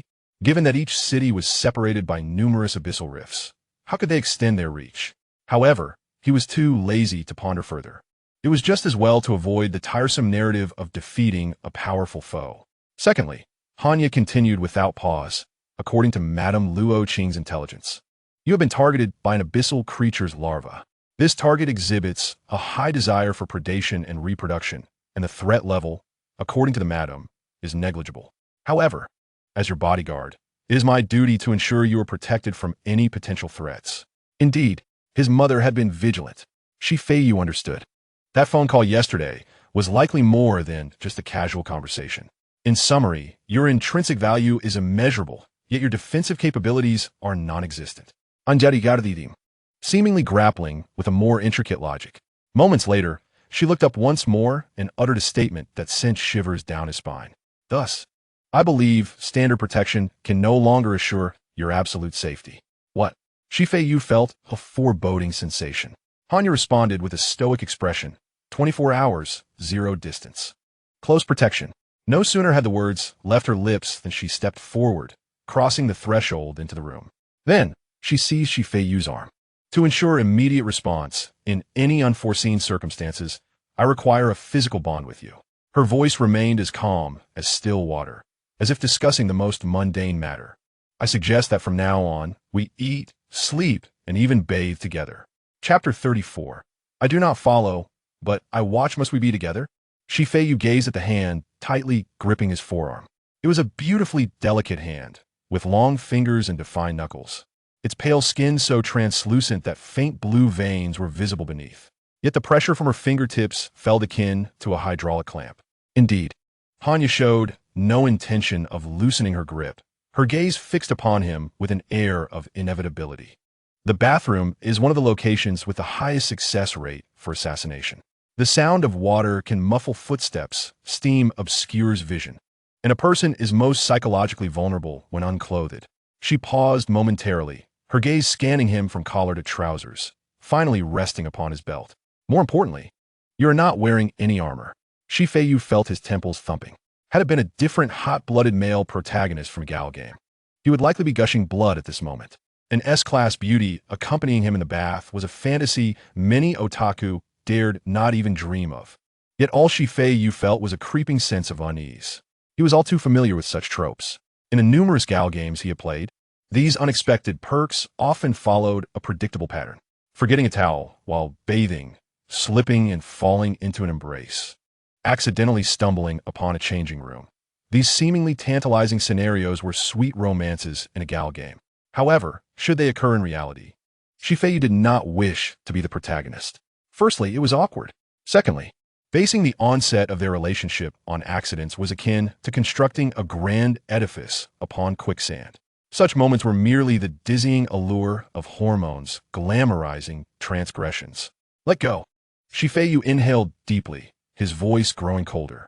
He made no effort to struggle, for he understood that, with his meager strength, he was no more than a feeble creature before an S-class shadow warrior. He merely regarded Hanya with a scrutinizing and indifferent gaze, akin to one assessing ingredients. Anjas fingers estifaned momentarily. As a rigorously trained shadow warrior, her perception of emotions was exceptionally acute. She sensed that this pitiably weak youth exuded an aura that instinctively unsettled her, reminiscent of the terrifying Madame Luo Qing when she glanced at a wayward branch while pruning flowers. Your heart rate is increasing, yet it is not due to fear. Hanya tilted her head slightly, seemingly perplexed, yet she complied and released her grip. Feiyu rubbed his painfully squeezed wrist, taking a step back to establish a safe distance. Listen, Anja. Feiyu approached the sofa, crossing his legs and placing his hands on his knees, adopting the demeanor of an interviewer. I do not care what rules you learned in your former training camp. Here, there is only one set of rules. He gestured toward the military temperature-controlled box on the table. My mother sent you here, granting you 2 roles. First, a taste tester. Second, a bodyguard. Anjas tu vestid. her hands naturally falling at her sides, resembling a compliant puppet. Yes, these roles do not conflict. They do conflict. Feiyu scoffed, his expression turning acerbic. I am particular about my ingredients. I dislike having someone watch me during my private moments before and after enjoying my culinary creations. I'm also not interested in cramming into a bathtub with a washboard lacking any aesthetic appeal. Hanya's face remained impassive, not even a brow raised. She simply noted that her employer disliked the mundane and swiftly updated her response strategy in her mind. As for the bodyguard, Feiyu's voice suddenly dropped, laced with a hint of careless cruelty. You have misunderstood one thing. You are an S-class professional, and I am an E-class. That much is true. But that does not mean you must follow me like a nursemaid at all times. He stood up and approached Hanya, a flicker of cold light shimmering in his typically listless eyes. Your worth lies in standing before me when danger arises, or in sacrificing yourself for my sake. The air fell silent. Those words bore weight, heavy enough to incite any S-class prodigy to turn hostile. In this world where awakeners reign supreme, S-class signifies privilege and glory. Even in the role of a bodyguard, it is often a partnership who would willingly accept being treated as a disposable commodity. Yet, Feiyu had to articulate this. He aimed to shatter Hanya's mechanical logic that prioritized protection above all, including privacy. He sought to establish absolute dominance. Hanya gazed steadily at him. In her hollow eyes, ripples of emotion surfaced for the first time. She felt neither anger nor humiliation. Instead, there was a sense of relief in discovering a kindred spirit. So that is how it is. She nodded, her tone remaining even, yet less mechanical and more earnest. Madame Luoqing is correct. You indeed resemble her. She took a step back, bowing slightly to Feiyu. I accept your definition. I am a tool, and you are the user. Tools do not need to contemplate the privacy of their users. They merely need to fulfill their tasks before being broken. Is that settled then? Feiyu exhaled a sigh of relief inwardly, the cold sweat on his back threatening to cascade down. The previous display of bravado had been a precarious tightrope walk. Had this girl been a hidden Yandra or possessed a fragile pride, she might have drawn a dagger to teach him a lesson. Thankfully, she appeared to be genuinely indifferent. Now that she understood, you may step aside. Feiyu waved his hand dismissively, as though shooing away a fly. I wish to bathe. Find somewhere else to stay out of my sight. With that, he grabbed a change of clothes and turned toward the bathroom. However, soft footsteps echoed behind him like a shadow. Feiyu abruptly halted, nearly colliding with Hanya's nose upon turning back. What are you doing? He widened his eyes. Hanya looked at him innocently, pointing to the bathroom door. You do not permit me to protect you at zero distance, yet I must keep watch over you. Therefore, I shall not enter, but you cannot close the door. Her exquisite face was etched with determination, much like a stubborn sheepdog. This was her bottom line. Feiyu felt his blood pressure rising once more. Is this girl made of rubber? I commanded you. Feiyu gritted his teeth.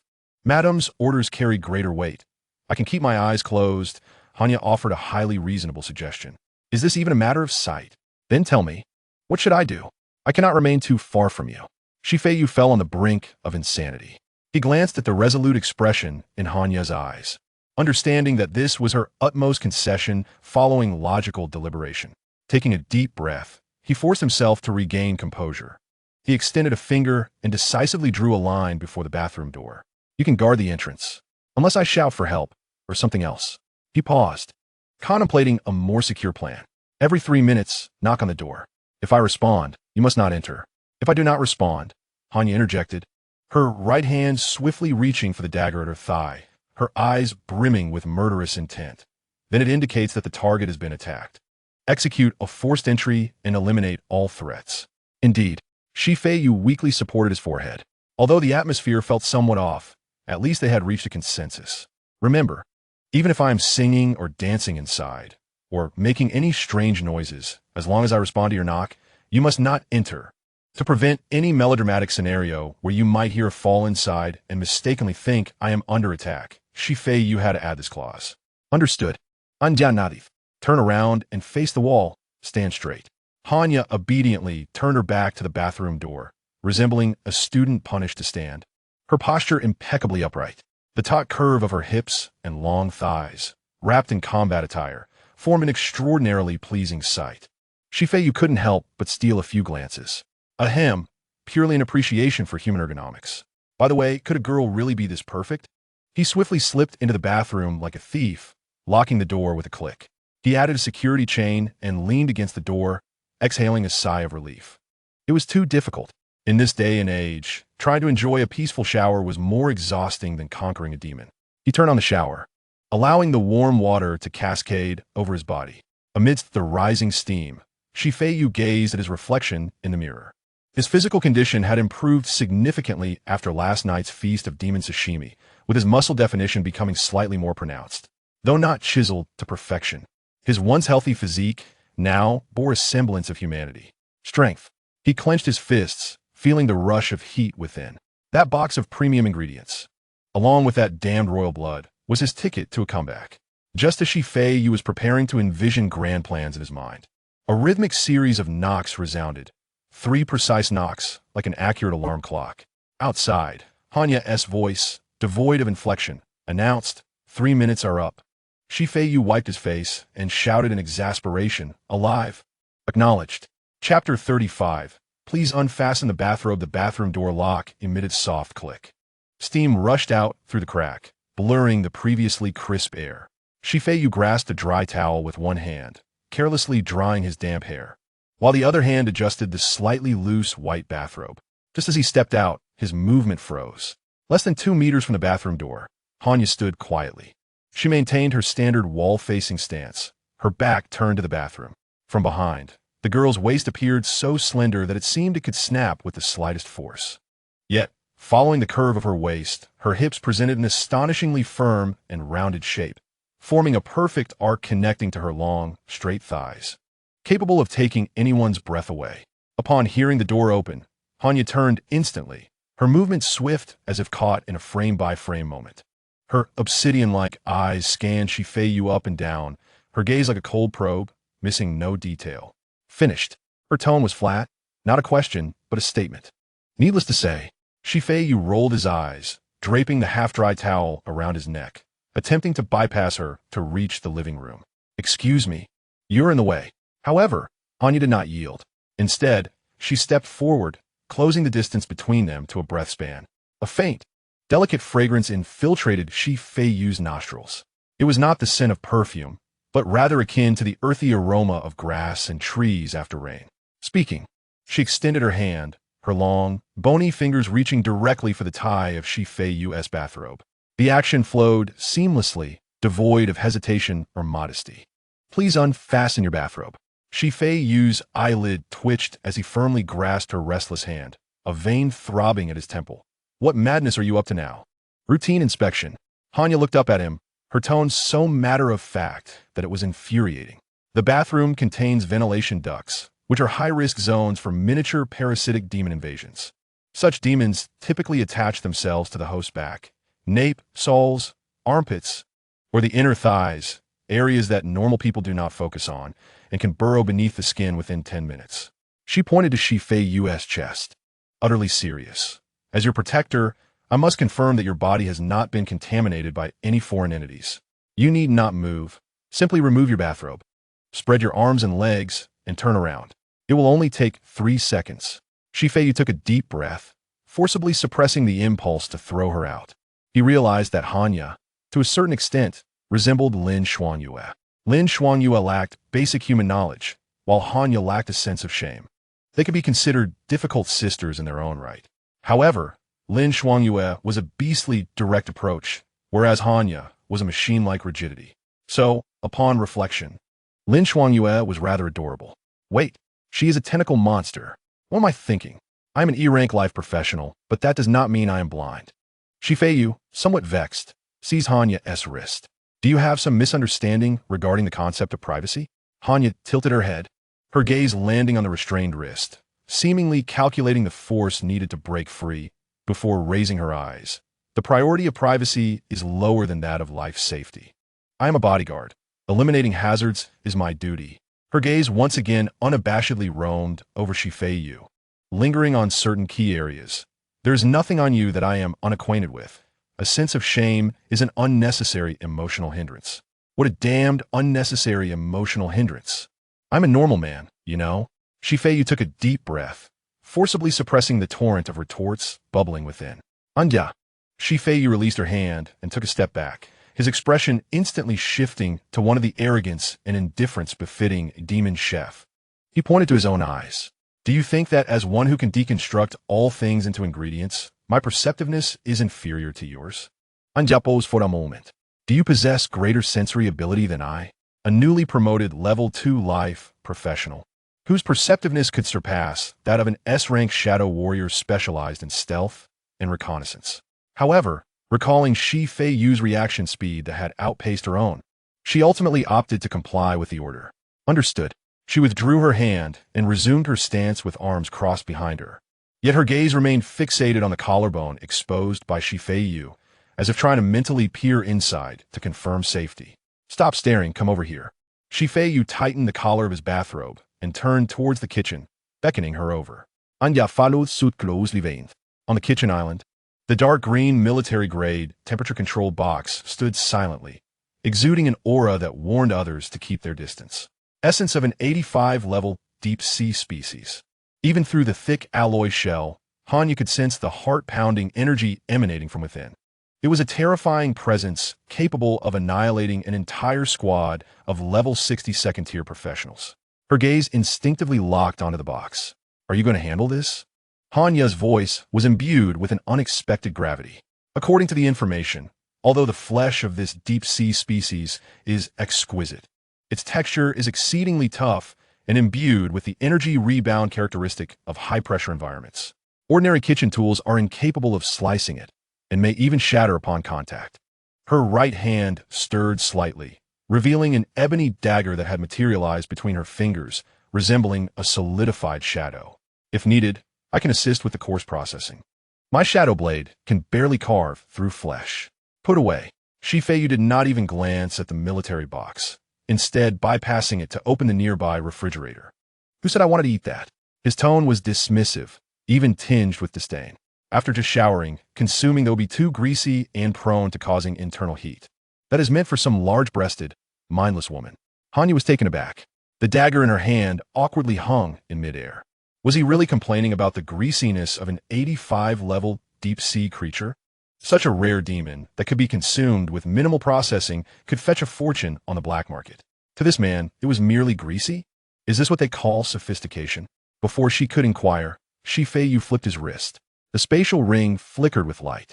A substantial chunk of dark red meat materialized, crashing onto the cutting board with a dull thud.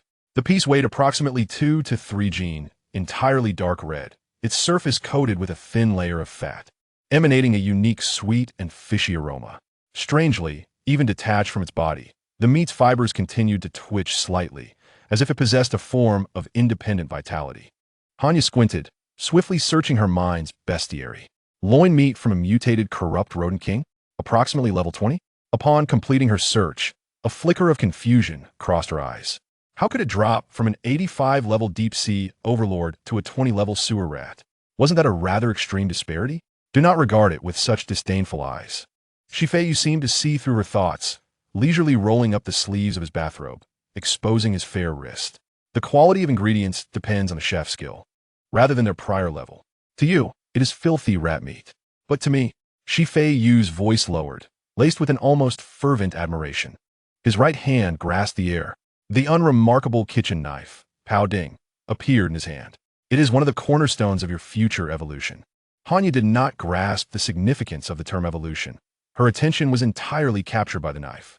As a master of various cold weapons, she recognized it as the most ordinary household knife, perhaps even one that could be purchased for a mere 9 yuan on an online marketplace. To attempt to cut the renowned tough flesh of a mutated beast king with such subpar metal? Watch closely, Feiyu commanded. In the next moment, his speed became a blur. Hanya barely registered how he initiated the strike. She only perceived a flash before a dissonant illusion overwhelmed her senses, as if space had subtly misaligned at that moment. With a soft sound, almost imperceptible, the piece of still-twitching rodent king loin suddenly stilled. Instantly, like a blossoming red lotus, the entire chunk of meat dispersed into 100 thin slices, each as delicate as a cicada's wing, uniformly sized and precisely thick, neatly arranged on the board. Each slice's edge gleamed as smoothly as a mirror, devoid of any signs of compression or tearing. The resilient connective tissues, once attached, had been entirely excised with that singular cut, piled aside. Hanya's pupils constricted, her body involuntarily leaning forward. As an shadow warrior, known for speed and technique, she understood all too well what that slice represented. It was not merely swift, it was an absolute mastery of structure. The dull knife, upon contacting the meat, seemed to come alive. It navigated the crevices of the muscle fibers, evading all rigid obstacles, decomposing the whole into individual components. Is this your talent? Hanya's gaze towards Feiyu transformed entirely.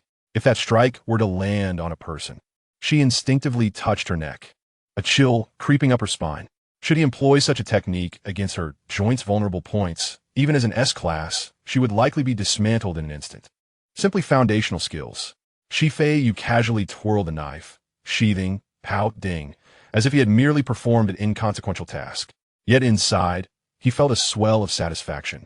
The conceptual cutting prowess of Pow Ding, combined with the insight of all things are ingredients, was the perfect display of skill. That last slice drained considerable stamina. His wrist still ached slightly, but the effort was worth it. Observing the astonished expression on this stoic girl was gratifying. Feiyu retrieved a bottle of pre-prepared sauce from the side. It was a mixture of chili, lemongrass, and Rodent King Magicore powder, presenting a dangerously dark green hue.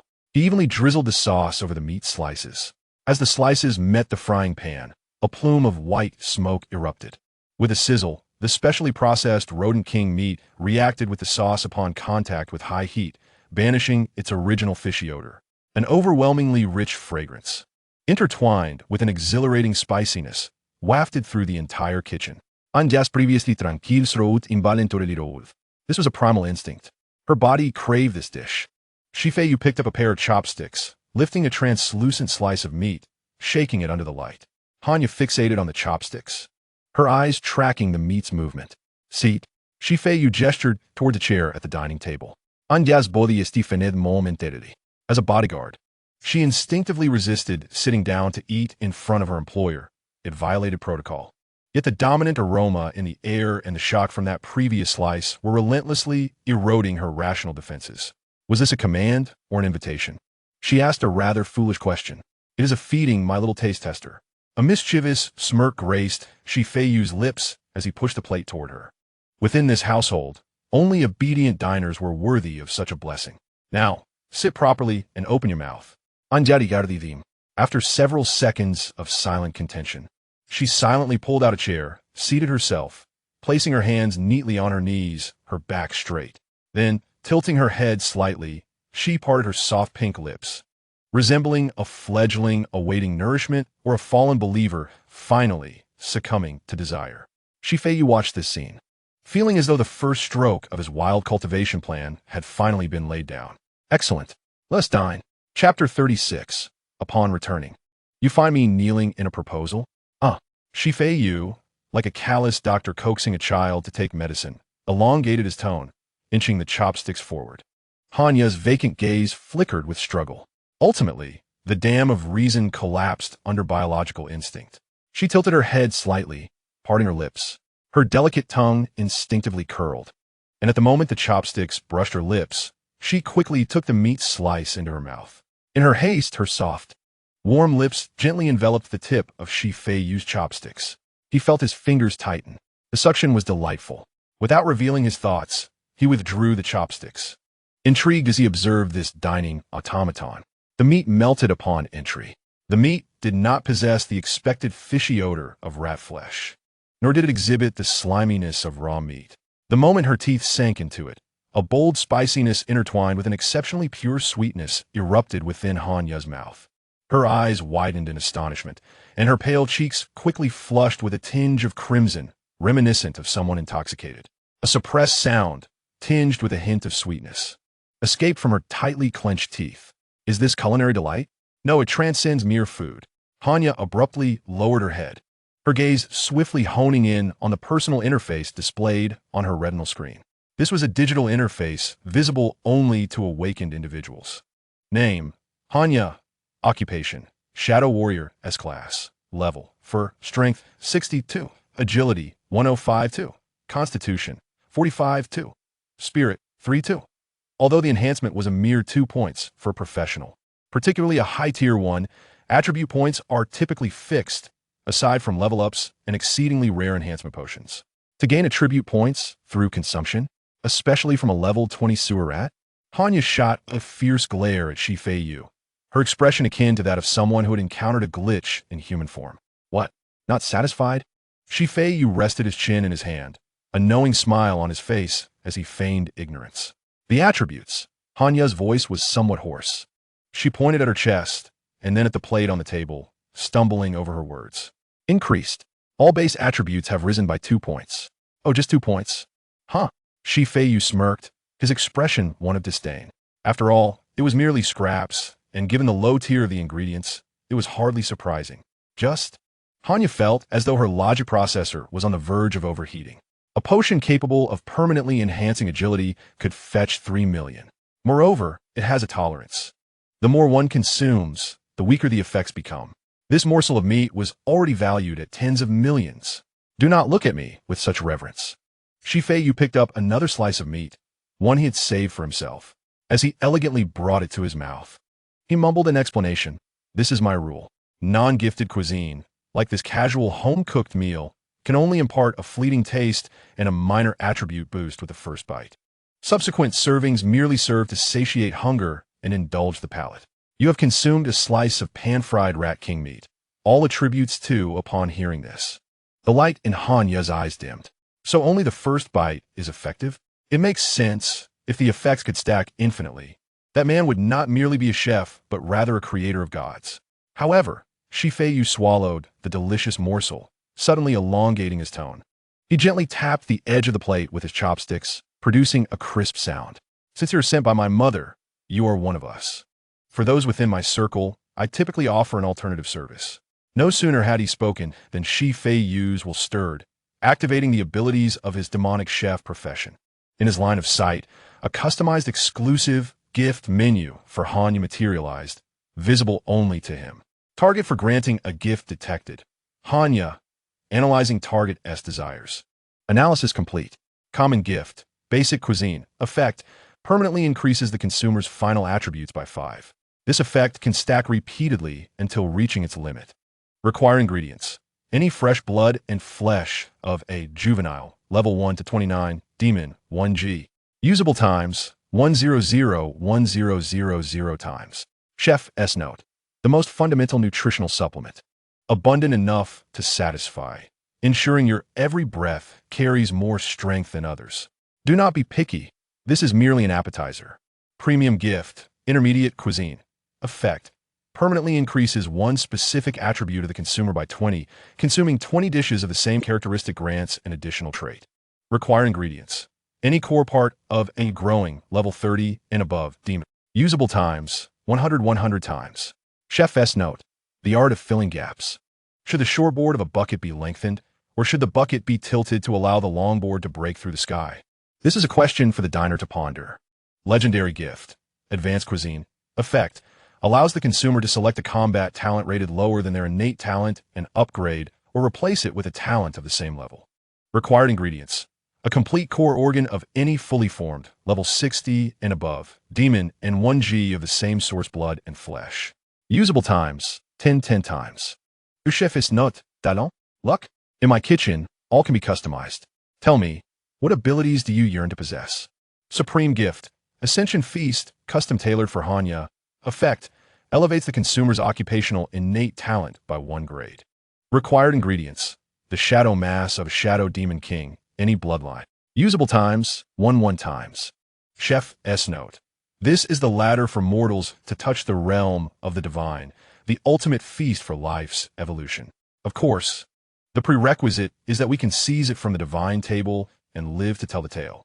Gazing at the splendid menu, Feiyu narrowed his eyes, scrutinizing the girl before him. Although you currently behaved like an obedient automaton, the rigid directives requiring constant monitoring irked him. What if one day she received orders from her mother to drag him back home to take over the family business? In this perilous world, entrusting such weapon-grade power to a bodyguard whose loyalty was yet unproven would be sheer folly. He needed to bide his time, akin to training a hawk. First, he must capture her appetite, then her heart, before he could finally trust her with his back. At least until he faced danger and Hanya risked her life to save him. He would not recklessly create the supreme gift.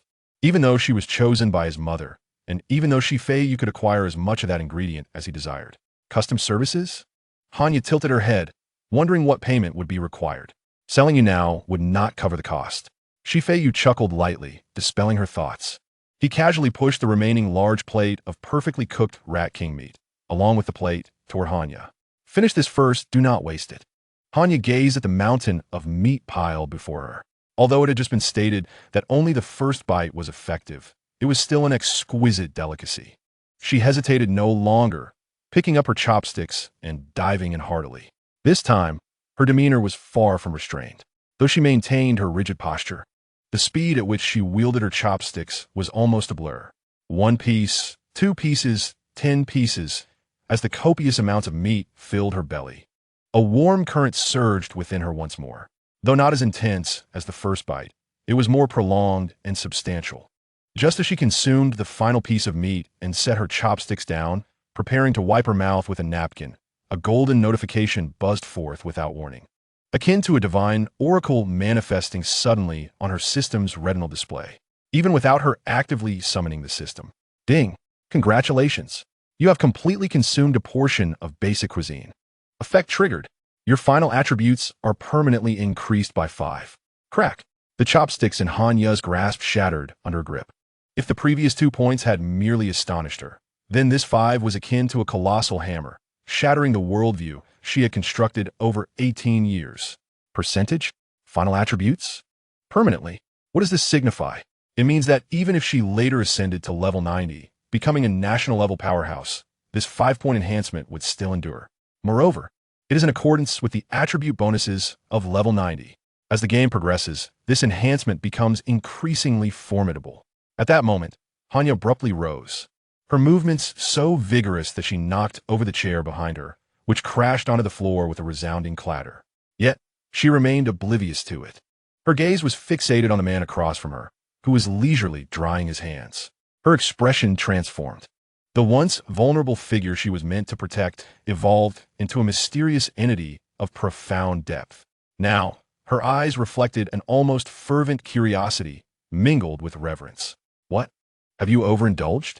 Feiyu tossed the napkin onto the table, raising an eyebrow in feigned ignorance. No, I must restrain myself. I cannot laugh just yet. Are you satisfied with this enhancement of 5? Hanya opened her mouth, only to find her throat parched, rendering her speechless. I must protect the young man before me. At all costs.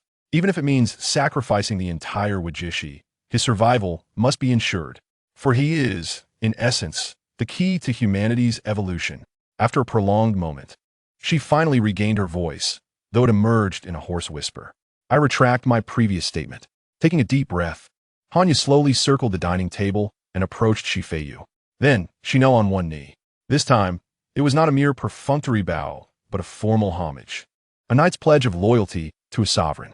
She lifted her head, her usually frosty visage now adorned with solemnity. You are not a fragile being in need of protection. You embody the truth. Feiyu gazed down at the girl kneeling before him, unable to suppress the smile that crept upon his lips. Success. This little S-grade wildcat has finally sheathed her claws. He reached out, intending to pat her head like one would a puppy, all while maintaining a more congenial facade.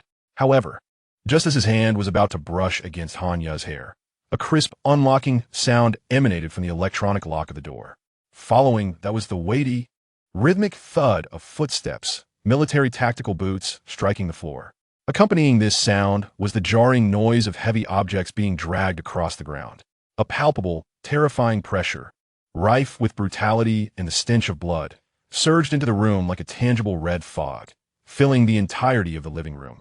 Anya, who had been immersed in the awe of a miraculous revelation, instantly tensed, resembling a cat with its fur bristled.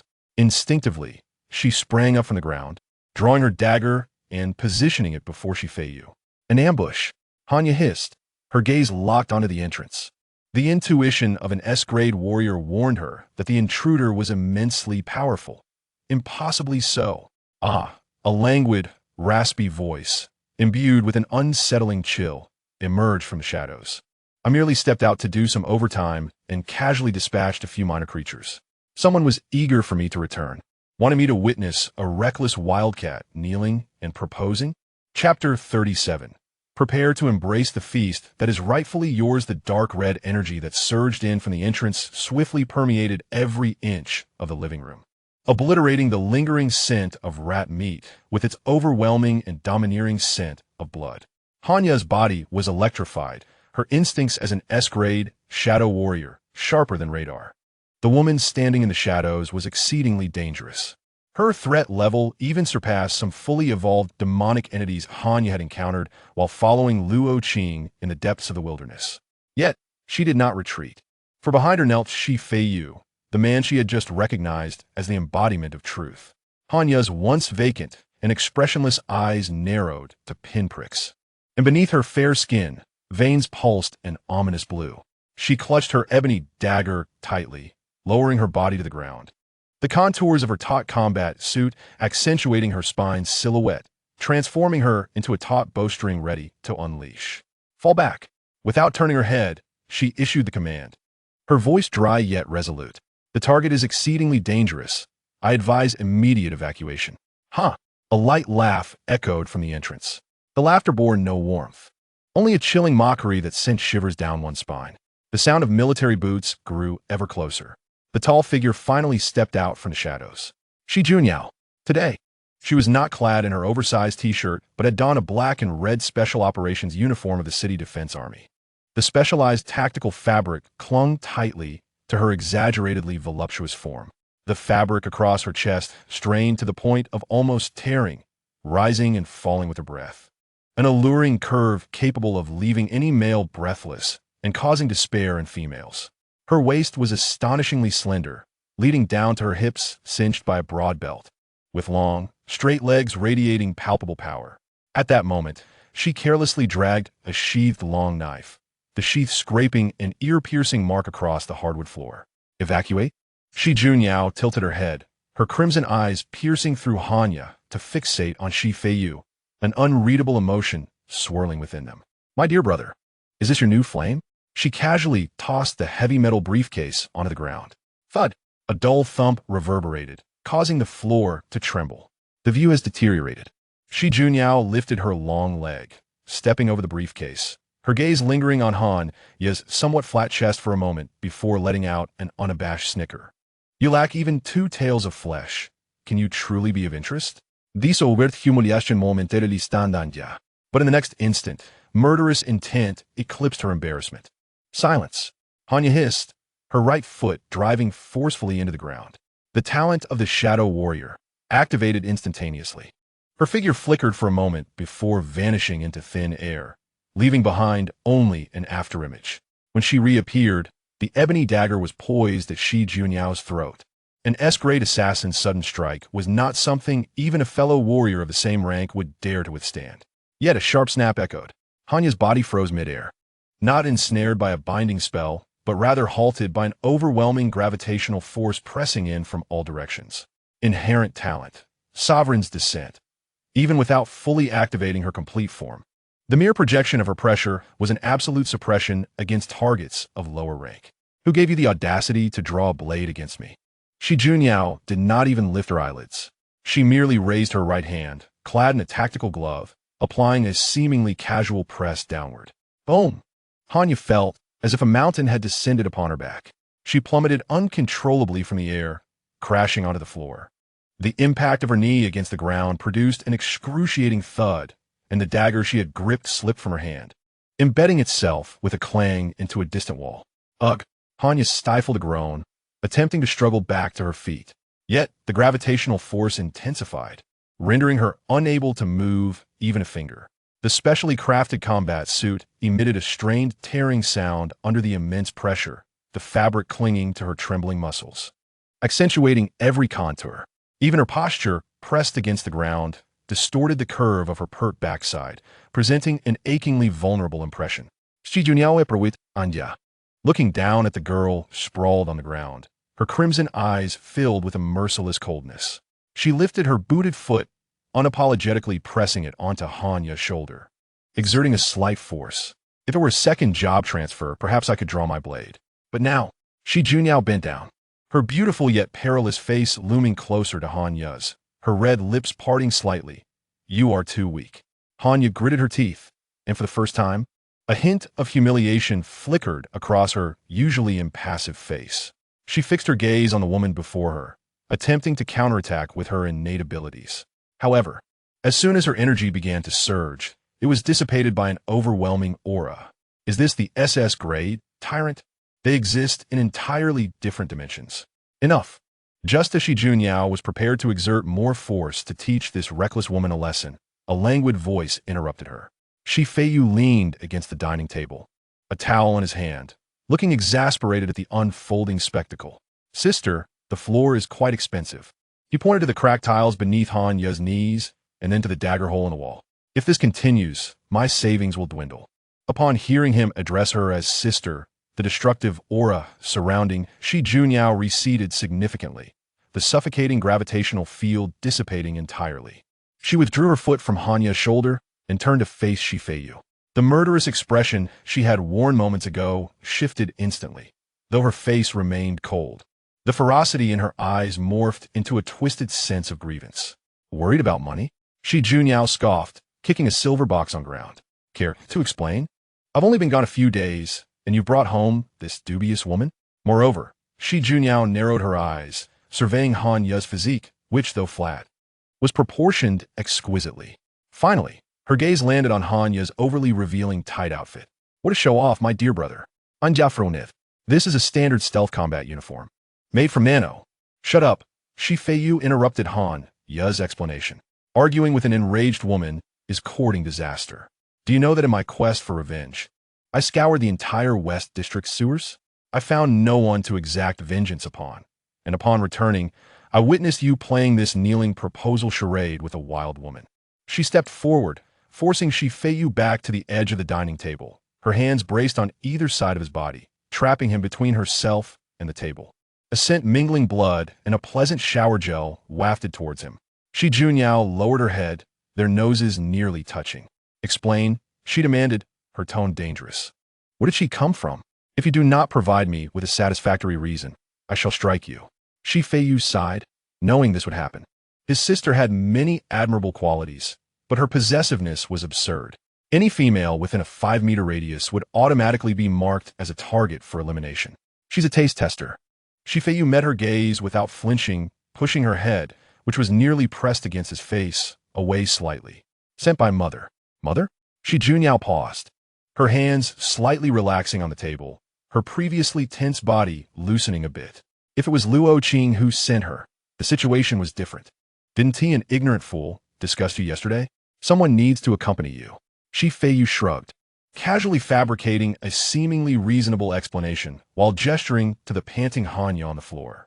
Also, I've been researching new recipes lately and need a taste tester with good physical condition and high drug resistance. So I brought her along. Really? Shi Junyao turned her head skeptically to glance at Hanya. At that moment, Hanya had just managed to struggle to her feet. Though somewhat disheveled and with her hair in disarray, she immediately retrieved a dagger from the corner, stumbling as she attempted to position herself protectively in front of Feiyu. Her stubborn demeanor seemed devoid of cunning. Look at her, she is like a robot. If I truly had those intentions, wouldn't it be better to seek out that tentacle monster school beauty instead of this blockhead? Hanya opened her mouth to retort, but, considering how swiftly she had been overpowered earlier, chose silence and stood quietly behind Feiyu in a relatively safe position. After hearing this exchange, Shi Junyao's expression softened considerably, especially when she heard her brother dismiss Hanya as a blockhead. The corners of her tightly pressed lips even curved upward slightly. That reasoning will suffice. Shi Junyao snorted, casually leaning the heavy broadsword against the wall with a thud. She strode over to Hanya, puffing her chest out. The poor tight vest protested with the sound of fibers straining, its fullness nearly brushing against Hanya's nose. An S-grade shadow warrior. Is this all you amount to? She looked down at Hanya's flat chest, a mocking smirk playing on her lips. Not only is your intellect lacking, but your development is also inadequate. Has mother lost her senses, choosing such a washboard for you? Hanya glanced at herself, then at Shi Junyao. Although she lacked emotional nuances, Some primal instinct as a woman made her feel insulted. Volume does not equate to combat capability. Andiari torti di expressionisli. Excessive fat accumulation can disrupt balance and increase the area susceptible to projectiles, making it a liability in high-speed combat. Puffed. Shi Feiyu nearly burst into laughter. To dare to say that Shi Junyao pride was a liability and fat accumulation in front of her was truly brave. Indeed, the veins on Shi Junyao's forehead bulged instantly. She reached out abruptly, seizing Hanya by the collar and lifting her off the ground. Who are you calling a liability? Hanya's feet left the ground, but she remained unfazed, the dagger in her hand quietly flipping, aimed directly at Shi Junyao's wrist artery. It seemed that the extinguished flames of battle were about to reignite.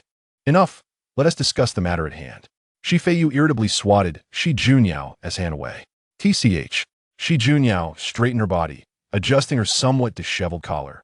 Regaining her high and mighty, queenly demeanor, Shi Feiyu moved to sit on the sofa, patting the space beside him, signaling for Shi Junyao to join him.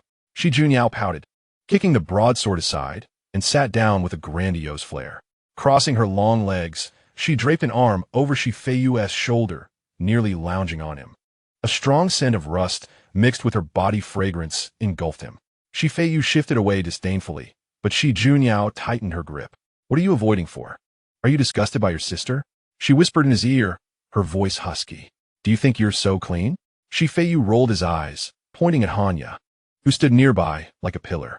And be mindful of your influence. There are outsiders in the house. Outsiders? Shi Junyao cast a sidelong glance at Hanya, scoffing. Since she is a tool, she ought to possess the awareness of being one. Have you ever seen anyone care about a microwave's feelings? Andianarith. I'm a microwave. Shi Feiyu. Shi Junyao. Shi Junyao bent down to pick up the silver metal briefcase from the floor and slammed it heavily onto the dining table. The same table where Shi Feiyu and Hanya had just dined. The vibration caused the dishes on the table to jump. Compared to that, Shi Junyao's hand rested on the briefcase's combination lock, her slender fingers turning pale from exertion. She turned her head to look at Shi Feiyu, her crimson eyes burning with a near-manic blend of anticipation and anxiety. Is what you mentioned yesterday true? The supreme dish that can elevate her professional rating from SS to SSS grade. Even she could not maintain her composure at that moment. That was the pinnacle of human combat strength, a ladder from mortal to divine. Click. The sound of the lock unlocking echoed clearly in the quiet living room. As the lid of the box slowly sprang open, an overwhelming aura of terror surged forth, filling the air with dread. Shi Feiyu smiled. Of course it is real. Prepare yourself for a feast that is uniquely yours. Chapter 38. The first culinary creation, Ascendant Feast. Shi Feiyu observed Han Ya's expressionless face and cast a glance at the tall, fiery figure in the living room. At that moment, a complex emotion known as fervor flickered across Han Ya's delicate visage, a form of brainwashed loyalty that provided a slight sense of reassurance. Meanwhile, Shi Junyao had already tossed the silver briefcase onto the dining table, crossing her arms. The black and red tactical uniform of the City Defense Forces clung tightly to her form, the fabric over her chest almost crying out in agony, accentuating her ample curves in an exaggerated manner that was hard to look away from. Shi Feiyu rubbed his hands together, pondering how to allocate tasks. Anja, ekayiv. Here, she responded immediately, standing at attention. You are of no use here for now. Shi Feiyu indicated towards the kitchen. In a moment, I will be preparing dishes here. You must remain in the living room and ensure no one disturbs us. Understood. Hanya, known for her remarkable efficiency, turned and walked towards the living room, briefly exchanging a cold glance with Shi Junyao as she passed. Shi Junyao scoffed derisively, while Hanya kept her gaze straight ahead. Shi Feiyu paid no heed to their silent skirmish as he hefted the heavy temperature-controlled box towards the kitchen. Are you really going to cook with that contraption? Shi Junyao followed him, extending a slender finger to curiously poke at the flowing blue patterns on the silver briefcase, her tone laced with uncertainty. In her typically fierce crimson eyes, there was an unusual absence of rage, replaced instead by pure curiosity. Not cooking, but creating. It is an art, Shi Feiyu corrected her, his movements meticulous. This is a respect for the ingredients, a tribute to the essence of life. Ah, here we go again. Shi Junyao rolled her eyes. Leaning against the kitchen doorframe, she obstructed the already narrow pathway. Enough with the elaborate terms that no one understands. What do you want me to do? Be your assistant? Shi Feiyu opened the temperature control box to reveal a large piece of deep-sea blue meat. This was the prime cut from an 85-level deep-sea species, the beef tuna rich in collagen that Luo Qing had spoken of. The dorsal nerve cord of this creature is highly toxic. Please assist me by extracting the core part, he instructed, casually handing over the chef's knife. Be careful not to touch it. It can numb your nerves. Shi Junyao took the chef's knife, and the seemingly ordinary blade suddenly felt substantial in her grasp. She traced the edge with her fingertip, sensing an unusual cold sharpness. Is this really what you consider impressive? It feels like a regular kitchen knife. It is a kitchen knife, Shi Feiyu replied calmly, his actions imbued with a peculiar sense of ritual. He did not rush to address the drop of blood, but instead ensured the kitchen was spotless, placing the piece of demonic meat on a designated preparation station. All right, she conceded, though her words were laced with disdain. Nevertheless, her hands moved deftly. She placed the deep-sea demon meat on a white porcelain plate. The blade glinted silver in the air, skillfully avoiding all bones and blood vessels. Moments later, a nerve cord as thick as a forearm was completely extracted. Here, Shi Junyao offered, using the tip of the knife to lift a fist-sized piece, radiating a shimmering blue light toward Shi Feiyu. He accepted the core meat and set it aside, inspecting her work and finding it clean and precise, nodding in approval. Not bad. Well, of course, Shi Junyao replied, reclaiming the chef's knife and returning it to him. Leaning against the doorframe, she admired her brother's handsome face. At that moment, Shi Feiyu's usual lethargy had vanished, replaced by an almost obsessive focus. Hurry up, would you? I'm getting hungry, she urged. Shi Feiyu did not respond, but gently placed the silver briefcase containing the blood of the Abyssal King in the center of the kitchen preparation station. He did not open it, but closed his eyes instead. An intangible wave emanated from him. All things are ingredients. Within his closed perception, the entire world was deconstructed into countless molecules and streams of energy.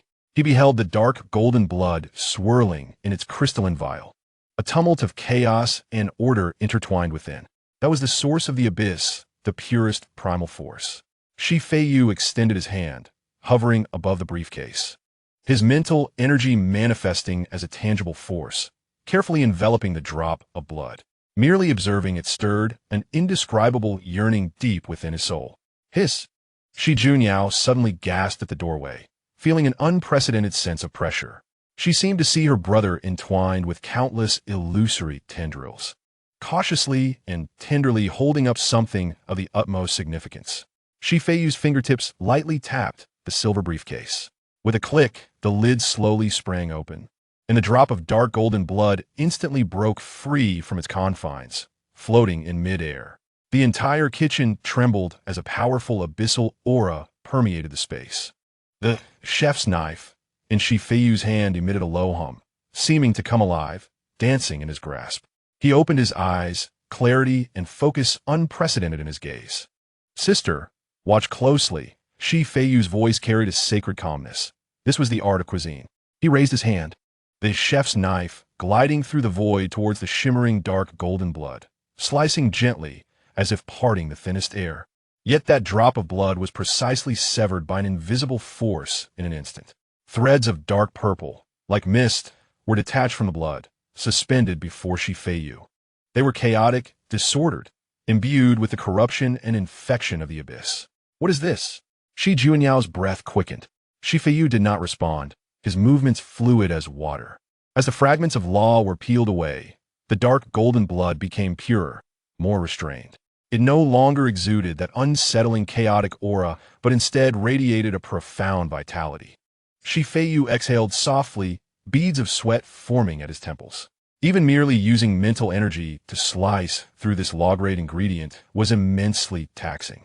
He gazed at the drop of dark golden liquid, as transparent as amber, seemingly crystallized with countless stars, his eyes filled with satisfaction. And then, Shi Junyao inquired, leaning forward slightly, her ample curves pressing against the preparation station, unaware of her own inclination. Are we just going to eat it like this? How dull. Shi Feiyu chuckled softly, retrieving the previously prepared core piece of the 85-level deep-sea species, the luminous blue meat. This, he pointed at the core meat, rich in life's essence and with a bouncy texture, serves as the finest harmonizer. Such an imposing ingredient deserves to be transformed into a dessert. He extended his hand. A strange energy surged from his palm, enveloping the piece of deep-sea meat. The meat began to dissolve at a visible speed, ultimately transforming into a mass of glistening blue gelatin that exuded a faint oceanic aroma. Feiyu slowly dripped the essence of dark golden blood into the azure gelatin. The encounter of two extreme energies occurs without the slightest repulsion, instead merging in perfect harmony. The intertwining of dark golden and azure hues resembles the primordial nebula of the universe, slowly and elegantly spinning. Ultimately, all radiance retracts, leaving only a jelly-like pudding that emanates a faint dark golden glow. Within it, it seems as though countless stars are born and extinguished, mysterious and enticing. A transcendent fragrance wafts through the air, crisp and distant, as if it originated from the very source of time itself. Shi Junyao gazes at the pudding in astonishment. Its beauty transcends the concept of mere sustenance, resembling a flowing work of art. Each second brings transformation while maintaining exquisite harmony. This is the supreme gift, the Ascension Feast. Meticulously crafted for SS level, Tyrant, Shi Junyao, the ultimate dish for her promotion to SSS level. A feast exclusively for you, dear sister. Feiyu extends his hand, gently nudging the pudding, his eyes glimmering with a near-mad intensity. Are you ready now? Chapter 39, SSS Level Profession. Abyssal Tyrant, the dark golden pudding trembles slightly at the center of the white porcelain plate. It resembles not food, but rather a living heart, shrunken countless times and forcibly confined within the plate. With each tremor, visible ripples radiate outward, colliding with the air and producing an exceedingly faint humming sound. Shi Junyao fixates on the object before her. As an SS-level reclass practitioner, her instincts are in a frenzied alert. However, this dangerous aura does not incite a desire to flee. Instead, it ignites an extreme yearning for evolution within her. This contradictory physiological response causes her muscles to tense, her breathing growing labored. Can consuming this truly enhance her strength? Shi Junyao points at the mass, her voice slightly hoarse. Do not speak, just eat, Feiyu replies, leisurely removing his apron and folding it neatly aside. He raises his hand, gesturing for her to proceed. Ordinary tyrants can only rule over mortals. This dish will empower you to dominate the abyss.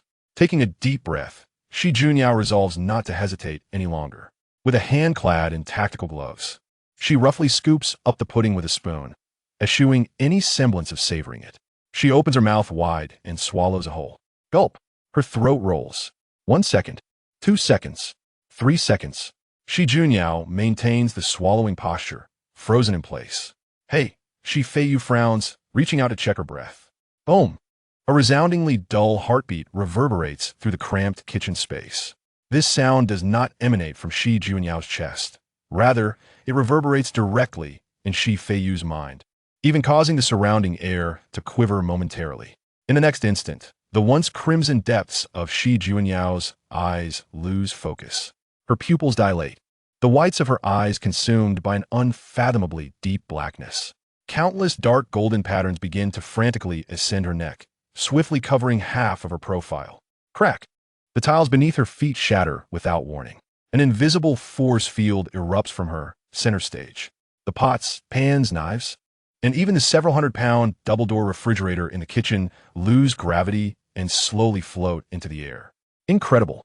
Feiyu reacts swiftly, reclaiming the nearly airborne kitchen knife.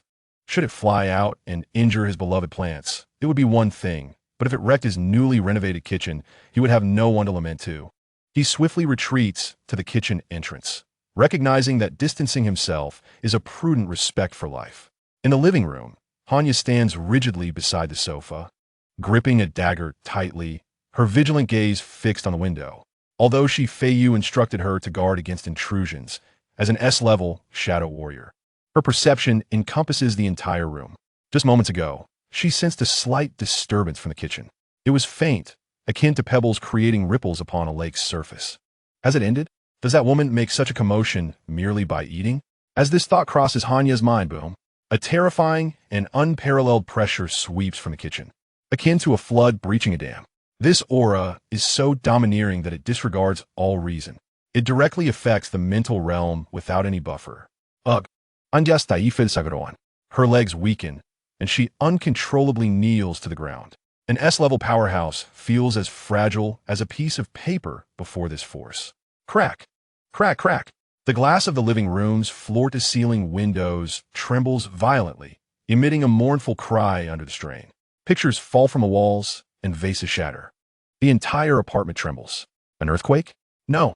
Hanya struggles to lift her head, fixating her gaze on the kitchen. The space there warps.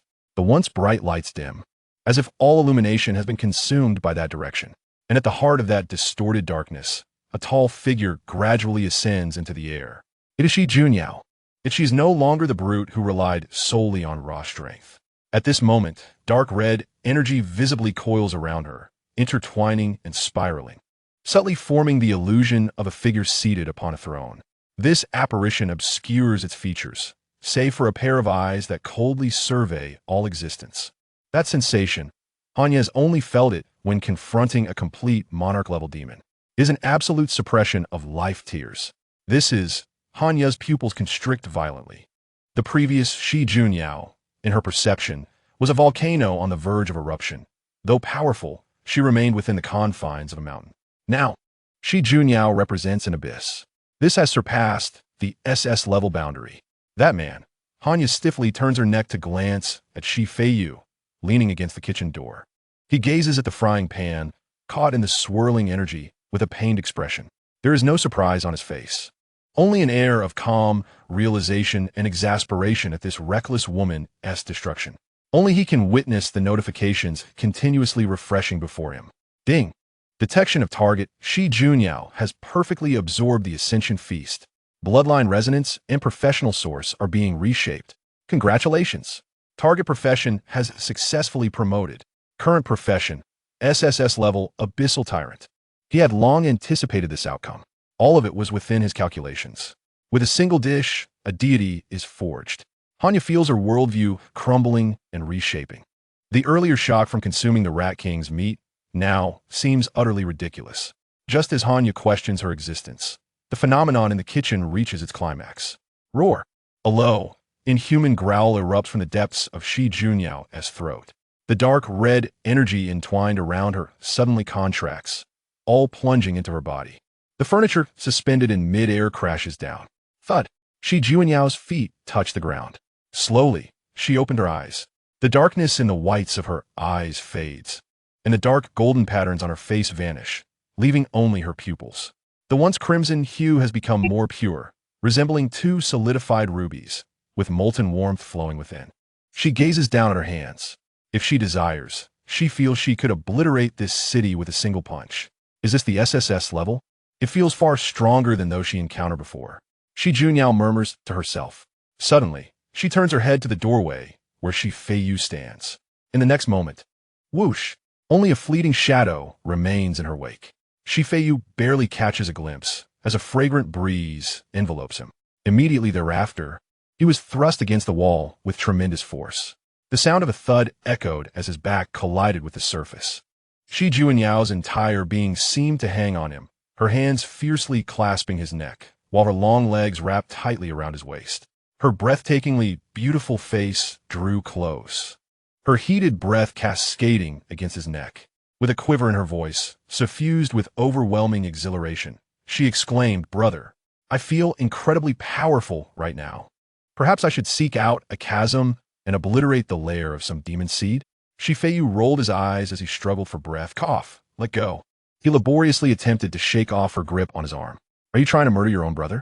This woman has grown stronger than before. If it had been an ordinary person, their spine would likely have shattered from that impact. Fortunately, although his level was low, he had consumed some dishes that enhanced all attributes, rendering him relatively resilient. Shi Junyao eased her grip slightly, but remained perched on him, burying her face in his shoulder. She inhaled deeply, savoring that familiar scent. It miraculously calmed her heart, which had been racing due to her sudden surge of power. "Thank you," she murmured softly, her voice barely audible.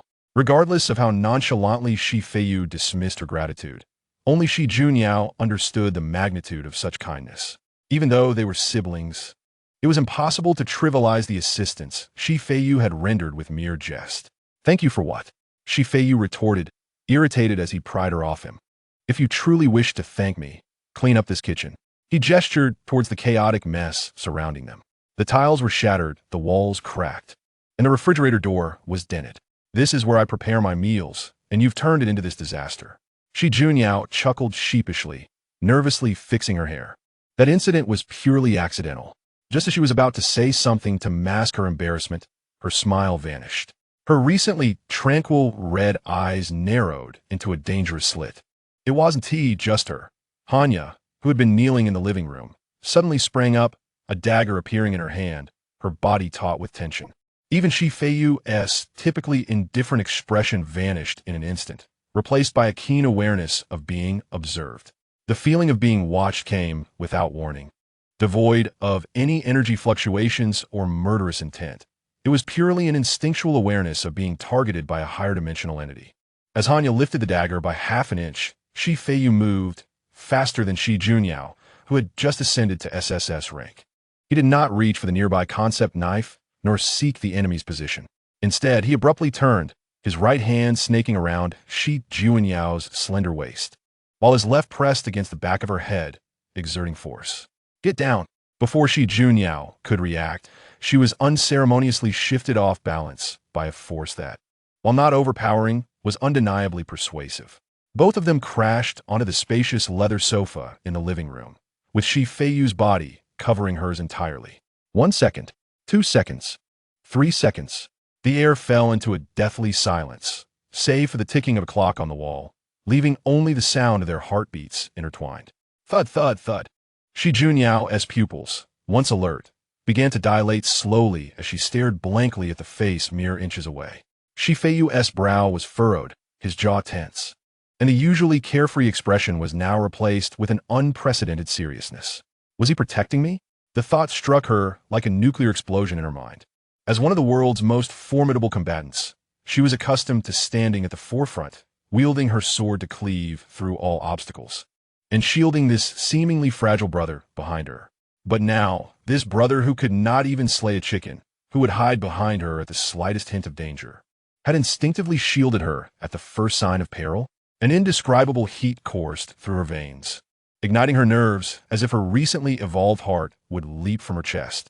She could distinctly feel the warmth radiating from him through the fabric between them, and the hand resting on her waist, long, strong, and burning. In her anxiety, his fingers dug into her soft flesh, the slight pain mingling with the tingling sensation of their skin's contact, sending shivers through her very marrow. Damn it, this feeling was intoxicating. Just as Shi Junyao's mind began to conjure inappropriate images, the weight pressing down on her suddenly vanished. Disappeared? Shi Feiyu flipped over, sitting upright and nonchalantly adjusting his disheveled collar. The unsettling sensation of being watched dissipated as abruptly as it had come, akin to a passerby glancing into an anthill.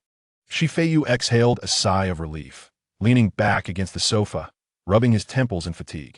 Thankfully, it seemed the other party had no intention of making a move. Hey! A long leg clad in black stockings suddenly extended, lightly kicking his thigh. Shi Feiyu looked down to find Shi Junyao reclining on the sofa, her already stretched tactical attire now in disarray, the collar askew, exposing an expanse of radiant skin. Propping her head up with one hand, her red eyes sparkled with mischief as they fixed on him. Earlier, Shi Junyao licked her dry lips, her voice gravelly as if filled with sand. Were you worried about me? Her gaze unabashedly roamed over Shi Feiyu, finally lingering on the hand that had pressed against her waist. No, Shi Feiyu replied decisively, not bothering to meet her gaze, his focus solely on smoothing out a wrinkle in his sleeve. Don't lie. Shi Junyao sat up, inching closer. With her movement, the mingling sense of blood and body wash assaulted him, more potent than before. I can sense it. She extended her finger, tracing circles on his chest, her fingertip gliding lightly over the fabric of his shirt. Your heartbeat is rapid. That as from fear, Shi Feiyu replied with a stoic expression, swatting her hand away and shifting to the other end of the sofa. If you die, who will buy my ingredients? Who will fend off the monsters that want to devour me? He turned to her, his expression grave. Sister, you need to understand your position. You are my most significant asset and my ticket to survival in this world. Protecting private property is every citizen's duty. If you want me to say something nice, I can say it's because we are family. Of course, that would require compensation. Shi Junyao's smile froze, her once sparkling eyes dimming before reigniting with a flicker of indignation. Asset? Ticket? Duty? Go to hell. Shi Feiyu. Shi Junyao hissed through clenched teeth as she lunged at him once more. This time, her assault was purely one of brute force. She ensnared his neck with both hands. Her entire form draped over him, her long, powerful legs locking around his waist like a koala clinging tightly. "Let go, you're choking me." Shi Feiyu gasped, her eyes rolling back as she struggled against the grip. "No." Shi Junyao buried her face in his neck, her voice muffled yet tinged with an unexplainable sense of grievance and stubbornness. "Can't you at least pretend? To say you're worried I might get hurt or something." The stubborn fool. Shi Feiyu ceased his struggle, feeling the slight tremor of the body clinging to him. Though her words were harsh, her actions lacked any real malice. Carefully avoiding his vital points. This was Shi Junyao, outwardly a tyrant who could tear everything apart, yet to him, she was forever just a big cat that bared her teeth. "All right," Shi Feiyu sighed, lifting his hand awkwardly to pat her back a couple of times. "How old are you, still acting spoiled? What is wrong with being spoiled?" Shi Junyao shot back, abruptly lifting her head. They were so close that Shi Feiyu could count her thick eyelashes. "Listen closely," she said, locking her gaze with his, enunciating each word. "From now on, no matter what ingredients you want, be it abyssal species, corrupted types, or those ancient creatures lurking in the void, whatever you desire, even if it's the moon in the sky, I'll chop it down for sashimi." She tightened her embrace, her remarkable softness pressing against his chest, creating an almost suffocating pressure. "Complete form? Monarch form? Even if it's a level 90 or above Zur Queen, if you need it, I'll scoop out its yolk to make you an omelet." "You said it." Shi Feiyu raised an eyebrow. "I said it." Shi Junyao released one hand, grandly patting her overly ample chest, stirring a dizzying wave. "I can support you for a lifetime. I still possess that capability." Shi Feiyu laughed, a genuine delight blooming within him. Not because he had a free high-level fighter, but because someone was willing to confront the entire world for him. That feeling was rather pleasant. Ahem. An untimely cough interrupted from his side. Both of them froze mid-motion and turned to see Han Yi standing 3 meters away, rigidly holding a dagger. Her expression still lifeless, yet her gaze subtly fixated on their intertwined forms. "Though I don't wish to interrupt," Han Yi paused, seemingly contemplating her words. "Should we clean up?" Chapter 41. Shi Junyao is jealous. The kitchen was a scene of utter devastation. The tiles on the wall were cracked like a spider's web, and the cabinet doors hung precariously. Only the specially designed, temperature-controlled storage cabinet remained unscathed. Shi Feiyu casually brushed aside the debris on the countertop and ignited the fire over there. Without looking back, he commanded. Shi Junyao, leaning against the doorframe with her arms crossed, wore a displeased expression. The enchanting atmosphere from earlier had been shattered, leaving her wanting to lash out at anyone. Especially the wooden light bulb like Han Yi standing in the middle of the living room. "Do it yourself," Shi Junyao huffed, her toes barely touching the ground. Boom! A dark red flame erupted from the gas stove. The earthen pot originally meant for soup instantly glowed red, almost carbonizing. "Lower the heat."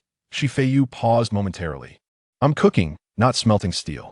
Shi Junyao pouted as the furious flames reluctantly diminished, finally stabilizing into a gentle dark red lotus. Ignoring the stubborn woman, Shi Feiyu opened the temperature-controlled cabinet, revealing a frozen hind leg of a creature. One of the ingredients Shi Junyao had brought back.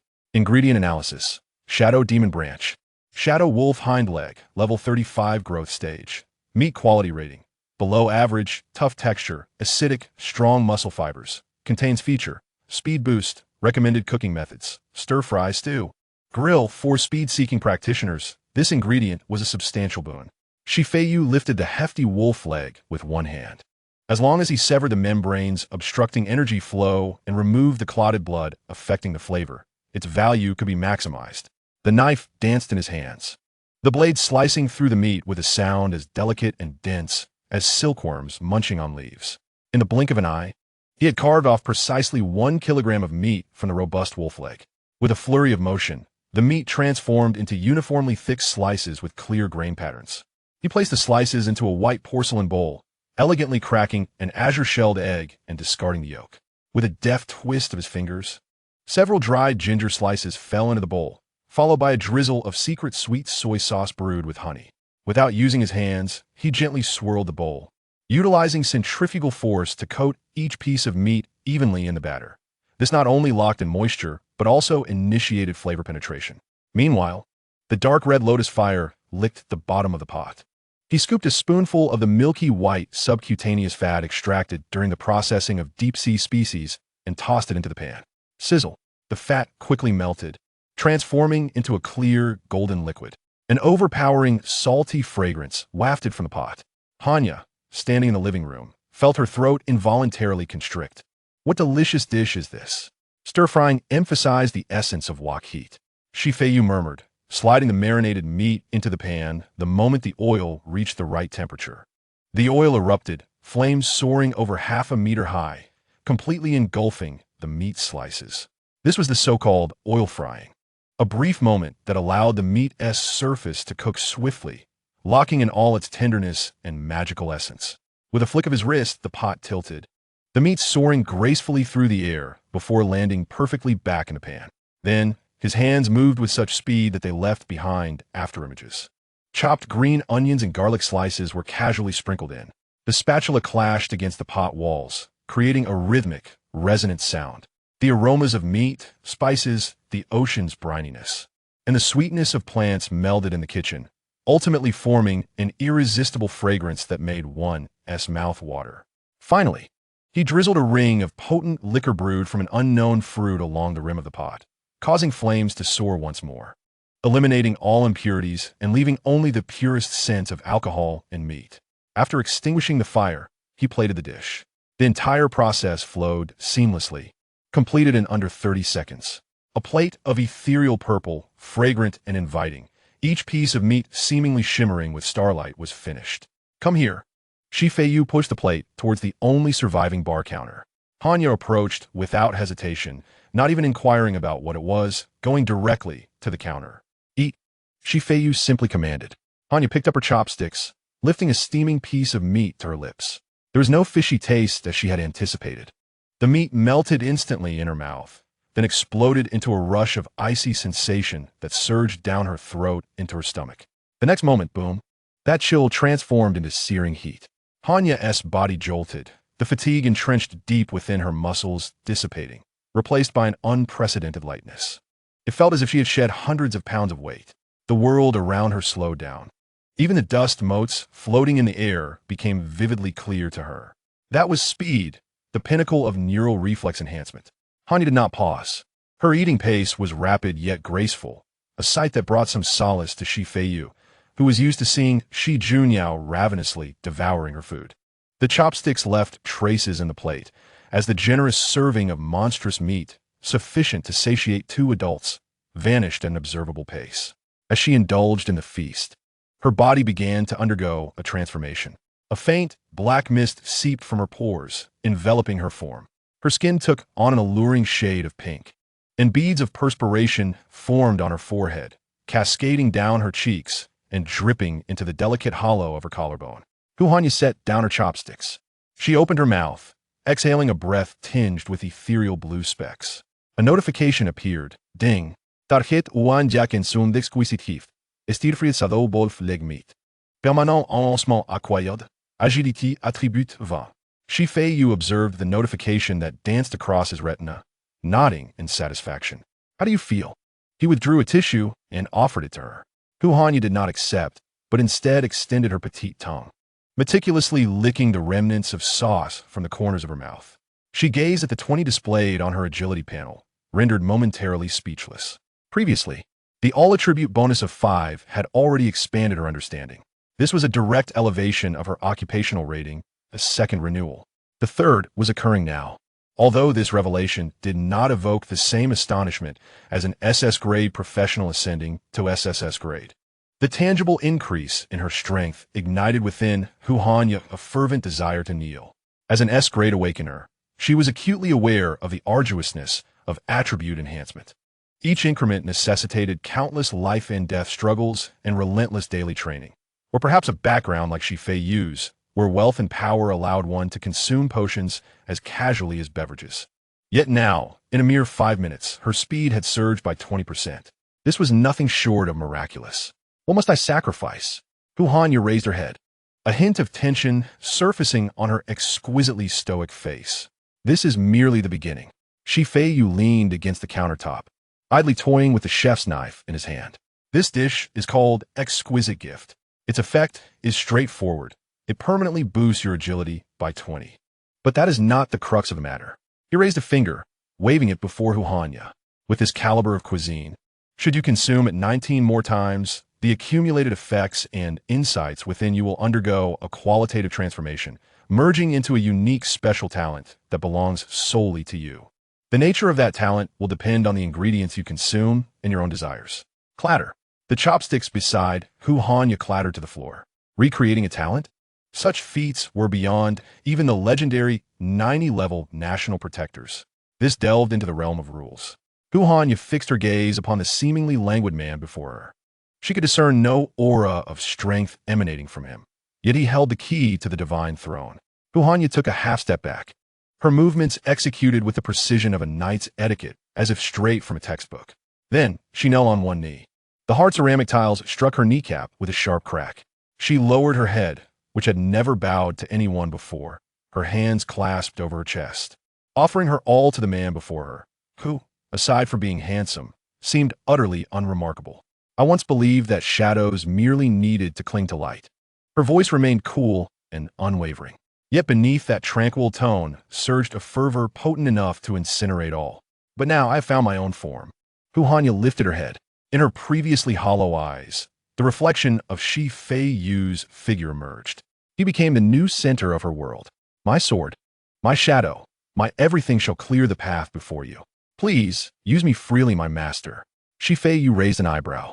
This girl was quite adept at immersing herself in her role, while he intended to bind an utterly loyal bodyguard in this manner. Did her calling him master not border on the excessive? Especially when combined with her current posture. The tight-fitting attire, now taut from her kneeling, accentuated the curve between her waist and hips. From Feiyu's perspective, he could see the smooth expanse of her ivory skin beneath her slender neck and the slight tremors of her eyelashes. It was sincere, yet perilous. Crack! A jarring sound of shattering echoed from the doorway. Instantly, the smile on Feiyu's face froze. He mechanically turned his head to find Junyao standing there. The section of stainless steel doorframe she had previously grasped was now forcibly wrenched away. Her once normal crimson eyes now glowed with a dangerous light. The veins on her temple throbbed, forming a pattern reminiscent of a grid. If glances could kill, Hu Hanya would have been sliced into 1,008 pieces. Master? Junyao spat the words through clenched teeth, each syllable sounding as if it had been spat out after crunching bones. An overwhelming pressure, emanating from her recent ascension to SSS grade, surged uncontrollably, flooding the entire kitchen. The ground began to tremble. The remaining half of the cabinet door finally succumbed to the strain. Crashing down, Feiyu's muscles tensed, unable to fathom Junyao's intentions. Junyao scrutinized Feiyu's anxious expression, then glanced at the kneeling Hu Hanya. A serpent of jealousy gnawed frantically within her heart. Why? Why can this foreign wild girl call him so casually?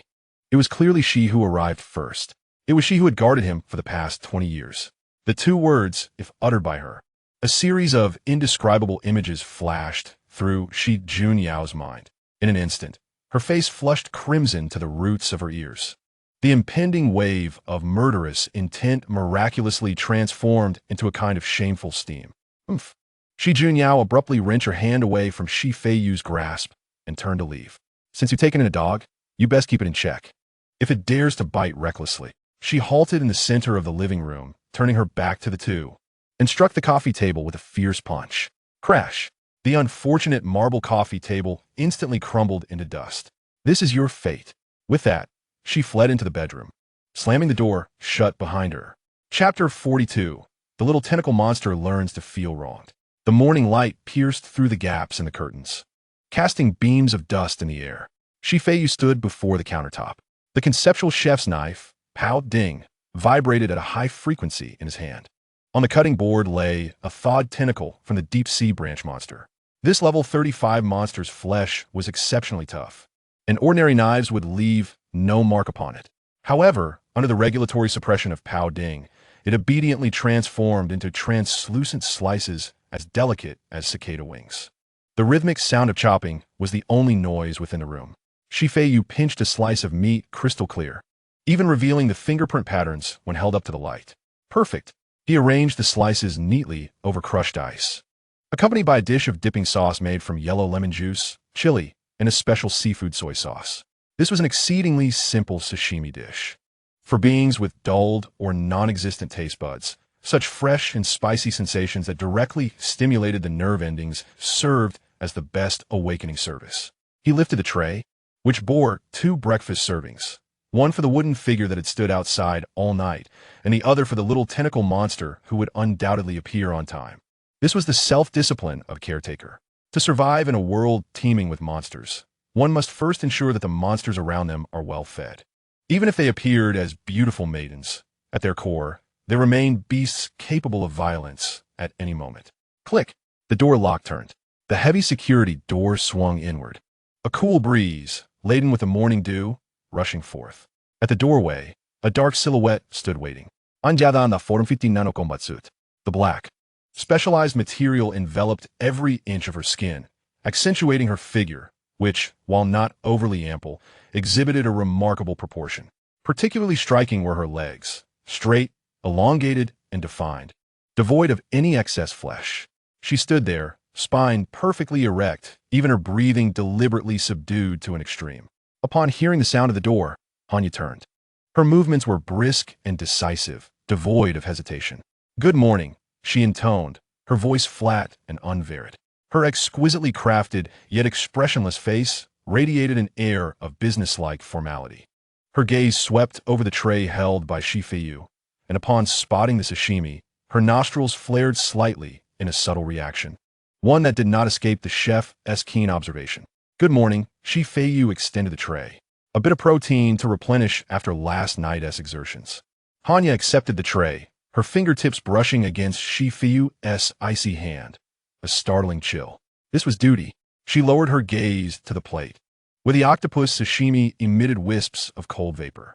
A barely audible swallow emanated from deep within her throat. Her body was undeniably honest. Leaning against the doorframe, Feiyu crossed his arms. With the bodyguard present, the other trouble should have arrived as well. He raised his head, his gaze traversing over Hanya's crown to the ceiling of the corridor, which was utterly bare. Aside from a somewhat aged ceiling light, there was nothing else. Yet, Feiyu was acutely aware that some things were not meant to be seen, but rather smelled. The mingling scent of the briny depths and sweet floral notes had grown so intense that it felt as though it could drip from the air. "Not coming down?" Feiyu addressed the empty space. "If you linger too long, you might become a fool." The air shimmered. Suddenly, a figure appeared where there had been none. It was Lin Shuang'e, suspended upside down from the ceiling. Without any support, even her skirt clung to her legs without a hint of droop. Upon recognizing her, Feiyu inwardly lamented the situation. Her long, jet-black hair cascaded like a waterfall, nearly brushing Hanya's head. Her pale visage, almost translucent, bore no expression, save for her icy blue irises, which were fixated on Hanya below, radiating hostility. Like a beast whose territory had been breached, she contemplated whether to sever the intruder's throat. "I want to eat," Lin Shuang'e had declared, her voice drifting downwards, imbued with an inexplicable chill. She referred not merely to the food in Feiyu's possession, but likely to the person obstructing it. With a swift motion, Lin Shuang'e relinquished her control over gravity, descending like a feather from the ceiling. Her movements were graceful, yet they exuded a suffocating pressure. Her target was clear, to bypass Hanya and lunge directly at Feiyu, or rather, into his embrace. That was her designated space, her eating zone, her possession. However, just as her fingertips were about to graze the hem of Feiyu's attire, a dark shadow interposed itself. The sound of metal clashing rang sharply in the narrow corridor. Hanya remained rooted in place, not even shifting her feet. Yet, her right hand was raised. A pitch-black tactical dagger gripped firmly, its blade precisely pinning Lin Shuang'e's wrist. This was the half-formed claw she had just manifested. The pale tips of her fingers glimmered ominously, mere centimeters from Feiyu's throat. At that moment, 2 distinctly opposing auras clashed violently. one steeped in chaos and brutality, the other in silence and sharpness. Lin Xuanyue tilted her head, a flicker of confusion crossing her delicate features as she regarded the woman standing in her path. So weak. In her perception, this human female was as fragile as a biscuit, easily crushed with minimal effort. But why? Why did this feeble creature dare obstruct her? Step aside. Lin Xuanyue spoke, her lips parting slightly. This was not a suggestion, but an order. As the words left her mouth, the air around her began to warp. Several translucent tendrils flickered behind her, and a wild, killing intent surged forth. If she wished, the corridor could transform into a slaughterhouse in an instant. Yet, Hanya did not move. Not even a tremor betrayed her grip on the knife. Her hollow gaze met Lin Xuanyue's non-human blue eyes, devoid of fear, as if gazing at a mere stone in her path. In accordance with Madame Luo Qing's instructions, Hanya began, her voice steady as though reciting a manual. Any high-risk entities without permission are prohibited from entering within 1 meter of the target. She exerted a slight force on her wrist, causing the dagger's edge to bite into Lin Xuanyue's scaly wrist, emitting a jarring sound of friction. You have overstepped your bounds. She paused, and a faint, almost provocative expression surfaced on her otherwise impassive face. Keep your distance from my master. There is no place for you here. The term master struck Lin Xuanyue like a thorn, piercing her cerebral cortex with precision. She froze, her icy blue eyes momentarily halting their murderous intent as she stared at the woman wielding the dagger before her. A peculiar sensation surged from her chest, not hunger nor anger, but rather an emotion akin to being obstructed by something. It felt as though she had swallowed a piece of unprocessed fur, lodged in her throat. Unable to regurgitate or swallow, sourness, irritation, and a sense of grievance welled within her. Why? She had arrived first. She had tasted the flavor first. Why did this long-haired man, who had appeared out of nowhere, stand in her way? Why did he refer to her chef with such terminology? Lin Xuanyue could not comprehend. The inherited memories of the abyssal species spoke only of slaughter, devouring, and procreation, never teaching her the name of this unsettling emotion. She simply felt uncomfortable, very uncomfortable. Hanya's presence became particularly irksome, even more so than those lower-level demons attempting to snatch her food. Yet she did not wish to fight, not at least at this moment. That inexplicable grievance extinguished her desire to kill. All she wanted was to find a place to dispel this discomfort. Thus, she made an unexpected move that caught both individuals off guard. She ignored the dagger in Hanya's hand, even disregarding the wound on her own wrist. Like a small cat that had lost a fight and felt wronged, she circumvented the obstructive stone. With one step forward, she collided forcefully into Feiyu's embrace, burying her face into his chest. No words were spoken, nor did she move, simply holding on. It seemed that only within this fragrant embrace, suffused with the aroma of food, could that inexplicable discomfort ease, if only slightly. Chapter 43. I have a pair of invisible wings, so I was accepted. Directly Lin Xuanyue felt utterly soft and cold, akin to holding a piece of jelly freshly retrieved from the refrigerator. Feiyu had to admit that if one overlooked the imminent danger of this tentacled creature potentially severing a head, the sensation of her embrace was indeed pleasant. Yet, it was merely pleasant. Continuing to embrace could lead to complications, especially with an S-class bodyguard standing nearby, calculating the optimal angle for intervention while wielding a knife. Feiyu extended his hand, gently grasping Lin Xuanyue's delicate face, applying a slight pressure to push her away. Her chubby cheeks were squished, forcing Lin Xuanyue to release her grip around his waist, emitting a muffled protest. Don't cause trouble. Feiyu nudged her to a safe distance. Anya, sheath the knife. He directed his gaze towards the black-clad girl who remained in a combat stance. Anya's tactical dagger rimandan guabring. Its blade still aimed at Lin Xuanyue's throat. She is exceedingly dangerous, she stated matter-of-factly. This is my apprentice. Feiyu indicated Lin Xuanyue. Although her intellect may be lacking and her eating habits quite unsightly, she is indeed one of my own. You may defend against anyone else, but not her. Apprentice? Hanya echoed the term. In her understanding, it typically denoted a successor of a certain craft. However, the creature before her, exuding an odor of the abyss, seemed to possess little worth passing on, aside from its propensity for carnage. Nonetheless, it was the master's command. With a soft click, The dagger returned to its sheath. Hanya's aura of lethality dissipated instantly, and she resumed her role as a mere backdrop. Understood. Lin Shuangyu robt her cheeks, casting a disconsolate glance at Anya. Then at Feiyu. The irritation of being interrupted during her meal still churned within her, until a tray was presented before her. Today's breakfast. Feiyu placed a plate containing a sandwich and jelly into her hands. The sandwich featured a different meat, crafted from a level 20 muscle demon branch patty, more aptly termed a hamburger. After a night of acid neutralization, the meat was tender and juicy. The jelly was still made from the tendons of the frost demon, emanating a sweet aroma that drove demons wild. Lin Shuangyue's nostrils flared. That primal hunger, rooted at the genetic level, swiftly eclipsed all negative emotions. Cradling the tray, she emitted a satisfied purr from her throat. Good girl. Feiyu affectionately patted her head twice, then, with one hand grasping a sandwich, dragged both troublesome individuals into the room. Inside, the lingering oppressive aura characteristic of Shi Junyao still pervaded the air, causing the temperature to drop several degrees compared to outside.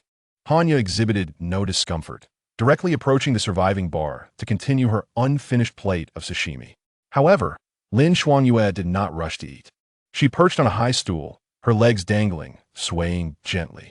Her calves, clad in white stockings, did not intensify the darkness of her thighs. Rather, they accentuated the luster of her skin, with a faint blush visible at her knees. Clutching the sandwich, her gaze fixated on Hanya, specifically on the piece of octopus meat she was chewing. That was her designated chef, a creation of Feiyu. Why could this frail female partake as well?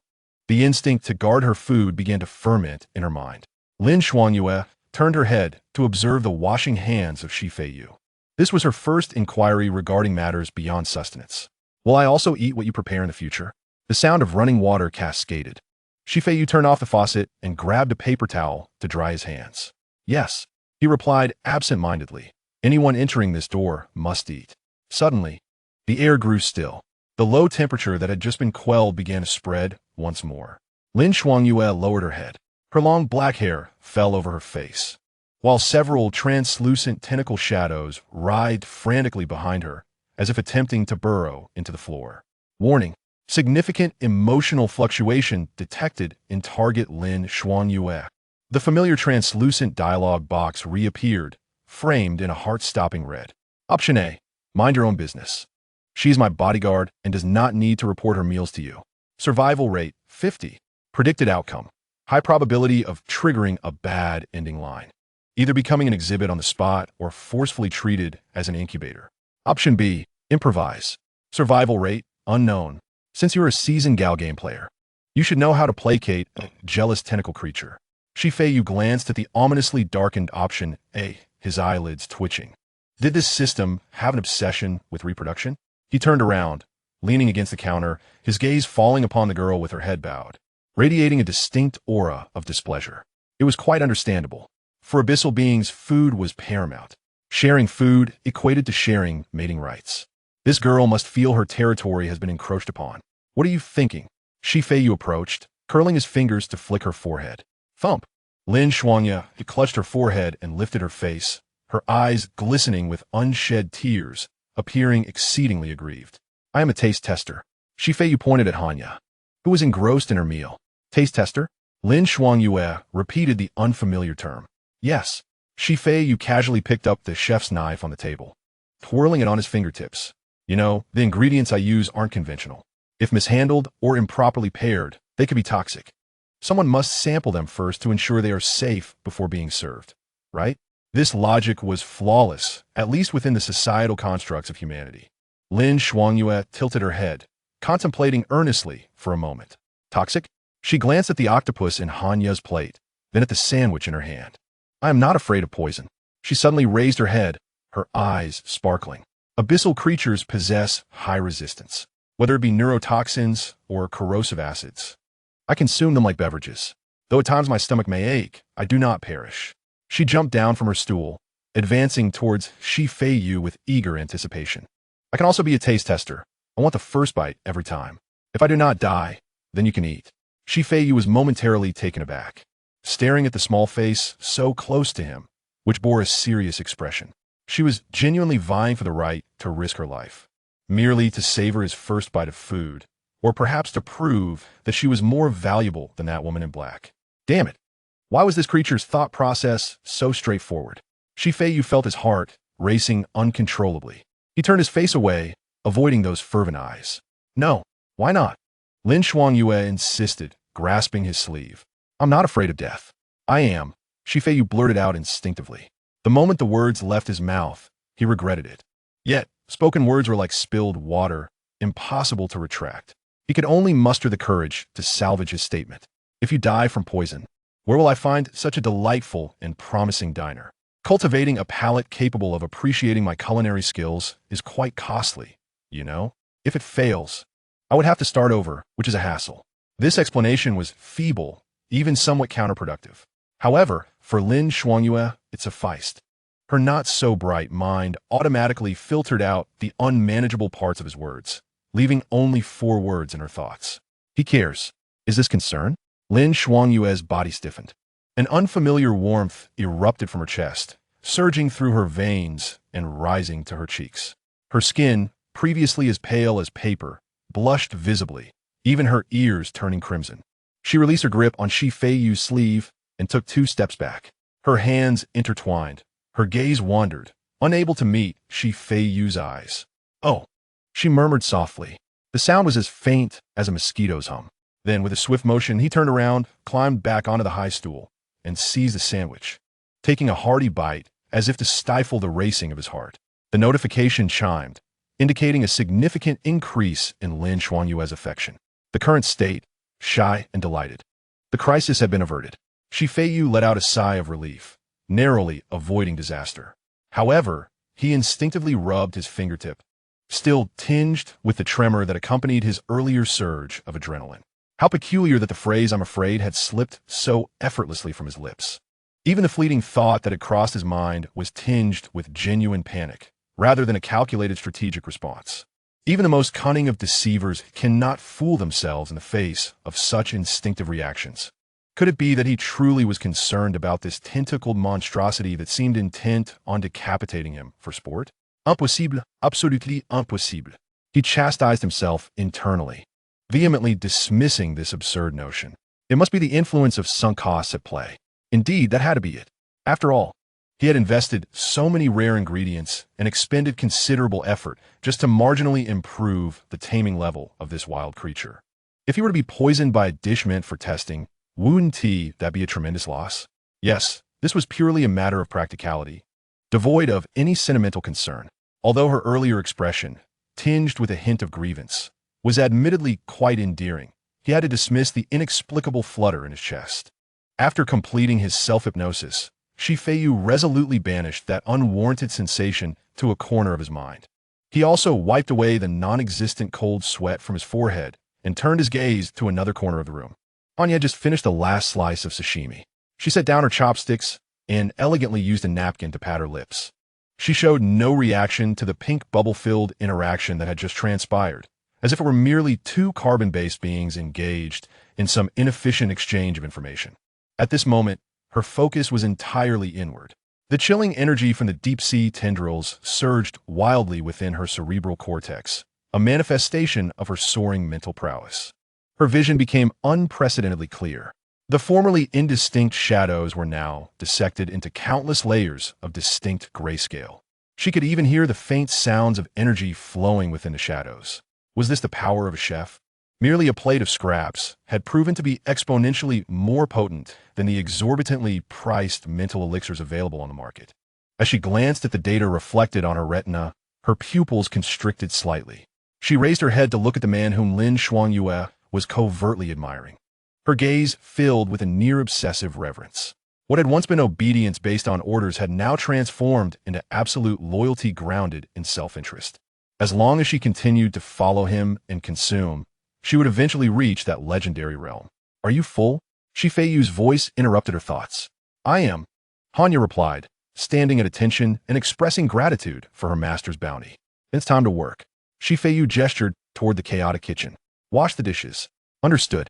The S-rank shadow warrior obediently rolled up her sleeves and approached the sink without any complaint, even feeling it a great honor. Feiyu observed the harmonious scene around him, nodding in satisfaction. This was the life he desired, some engaged in combat, others washing dishes, and a mobile supply of food nearby to entertain. As long as he wasn't eaten, this was the perfect existence.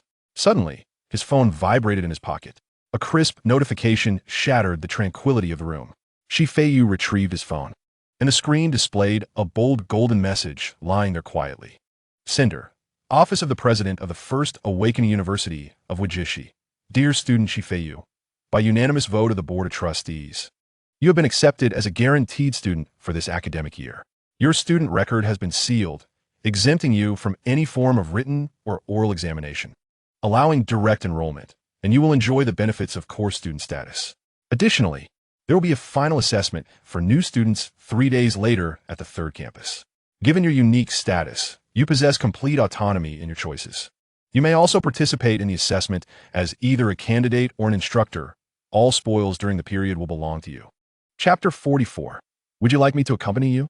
The light from the phone screen illuminated Feiyu's typically lackluster face. He stared at the gilded message, his fingers drumming absently on the table. Guaranteed.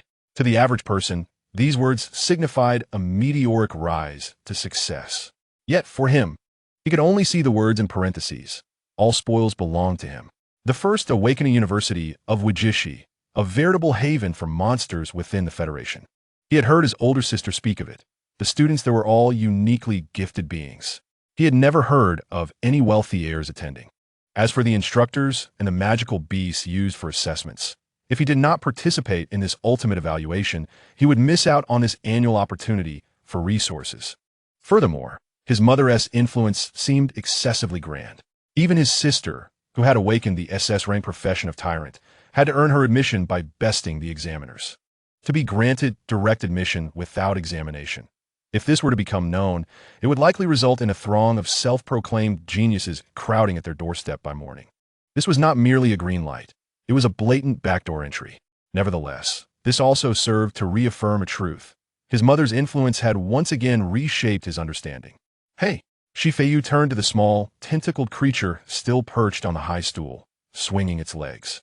Lin Shuangyue was cradling the now empty plate, delicately licking up the remnants of jelly with her tiny pink tongue. Upon hearing his call, she paused her actions. Her calves, encased in white stockings, ceased their swinging. Her toes pointed straight, creating a tempting arch in her ill-fitting shoes. She lifted her head, a trace of crystalline sugar clinging to her lips. I'm still hungry. She raised the plate as if showcasing her conquest, silently requesting a refill. Eat, eat, eat. That is all you think about. Feiyu thrust his phone screen toward her. Look at this. Lin Shuangyue blinked, leaning closer until her nose nearly touched the screen. The scent, a blend of deep-sea allure, wafted into Feiyu's nostrils. So many words. Of course, I know they are words, Feiyu retorted, withdrawing his hand. I meant to ask if you received something like this. Lin Shuangyue tilted her head. Her long black hair cascaded over her shoulder, the tips brushing against her somewhat scandalous chest, leaving a serpentine trace on her pristine school uniform. After a moment of contemplation, she shook her head. No, just an admission ticket. She pulled a crumpled paper from her skirt pocket, displaying her name, examination number, and profession, A-rank ice mage. Feiyu glanced at the admission ticket and snorted. Well, your current disguise is only A-rank. Such a privilege does not belong to you. In this pinnacle gathering place for prodigies, an A-rank profession was merely a ticket to entry, a stepping stone. Even S-rank individuals would have to endure the brutal assessment to prove their worth to survive. In light of this, Feiyu toyed with a mobile phone in his hand, his gaze settling on Lin Shuangyue's exquisitely delicate yet expressionless visage, and a mischievous thought suddenly crossed his mind. He leaned in closer, the distance between them shrinking to a remarkably intimate proximity, allowing them to sense the warmth of each other's breath.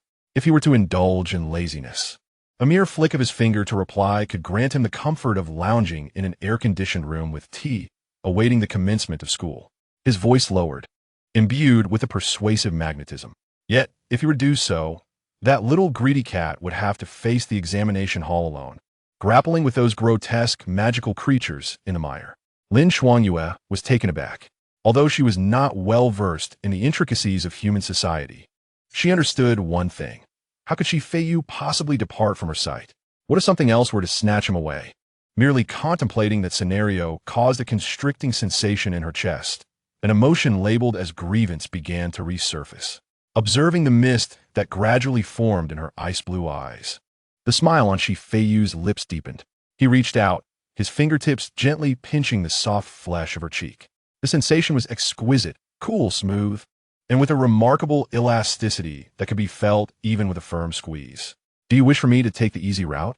Lin Xuangyue was momentarily stunned. Her processor seemed to overload. The notion of an easy route? It appeared that such a concept was absent from the ritual of propagation. No, she had encountered the term in the fragmented memories of a being named Long Fan, but it seemed misapplied in this context. Moreover, Feiyu was encroaching closer. The overwhelming presence of a high-ranking counterpart mingling with the tantalizing aromas of top-tier ingredients he had absorbed in the kitchen over the past few days. A scent that invaded her nostrils, a delightful yet terrifying experience. It was a tremor emanating from the depths of her soul.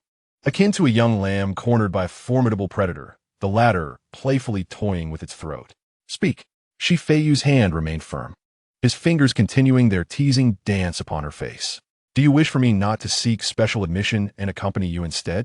He exerted a little more pressure, distorting Lin Xuanyue's features, rendering her originally refined and aloof visage somewhat comical, yet imbued with an inexplicable allure that bordered on the sinful. She desired to speak, yet her vocal cords felt as if ensnared by an unseen force. Her heartbeat raced. Was it fear, or was something else entirely? She sensed her body temperature rising.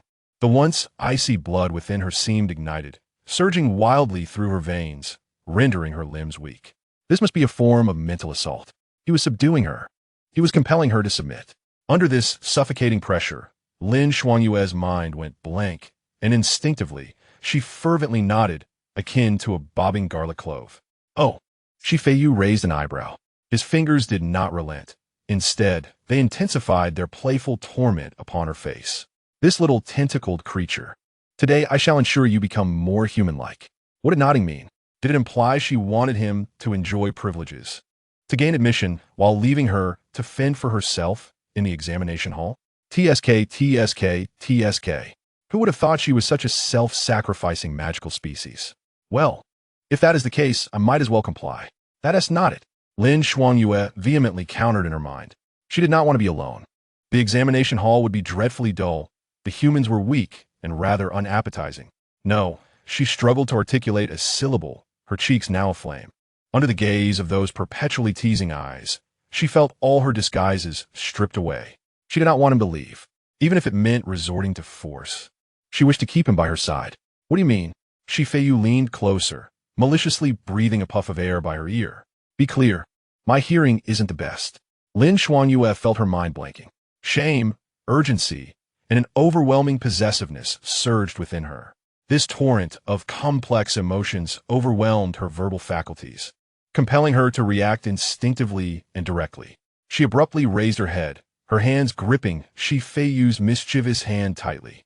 "I want you to stay with me. Without you, those humans won't prepare delicious food, nor will they tell me interesting stories. I only enjoy being with you." This unembellished declaration rendered him momentarily speechless. Feiyu's fingers froze.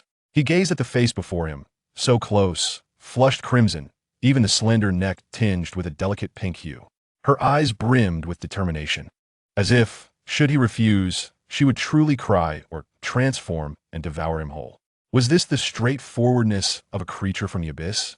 It was indeed a bit overwhelming. Feiyu felt his own composure slipping away, having teased too far, entangling himself in his own game. What was merely intended as playful banter with this naive little creature had unexpectedly turned into a striking blow. Clearing his throat, he awkwardly withdrew his hand, brushing it against his clothing. "Accompanying you isn't out of the question." Feiyu turned away, avoiding her fervent gaze, and picked up his mobile phone again, his thumb hovering over the message reply box. If he chose not to attend, he would miss out on opportunities for supplies, which would be a great loss. After all, in a self-service buffet, how could one pass up the chance to partake, even if it meant venturing into the chaotic fray for the sake of fresh ingredients? He would reluctantly join as a participant in the examination. He pressed the send button. Reply. declining special admission, applying to participate as an ordinary candidate in the ultimate assessment. Note: remember to prepare ample meat. I am quite picky. Setting down his phone, Feiyu turned back to the still stunned Lin Xuangyue. What are you standing there for? Didn't you say you were going to take the examination? Gather your shabby equipment. Don't end up without even a decent knife to wield. That would be a disgrace. Lin Xuangyue blinked, her previously taut body relaxing in an instant. The suffocating pressure had vanished. He had agreed. He would accompany her. Although she was uncertain what reluctantly meant, the outcome was favorable. She nodded emphatically. A rare, faint smile graced her cool little face. I'll go sharpen a knife. From beneath her skirt or some other dimensional space, she produced the SSS-grade celestial sword inherited from Long Fan.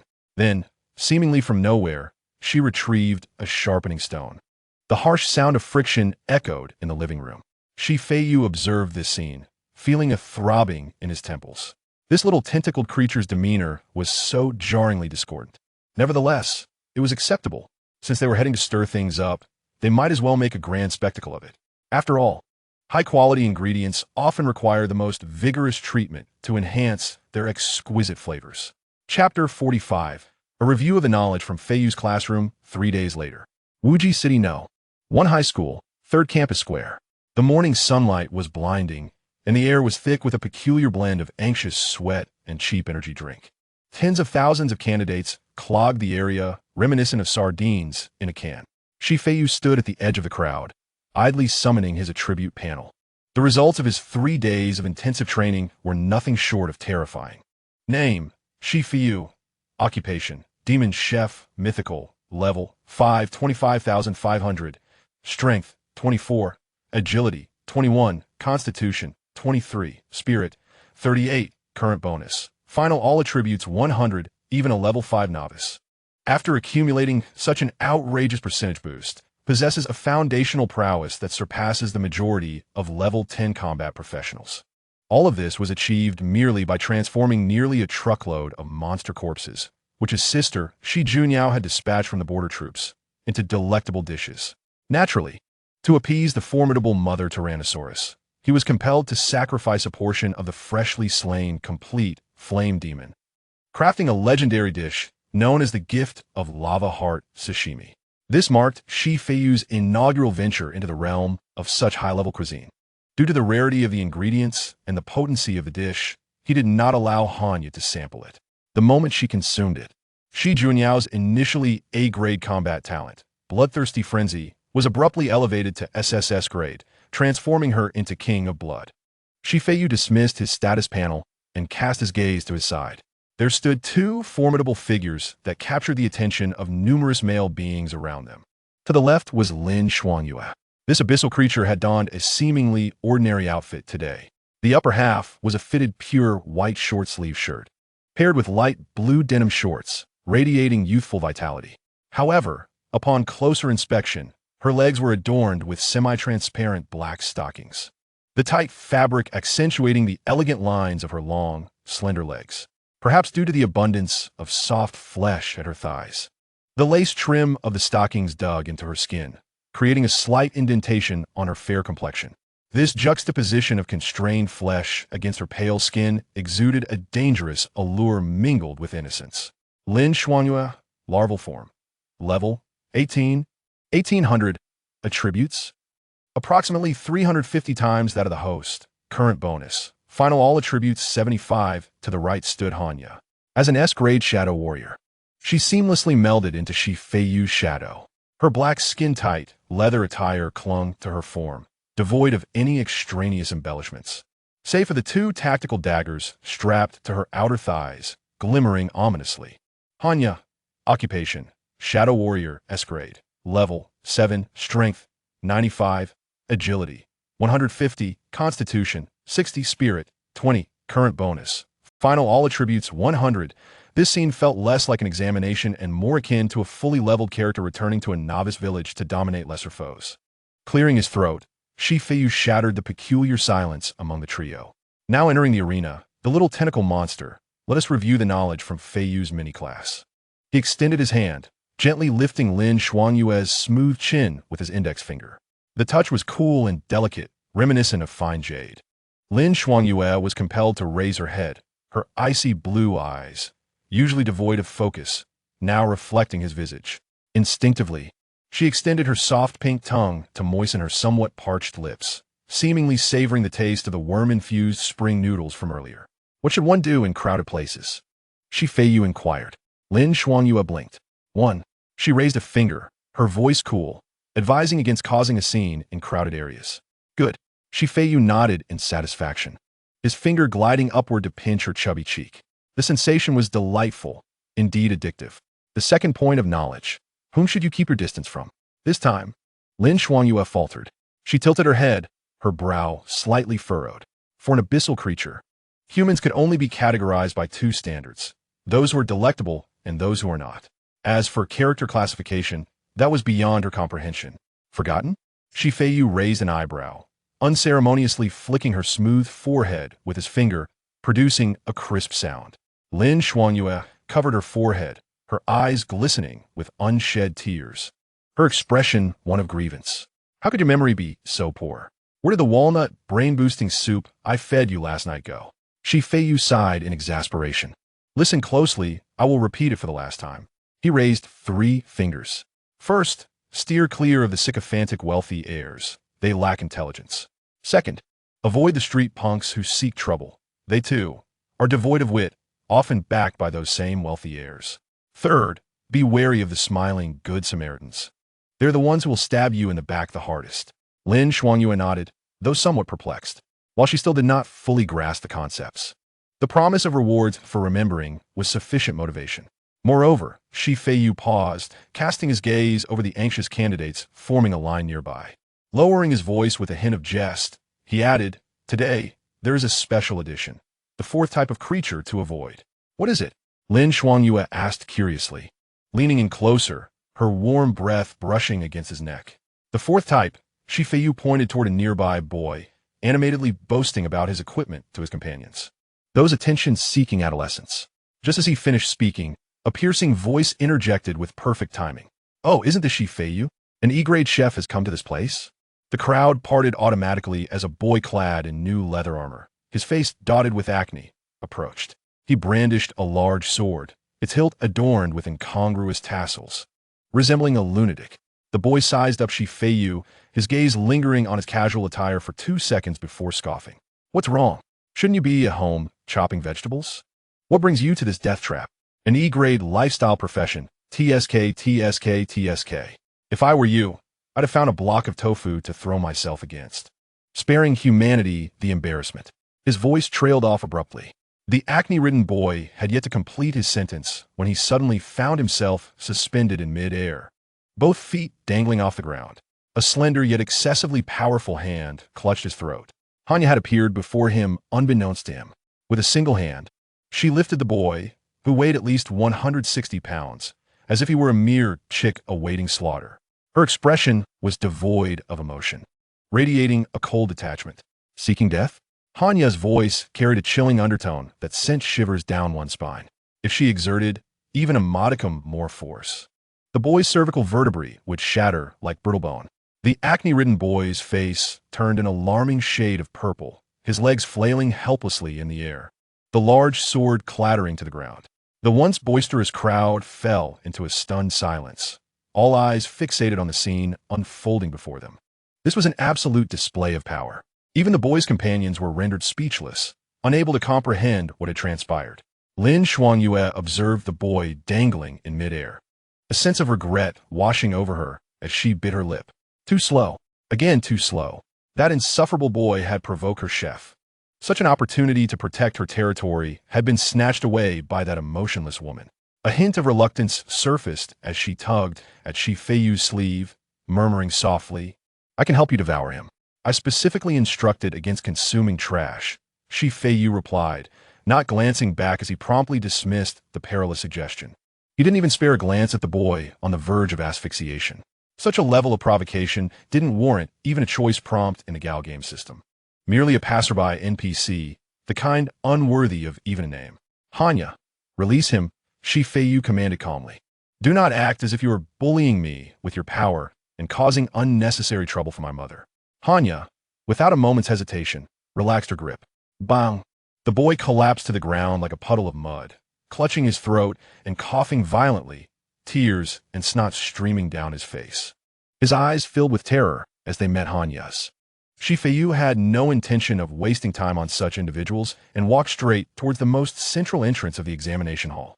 That was the VIP passage reserved for geniuses and the affluent. Two fully armed guards stepped forward, crossing their long rifles to block the way. Halt! Ahead is the core preparation area. No unauthorized personnel allowed. Before the guard could finish his sentence, a black and gold card floated gently before him. It was his special talent, pass given by Luo Qing. Instinctively, the guard caught it. Upon seeing the gilded emblem, his pupils dilated in shock. That was the highest level of authority in Wuji City. The guard's hand trembled, and cold sweat began to bead on his forehead. He abruptly looked up at the casually dressed youth before him, who appeared as if he had just woken up, and then at the two girls behind him radiating an aura of terror. All doubts vanished in an instant. Apologies. The guard snapped to attention, executing a standard military salute, his voice quivering. Please, enter, my lord. The crowd, which had been waiting to witness a spectacle, erupted into chaos. What was that card? That cook actually entered the S-level passage? On what grounds? Isn't he an E-level waste? Accompanied by bodyguards to take an exam? Which princeling is out here experiencing life? Countless envious, astonished, and bewildered gazes fell upon Feiyu like searchlights. Yet, Feiyu did not pause his steps even for a moment. He casually strolled past the barrier, symbolizing social class. Within the VIP passage, the air was considerably fresher than outside. The acrid mix of sweat and anxiety kept at bay. The floor was covered in dark red velvet carpet, soft and yielding, as if one were walking on clouds. I do not understand. Lin Shuangyue's voice broke the silence. She still clung to Feiyu's arm, almost draping herself over him. As they walked, her thigh clad in black silk occasionally brushed against his trousers. The subtle sensation of fabric against skin sent shivers up his spine. That boy was quite weak, probably incapable of defeating even a decaying rat. Yet why did he dare to provoke someone of your evidently superior life level? In the logic of the abyss, the weak should either submit to or flee from the strong, or pretend to submit before fleeing. To actively provoke. Is he courting death? Feiyu halted. He turned slightly, his gaze traversing over Lin Shuangyue's head towards the throng beyond the translucent barrier. Those C and B-level examinees were pushing and cursing at one another. Couples were breaking up over their occupational rank differences, disregarding heartfelt pleas forged from years of friendship, instantly confirming relationships with others. B-level professionals mocked their C-level counterparts, who could only endure in silence. They would then seek out the D and E-level workers, harboring dreams of strength, to enact the same humiliations that had just been inflicted upon them by the B-levels. Because they are pitiable, Feiyu remarked coolly. Pitiable? Lin Shuangyue blinked. Although they have awakened to combat professions, their ranks are merely at the bottom with C or B levels. Feiyu raised his hand and gently poked Lin Shuangyue's smooth, delicate cheek. The sensation at his fingertip was cool and bouncy, reminiscent of freshly molded milk pudding. Interesting. They dare not gaze upon the giants in a vast sky above them. He gestured toward the depths of the VIP passage, where the S and SS level prodigies had already entered. That immense disparity will shatter their fragile self-esteem. Lin Shuangyue seemed to grasp the concept to some extent, though her understanding remained superficial. She merely enjoyed the overwhelming sensation of new knowledge being imparted by Feiyu.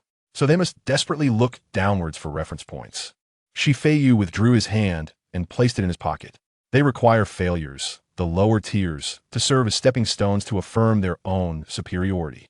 Just by treading upon me, they can foster a cheap illusion of being better than others. This illusion is the hallucinogen upon which such individuals depend for survival. Lin Shuangyue nodded thoughtfully. I see. She released one of her hands and caressed her abdomen, a look of innocent realization spreading across her face.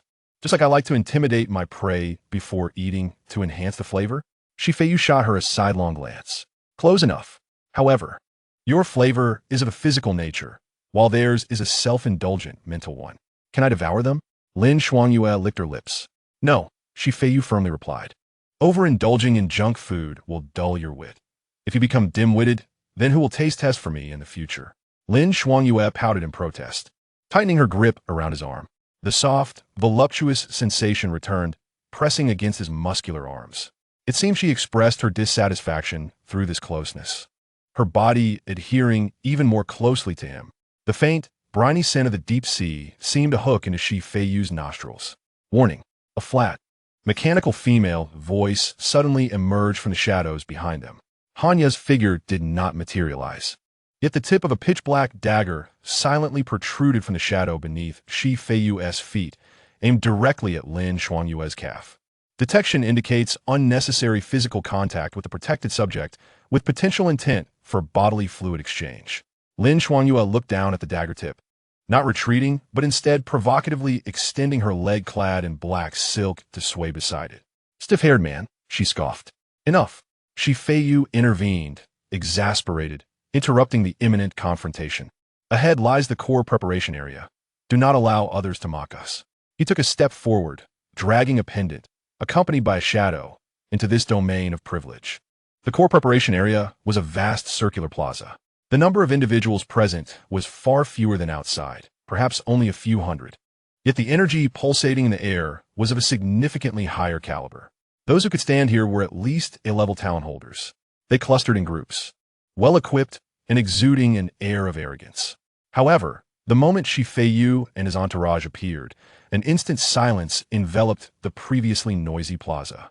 Thanks to Feiyu's outstanding appearance, coupled with the misunderstandings surrounding his awakening and system activation, he had garnered quite a reputation. Similarly, many were aware of his profession. Principal Wang. A booming voice suddenly shattered the silence. In the center of the crowd, a tall boy clad in resplendent golden armor emerged. He stood nearly 6 feet tall, and with his thick iron boots, he appeared even taller than Feiyu. With golden hair and blue eyes, he wielded an exaggeratedly styled two-handed sword, an A-level combat profession. Holy Knight, Guo Xiaoyu, second son of the Guo family, one of the 4 prominent families in Wuji City. He did not regard Feiyu, but instead directed his ire at the middle-aged, perspiring fat man on the high platform, the overall supervisor of this examination. A level 31 first transformation professional, Principal Wang. I demand an explanation. Guo Xiaoyu's voice resonated, imbued with the authoritative entitlement of one accustomed to power. Why is a mere E-grade chef allowed to enter the core combat zone? Principal Wang wiped the perspiration from his forehead with a handkerchief. A professional smile plastered across his face.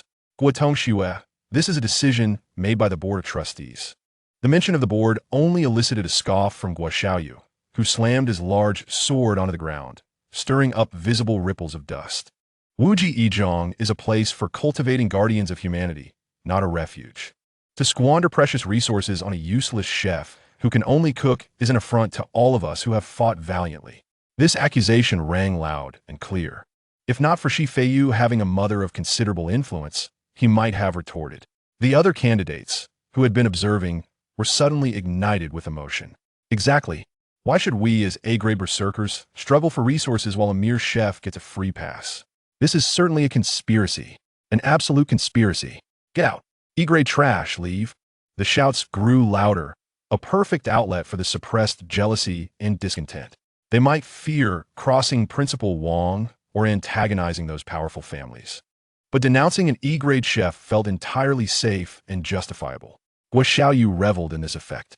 He turned, his gaze finally landing on Feiyu, filled with condescension, as if looking down on an ant. So you were Feiyu? He raised his chin, nostrils flaring. If I were you, I would leave now to avoid embarrassing myself during the assessment when faced with the demon spawn. Feiyu halted, yawning. He felt both tired and bored. Why was it that despite his efforts to avoid contact with the dim-witted, they still sought him out? He touched his cheek and sighed. Being handsome was indeed a burden. Lin Xuanyue released her embrace around Feiyu, instantly shifting from a relaxed posture to one of taut readiness. The aura of a top predator emanated from her slender frame without reservation. Her pupils morphed into non-human slit-like shapes, fixated on Guo Xiaoyu's gleaming armor, or rather, the heart beating beneath it. This is quite noisy. Lin Xuanyue extended her crimson tongue, licking her upper lip. Meanwhile, the shadow beneath Feiyu elongated and twisted. Hanya's form flickered into view, gripping a dagger, poised as if ready to spring into action at any moment. I could slit his throat before he even reacts. Her emotionless voice whispered in Feiyu's ear. The two deranged girls, one on each side, locked onto Guo with murderous intent. Guo felt a chilling dread surge to the top of his head, an instinctive fear of being preyed upon that made him instinctively take a step back. But soon, anger overwhelmed him. Scared off by two women, that was courting death. He unleashed a blinding burst of holy light. Yet, at the center of the storm, Feiyu did not even lift an eyelid. He reached out, grasping Lin Xuanyue's soft cheek, tugging it outward.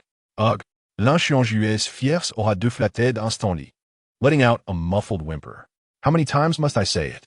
Feiyu released his grip with a look of disdain, wiping his fingers on his clothing as if removing non-existent saliva. Don't put everything in your mouth. Do you want to upset your stomach?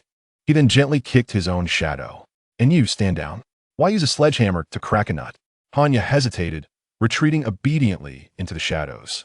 After this, Feiyu leisurely took out his phone. Throughout the entire encounter, he didn't spare Guo a single glance. That disregard stung more deeply than any insult.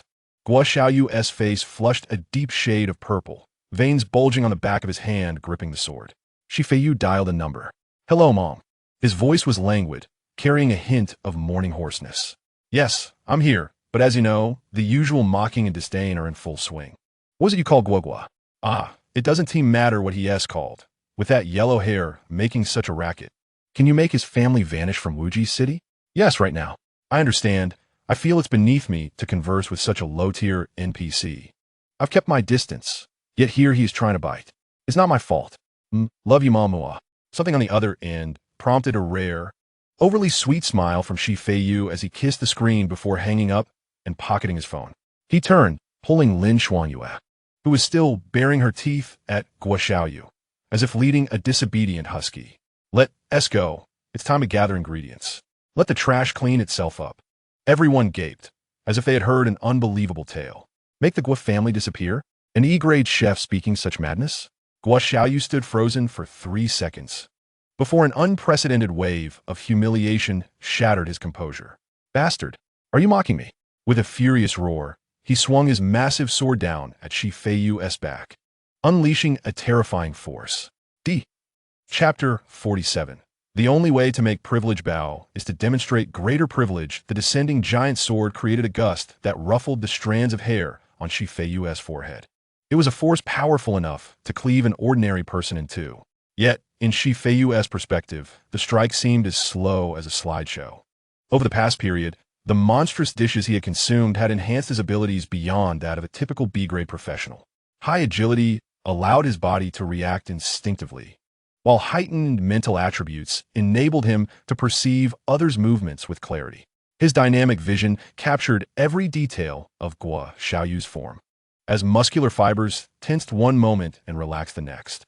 If he wished, he could even perform a craniotomy on this young master before the sword struck. However, there are always those stronger than oneself. Lin Xuanyue beside him moved. Her delicate hands, which had once embraced his arm, transformed, her nails elongating and shimmering with a haunting, cerulean glow. In her usually misty eyes, pure murderous intent now resided. This was the instinct to protect her territory. If that sword descended just 1 more centimeter, she could extract his heart as a snack. The shadows beneath Feiyu writhed, but he merely raised a hand, gently resting it on Lin Xuanyue's agitated head. Stay still. He didn't even blink, knowing full well that the sword would not fall. If someone were to be decapitated in the core combat zone of the school, the city would have to change its name by tomorrow. For the sake of his own position and the head capable of wearing that cap, some people would have to intervene to stop the blade. Sometimes, even when one knows their power is overwhelming, it is wise to display grace and composure, for it is undeniably impressive. Boom! A thunderous crash resounded. The air pressure surged, instantly tearing the precious velvet carpet around them, sending a flurry of crimson fibers into the air. Guo felt as though the giant sword in his hands had struck solid alloy. The immense recoil traveled up the sword's hilt, causing his palms to bleed from the force. The exaggerated, double-handed sword was now firmly grasped in a powerful hand covered in dark fur and bulging muscles. The ever-smiling Principal Wang, who resembled a benevolent Buddha, now found his suit bursting at the seams. The arm that blocked the colossal sword swelled to 3 times its original size, its surface covered with a thick layer of black keratin, and the fingertips transformed into sharp, beastly claws. The B-rank profession, Beast Whisperer, had evolved into Beast Warrior, with the innate talent to partially transform into Beast Species Branch. This usually amiable and rotund man now trembled as the flesh on his face quivered, not from exertion, but from fear. The two bodyguards beside Feiyu did not intervene, nor did they flinch even once. If they were even a second late, Guo Principal Wang squeezed these 3 words through clenched teeth. In the next moment, his beastly arm exerted tremendous force. A piercing metallic wail echoed throughout the venue. The colossal sword, a weapon exclusive to professionals, was crushed into powder by that terrifying beast claw. In an instant, the weapon shattered, and a backlash of mental energy erupted like a tsunami. Guo did not even have time to scream. His face turned as pale as paper, and a mouthful of blood, mixed with shredded internal organs, gushed forth. His breath faltered, as though his very backbone had been wrenched away. But that was not the end. Principal Wang swung his hand with ferocity. A formidable force erupted, and the severely injured Guo was hurled away like a rag doll. The impact of his body against the distant wall embedded him into the specially designed soundproof panel. Blood trickling down the wall in a gruesome display. Everyone stood frozen in shock. Was this truly the Principal Wang who typically sipped tea and perused newspapers? This was not merely a display of overwhelming strength, but a proclamation of attitude. He had actually destroyed the exclusive weapon of the Guo family's second young master for the sake of an E-rank chef. Principal Wang did not spare a glance at the half-dead Guo. He instantly retracted his beastly transformation, neglecting to wipe the beads of cold sweat from his forehead as he turned to bow deeply to Feiyu. The angle was so proper it tugged at the heartstrings. Student Shi, I apologize for the fright you endured. This is a significant oversight in our school as security protocols. Rest assured, I will provide you with a satisfactory resolution. Are you injured? Would you like to rest in the infirmary? I will summon the best healing professionals immediately. His demeanor was so abject that it bore no resemblance to that of a formidable figure. The candidates who had originally awaited a spectacle now stood with their jaws nearly touching the ground. This was not the expected turn of events. According to the script, Principal Wang should have mediated and given them both a reprimand. Yet now it appeared he would kneel before the E-rank chef. Feiyu brushed off non-existent dust from his attire, gazing at the perspiring middle-aged man before him with a hint of disinterest. Principal Wang. Yes, here. Principal Wang bent even lower. I have come to take an examination, not to engage in a farce. Feiyu pointed at Guo, still embedded in the wall. That student seems to have significant grievances against me. Perhaps we should let him voice his concerns first? Principal Wang's heart sank. This was disastrous. The young master was angry. Wiping his brow, he turned to Guo, and the obsequious expression vanished, replaced by a menacing glare. Get him down. 2 security personnel hurried over to pry the disoriented Guo from the wall. Covered in blood, his golden armor dented, he shook off their hands and steadied himself, his eyes blazing red as he glared at Feiyu. It was the ultimate madness born from public humiliation. I refuse to accept this. He bellowed, his voice hoarse and tinged with a sob. Why? My Guo family donates tens of millions to the school each year. I possess an A-rank talent, trained day and night, preparing for this assessment for 3 whole years. Why does a mere waste who can only cook receive the principal's protection without lifting a finger? Why can you take the VIP path? Why does he bow to you? Each word dripped with bitterness, as if plucked from a pool of blood. The surrounding candidates, though silent, revealed glimmers of sympathy in their eyes. Indeed, this world is profoundly unfair. Some are born into privilege, while others are condemned to servitude. Is hard work truly worthless in the face of power? Such feelings of indignation permeated the air. Guo believed he was the hero resisting tyranny, the valiant warrior breaking through the darkness. Almost everyone forgot that Guo was also a member of the privileged class, choosing to align himself against a figure who possessed even greater privilege. He held his head high, awaiting Feiyu's defense, eager to see the expression of guilt on the face of this privileged second generation. However, Feiyu merely smiled. He offered no rebuttal, no anger, but slowly approached Guo. Fairness? Feiyu pondered the term. Student Guo, you seem to have misunderstood something. He extended his hand to adjust Guo Xiaoyu's crooked collar. The gentle motion rendered Guo Xiaoyu rigid, paralyzed with trepidation. Do you believe your current strength is solely a result of your own efforts? Feiyu's voice was soft yet resonated in the ears of every individual present. Is that dazzling armor you are forged by your own hand? Did you venture into the wilderness to gather herbs and slay demonic creatures to concoct those enhancement potions you've consumed since childhood? With each question, Guo Xiaoyu's complexion paled further. None of it. Feiyu answered for him. That was all bought with your wealthy father's money. Your so-called efforts are merely trivial embellishments built upon a mountain of resources, while you bask in the privileges afforded by wealth. How can you discuss fairness with those who cannot even afford a piece of leather armor? And now that you face someone with even greater privilege, you suddenly recall the concept of fairness? Feiyu patted Guo Xiaoyu's ashen face. You play the double standard quite adeptly. Guo Xiaoyu opened his mouth, but could not produce a sound. He too was a benefactor. He was part of the privileged class he despised. Yet, in the presence of Feiyu, his privilege seemed pitiably small, insignificant enough that, in Feiyu's eyes, eliminating him would be no different from eliminating any other individual present. Feiyu withdrew his hand and pulled out a wet wipe, meticulously cleaning each finger. I have often wondered about you so-called geniuses. He tossed the used wipe casually, which arced through the air and landed squarely on Guo Xiaoyu's dazed face. Feiyu turned to face the several hundred silent candidates. His gaze swept across their youthful, innocent faces, filled with ambition yet clouded by confusion. If one day, there's a martyr who dies fighting against the beast tide for this city, a true fool who bleeds his last drop of blood without any background or privilege, simply wishing to protect his family behind him. He paused, a faint, enigmatic smile gracing his lips. In his usually drowsy eyes, an unexplainable light flickered. Will you genuinely wish for him to have a better life in his next incarnation? Chapter 48. Transforming the illegal into the legal is the true abuse of privilege. Silence. The stillness that seemed to have been paused enveloped the vast preparation area. The air was thick, akin to a pot of overcooked glue, choking every individual present.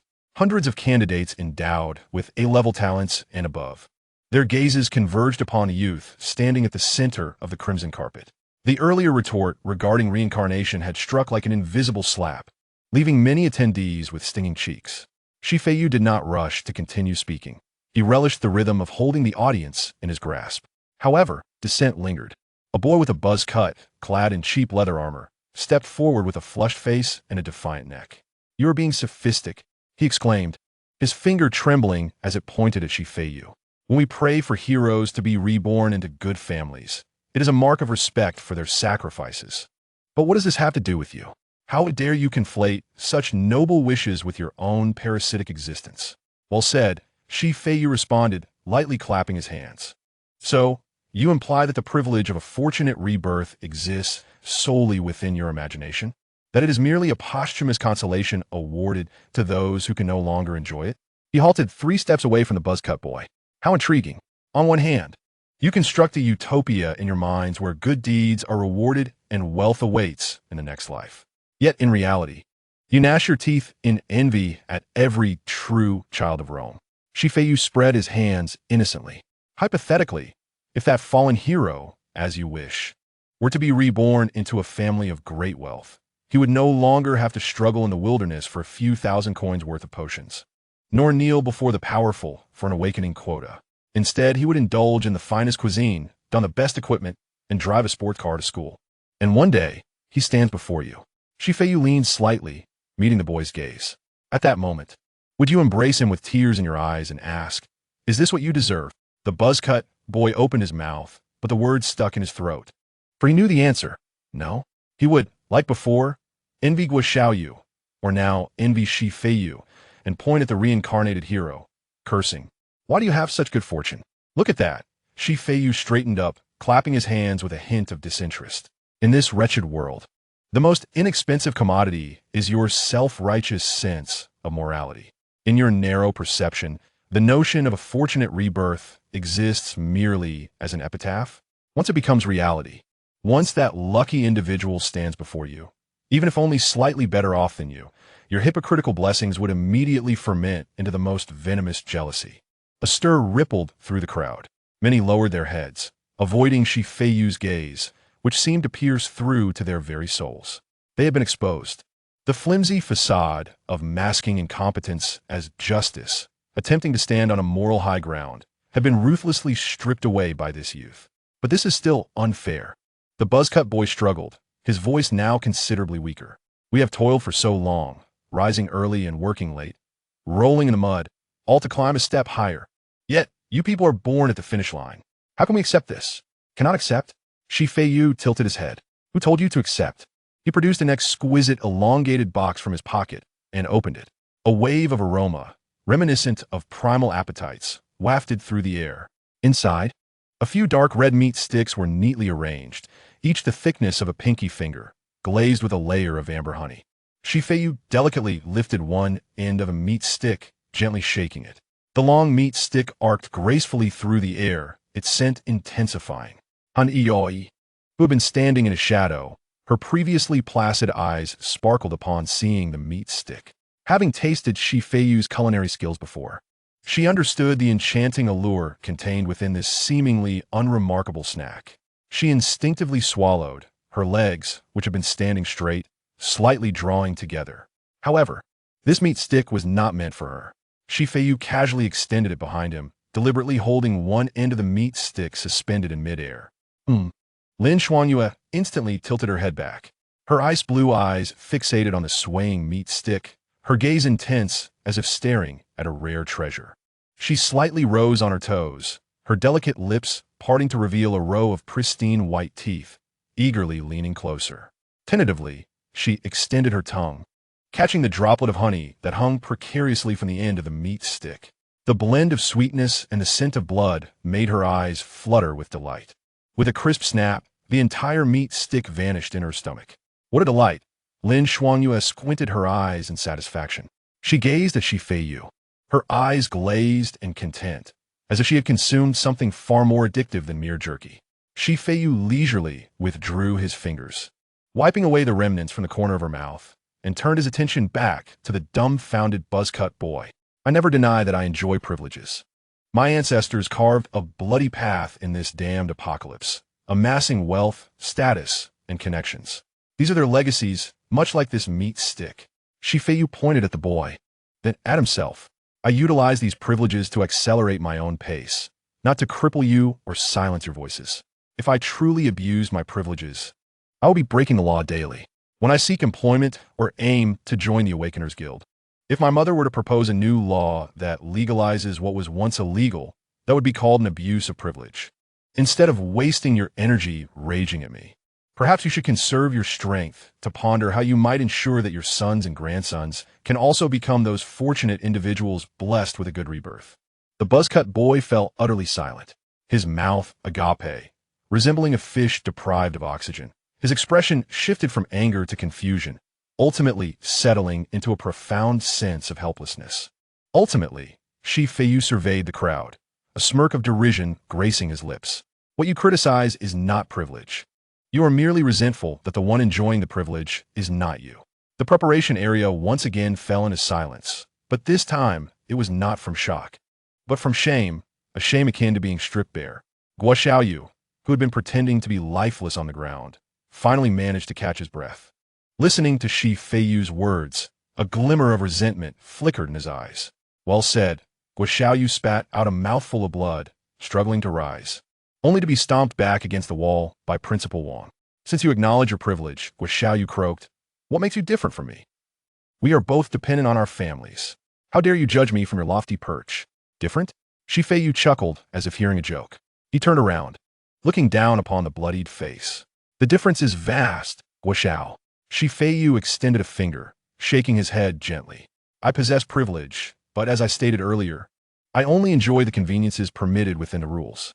I take the VIP route because I possess the qualifications, and it does not prevent anyone else from succeeding. I have wealth, allowing me to live comfortably, not in excess. Feiyu's tone shifted abruptly, growing cold. I certainly did not resort to injecting that exorbitantly priced spiritual energy inducer, which cost the lifetime earnings of 3 ordinary families, merely to forcefully elevate my awakening rating. As you have. The moment those words left my lips, the entire venue erupted in an uproar. The the spiritual energy inducer, a substance that, while capable of temporarily enhancing potential, possesses significant side effects and is exceedingly costly, is prohibited. More importantly, the raw materials for this concoction are often derived from the blood of awakened individuals. You speak nonsense. Guo Xiaoyu's complexion turned ashen, pale beyond recognition, even more so than when Principal Wang had shattered his greatsword earlier. I am not speaking nonsense. Your body will reveal the truth, Feiyu shrugged, casting a glance at the remnants of Guo Xiaoyu's shattered armor. In Feiyu's eyes, Guo Xiaoyu was not a person, but rather a piece of substandard synthetic meat soaked in water. Power is a means to facilitate one's endeavors, not a tool for consuming the blood of others. What you feed upon is the sweat and blood of countless ordinary citizens of Wuji City. Feiyu crouched down, fixing his gaze upon Guo Xiaoyu's eyes filled with terror. Guo Xiaoyu, along with your so-called four great families, you are the true parasites that monopolize resources through despicable means, blocking others' paths to ascendancy while leeching off the city. Standing up, Feiyu surveyed the surroundings. Understand your targets of condemnation. Discern who the truly reprehensible are. With that, he rose, retrieving a handkerchief from his pocket to meticulously wipe his fingers, which had not even touched Guo Xiaoyu. Chapter 49. After mocking me, it's time to meet the parents.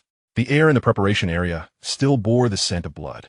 Principal Wang's forceful kick had left Guo Xiaoyu embedded in the wall like a lifeless dog, half of his armor reduced to scrap.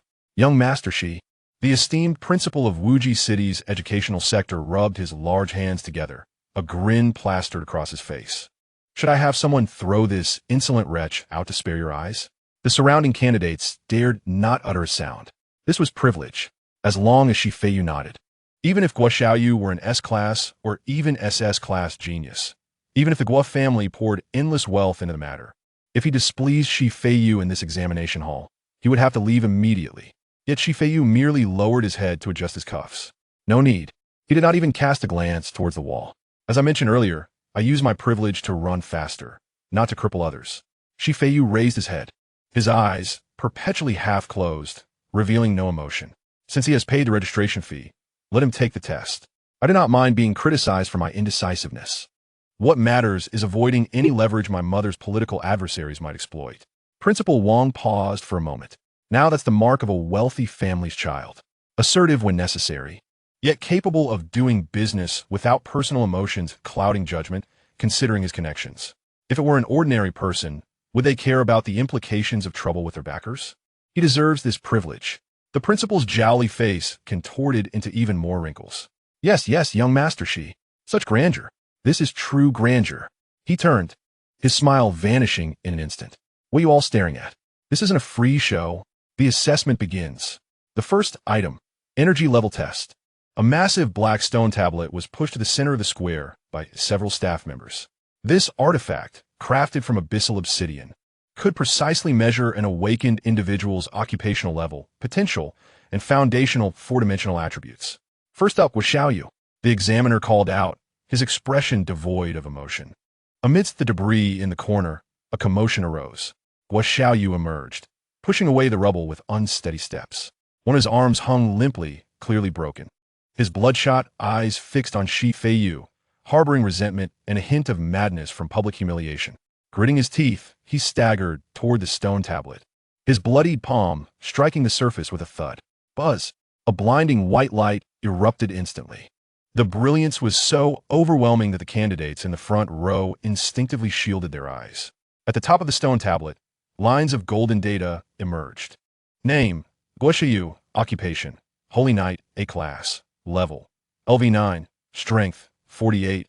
Agility, 35. Constitution, 52.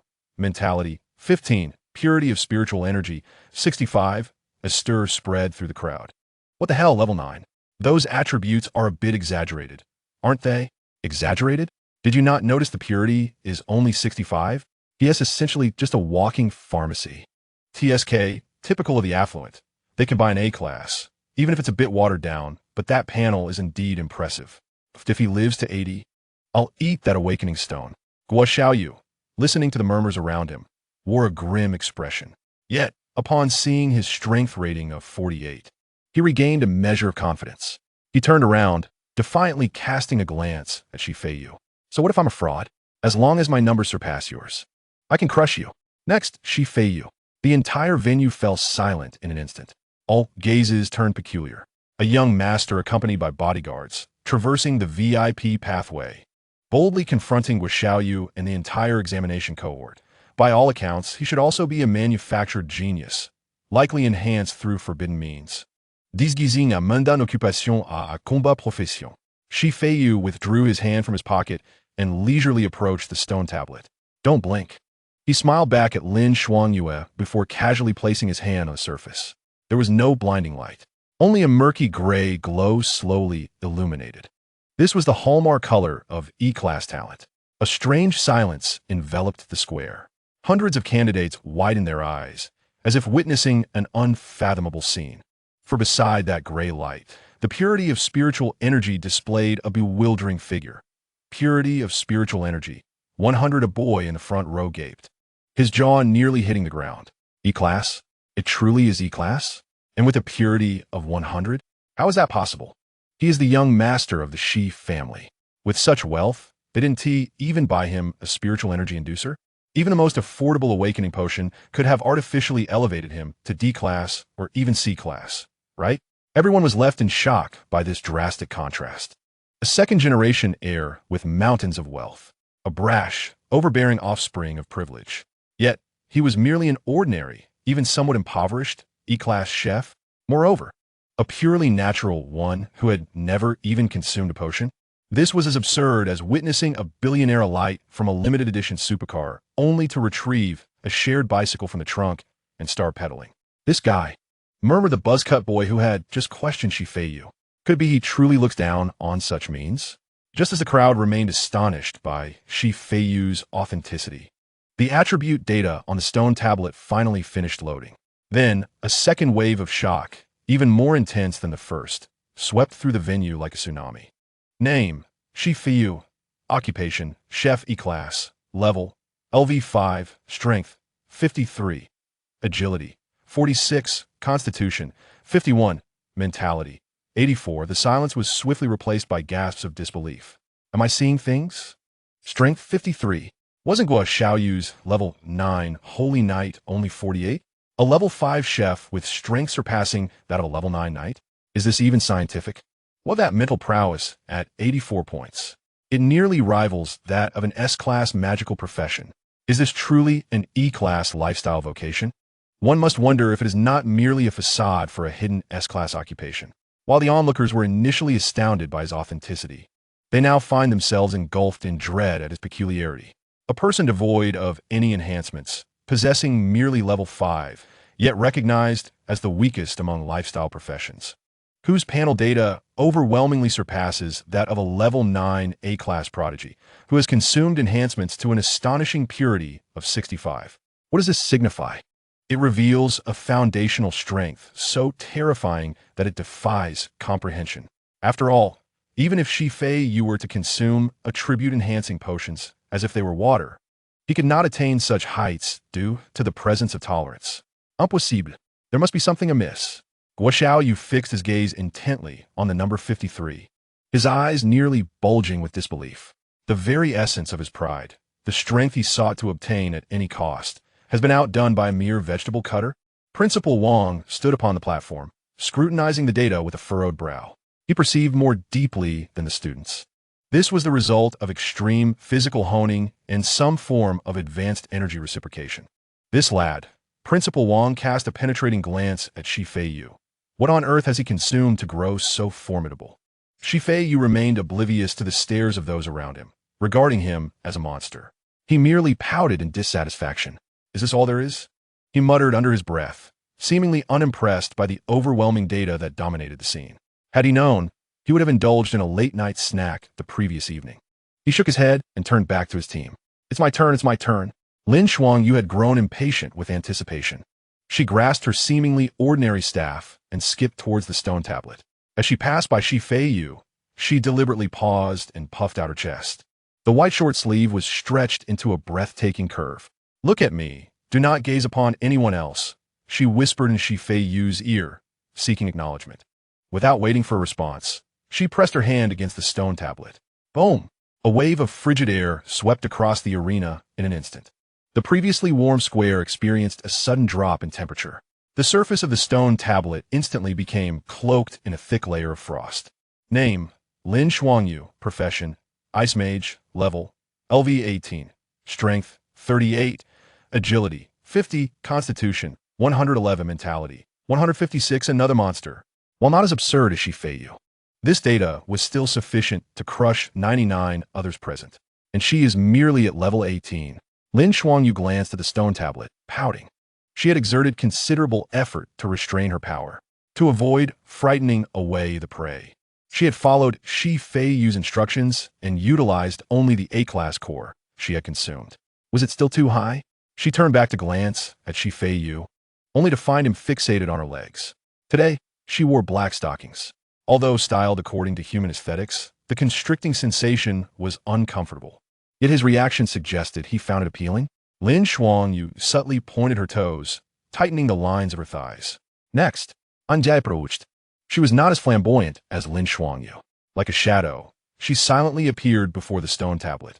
Her palm made contact, a fleeting flash of black light. Name: Hanya. Profession: Shadow Warrior. S-Class. Level: LV 5. Strength: 145. Agility: 218. Constitution: 130. Mentality: 142. This time, there was no cheer. The crowd had grown numb. Who on earth are these individuals? A chef with strength surpassing that of an A-class profession, a mage of astonishing level, and a bodyguard with agility beyond comprehension. Is this the realm of the affluent? Principal Wang remained on the platform, observing the data of these three individuals, his expression shifting from one of uncertainty to contemplation.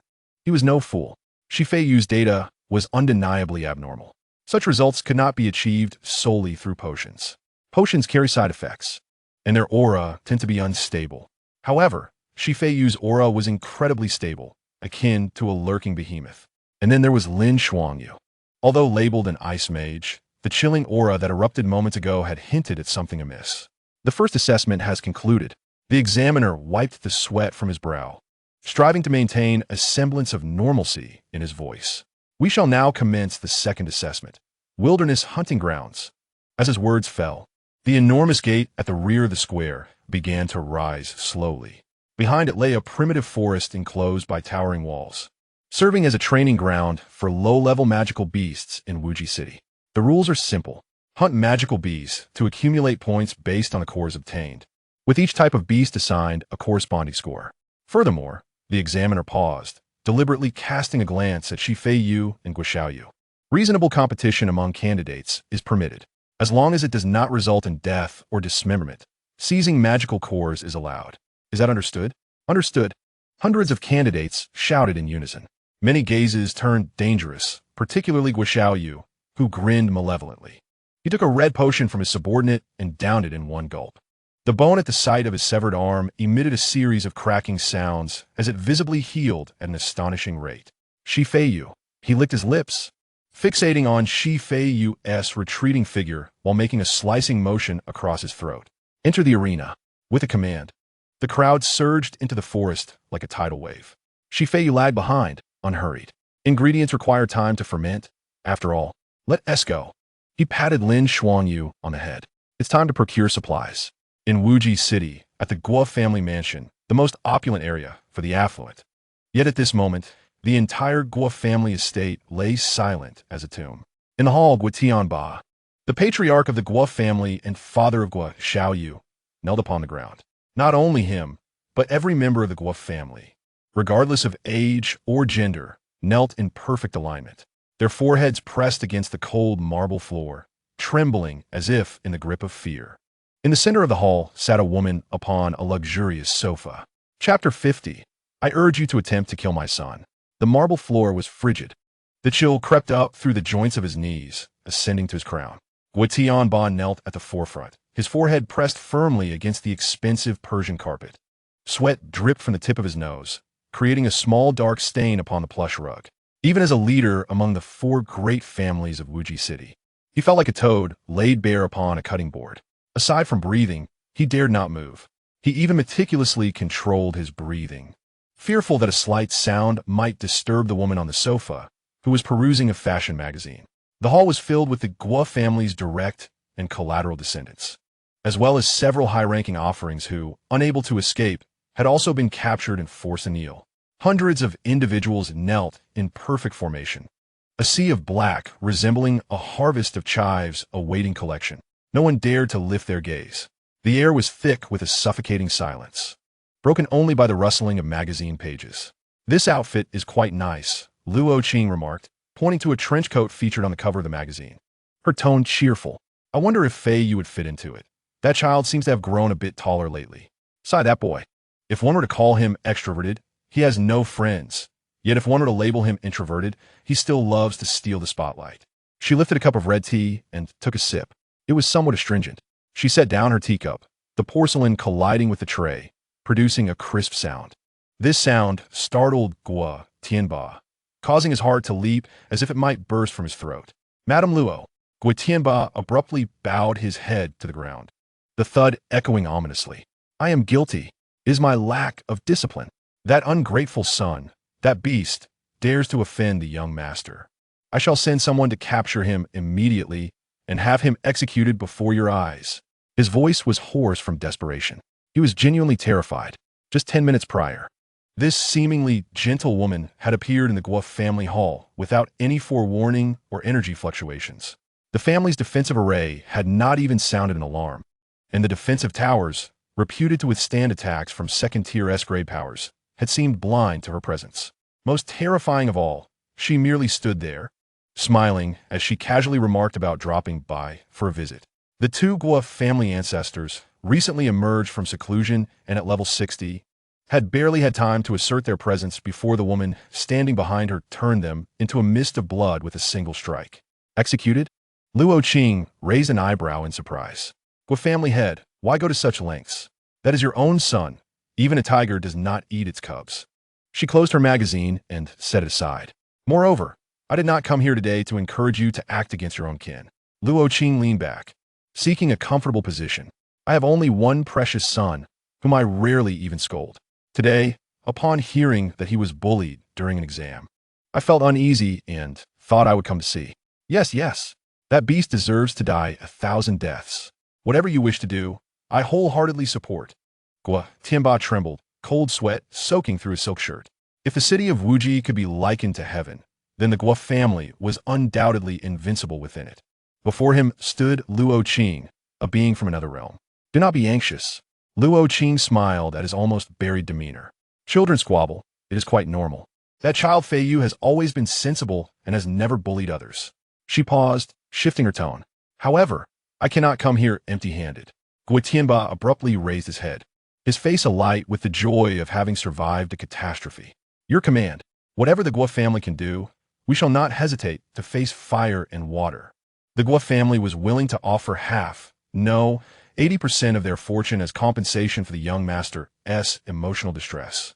Money can be earned again, but if life is lost, nothing remains, especially when facing a being capable of swatting aside level 60 powers like flies.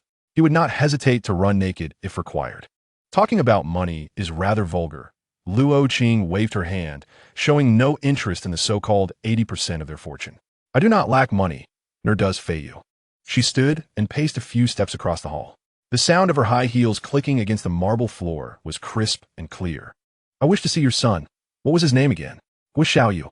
"My son, the disgrace, is named Guo Xiaoyu." Guo Tianba quickly added. "Yes, Guo Xiaoyu." Luo Qing nodded. "I find this child quite resilient. Even after being beaten so badly, he remains unyielding. Such spirit is rare." Guo Tianba was stunned. Was that a compliment or sarcasm? His mind raced as he attempted to decipher the deeper meaning behind the words of this powerful figure. But no clarity came, and his thoughts burned out. "Feiyu is a good child, but sometimes he is too lazy." Luo Qing sighed, her tone filled with a mother's concern. "If no one pushes him, he is reluctant to move.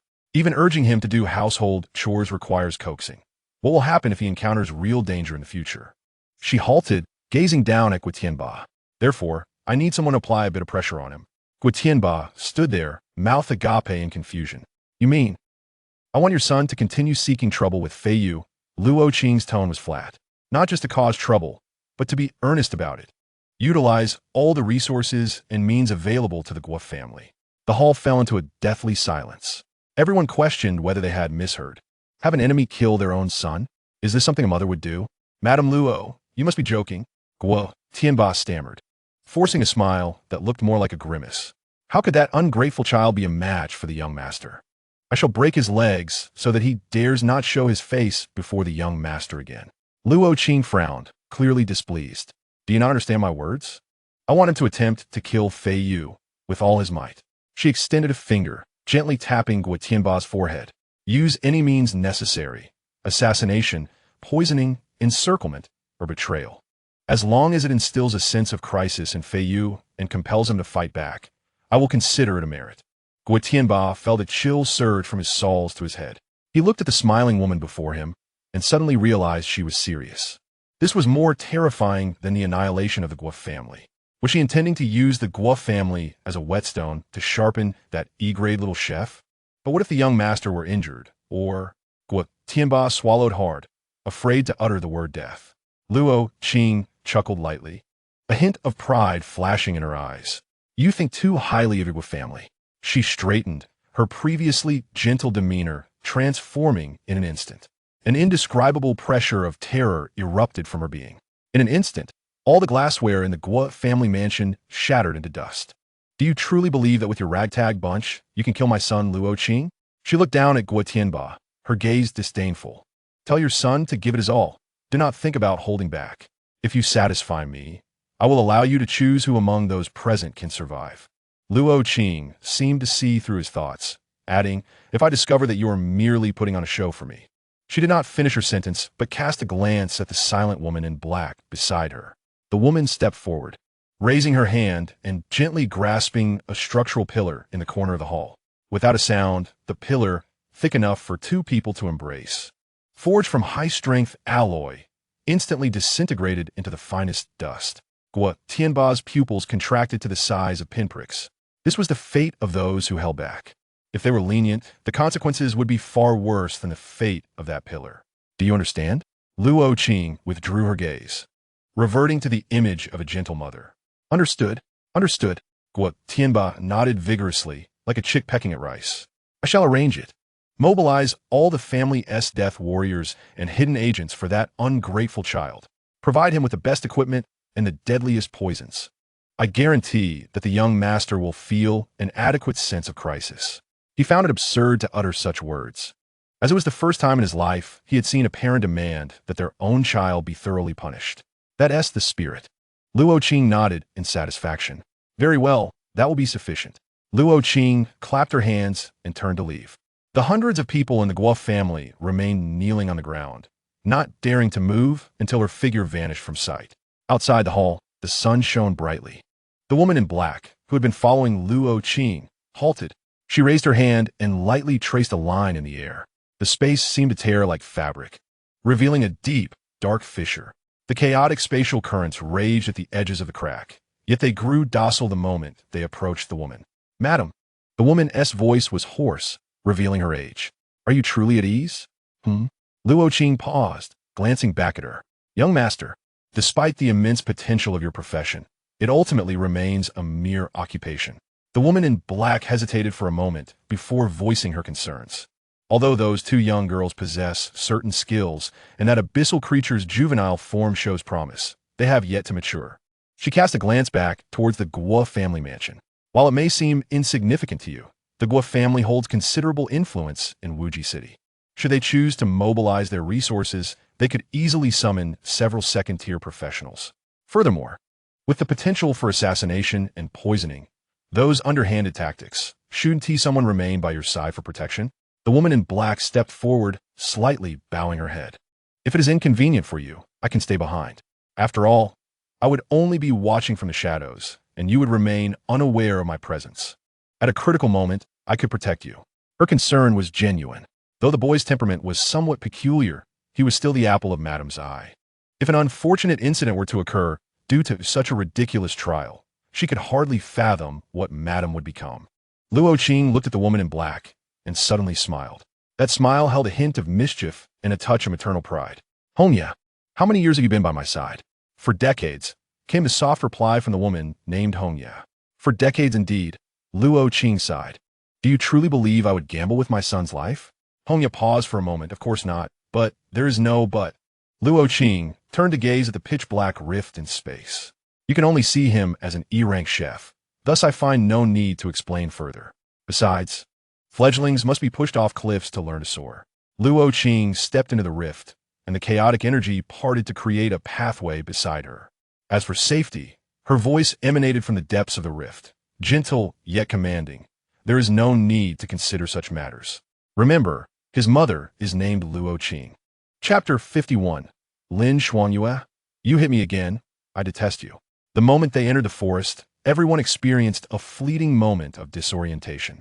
The sensation of weightlessness arrived swiftly and departed just as quickly, before the dizziness from the distorted light and shadows could fully dissipate. A damp and earthy scent assaulted their senses. Their vision transitioned from a blur to clarity. The once even playground had vanished, replaced by a lush, primordial jungle. Towering trees obscured the artificially simulated sun, allowing only dappled light to filter through the gaps in the leaves, casting patterns on the ground littered with decaying foliage. In the distance, the roars of unknown beasts occasionally echoed, startling a flock of birds into flight.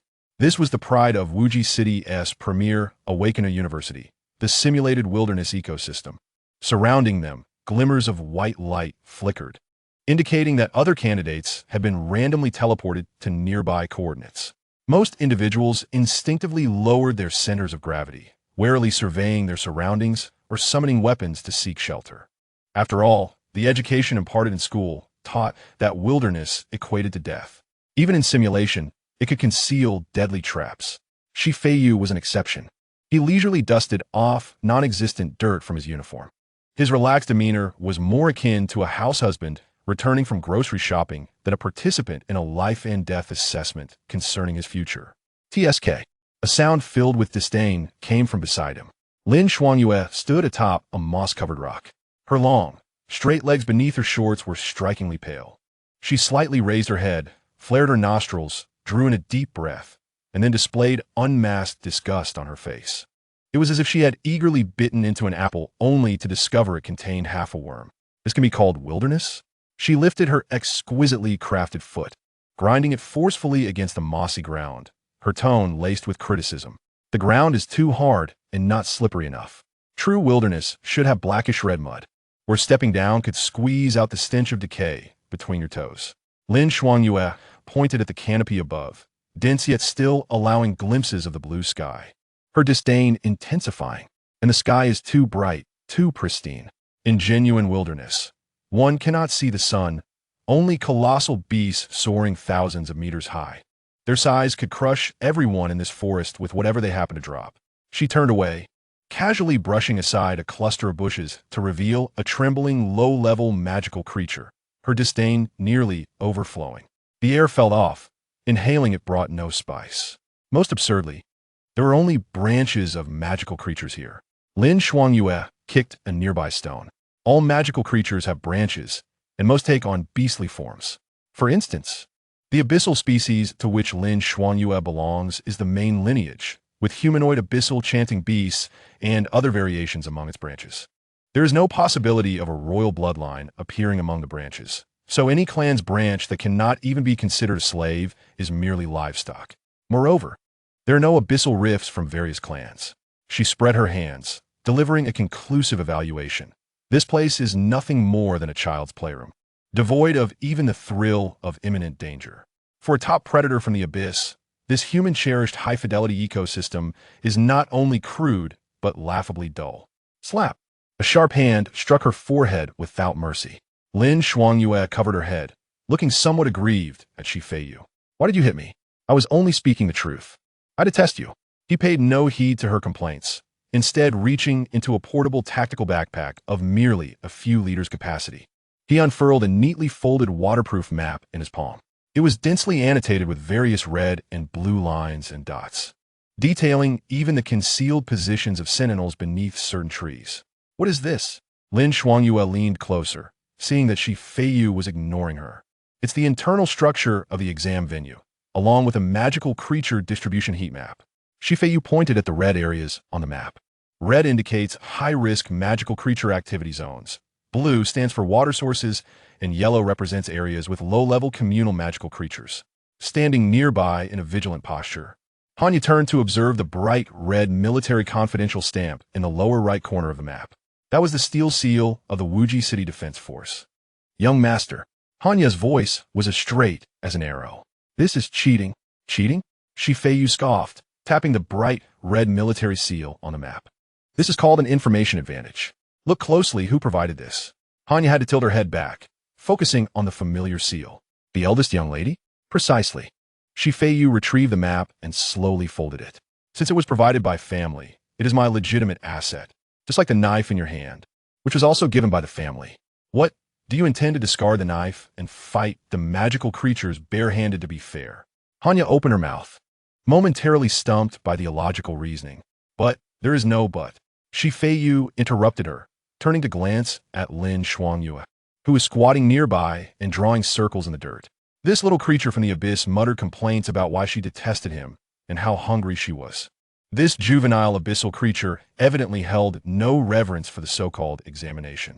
That innate arrogance revealed a complete disregard for this simulated hunting ground, deemed forbidden by humans. Stop playing around. Feiyu reached out and lightly tapped the back of her head. Lin Shuangyue covered her head, though this time her eyes held no anger. Instead, they sparkled with delight at receiving attention. She leaned forward a step, nearly pressing herself into Feiyu's embrace, her nose gently sniffing at his neck. I'm hungry. She plainly expressed her desire. Feiyu looked down at her. The distance allowed a clear view of the small shadow nestled in her collarbone and the delicate lashes that fluttered gently with her breath. Resisting the urge, Feiyu pressed his hand against her forehead, pushing this creature, which could easily succumb to passion, away by half an arm's length. This is the cafeteria, not a bedroom. If one wishes to dine, one must first labor. He unfurled the map once more, his fingertips gliding over several red marks. Although this place seemed somewhat artificial, it had its merits. His fingertip halted on a red circle marked Feiyu species branch. The ingredients here have been carefully selected and raised by the military.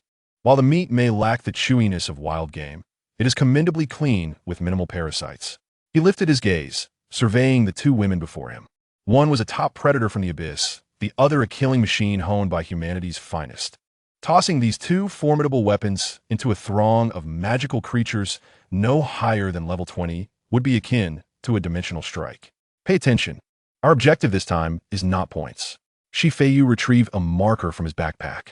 I want the tender meat from the waist of that wolf-like Feiyu species branch. Remember, act swiftly, do not allow it to struggle violently before it dies, or the lactic acid buildup will render the meat sour. He then pointed his marker to another blue mark, indicating a marshland near a water source. Here lies a nest of Feiyu species branch. He inscribed the word's tail beside it. I desire the meat rich in gelatinous substance at the base of their tails. This makes for a nourishing broth, perfect for replenishing Hanya's mind. Hanya tightened her grip on the knife's handle, but ultimately refrained from retorting. And this. Feiyu's marker emphatically tapped on the most vibrant red area at the center of the map, the domain of the hunting ground sovereign, the Feiyu species branch. Lin Shuangyue's eyes instantly gleamed, a manifestation of her yearning for high-level prey. I want its heart. Feiyu regarded Lin Shuangyue, lowering his voice a notch. The heart must be whole, still pulsating, and brimming with fire element energy. Lin Shuangyue extended her tongue to moisten her slightly parched lips. Can I consume the remaining parts? As you wish, Feiyu waved his hand generously. Aside from the parts one require, the scraps are yours. Whether roasted or devoured raw, I shall not interfere. This constituted the finest reward for Lin Shuangyue. Go on, Picachus. Feiyu tucked away the marker, dismissing the laborers with the air of an unyielding overseer. I want to see the ingredients laid before me before the sun sets. Suddenly, Lin Shuangyue leaned closer to Feiyu, her long arms encircling his neck. Nearly hanging off him, a chill breath wafted against his ear. If the task is executed well, is there a reward? Her voice took on a slightly sticky tone, laced with a hint of allure. I wish to eat that sweet white one. After returning, I shall prepare it for you. Chapter 52, You Go Foraging. Creamy mushroom soup? Feiyu replied expressionlessly, brushing her off. As long as the ingredients are satisfactory, you may have whatever you desire. Lin Shuangyue's eyes sparkled. Though unfamiliar with the dish's name, it sounded delectable. A deal. She released her hold, her body gracefully leaping backward. Several translucent tendrils flickered behind her, and in the next moment, her slender figure transformed into a white streak, vanishing into the shadows of the dense forest. The air was left with a faint chill and the lingering echo of her words carried away by the wind. Hanya did not move immediately. She glanced at Feiyu, then at the perilous jungle surrounding them. And you? Me? Feiyu settled onto a flat rock, leisurely extracting items from his seemingly modest tactical backpack. First, a gleaming black frying pan emerged. Next came a set of stainless steel spice containers filled with Sichuan pepper, star anise, cumin, and even a small bottle of expensive truffle oil. Following, there was a foldable, portable cutting board and a razor-sharp boning knife. Finally, he produced a red and white checkered picnic cloth, laying it upon the moss-covered stone. Andiag watched. The fluidity of his movements indicated this was not his first endeavor. I am responsible for the most crucial stage. Feiyu inserted the knife, named Chef, into the cutting board. Pre-processing. He looked up at Hanya, who remained rooted in place, raising an eyebrow in mild impatience. Why are you still standing there? Waiting for an invitation to dine? My duty is to protect. Rest assured, Feiyu interrupted her. When Lin Shuangyue released her aura, any creature with a modicum of intelligence had already fled. Moreover, my perception range surpasses yours, and my speed exceeds that of ordinary level professionals. He waved his hand dismissively, as if swatting away a bothersome fly. Go retrieve those crocodile tails for me. Remember, only the tails, do not rupture the gallbladder, or else you shall gnaw on tree bark tonight. Andiayin fell deeply. She observed the man, who had begun humming an unknown tune while pouring oil into the frying pan, once more questioning her outlook on life. This was the most brutal examination in the entire Wajiji city. Outside, thousands of candidates were fighting tooth and nail for a single point, risking their lives in the process. Yet this man was here, preparing for a picnic? Yes, master. Ultimately, Hanya lowered her head. The shameful title slipped from her lips, causing her cheeks to flush. With a flicker of her figure, she melded into the shadows beneath the trees, stealthily moving towards the marsh. The surroundings finally quieted. Only the rustling of leaves in the wind remained, along with the occasional agonized cries of dying magical creatures in the distance. Feiyu reveled in this tranquility. He kindled a fire, the soft blue flames licking the bottom of the pan, emitting a faint sizzling sound. He tossed in a couple of Sichuan peppercorns, watching them dance in the hot oil, releasing an enticing aroma. The oil was at the perfect temperature. Feiyu held his hand 2 inches above the frying pan, feeling the rising heat waves. It still needed more time. He turned and delved into a nearby thicket. Not long after, he emerged with a handful of earthy wild leeks and several sprigs of deep purple perilla leaves. Fortune smiled upon him. Feiyu knelt by a clear stream, meticulously washing his unexpected bounty. He arranged the cleaned wild leeks neatly on the cutting board, the knife performing a beautiful flourish in his hands. The sound of chopping resonated through the tranquil forest. The leeks were sliced into strands as fine as hair, each segment measured with precision. The perilla leaves were rolled into small cylinders, then cut into delicate strips, releasing a unique spicy fragrance. From his seemingly treasure-laden backpack, he retrieved a small porcelain bowl. First, he poured in some soy sauce, followed by a dash of aged vinegar, and finally drizzled a spoonful of bright red chili oil. The chopped leeks and perilla strips were added, and with a rapid motion of chopsticks, he mixed them together, the aroma instantly permeating the air. This scent, amidst the decay and bloodiness of the wilderness, felt jarringly out of place yet irresistibly enticing. At that moment, the light in the air shimmered. A shadow, dark as ink, silently descended from the treetops, akin to ink dripping into water.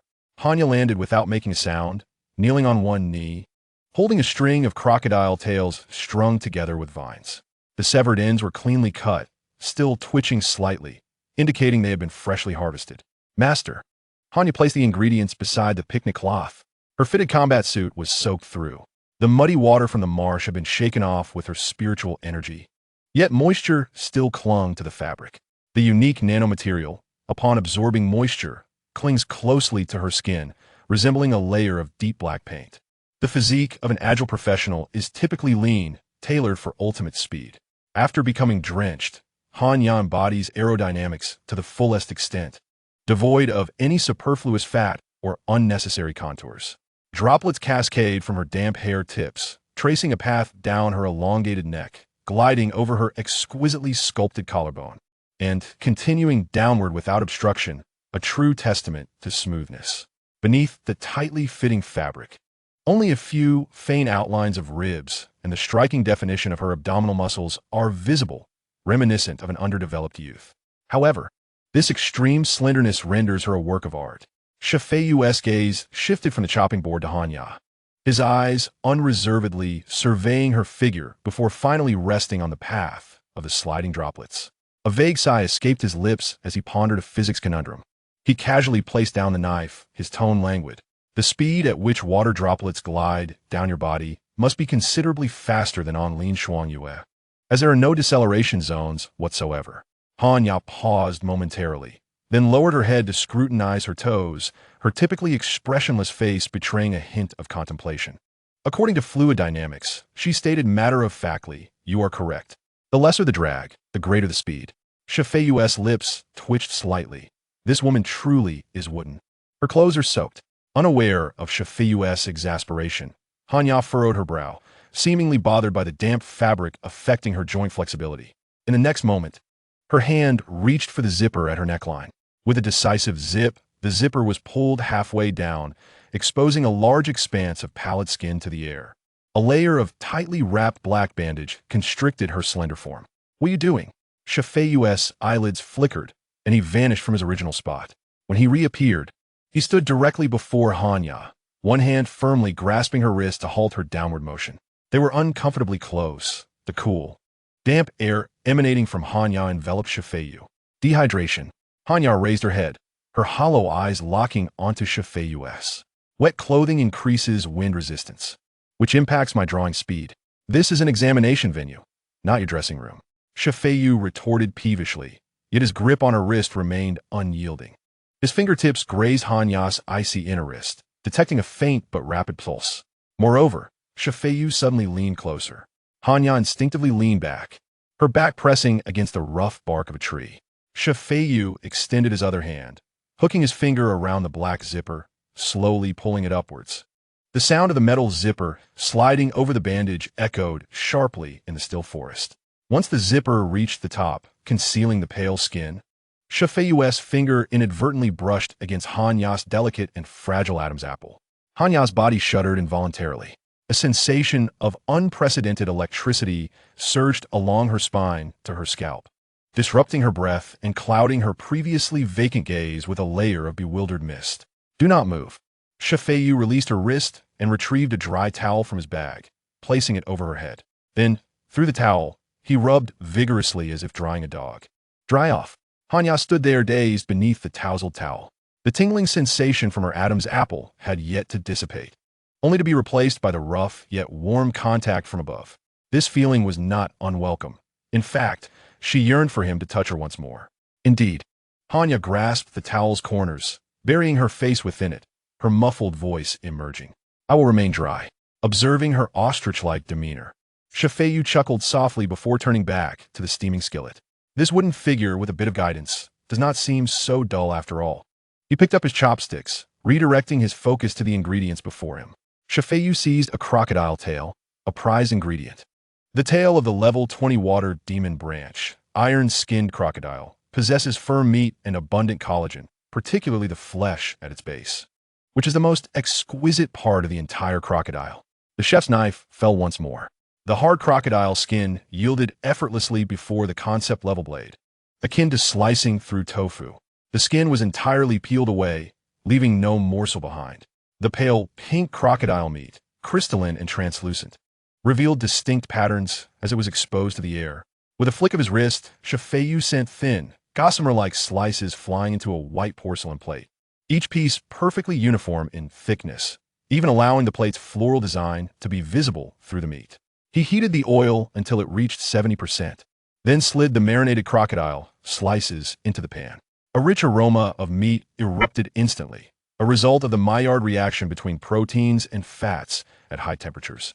mingling with the fragrant notes of perilla and wild onions, boldly infiltrating every pore. Feiyu tilted the pan, the flames casting a focused glow on his profile. This was far from a blood-soaked wilderness. It resembled the bustling kitchen of a Michelin three-star restaurant, if one were to ignore the surrounding blood-dripping thorns in the distant faint cries. It would appear as a tranquil outdoor feast. Salting, reducing the sauce, and plating. A dish of golden, aromatic, stir-fried crocodile tail was presented upon a stone adorned with a picnic cloth. Feiyu inhaled deeply, nodding in satisfaction. Just one final step remained. He picked up a bottle of black pepper, preparing to sprinkle it over the dish, but his motion suddenly halted. Maintaining the posture of sprinkling pepper, he addressed the dense ferns ahead without lifting his gaze. After observing for so long, I am on the verge of drooling into my pot. Come out. The wind rustled through the treetops, the leaves whispering. The patch of ferns remained utterly still. Must I invite you? Feiyu sighed, flicking his finger lightly. The small mound of black pepper, which should have landed on the dish, shot forth like a bullet. A suppressed sneeze emanated from the thicket of ferns. Moments latte. 3 figures emerged from the bushes in a somewhat disheveled manner. 2 men and a woman, clad in matching dark blue combat uniforms emblazoned with a golden Zhao family insignia on their chests, signifying one of the 4 great families of Wuji City, the Zhao family. Chapter 53. Zhao family? Regardless of your family affiliations, take it up with my bodyguard.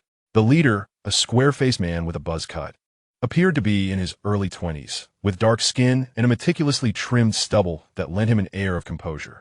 He was followed by a youth bearing a striking resemblance to him, though with a noticeably more unruly demeanor, and a young woman who kept her head down, seemingly wishing to shrink into the ground. Wuji City, Zhao family, Zhao Tiank, the third-born son. The buzz-cut man's gaze lingered on Feiyu's sizzling skillet for a couple of seconds, involuntarily swallowing hard. However, he quickly regained his composure and performed his standard greeting. This is my brother, Zhao Tianjiao, the fourth-born son. The young woman behind him is my brother's fiancée, Sun Xiaoya. Feiyu did not even lift his eyelids. He gently maneuvered the chopsticks in the pot, flipping the curled slices of crocodile meat to ensure even cooking on all sides. For those seeking a free meal, a left turn upon exiting leads to a nest of recently deceased demonized wild boars. Feiyu adjusted the flame slightly lower without turning his head. Zhao Tiang's facial muscles twitched momentarily. As the esteemed third young master of the Zhao family, an S-level talent, he was accustomed to commanding respect in this examination arena. When had he ever been treated like a beggar? Yet, he restrained himself. To elicit a bow from Principal Wang was no small feat. Even his father would struggle to achieve such a thing. You jest, young Master Shi. Zhao Tianke stepped forward, deliberately lowering his voice and adopting a sincere demeanor. Our intrusion carries significant intelligence regarding your safety, young Master Shi, which we felt compelled to share. He paused, seemingly awaiting Feiyu's inquiry. However, the only sound in the air was the sizzling of green onions and oil. The man in the apron was intently sprinkling a pinch of cumin powder over the meat slices, as though it were the most crucial task in the world. Zhao Tianke cleared his throat awkwardly, continuing on his own. That madman with Xiaoyu just gathered a group in the Western District. He not only distributed the Guo family as forbidden drugs, but also plans to incite a beast tide. At this, Feiyu momentarily halted. Why did this method of retaliation seem so familiar, yet utterly foolish? He also contacted our Zhao family, promising a hefty reward to have us stab you in the back during the upcoming beast tide. With this, Zhao Tianke wore an expression of righteous indignation. However, our Zhao family has always prided itself on integrity and cannot abide such underhanded tactics. Therefore, I came to warn you, young Master Shi. That Guo Xiaoyu has gone mad and must be guarded against. He sighed, quietly awaiting Feiyu's reaction. In his view, regardless of young Master Shi's eminent background, one would expect some display of emotion upon learning of a plot against their life. Feiyu added the last drop of sauce to the pot.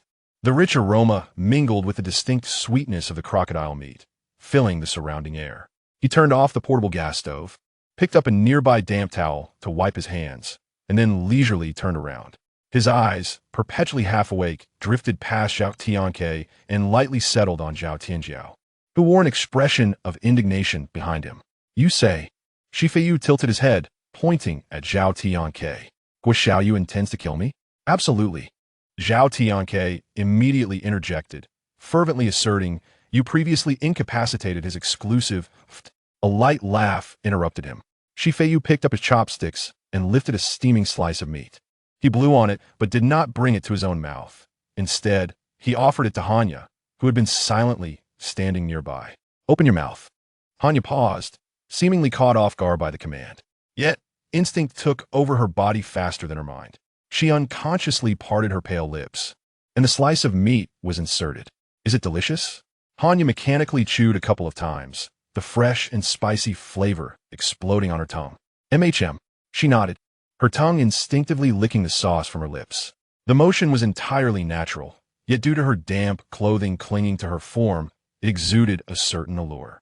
The Zhao brothers stared, particularly Zhao Tianjiao, whose gaze remained fixated on the collarbone and the flat expanse of her chest accentuated by her wet attire, unable to look away. Have you seen enough? Feiyu's voice remained languid, devoid of discernible emotion. However, the chopsticks in his hand lightly tapped the edge of the frying pan. The crisp sound of metal striking metal jolted Zhao Tianke back to reality. Young Master I genuinely. First, Feiyu raised a finger, interrupting him. Although Wang Fati is merely an educator, in the realm of Wujishi, his authority surpasses all. Just moments ago, he bowed and apologized to me in front of thousands, nearly breaking his back. Though Guo Xiaoyu is a fool, he is not blind. Feiyu leisurely retrieved a napkin from his bag, gently wiping the grease from Hanya's mouth, as if handling an exquisite piece of porcelain. Anyone who commands the respect of Principal Wang must be recognized as an immovable force.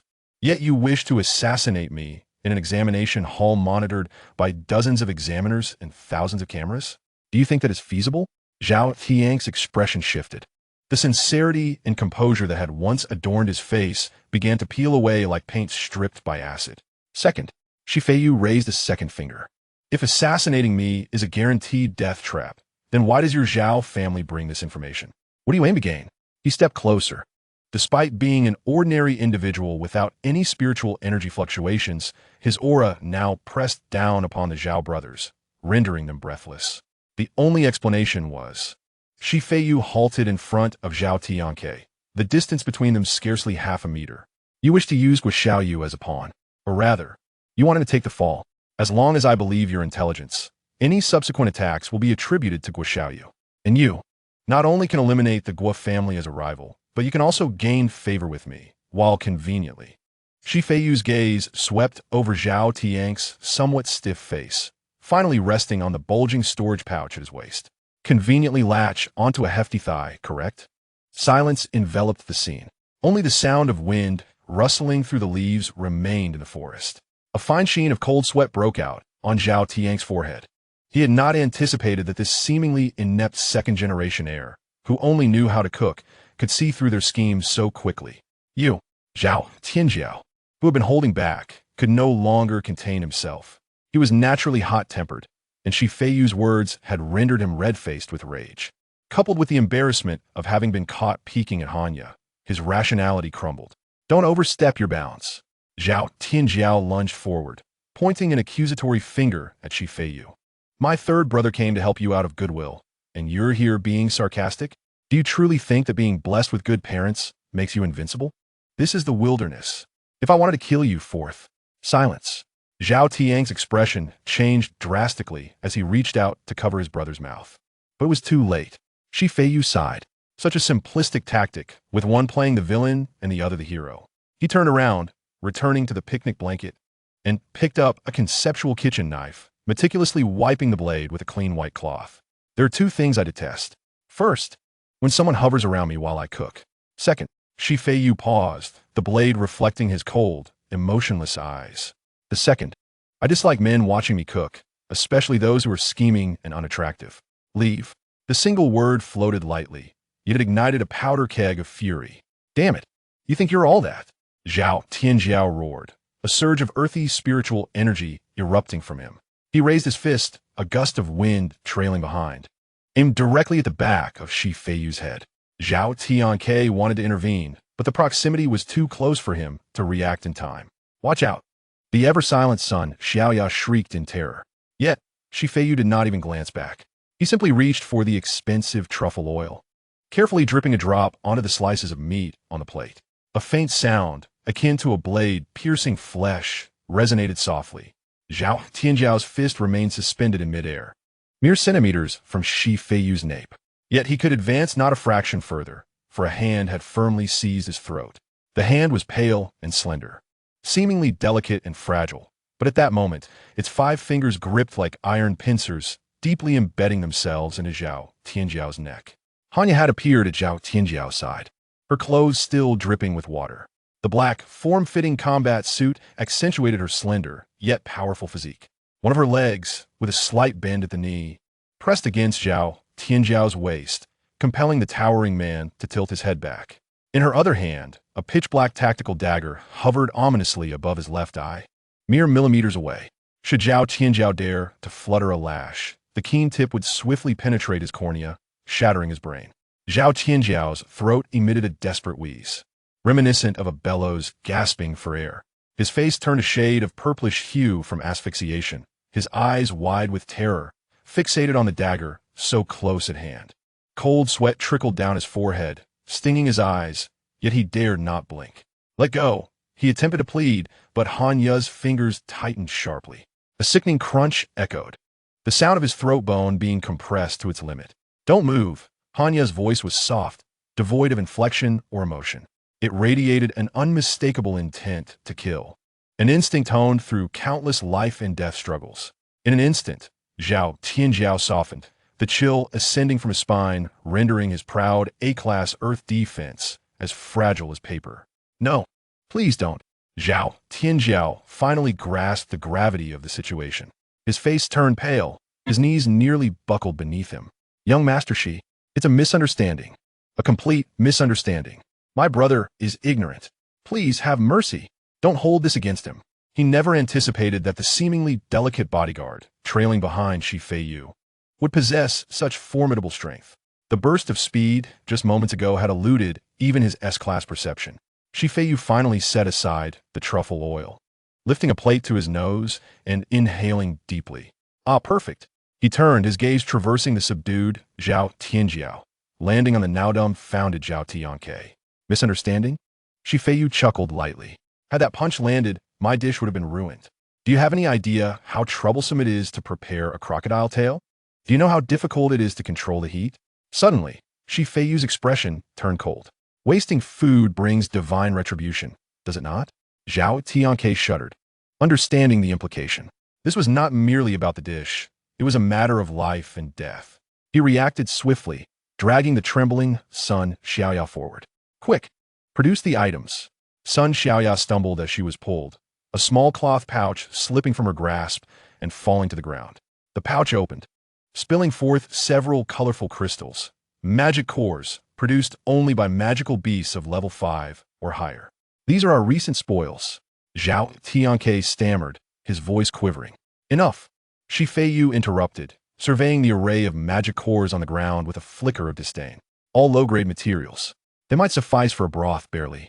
He waved his hand dismissively, as if shooing away flies. "Hanya, release him." Without hesitation, Hanya's grip loosened, the dagger returning to its sheath. The fluidity of her movements was seamless and unencumbered. Zhao Tianjiao collapsed to the ground like a puddle of mud, clutching his throat and coughing violently, tears and snot streaming down his face. "Take your refuse and leave." Feiyu turned, resuming his seat on the stone with the plate in hand. "Do not let me see you again. If you dare disturb my cooking once more," he lifted his chopsticks, inspecting a piece of meat in the sunlight. "I shall slice you into sashimi and feed you to the crocodiles over there." Zhao Tianke felt as if a great weight had been lifted from his shoulders. He dared not glance at the magic cores on the ground, hoisting the still retching Zhao Tianjiao and hastily retreating into the depths of the forest. Sun Xiaoya frantically gathered the empty pouch, bowing deeply to Feiyu before stumbling to follow. Within half a minute, tranquility returned to the clearing, save for the shimmering pile of magic cores, a testament to the recent one-sided confrontation. In a corner of the examination hall, Xiaoyu crouched behind a massive dead tree, his left arm hanging limply at his side, sharp pain coursing with each breath. Gritting his teeth, he retrieved a pitch-black communication talisman given by a high-priced first-level sorcerer from his family, capable of bypassing the signal jamming of the examination hall to connect directly with the outside world. The talisman emitted a faint red glow. Xiaoyu? A commanding, resonant voice came through, belonging to Guo Tianba, the head of the Guo family and Guo Xiaoyu's father. Guo Xiaoyu inhaled deeply, suppressing the tremor in his voice. Dad, has she Feiyu sent anyone to look for you? Silence ensued. 3 long seconds passed before a response came. No. Why? Guo Xiaoyu's tense shoulders relaxed, leaning against the tree trunk as cold sweat dripped from his forehead. That is good, very good, he gasped. Dad, I acted impulsively. I shouldn't have clashed with Principal Wang in that situation and caused trouble for the family. Once the examination concludes, I'll apologize to that cook, even if it means kneeling. What apology? The voice on the other end rose sharply. Xiaoyu, remember, you are a descendant of the Guo family, our future hope. In Wuji City, no one should make you bow your head. That Shi Feiyu is nothing but a pawn leveraging Principal Wang's influence, a mere paper tiger. In the Guo family estate, Guo Tianba gripped the communication talisman tightly, his strength threatening to crush it. With all your might, create trouble for Feiyu. Attempt to eliminate him. If you dare hold back, the Guo family will have no reason to exist. That seemingly casual command echoed like a curse in Guo Tianba's mind. He gazed at the red glowing talisman, muscles in his face twitching uncontrollably. He understood well that regardless of whether the Guo family could weather this storm, Guo Xiaoyu was doomed. That young man, Shi Feiyu, was far from a mere second-generation heir. He was a monster cloaked in sheep's clothing. His mother was a being capable of annihilating the entire Wuji city. To kill the son of a deity? What difference was there from courting death? Yet, Guo Tianba had no choice. Should he fail to heed that woman's directive, the hundreds of lives in the Guo family would perish today. For the sake of the family, Guo Tianba closed his eyes, tears of anguish sliding down his cheeks. Opening them anew, only resolve remained. Sacrificing the pawn to protect the king.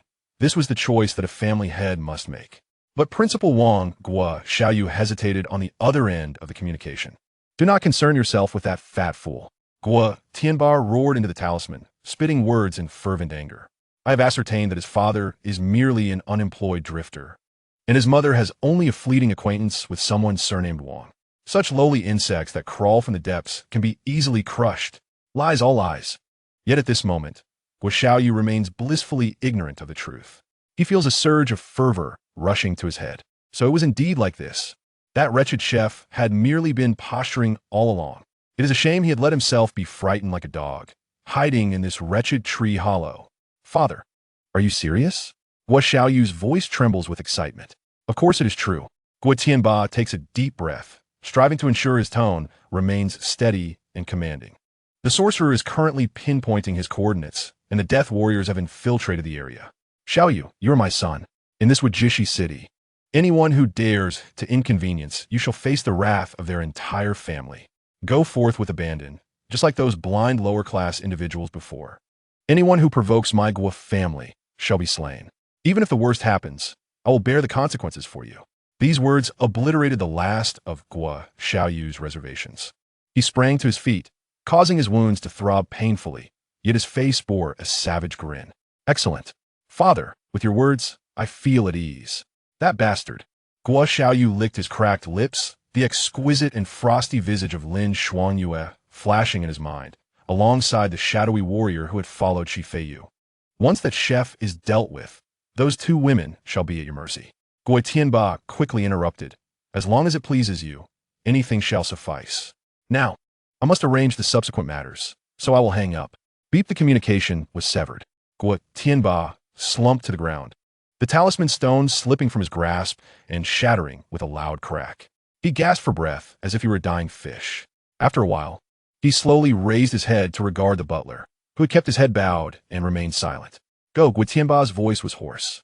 Summon Guo Tianming. The butler was taken aback. Guo Tianming? That illegitimate child? Master calling the second young master at this time. Just go. Guo Tianba insisted, rising from the ground. With the primary option rendered useless, he had no choice but to hasten the training of the secondary option. Even if that secondary option hailed from humble beginnings and possessed mediocre talent, as long as he could survive, the Guo family's lineage would endure. Within the examination venue, Guo Xiaoyu remained oblivious to the fact that he had been deemed a pawn by his own father. He was currently immersed in the exhilarating sensation of having a father with such influence. The talisman stone in his hand had shattered, yet another jade pendant began to glow. It was the locator given to him by that first-level sorcerer. A glimmering light, visible only to him, unfolded before his eyes, revealing an aerial view of the examination grounds. A red dot was stationary near a riverside, not far from him. He had found it. As Guo Xiaoyu gazed at the red dot, a cruel smile spread across his face. Still dawdling? Do you truly believe this is an excursion? He retrieved an exquisite purple sandalwood box from his storage bag and opened it. Inside lay a piece of black spice, no larger than a thumb. This was a contraband item that the Guo family had procured from the black market for 3 million. Once ignited, a piece the size of a fingernail would incite the magical creatures within a 5-kilometer radius to go berserk, flocking towards the source of the aroma without hesitation. Originally intended for those SS-level youths, Guo Xiaoyu looked at the spice with a twinge of regret. However, the image of Feiyu being torn apart by a beast tide swiftly replaced that regret with exhilaration. He ignited a corner of the spice with a lighter. A wisp of blue smoke ascended, carrying an unusual sweet and fishy scent, quickly merging with the wind. Not even 10 seconds later, a low growl echoed from the depths of the distant forest. Then came the second and third growls, a cacophony of beast roars that reverberated like rolling thunder, causing leaves to tremble and fall. It was a pack of wind magical creatures, resembling wolves, averaging level 15, with the alpha wolf reaching a terrifying level 20. This was an entity that even a standard sea-level team would avoid at all costs. Enjoy it, young Master Shi. Guo Xiaoyu extinguished the spice in his hand and carefully stored the remaining half. He leaned against the tree trunk, closing his eyes. As he could almost hear, Shi Feiyu's screams as he faced his demise. Meanwhile, in the central square of Wujishi City, a massive holographic projection screen floated in midair, broadcasting the examination scene live. Thousands of citizens gathered to cheer for the talented individuals battling in the wilderness. Look, that is Zhao Tianke from the Zhao family. He buried 3 steel pigs with a single earth river technique. So impressive. That lightning element girl over there is quite remarkable. Her lightning spells are exquisite. Just then, as the crowd buzzed with excitement, the main screen abruptly flickered. It split into a smaller screen, revealing not an intense battle, but rather a figure clad in an apron, leisurely arranging jars by the riverside. Who is that? Why did the broadcast switch here? Did the director slip? Wait, is he still cooking? Laughter erupted from the crowd. Is he here for an exam or a picnic? This is hilarious. ISNT that a wolf howling nearby? Is this guy really that terrified? At the podium, Principal Wang wiped the cold sweat from his forehead. He had instructed for this footage to be aired. The son of that esteemed individual was in the examination, and he needed to keep a vigilant watch. Should anything go awry, not only would this principal suffer, but his entire family would face dire consequences. What on earth is that ancestor doing? Principal Wang watched the screen, anxious, as the figure nonchalantly poured oil into a pot. The wolf pack was nearly upon him. Run already. By the riverside, Shi Feiyu remained unaware that he had become the center of attention for the entire city. Even if he knew, he would likely find the crowd's noise bothersome. With a chilling howl from the alpha wolf, dozens of crimson eyes glimmered from behind the bushes. In the next moment, a nauseating wind rushed toward him. The wolf pack, like a gray tide, surged forward with an overwhelming force towards the riverside figure still idly stirring a pot. Gasps erupted in the square, with some timid individuals covering their eyes, unable to bear witness to the impending carnage. It's over. This truly is a buffet now. Yet, just as everyone believed that the chef was doomed, a slender figure emerged, trailing behind the wolf pack amidst the swirling dust. It was Lin Xuanyue. This normally aloof and ethereal school beauty, untainted by worldly affairs, now had her hair disheveled, beads of sweat glistening on her pale forehead, and her cheeks puffed with indignation. Most astonishingly, she was hoisting 2 massive, blood-soaked wolf hind legs, each larger than her own body, bouncing as she ran, creating a strikingly bizarre aesthetic of violent beauty. As she pursued the pack, she shouted at their retreating backs, her voice tinged with childlike grievance. Why are you running? I only borrowed 2 legs. I'll return the rest to you. How selfish. A shadow, as dark as the void, suddenly sprang forth from the depths of a shadow. defying the laws of physics as it rose upright and instantaneously coalesced into a slender, tall figure. Hanya deftly grasped the specially crafted tactical dagger, flicking it upward with precision. In a surprising display of agility, the renowned Wolf King, known for its swift assaults, abruptly halted mid-leap. A wound traced from the corner of its mouth, slicing through its cheek, severing the carotid artery, and concluding with a neatly cut gash in its abdomen. Viscera, in shades of red and white, spilled onto the ground. The Wolf King had no time to emit a cry of anguish before its massive form crashed heavily at Feiyu's feet, convulsing twice before falling still. With quick reflexes, Feiyu placed a pot lid over the scene, preventing the splattering blood from staining their surroundings. That was close. He exhaled in relief, disdainfully nudging the Wolf King's corpse with his toe. Hanya, next time be swifter in your actions. Blood in the soup makes it undrinkable. Hanya expressionlessly flicked the droplets of blood from her dagger and slightly bowed. Yes, master. Next time, I shall strike beneath the spine to ensure no blood is shed. The previously frenzied pack of wolves came to an abrupt halt, their leader's demise leaving them in synchronized shock. Dozens of emerald eyes, once filled with ferocity, now reflected sheer terror. The instinct of the beasts warned them that these two bipeds were more monstrous than they could ever be. What are you waiting for? Feiyu lifted the pot lid, and the fragrant aroma of garlic and ginger filled the air. He glanced toward Lin Shuangyue, who was eager to extend her tendrils and consume the entire wolf pack. Feiyu tapped the edge of the pot, producing a crisp sound. I require them frozen and preserved, not minced. Use your abilities as an ice mage to separate them. Do not allow them to escape or congregate. Lin Shuangyue, somewhat begrudgingly, retracted the black tendril that had just emerged from her fingertips. It would have been more convenient to simply devour them. Despite her internal grievances, her body obediently executed the command. She raised her rudimentary staff, her ice blue eyes glimmering faintly. Ice wall. With a thunderous roar, the ground trembled. Several ice walls, half a meter thick, erupted from the earth, instantly segmenting the once dense pack of wolves into a dozen smaller groups. The previously aggressive formation of wolves fell into chaos, resembling headless flies careening through the labyrinth of ice.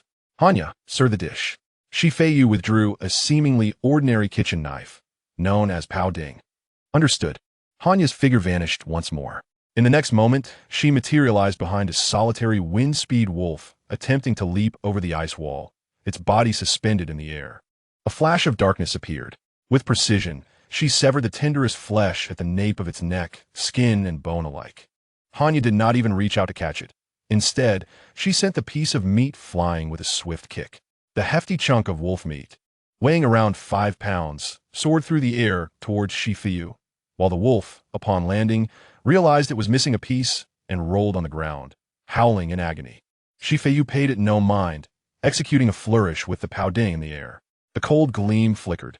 The piece of wolf meat disintegrated mid-air, its skin peeling away, bones being removed, and the fresh, red lean meat transforming into uniformly thin slices that fell like rain into the boiling oil pot below.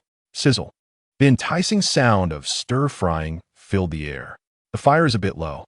Feiyu juggled the heavy iron pot, his brow slightly furrowed. Little tentacle monster. Leave the heart of that fire wolf branch on the left. Burn everything else for flavor. Oh. Lin Shuangyue casually conjured an ice spike, pinning the unfortunate fire wolf to the ground. Then, with a hint of disdain, she picked up the still-beating heart with 2 fingers and tossed it to Feiyu. The remaining corpse was kicked to the bottom of the pot. Boom! The corpse ignited, flames shooting skyward. The meat slices in the pot quickly changed color, curling as the aroma of fat mingled with the spices of cumin and chili powder, spreading wildly across the wilderness. In the central square of Wuji City, thousands gazed up, mouths agape, transfixed by the holographic screen. In the split screen showing the ordinary candidates, they were being chased by magic creatures, crying out for help. In another split screen, the talented candidates fought valiantly, limbs severed. Yet, the largest screen in the center displayed what seemed to be a cooking show. Was that a wind demon branch? Could someone be faster than the wind demon? Who was that woman? Slaughtering a level 20 elite creature with a single stroke? Was she even a student? And that mage? Instant cast spells? Only a first-tier mage could achieve such feats, right? The most absurd was the chef. Someone pointed at the screen, where Feiyu was skillfully chopping green onions, using her forearm as a slide to sprinkle them into the pot. What was he doing? Cooking in the midst of a wolf ambush? On the podium, Principal Wang's face twitched uncontrollably. He watched the two young women slaughtering the wolves with ease, then glanced at Feiyu, who appeared utterly composed, as if picnicking in her own backyard. What in the world? Principal Wang trembled as he retrieved a quick-acting heart remedy from his pocket. Was this examination hall being treated like a buffet? The deputy director beside him swallowed hard and quietly asked, "Principal, does this count as a violation?" Violation? Principal Wang shot him a glare. Does the examination regulations say anything about cooking or about consuming magic creatures? The deputy director was left speechless. Indeed, there was no such clause in the regulations. After all, it was akin to school rules forbidding begging, turning the principal's phone number into a small card, or carrying explosives. Who in their right mind would cook in an examination hall? Inside the examination hall, the battle concluded even faster than anticipated. Or rather, the one-sided slaughter had ended. The ground was strewn with the corpses of wind-speed wolves, each meeting a gruesome fate. Every carcass was missing its most prized portions, the remaining parts either frozen or charred. The air was not filled with the scent of blood, but rather the rich aroma of roasted meat. Dinner is served. Feiyu extinguished the flames and ladled the thick wolf meat soup in a bowls. Dish name: wolf meat soup. Consumption effect: first-time consumers will experience a permanent increase of 3 points in all attributes. Only the first bite provides the bonus for non-custom dishes. Chef's commentary: the muscle fibers of carnivorous animals dictate that their preparation method must involve stewing. 3 points in all attributes. Feiyu glanced at the menu, slightly discontented, pursing his lips. It was only a slight increase over the previous Rat King stew. Nevertheless, it was a juvenile magic creature. He filled a bowl and handed it to Hanya, who had just emerged from the shadows. Her battle attire was somewhat tattered, especially around the thigh, revealing a stark contrast between her fair skin and the dark fabric. She accepted the bowl, not drinking immediately, but instead scanning the surroundings cautiously. "Master, there are other candidates nearby. Should we eliminate them? Ignore those insignificant fish." Feiyu waved his hand, filling a bowl for himself and blowing on the steam. "Hurry and eat. This will taste gamey if it cools." Only then did Hanya lift the bowl and drink it down in one swift motion. The scalding broth slid down her throat. In the next moment, the lifelessness in Hanya's mechanical eyes was suddenly replaced with vitality. She could distinctly feel the genuine enhancement. Strength, speed, and reflexes all surged in that instant. Could one improve further? Hanya set down the bowl, her gaze towards Feiyu brimming with fervor. Even after consuming such dishes for 3 days, the exhilarating sensation of becoming stronger was undeniably addictive. While others toiled in their training, those who dined on Feiyu's meals had already leveled up in the nighttime game. "Of course my cooking has effects." Feiyu shot her a glance. Turning his attention elsewhere, Lin Shuangyue was crouched beside a wolf's carcass, poking its eye with her finger. "Come here," Feiyu called out. Lin Shuangyue immediately abandoned the wolf and ran over. The hem of her school uniform was stained with a bit of blood. Yet it did not detract from her ethereal beauty. Rather, it added an enchanting allure. "I want some too."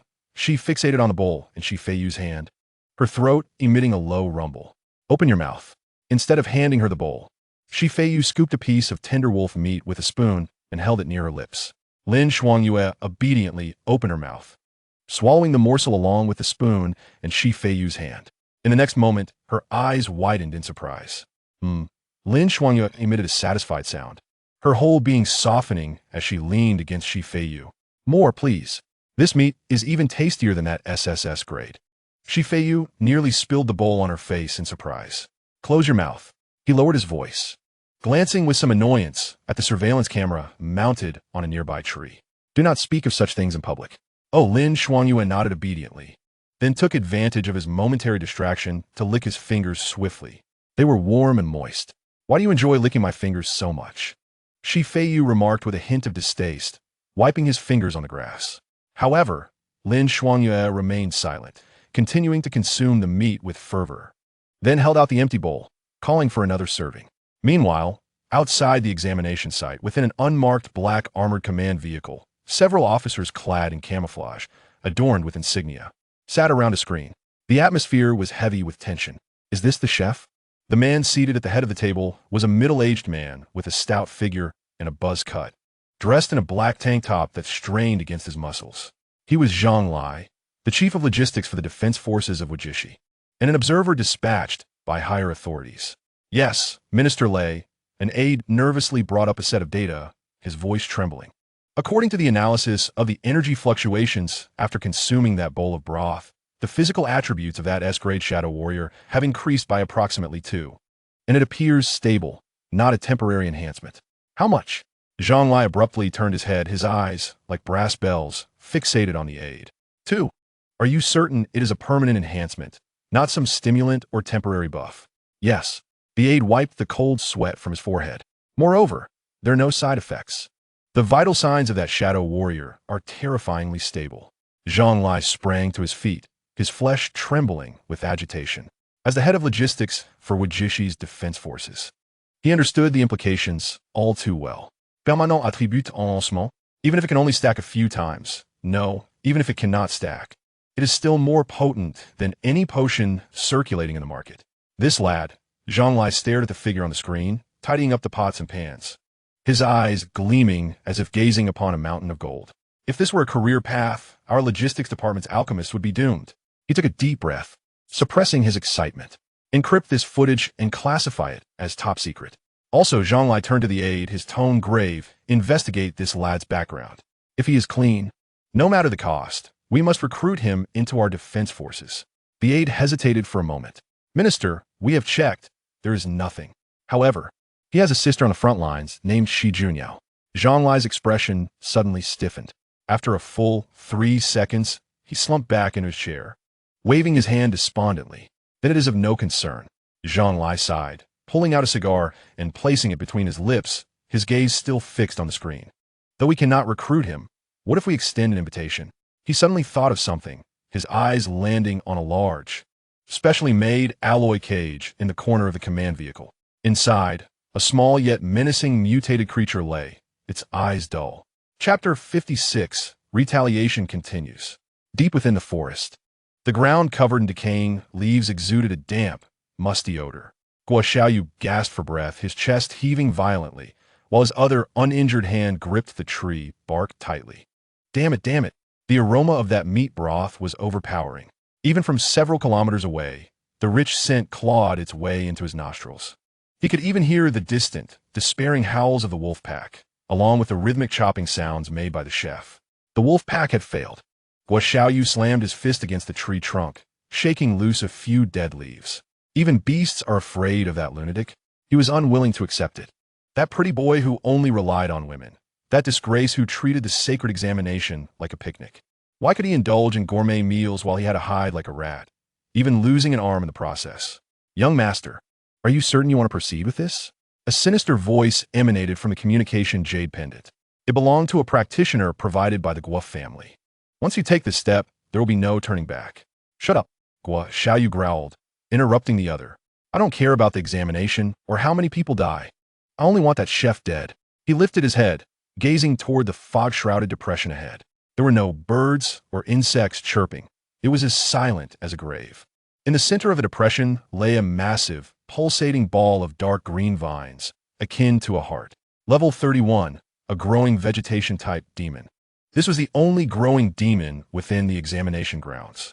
According to normal examination procedures, this creature would be used to test the top-tier geniuses after most A and S level candidates had been eliminated, serving as a hidden boss. Feiyu. Guo Xiaoyu extracted a vial of red potion from his pocket and hurled it at the sleeping mass of vines. Crack! The glass shattered, red liquid splashing onto the dark green vines, emitting a hissing, corrosive sound. Boom! The earth quaked violently. The enormous ball of vines convulsed violently, with countless thick tendrils bursting forth from the ground, thrashing everything around them in a fit of rage. Towering trees were severed in half, and boulders were ground to dust. A suffocating wave of terror swept across a 10-mile radius. Ha ha ha! Di! Evilione. Guo Xiaoyu laughed maniacally. In the next moment, a tendril as thick as his wrist lashed towards him with a whoosh. Help! I want to withdraw from the examination. Without hesitation, Guo Xiaoyu crushed the distress signal flare in his hand. Swish! A flash of white light appeared. A proctor, who had been waiting in the shadows, instantly materialized, grabbing Feiyu by the scruff of his neck, whisking him away just before the tendril could turn him into pulp. All that remained was the colossal creature, now thoroughly enraged but devoid of its target. Roar! The demon vine emitted a strange, unplant-like shriek. It could not locate the provoking little insect, but it could smell it. In the wind, there was an overwhelmingly rich aroma. Boom! The massive body rose from the ground, countless tendrils transforming into appendages, propelling its bloated trunk as it charged madly toward the source of the delectable scent. On the eastern side of the examination grounds, Zhao Tianke was carefully leading Zhao Tianjiao and his fiancée through a thicket. "Brother, is that Feiyu mad?" Zhao Tianjiao asked, clutching his still swollen neck. "Creating such a commotion, does he intend to dismantle the entire examination hall?" Zhao Tian's countenance darkened. "When celestial beings clash, mere mortals suffer. Let us keep our distance. Even if we score nothing in this assessment, we cannot afford to be caught in the fray." He was astute. After witnessing the terrifying bodyguard beside Feiyu, he recognized that some individuals in this world possess an unreasoning strength. Yet Sun Xiaoya, somewhat reluctant, glanced back. The aroma of that broth was truly enticing. "Do you still wish to partake? At the cost of your life?" Just as Zhao Tianke was about to reprimand her, the ground suddenly shook violently. An earthquake? Before the three could react, the trees ahead collapsed like a row of dominoes. A wall of dark green surged towards them at full speed. "What is that?" Bang! Zhao Tianke did not even have the chance to scream before he was swept away by a massive vine, flung through the air. A metal sphere on his person shattered instantly, leaving him dangling like a rag doll on a branch over 10 meters high, teetering between life and death. "Brother!" Zhao Tianjiao and Sun Xiaoyao were rendered speechless with fear. However, the creature paid them no mind. It merely passed by, and the gusts of wind and flailing vines swept them into the sky. "Help!" The piercing cries echoed through the forest, only to abruptly cease. Several beams of white light illuminated the scene as the somber proctor escorted these unfortunate souls away from the examination site. Simultaneously, atop a massive rock on the northern side of the examination area, a black-clad youth with a long sword strapped to his back sat cross-legged. Qin Feng, the only SS-class civilian prodigy in this assessment, his profession being swift-wind swordsman. He had just slain a high-level elite demon beast over 10 levels above him and was now recuperating. According to his original plan, he intended to rally others to challenge the legendary hidden boss. "Here it comes." Qin Feng abruptly opened his eyes, sensing a formidable aura. Such overwhelming pressure. Is this the growth phase of a level 31 demon beast? He rose to his feet, hand resting on the sword hilt. A sharp sword intent soared skyward. "Perfect. I shall use you to test my blade."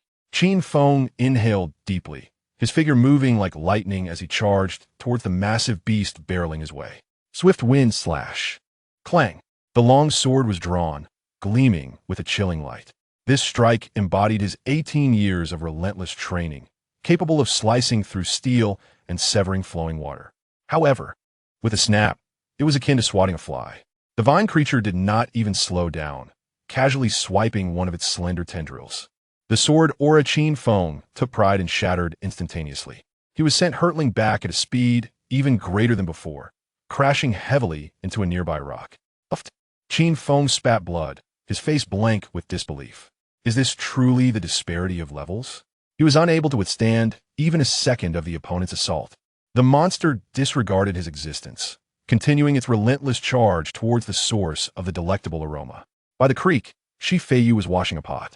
"Anya, you've used too much detergent." Observing the bubbling pot, he sighed in exasperation. "This is the wilderness. We must prioritize environmental protection. Such chemical agents will pollute the water source and affect the flavor of the fish downstream." Anya stood by, still holding the bottle of detergent. Her combat uniform clung tightly to her, a remnant of the earlier battle and the task of preparing ingredients. "I apologize, Master." Hanya expressionlessly offered her apology in her unique mechanical tone. "Residual grease will affect the flavor of the next dish, hence I increased the dosage." "Very well.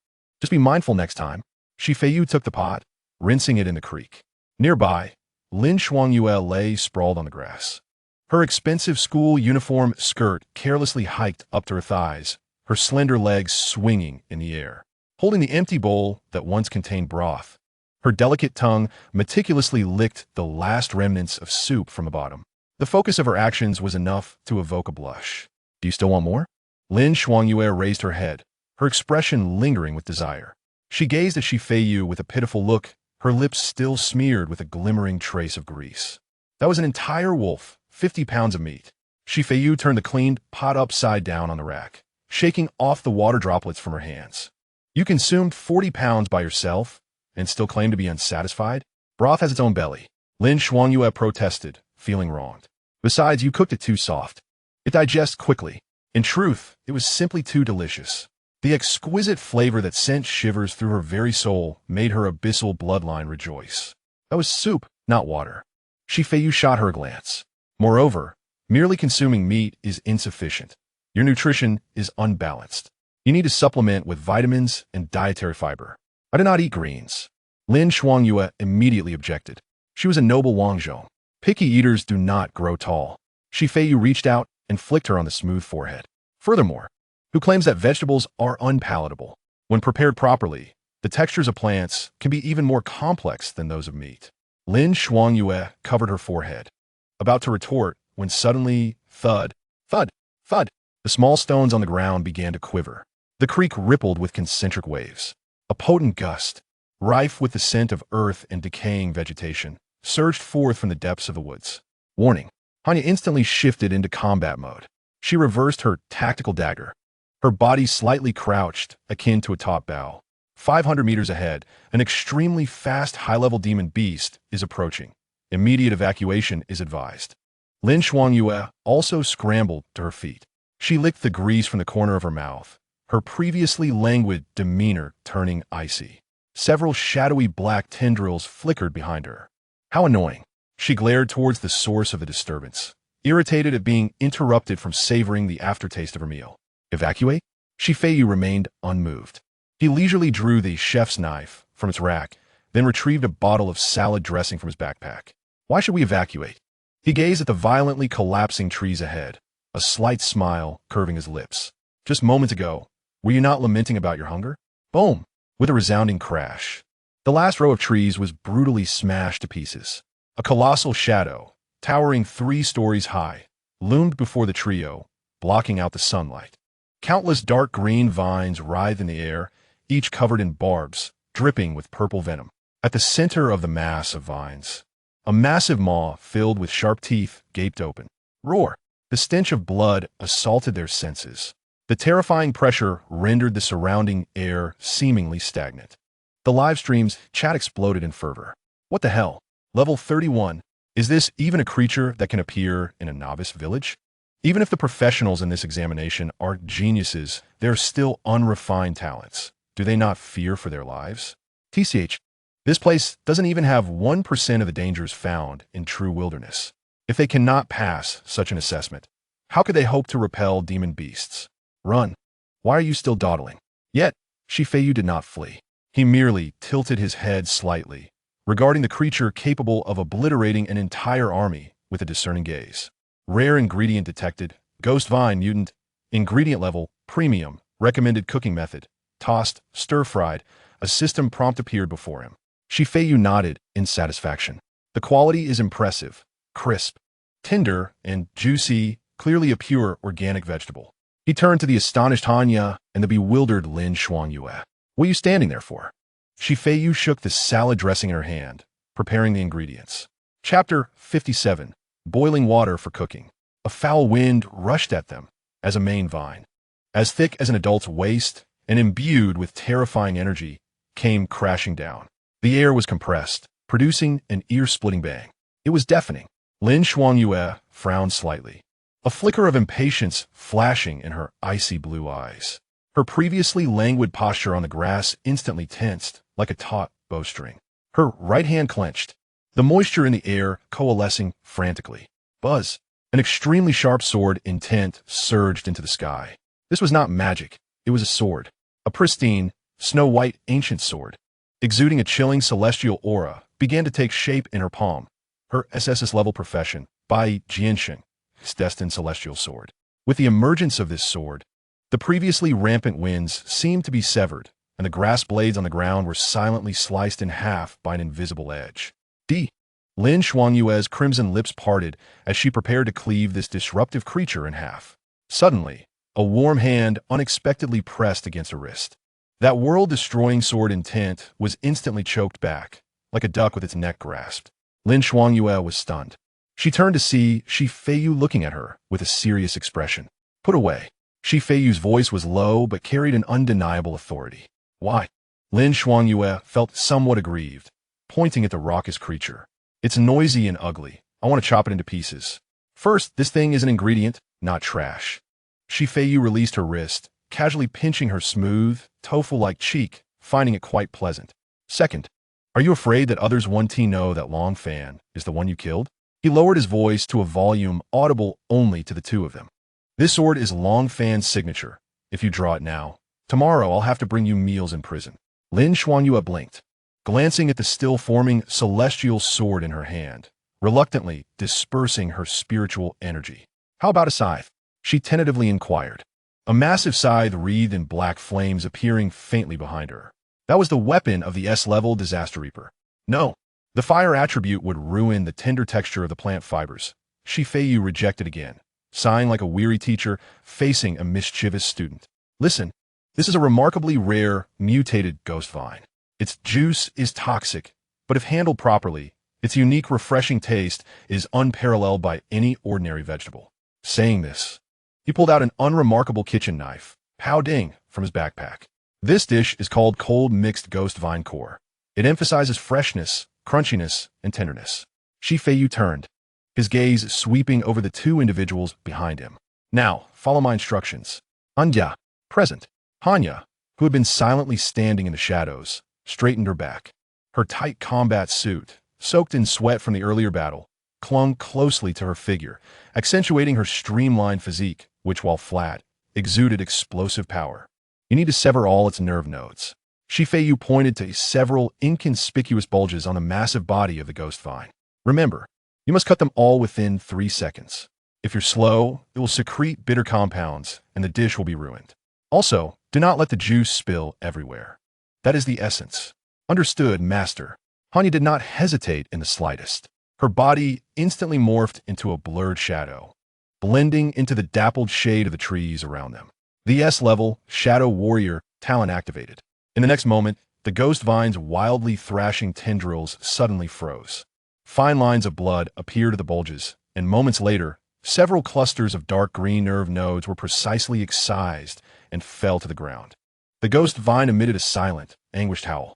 Its movement slowed, and the once aggressive vines began to convulse. Well done. Feiyu nodded in approval, then turned to Lin Xuanyue. It's your turn. Me?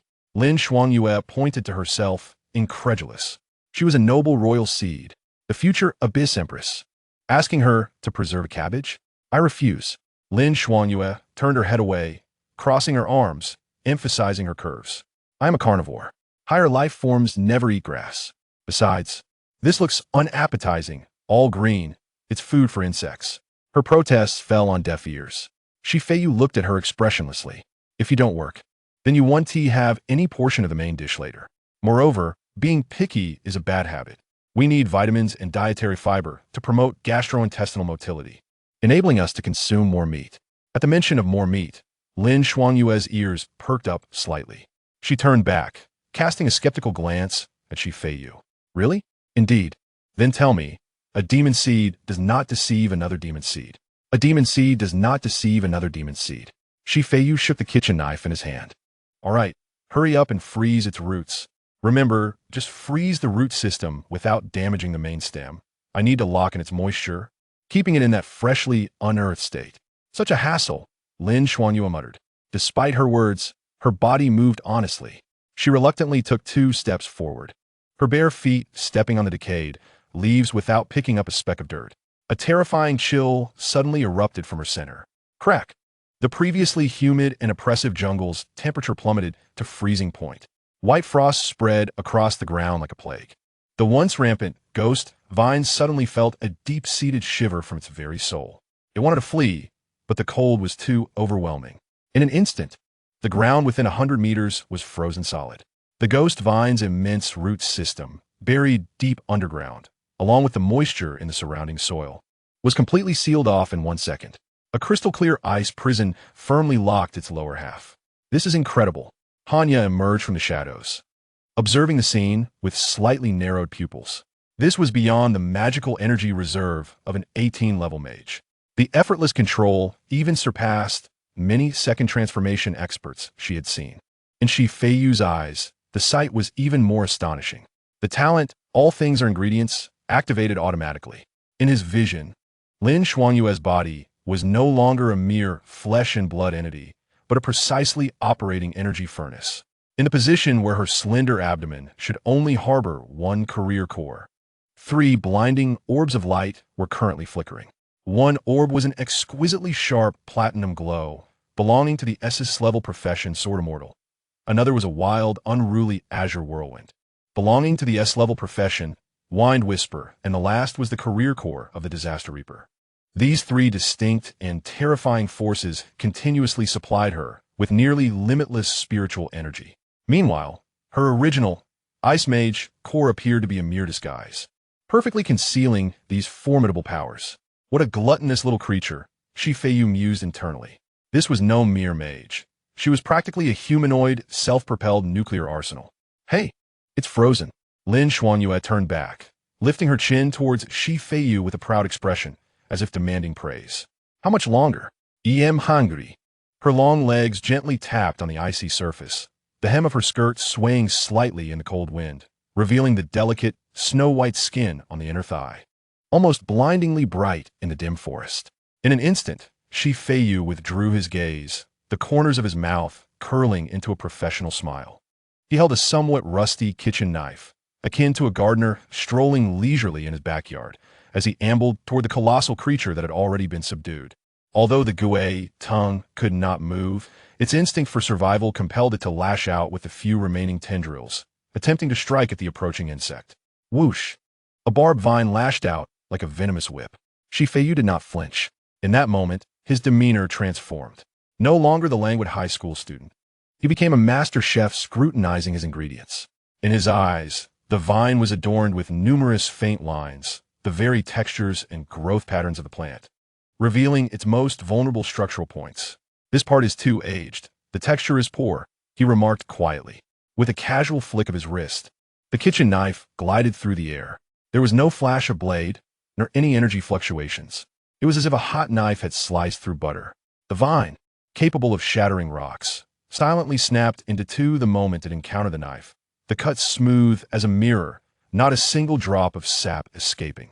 This section is too tough. It will get stuck in the teeth, he noted, continuing his stride, his wrist flicking once more. Several more tendrils fell in response. He sauntered effortlessly into the range of Gui Tong's attack. The tendrils flew about like a torrential storm, yet none even brushed against his clothing. With each swing of a knife, a vine was inevitably trimmed away. 30 meters, 10 meters, 5 meters.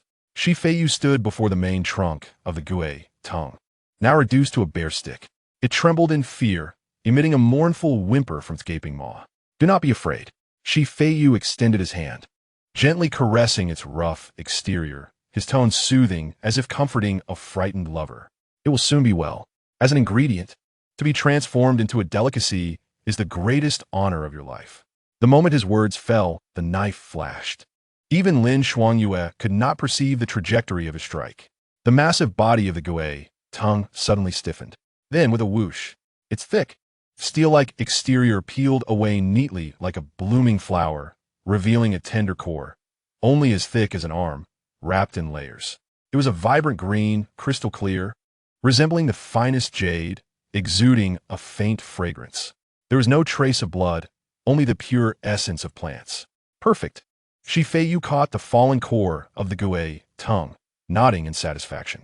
He turned around, holding the still, slightly quivering vegetable, and waved at the 2 who stood in stunned silence. What are you dawdling for? Prepare the pot, boil water. It's time to eat. Chapter 58, Cold-Tossed Jade Vine Heart, Constitution 15. The jade-like core of the Gui Tong lay flat on the cutting board, still twitching as if remnants of the plant's nerve endings lingered. With a subtle shift of his wrist, the dark kitchen knife twirled gracefully at his fingertips before descending steadily. Thud, thud, thud, thud, thud. The dense chopping sounds erupted in the silent forest, the rhythm quick enough to send shivers down one's spine. This knife, which had just severed the throat of a monster, now behaved as docilely as a work of art. With each rise and fall of the blade, uniform slices flew forth, stacked neatly on one side of the board. Each piece was as thin as a cicada's wing, glimmering with a faint green luster. Sunlight filtered through the vine core, illuminating the rough wood grain of the cutting board. The fibers of this mutated guay tongue were coarse, with a toughness surpassing that of beef tendons. As he sliced, Feiyu spoke without turning his head, addressing Lin Xuanyue beside him. This was a habit of sharing knowledge, even if Lin Xuanyue did not comprehend. Her seemingly earnest yet dazed expression made her an excellent listener. Cutting along the grain would yield a texture akin to chewing on hemp rope, which is a waste. It must be cut diagonally against the grain, thoroughly severing the coarse fibers, ensuring it is crisp, tender, and delightful to eat. Lin Xuanyue squatted beside the cutting board, her hands hugging her knees, the pleats of her skirt revealing her dazzlingly white legs pressed tightly together, her toes restlessly digging into the earth. The eyes that usually regarded human life as trifling now fixated intently on the increasing green slices on the board. Her throat moved slightly, a barely audible swallow resonating in the air. She did not understand fiber structures or cutting angles. She was simply captivated by the crisp, vibrant aroma of life emanating from the plants and relished the enriching feeling of listening and learning, even if she could not grasp it fully. Bottle. Feiyu extended his left hand.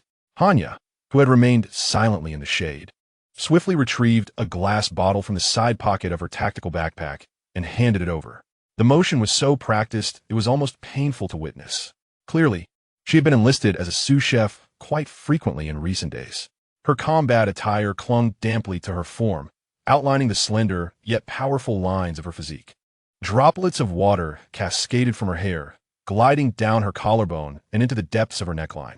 Feiyu accepted the bottle, which contained his pre-prepared soul sauce, fresh red chili rings, crushed garlic, a few drops of lime juice, complemented by aged vinegar, light soy sauce, and a hint of sugar to enhance the flavor. Such top-tier ingredients could become tough through any cooking method due to the heating of fibers. Yet, the simplest method of sweet and sour could evoke their inherent sweetness. Splash. The translucent guay tongue slices were swept into a stainless steel basin. The sauce poured down, the dark red liquid flowing over the vibrant green core, the tangy and spicy aroma instantly permeating the air, tantalizing the taste buds. But it was not enough. Feiyu ladled a spoonful of sizzling oil from the nearby portable frying pan, the temperature just right, smoking lightly. Sizzle. The hot oil splashed onto the garlic and dried chili rings atop. A loud crackle erupted. A powerful garlic aroma mingled with the charred fragrance of chili, instantaneously enveloping the area within 100 meters. Gulp. This time, the sound of swallowing was much louder. Lin Xuanyue extended her delicate tongue, greedily licking her slightly parched lips, her body leaning forward involuntarily. Her exquisitely beautiful face was etched with unabashed desire, her gaze riveted on Feiyu, more than ever before. Mix well. Feiyu swiftly tossed the long chopsticks, ensuring each slice of vine core was evenly coated with the bright red oil sauce. Tangy, spicy, fresh, fragrant. The four flavors melded perfectly, and just by inhaling the aroma, one could imagine the crisp, juicy texture bursting in the mouth. Done. Feiyu put down the chopsticks and lifted the basin. Anja. Here. Hanya stepped forward, her right hand gripping her short dagger, alert to her surroundings, while her left hand reached out to receive the basin. As the taster, this was her core responsibility, even though the dish smelled so enticing that it made her, a trained agent accustomed to hunger, feel her stomach clench, and even though thoughts of eating occupied her mind, reason still kept her in absolute restraint. She needed to ensure food safety first, even at the cost of her life. Try. Feiyu's words had not finished. Whoosh! A shadow flashed by, carrying a scent of the sea. Hanya's hand grasped at emptiness. The stainless steel basin that should have been handed to her now rested securely in Lin Xuanyue's embrace. So good.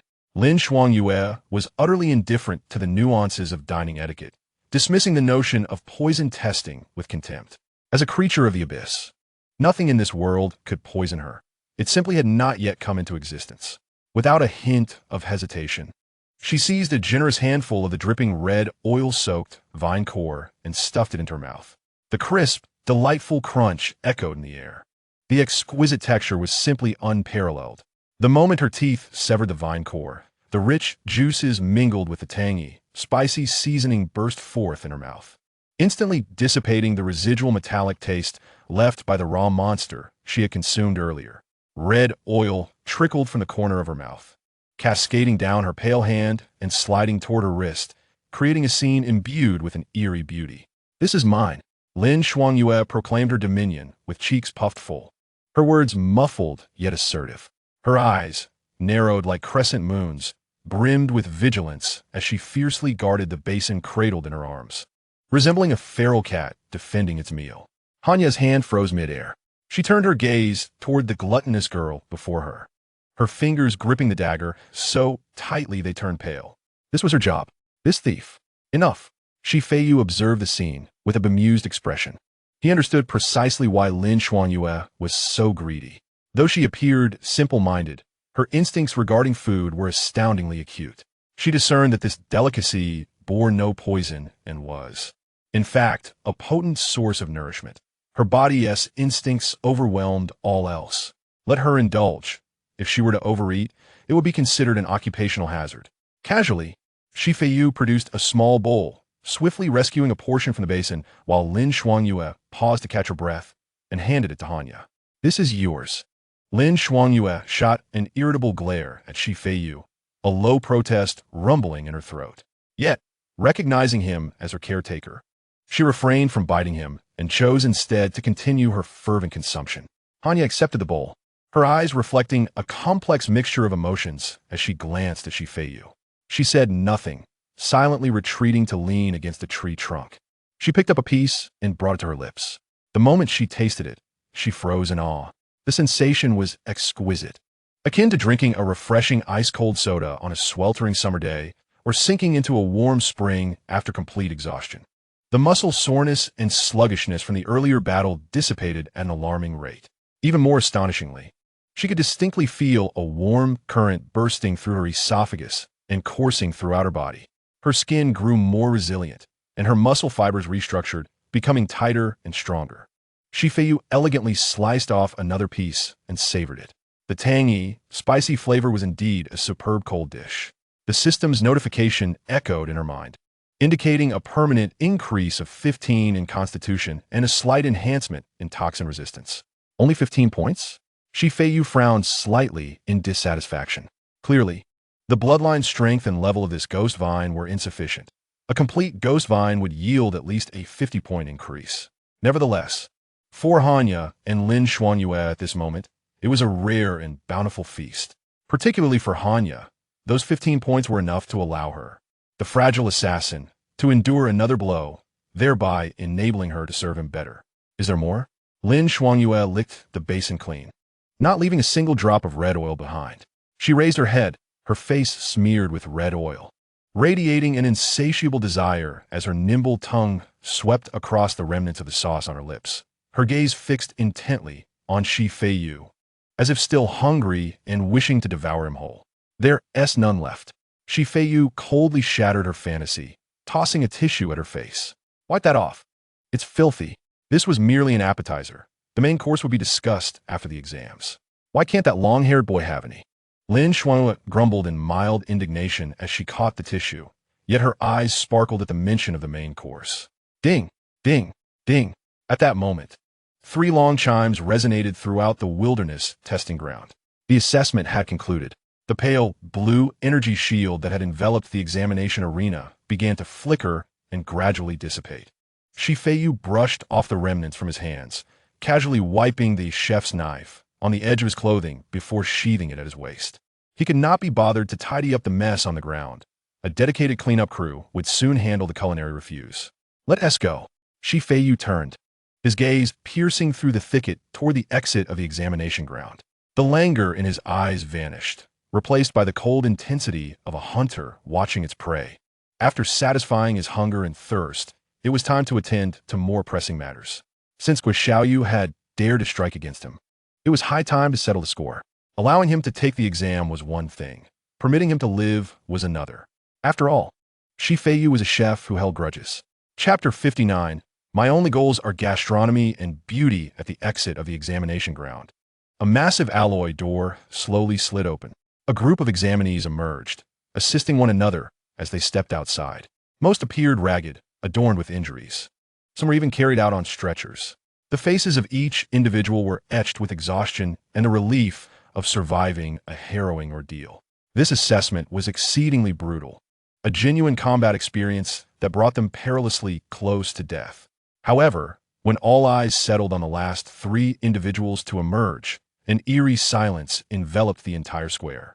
Feiyu led the way, clad in his pristine white chef's coat, unblemished by dust. He carried a fragrant stainless steel basin in one hand while the other held a phone. Having just ended a call, to his left was the stunningly beautiful Ice Queen of the Academy, trailing closely behind him, her gaze never straying from the basin. To his right stood a stoic bodyguard, reminiscent of Shadow. Though his expression was impassive, traces of red oil lingered at the corners of his mouth. Is this what the exam looks like? To the uninformed observer, it might appear as though they were on some culinary outing.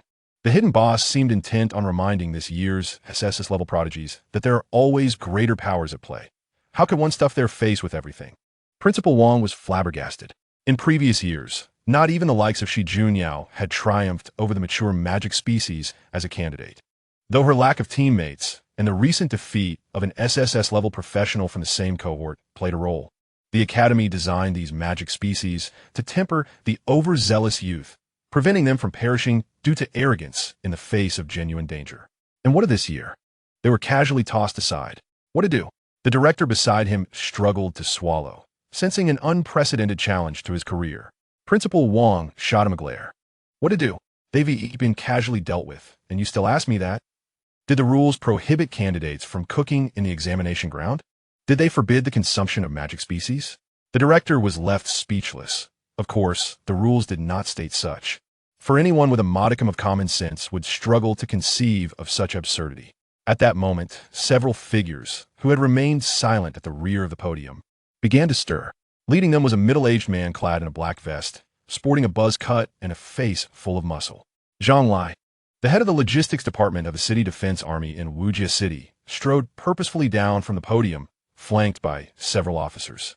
With each step he took, the ground seemed to tremble slightly. Upon spotting him, Principal Wang immediately donned a sycophantic smile, his rotund body hastily approaching. Minister Zhang, why have you come personally? This minor matter can be handled by me, truly handled well. Zhang Lai did not even spare him a glance, striding straight through the crowd with unwavering focus toward Feiyu.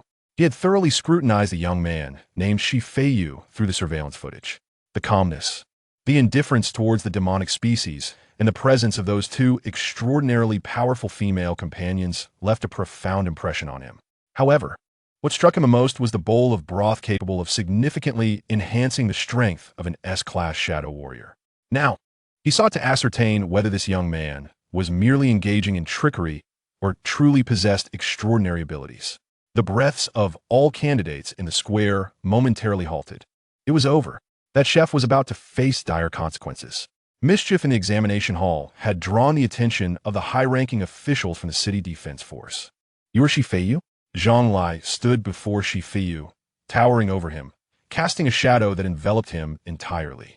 The oppressive aura of a seasoned warrior was sufficient to make an ordinary awakener's legs turn to jelly.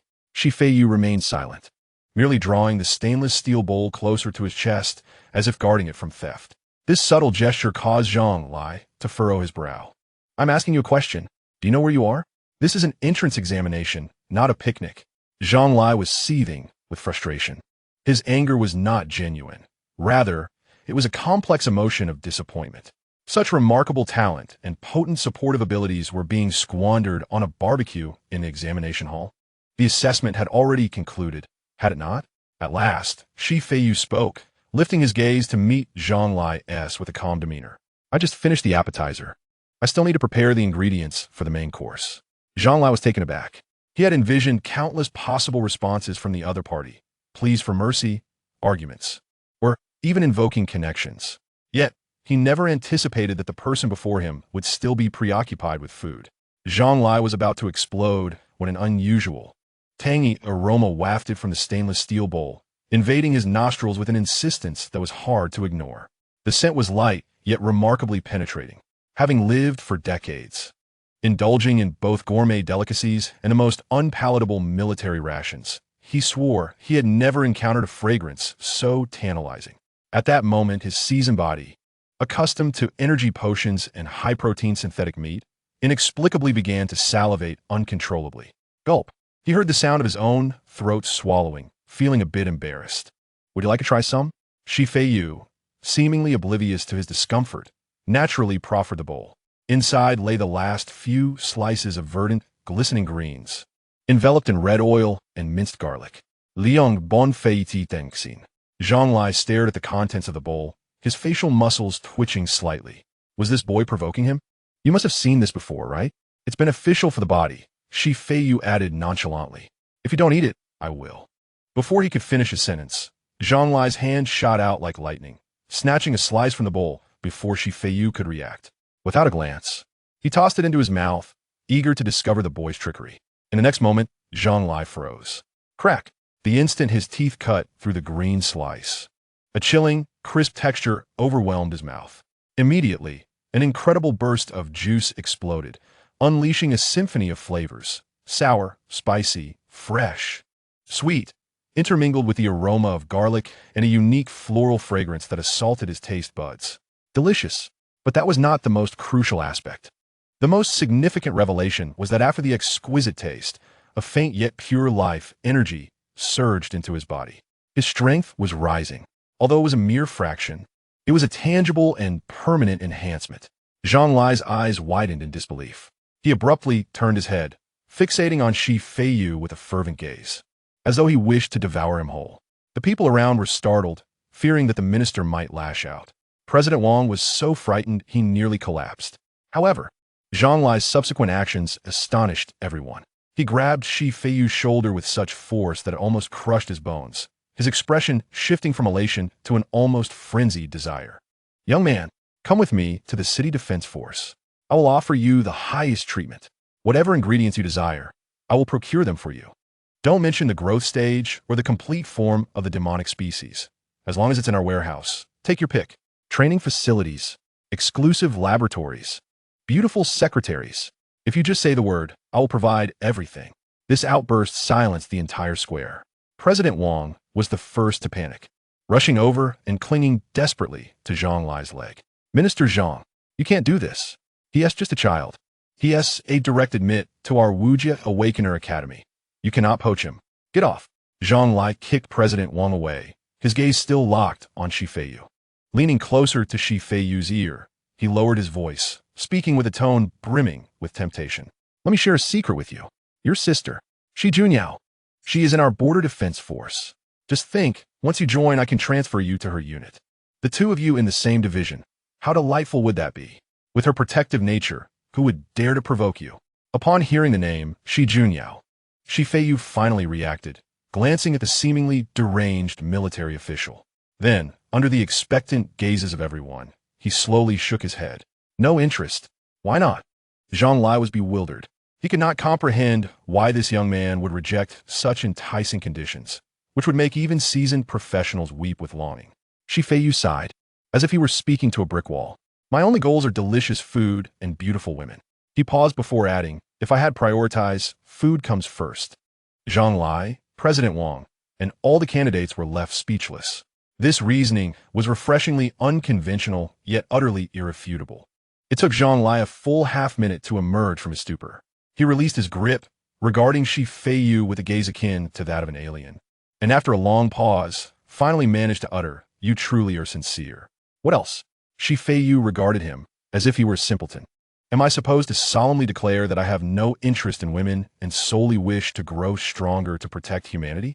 Please. Those who say such things are merely trying to impress the opposite sex or create a noble persona. Ultimately, they still seek to attract women, after all.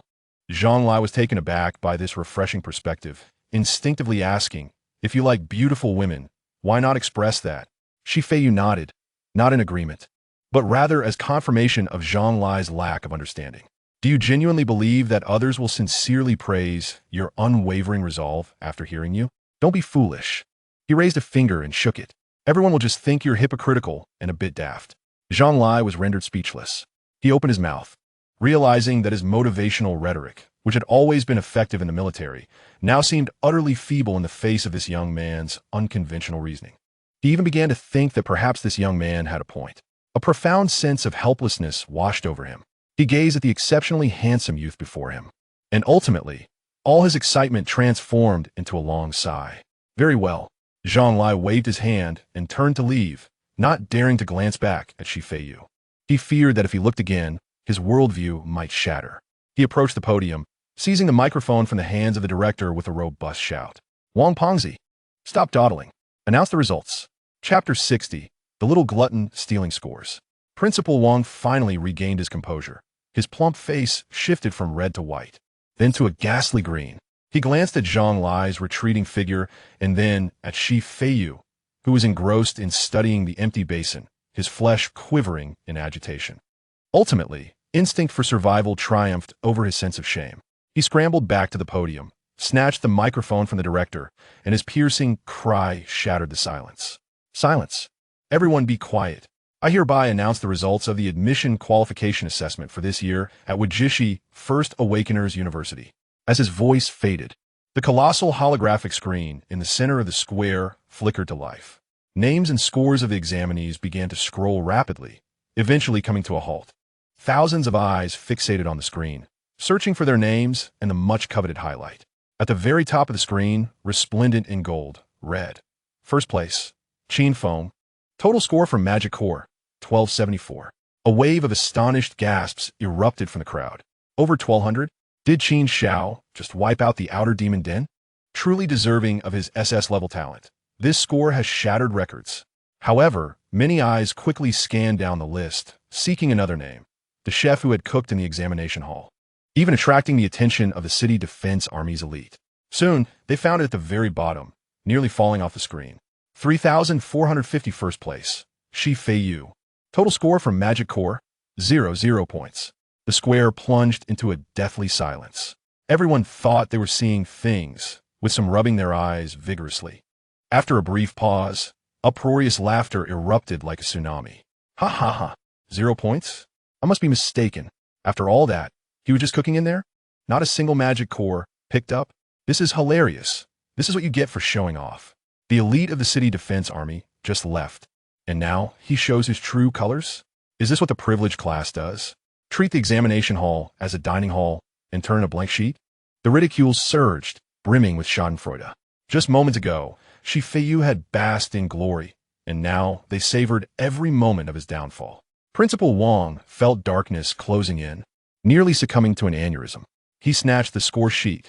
That glaring 0 felt like a dagger, ruthlessly slicing through his career. How could it be 0? This defies logic. The surveillance clearly showed that the lad had slain an entire group of wind demons, even dismembering that ghost vine beast into sashimi. Yet at the eye of the storm, Feiyu didn't even flinch. He couldn't be bothered to glance back at that wretched screen. Instead, he slowly turned to look at Lin Xuanyue, his expression devoid of emotion.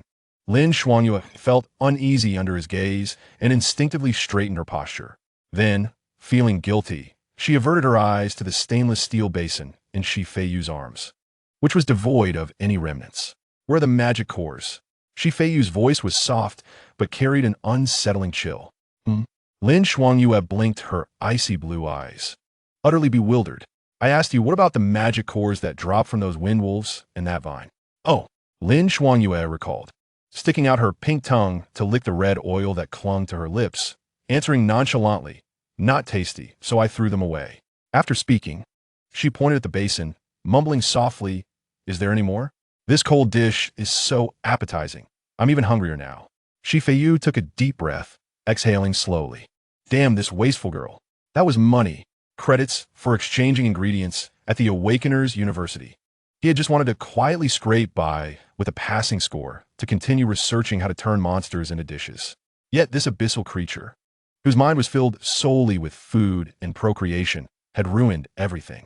His original plan was to maintain a low profile, and now a 0-point valedictorian?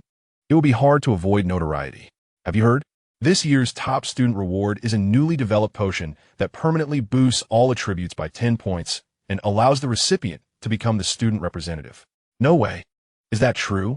10 points for all attributes? That's equivalent to a hand holding a normal adult. Who taught you to phrase it like that? Qin Feng is about to soar, being SS level already. With this, he might just reach SSS level.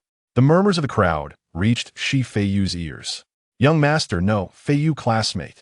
Principal Wang hurried over, his expensive suit soaked in cold sweat, clinging to his ample belly. Is this score a result of a bug in the statistical system? Did you forget to submit the magic cores? Even one would suffice.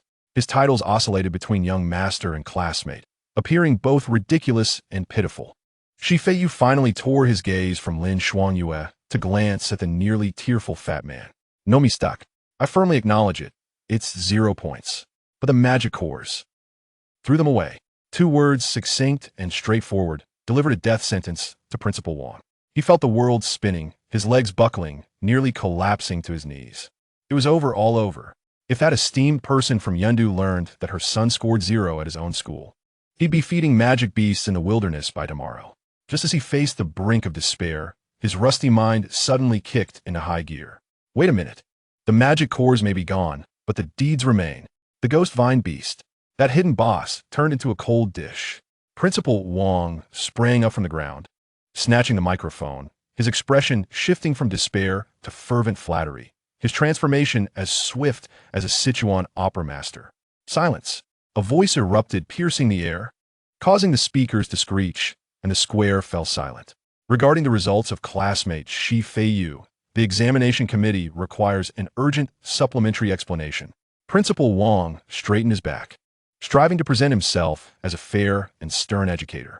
Based on our review of the examination footage and our final determination of the special circumstances, we unanimously believe that the true strength of a warrior cannot be measured solely by a few rigid magic cores.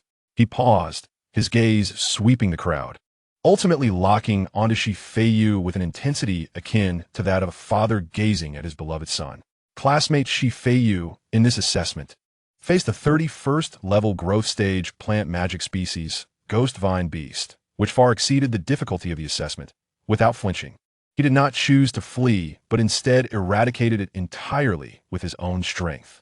Such a heroic act, which turned the tide and saved countless examinees, holds far more value than a mere few thousand low-level magic cores. Therefore, on behalf of the school, I declare, Principal Wang inhaled deeply, summoning all his strength to shout, his facial flesh trembling. This year's assessment includes a special contribution full score award. The recipient is Shi Feiyu. Total score, full score. He is our Wujishi valedictorian this year. His voice echoed through the loudspeakers, resonating in the square long after. Everyone was dumbfounded. This is how it works? Changing the rules on site? Wujishi is your family? Those who had just mocked Shi Feiyu now felt as though their faces had received a resounding slap, burning with humiliation. I protest. This is unfair. A reckless examinee shouted. His face flushed. Why does killing a monster earn a full score? We have killed monsters too. Principal Wang shot him a cold glare, his eyes reminiscent of one gazing at a corpse. Fairness? When classmate Shi Feiyu faced the ghost vine beast alone, where were you? You were fleeing, crying for your mothers. When he transformed that monstrous creature capable of annihilating all of you into a delicacy, what were you all engaged in? This year's top scholar. Who besides him possesses the qualifications?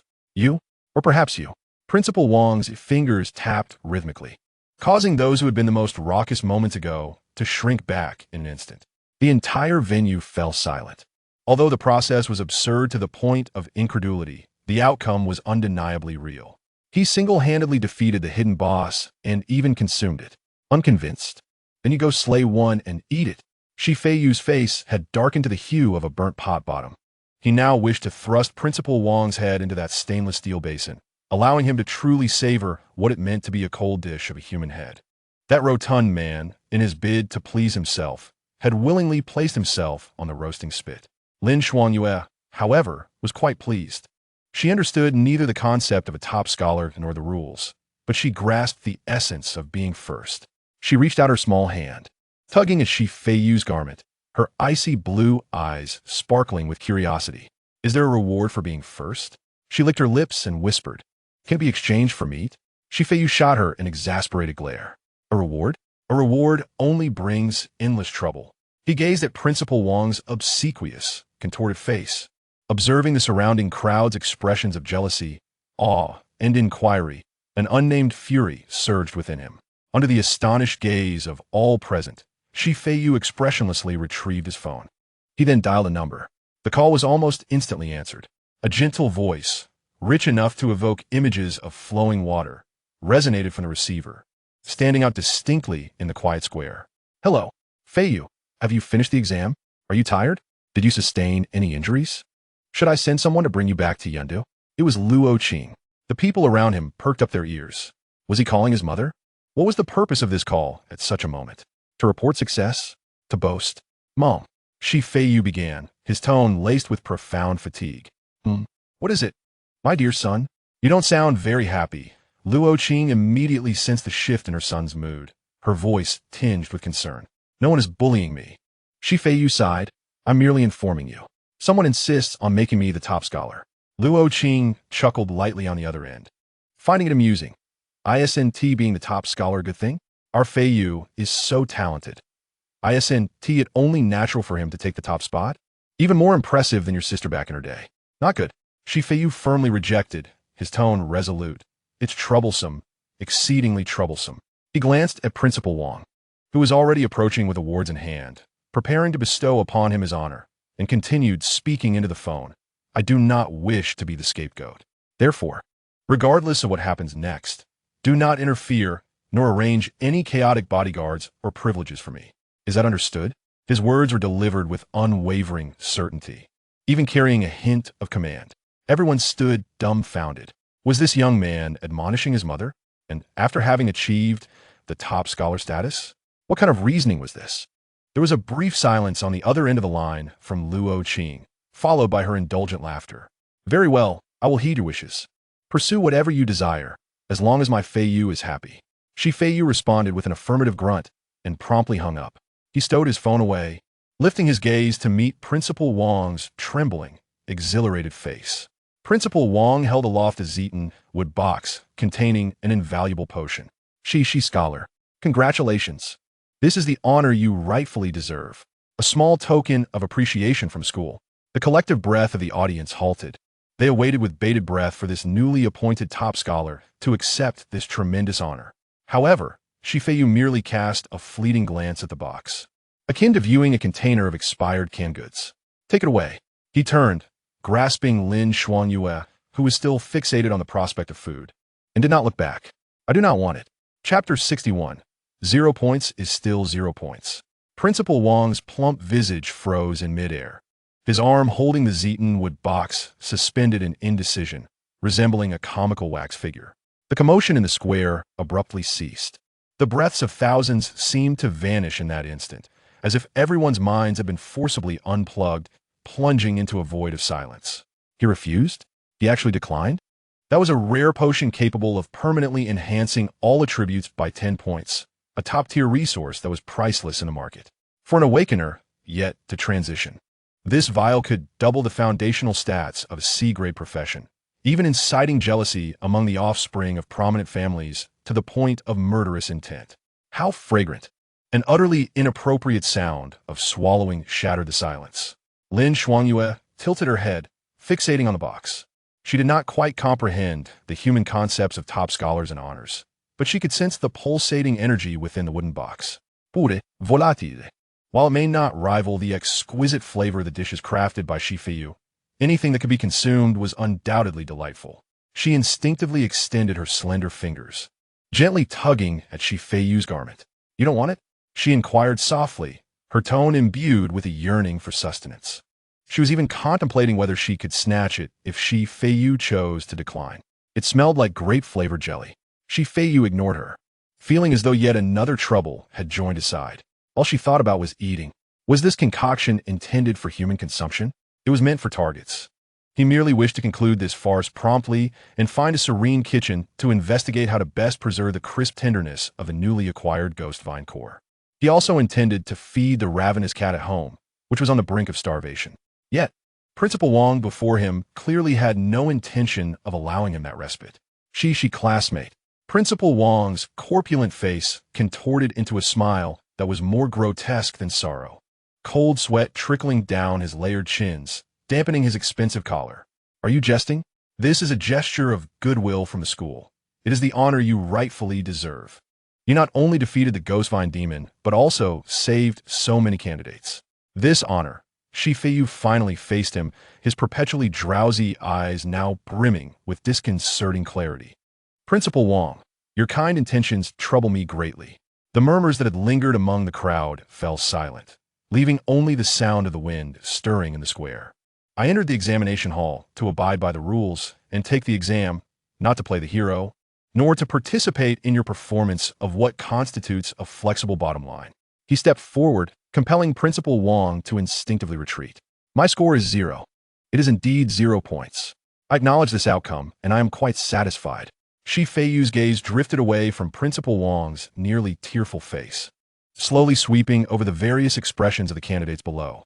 Among those gazes were shock, confusion, and a deeper sense of bewilderment, as if their worldview had been fundamentally altered. I know many of you wish to say something. His voice remained indifferent, neither too high nor too low, yet it penetrated each ear with clarity. Look, this is the privileged class. They can rewrite the rules for themselves, and slaying a monster allows them to be airlifted to the top. A stir rippled through the crowd, with many instinctively averting their eyes from his gaze. But for me, privilege means having the ability to navigate comfortably within the rules, such as utilizing a VIP passage or bringing some seasoning into the examination room. It does not entail tearing up the rulebook and rewriting it, then forcefully presenting me with a trophy to stand on a podium like a monkey. I have stated this before. Why do you persist in ignoring it? This declaration plunged the entire assembly into another peculiar silence. Something was amiss. This script was utterly unfathomable. In accordance with conventional narratives, this privileged heir should not have arrogantly accepted the reward with a disdainful demeanor, sneering at others and questioning whether this is the disparity in strength. Yet, Feiyu indeed possesses the capability to secure the top position. The corpse of the ghost vine monster lies before them as evidence. How could he then turn around to criticize this rule, which was tailored for him? Ignoring the astonishment of the crowd, Feiyu extended a finger, pointing at the petrified Principal Wong. Your actions do not assist me. Rather, you are providing me with a target, placing both me and my family in the flames. Such troublesome goodwill holds no interest for me and is, in fact, repugnant. His words were merciless, akin to a series of slaps upon Principal Wong's face. The principal trembled under his gaze, feeling a chilling sensation surge from his feet to the crown of his head. He finally realized that his exhaustive flattery, which he believed to be commendable, was viewed by this individual as the most foolish and clumsy of performances. He thought he was ingratiating himself, only to find himself kicking the horse's hooves. The original rules of the assessment were unequivocal. Scores are based on the magical cores brought forth. The individual with the highest score is deemed the victor. Feiyu withdrew his finger, his tone as serene as if discussing dinner plans. Since my magical core was not presented, my score is 0. This reality should not be altered due to anyone's special circumstances, exceptional contributions, or your particular fears. He paused momentarily, a mocking curve gracing his lips. If the rules can be bent today because of my strength and influential background, then tomorrow they can just as easily be adjusted against me due to someone else's greater prowess or more formidable connections. I have no desire for such a capricious and flawed system, nor do I wish to be the one to lead its destruction. Among the crowd, the previously critical crew cut student now gaped in disbelief at the young man on stage. Coming from a humble background, with his family selling breakfast, he had clawed his way to this point through relentless effort. His greatest abhorrence was injustice, particularly towards those privileged heirs who trampled the rules and seized resources. Yet now, this ultimate privileged heir was steadfastly upholding the very rules he cherished and relied upon. A profound sense of absurdity and shock clouded his mind. The anger he had prepared dissolved into nothingness. Feiyu did not pause, delivering his final conclusion. Therefore, this top position, along with all its accompanying honors and rewards, rightfully belongs to the individual who scores highest under the original rules. He glanced at the massive, luminous screen. As for who that individual is, it is of no concern to me. You may proceed with the awards and celebrations, but do not include me. My task is complete. According to the rules, I scored 0 and will continue my path as a guaranteed student. That is all. He cast one last look at Principal Wong, whose face resembled that of a corpse, delivering a final blow. Principal Wong, if you truly wish to assist, then do what you must. Adhere strictly to the original guidelines and ensure that the rightful rewards reach those who deserve them. Do not create unnecessary attention and misunderstandings for both me and yourself. He paused, a chilling gaze piercing through. My troubles are already plentiful. Do not compel me to unleash my wrath upon you. This remark, delivered lightly, caused Principal Wong's flesh to tremble violently. Understand, I will handle it immediately. Principal Wong jolted, bowing deeply at a 90-degree angle. His posture was so humble, it seemed he wished to bury his head in the crevices of the floor. He dared not glance at Feiyu again. Scrambling back to the podium and bellowing into the microphone, his voice cracking from fear. Technical department. Where is the technical department? Immediately reevaluate the scores. Cancel all special bonus points. Let the scores be based solely on the magical cores brought forth by the candidates. Hurry, not a second should be wasted. In the square, all the candidates gazed at Feiyu with expressions of disbelief, as if witnessing a celestial being. He truly relinquished the top position? That was a prize within reach. A golden opportunity, simply discarded? The crew-cut student felt warmth in his eyes as tears streamed uncontrollably down his cheeks. He gazed at the slender figure, and a belief he had clung to for over a decade, which had collapsed, was now reforged in a more resilient manner. It turned out that there truly exist individuals in this world who can disregard personal gain solely to uphold even the semblance of fairness. No matter how naive it may seem, Lin Shuangyue was decidedly displeased. In fact, she was very displeased. She watched as Principal Wong hurriedly took away the Zetonwood box. As if he were absconding with her dearest treasure, her delicate lips pouted, capable of suspending a bottle of oil. The delectable treat had flown away. Humanity is exceedingly complex. Why decline what was so generously offered? She tugged at Feiyu's clothing, wrinkling his pristine chef's uniform, and muttered in discontent. It's gone. It looks so delicious. Feiyu shot her an irritated glance, swatting her hand away. Be quiet. That was a potion laden with chemical taste, quite unpalatable. Furthermore, consuming that could lead to acne and hair loss. Really? Lin Shuangyue's eyes widened in horror at the terrifying prospect of hair loss. Indeed, Feiyu maintained an impassive expression as he fabricated a lie, promising to prepare a grand meal for her upon their return. There's still some ghost vine cores left. I shall make you tempura, crispy on the outside and tender on the inside. Lin Shuangyue's eyes sparkled, her previous displeasure vanishing in an instant as she vigorously nodded, even subconsciously licking her lips. At that moment, the holographic screen in the center of the square flickered violently. The rankings began to shift rapidly. The glaring announcement of Special Contribution Full Score Award vanished in an instant, like a rectified error code. Ultimately, the rankings settled once more. First place, Qin Feng. Total score from Magical Cores, 1274. Meanwhile, the original last place, 3,451st, Feiyu. Total score from Magical Cores, 0, quietly faded away as if it had never existed. The list no longer bore the name Feiyu.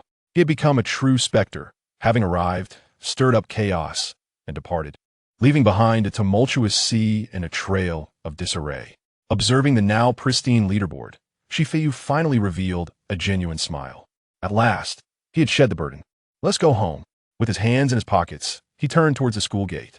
I want that fried dish with extra of that white sauce. Lin Shuangyue hurried to keep pace, like a little tail, seeking treats. That is salad dressing. I want to bowls. Chapter 62. Where to Special Training. To open a restaurant. The crowd in the square gradually dispersed, leaving behind a scene of chaos and a lingering hum of discussions. Feiyu showed little interest in any of it. He was even too apathetic to observe the despondent figure of the principal, who was personally escorted to receive the top honor that should have been his, but was now returned to its rightful owner. He turned to leave this cacophonous den of disputes. Hanya followed him like a shadow, silently maintaining a perfect guard stance half a step behind. Lin Shuangyue, however, was discontent, once again clinging to his arm with her slender, cool arm, pressing against him with her well-developed bosom, bringing a wave of soft coolness. She was still preoccupied with the lost treat. Hungry, she succinctly conveyed her demand, her ice-blue eyes fixated on him. Feiyu hummed in acknowledgement, his steps unwavering. On the way home, he pulled out his phone. Sure enough, the screen lit up, revealing his mother Luo Qing's profile picture with a little red indicating a message. Just as he was about to open it, two heads leaned in from either side. On the left, there is Lin Shuanyu, her exquisitely delicate face almost too perfect to be real, with her snow-white hair cascading down, carrying a faintly sweet and fishy fragrance, purely out of curiosity. To the right stands an uncomprehending automaton, Feiyu, with a hint of annoyance, gently nudged Lin Shuangyu aside with his elbow while using the back of his other hand to push Hanya's face away. What are you staring at? Confidential. Hanya obediently retreated to a safe distance. Yet, Lin Shuangyu persistently clung tighter, her soft form nearly melding into his embrace, her chin resting on his shoulder. Determined to decipher the characters on the screen, unable to resist her, Feiyu thought that this little curious creature probably couldn't read. So he opened the message for her. My dear son Feiyu, you look so handsome today. Mom saw it.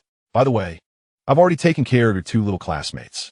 Their guaranteed admission slots have been entered into the system. When the school year starts, just go report to Wajishi First Awakening University. All the paperwork is done, so don't worry.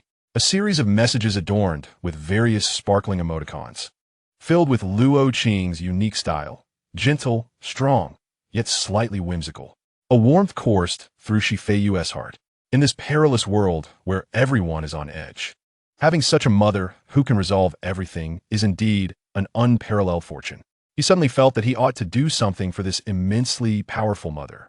After all, he was no longer the E-level chef who could only rely on her protection. He began to type rapidly on the screen. Got it.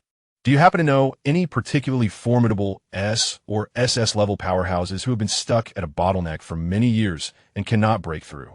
The message was sent, and within 3 seconds, Luo Qing's reply appeared. Luo Qing, oh, our Feiyu has grown up and knows to care about the uncles and aunts and mom's company? What? Do you want me to introduce you to their daughters? Feiyu took a deep breath, patiently continuing to type. No, I mean I can help them break through. You provide the ingredients, and I will customize the recipes and prepare the dishes. This time, the silence from the other side lingered a bit longer. After about 10 seconds, a new message finally arrived. Luo Qing, sweetheart, Mom knows you have awakened a formidable ability, but the situation of the people around me is a bit complicated. Most of them are at least second transition professionals and cannot easily leave Yundu. Moreover, the wilderness between cities is far too dangerous. Without a third transition national level powerhouse or a rare space-type ability user to escort them, even they face the risk of death during long-distance travel. Mom's own strength is slightly above normal. You need not worry about me. I appreciate your sentiment. When the time is right in the future, I will bring them to taste your culinary skills, my dear. Glancing at his mother's reply, Feiyu fell into contemplation. Second transition and above would mean at least level 60 powerhouses. Moreover, judging by the tone, they were likely official personnel. This did not seem to be the local strongman type. They must be dragons. With this thought, he inadvertently thought of another person. Feiyu. By the way, my dad is rarely seen. Do you know where he is? He had assumed this would be another complex issue requiring lengthy explanations.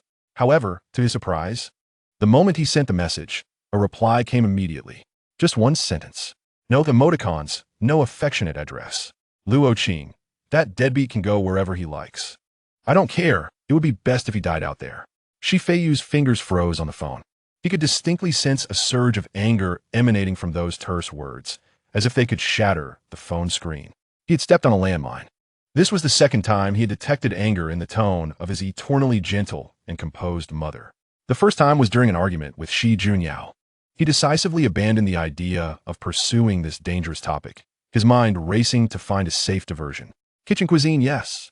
A sudden flash of inspiration struck him, and a new, even somewhat audacious thought emerged. Ahem, let's not talk about it, Mom. I want to open a restaurant. He quickly typed this line, attempting to cover up the previous awkwardness with a brand new topic. As expected, Luo Qing's anger dissipated as swiftly as it had arisen, or rather, her attention was successfully diverted. Luo Qing, a restaurant? Great. Where do you want to open it? In the city center? Or come to Yundu? Mom will secure it for you right away. As always, she was generous. Neither. Before the university semester starts, there is a special training session prepared for all new students. ISNT there? Luo Qing. Yes, that is organized by the military and the school to help you rookies adapt to the harshness of the wilderness in advance. What is the matter? Feiyu. I don't want to go. Luo Qing. A question mark succinctly conveyed Luo Qing's confusion. That kind of inefficient group training is useless for me. I have my own training methods. So, you help me cancel my special training requirement and arrange a stall for me at the training camp. Luo Qing. A stall? Feiyu. Yes, a street stall. On the other end of the phone, there was a prolonged silence. Feiyu could even imagine his mother's adorably bewildered expression, leaning against the railing by the roadside. He leisurely continued to explain his business blueprint. Think about it. The training camp gathers the most promising young awakeners in Wajishi. They undergo intense training, burning through energy, so they must get hungry quickly. My dishes can permanently enhance attributes. What does that mean for those newcomers in a period of rapid growth? They will be my largest and most precise customer group, as well as my best test subjects. I can experiment with various new recipes on them, preventing harm to Hanya while earning credits from them, achieving multiple objectives. ISNT this far more meaningful than participating in some boring training. He poured out a torrent of words. Lin Xuanyue gazed up at him with curiosity, her little face reflecting his strategic demeanor.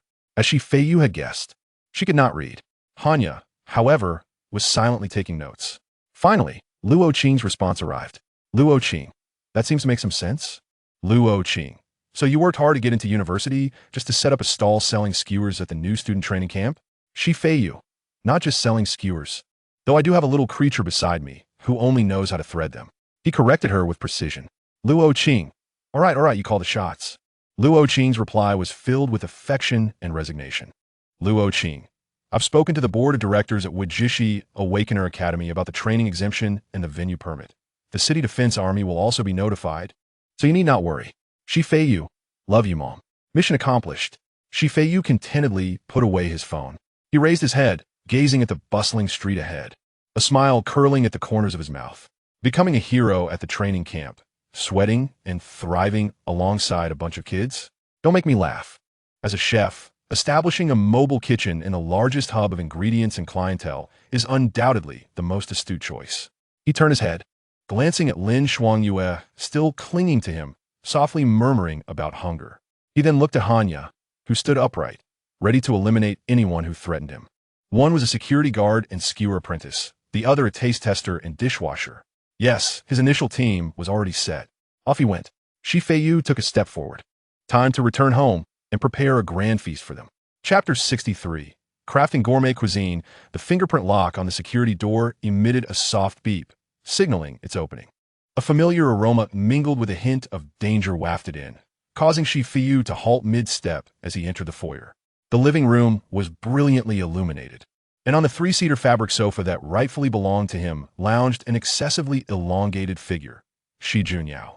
She had clearly just emerged from a shower, her damp, cascading long hair resting carelessly on her shoulders, droplets sliding down her collarbone and disappearing into the depths of an oversized black t-shirt that belonged to Feiyu. While it appeared merely loose on him, it transformed into an exceedingly suggestive nightgown on her. The hem barely concealed her upper thighs, and as she crossed her legs, her straight, shapely limbs were fully exposed to the air, their pallor nearly dazzling. In her hand, she held a can of chilled beer, tilting her head back for a sip. The condensation on the can trickled down her elegant neck, tracing her delicate collarbone before pooling into the ravine of her cleavage. Upon hearing the door open, she made no move to rise, instead lazily tilting her head. Her gaze effortlessly surpassed Feiyu, landing precisely on Lin Xuanyue, who was draped over his left arm like a koala. The previously boisterous Lin Xuanyue suddenly stiffened. The soft figure hanging on Feiyu's arm instantly became rigid, emitting a low growl from deep within her throat. A soft chuckle shattered the silence. In the next moment, Feiyu felt a blur before his eyes. The figure that had been languidly sprawled on the sofa vanished into thin air. Almost immediately, a tremendous force surged from his right side, leaving him with no room for resistance. Despite his attributes far surpassing those of his peers, he remained a fragile babe in the presence of an SSS-class abyss tyrant. The world spun around him, and when he regained his senses, he found himself forcibly enveloped in a soft, suffocating embrace. "Look at you, my dear brother." Shi Junyu's voice floated down from above, laced with a mixture of affectionate teasing and a hint of jealousy. "You went out for a mirror exam, and you've already dared to bring her home?" As she spoke, she reached out, mercilessly tousling Feiyu's hair into disarray. Her crimson eyes provocatively locked onto Lin Xuanyue, who had been unceremoniously flung several meters away. "Hiss!" Lin Xuanyue bristled. That was her future long-term meal ticket. Countless fine ice crystals instantly condensed in the air of the living room, causing the previously warm atmosphere to plummet to the freezing point. Her long hair floated as if caught in an unfelt breeze, and behind her, several menacing tentacle-like shadows emerged, issuing a threatening hiss towards Shi Junyao. Shi Junyao narrowed her eyes. "Showing teeth? Over a male whose relationship with you remains unconfirmed?" She pondered the myriad of information regarding abyss beings.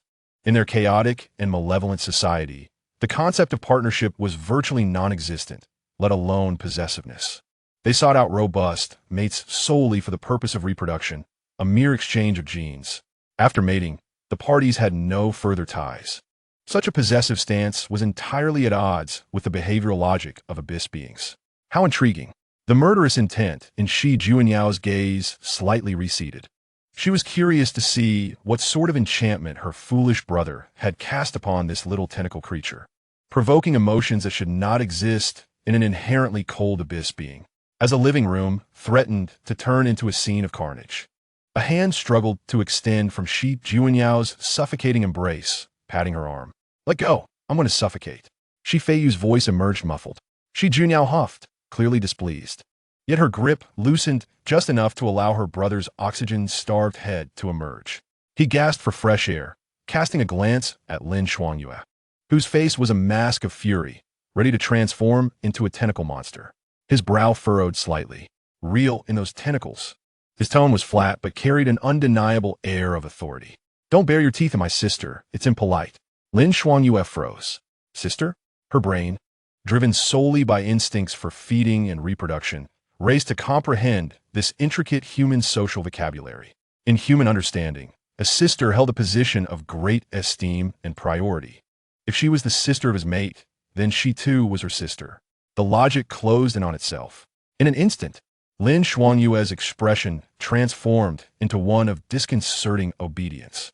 She retracted all her aura, the previously fearsome tentacle shadows dissipating, reverting her to the delicate and harmless visage of a school beauty. Then, she bowed deeply to Shi Junyao, her voice crisp and sweet. "Sister, I apologize." Shi Feiyu's lips twitched. This little tentacle creature was quick to learn.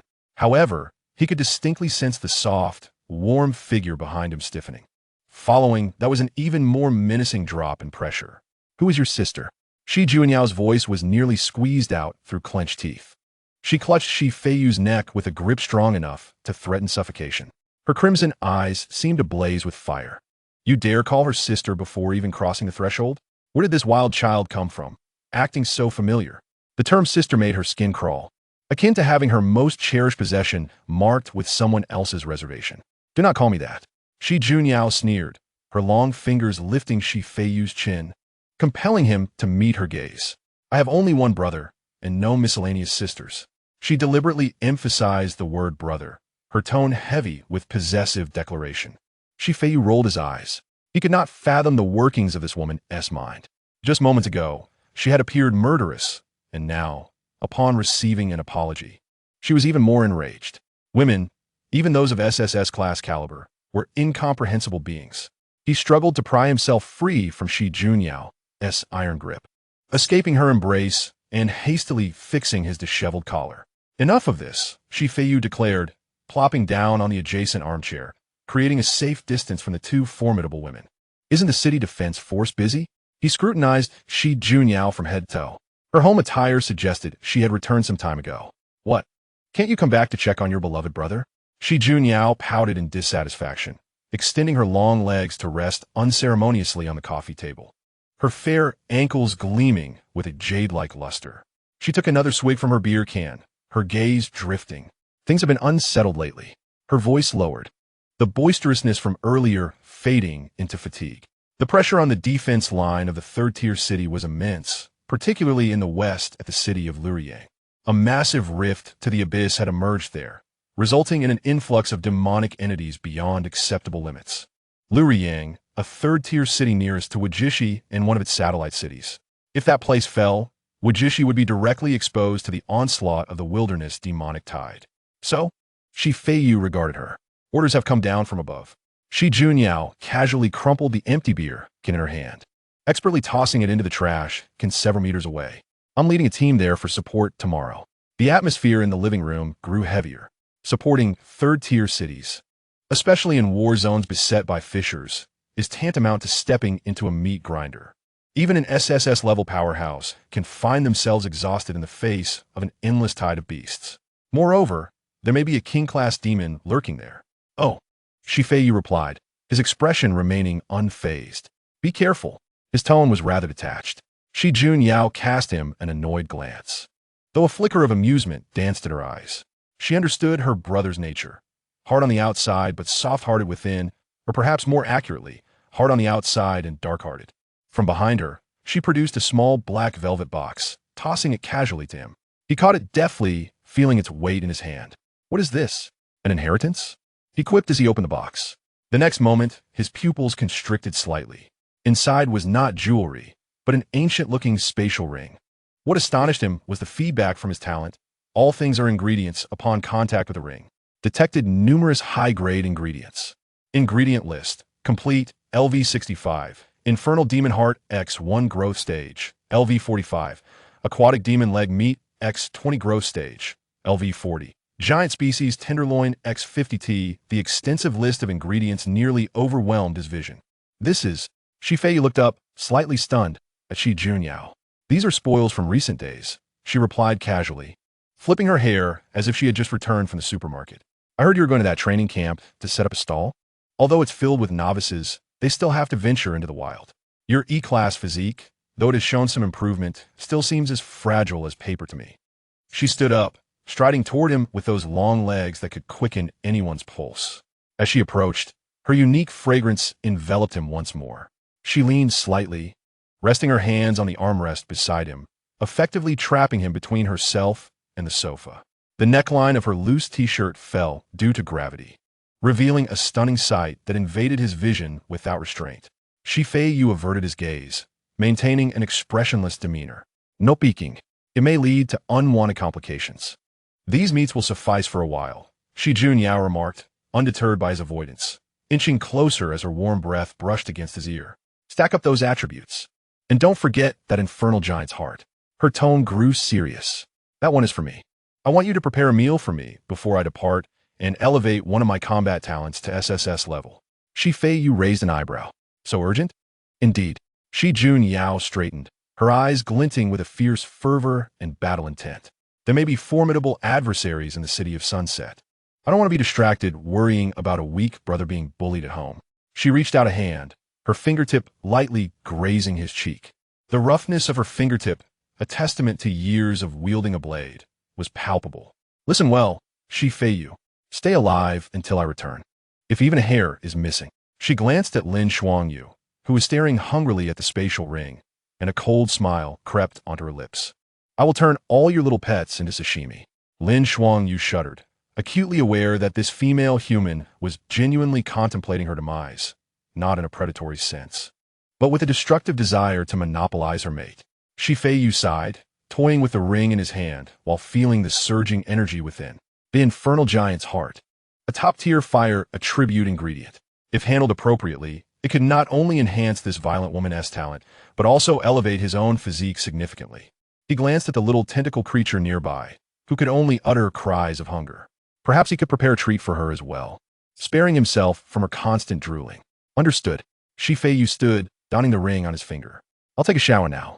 He turned toward the kitchen, waving his hand dismissively at Shi Junyao. I smell like alcohol. It's unbearable. Give me half an hour. I'll prepare a final dinner for you. Bah. Shi Junyao laughed and scolded him, grabbing a cushion from the sofa and throwing it at him. A dog's mouth cannot spit out ivory. Watching Feiyu enter the kitchen, her amusement faded, replaced by a profound seriousness. The situation in the city of Sunset was far more dire than she had stated.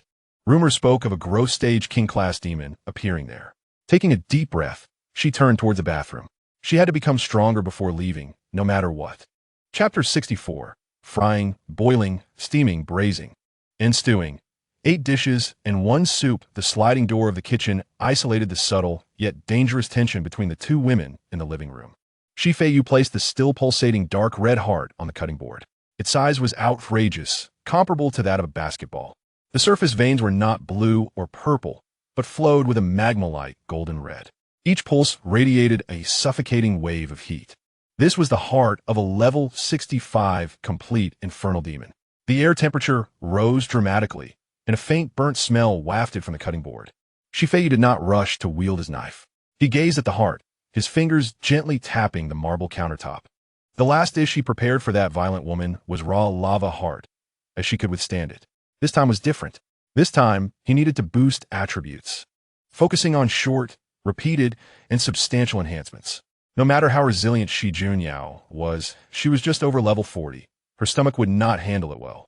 A different method was required. Let us braise it, he muttered to himself. Nothing can't be resolved with a pot of old braising sauce. If it can't, then add some spice. He turned and opened the refrigerator, rummaging to the back of the frozen section for a small glass vial. It contained half a bottle of pale blue powder. Ice and fire, the ultimate temperature difference, could lock in the flavor. He set a pot on the stove and brought water to a boil. Feiyu poured the entire vial of frost demon core powder into the pot. The boiling water instantly settled, forming a thin layer of ice crystals on the surface. Then, it was melted by the flames below, transforming into a pot of eerie liquid exuding a chill. Star anise, cinnamon, bay leaves, fennel, grass fruit, dozens of familiar spices were tossed in. Following that, a spoonful of dark soy sauce, 3 generous spoonfuls of light soy sauce, and half a bottle of aged Huaiyao wine. As the temperature rose, a peculiar aroma began to permeate the kitchen. It was a scent mingling extreme cold and heat, spice and magic. Once the braising liquid turned a deep amber color, Feiyu gripped what appeared to be a mundane kitchen knife tightly. The blade sliced through the air without a sound. Instead of cutting into the heart, he meticulously pierced the iron-hard membrane on its surface with thousands of barely visible tiny holes. Sizzle. The immense heart was plunged into the bubbling, braising liquid. It was akin to a red-hot iron being thrust into icy water. Red steam erupted instantly, enveloping the entire kitchen in a hazy mist. He covered the pot, allowing it to simmer on low heat. The rest was left to time. This was just the main dish. To ensure that the gluttonous violent woman could stack her attributes as high as possible, 1 heart alone would not suffice. Shi Junyao's stomach was not a bottomless pit. It is imperative to meticulously control the portions of each dish, ensuring that Shi Junyao consumes a diverse array of culinary delights. Within Feiyu's spatial ring lies a veritable mountain of demonic flesh. These are the formidable magical creatures that Shi Junyao has hunted.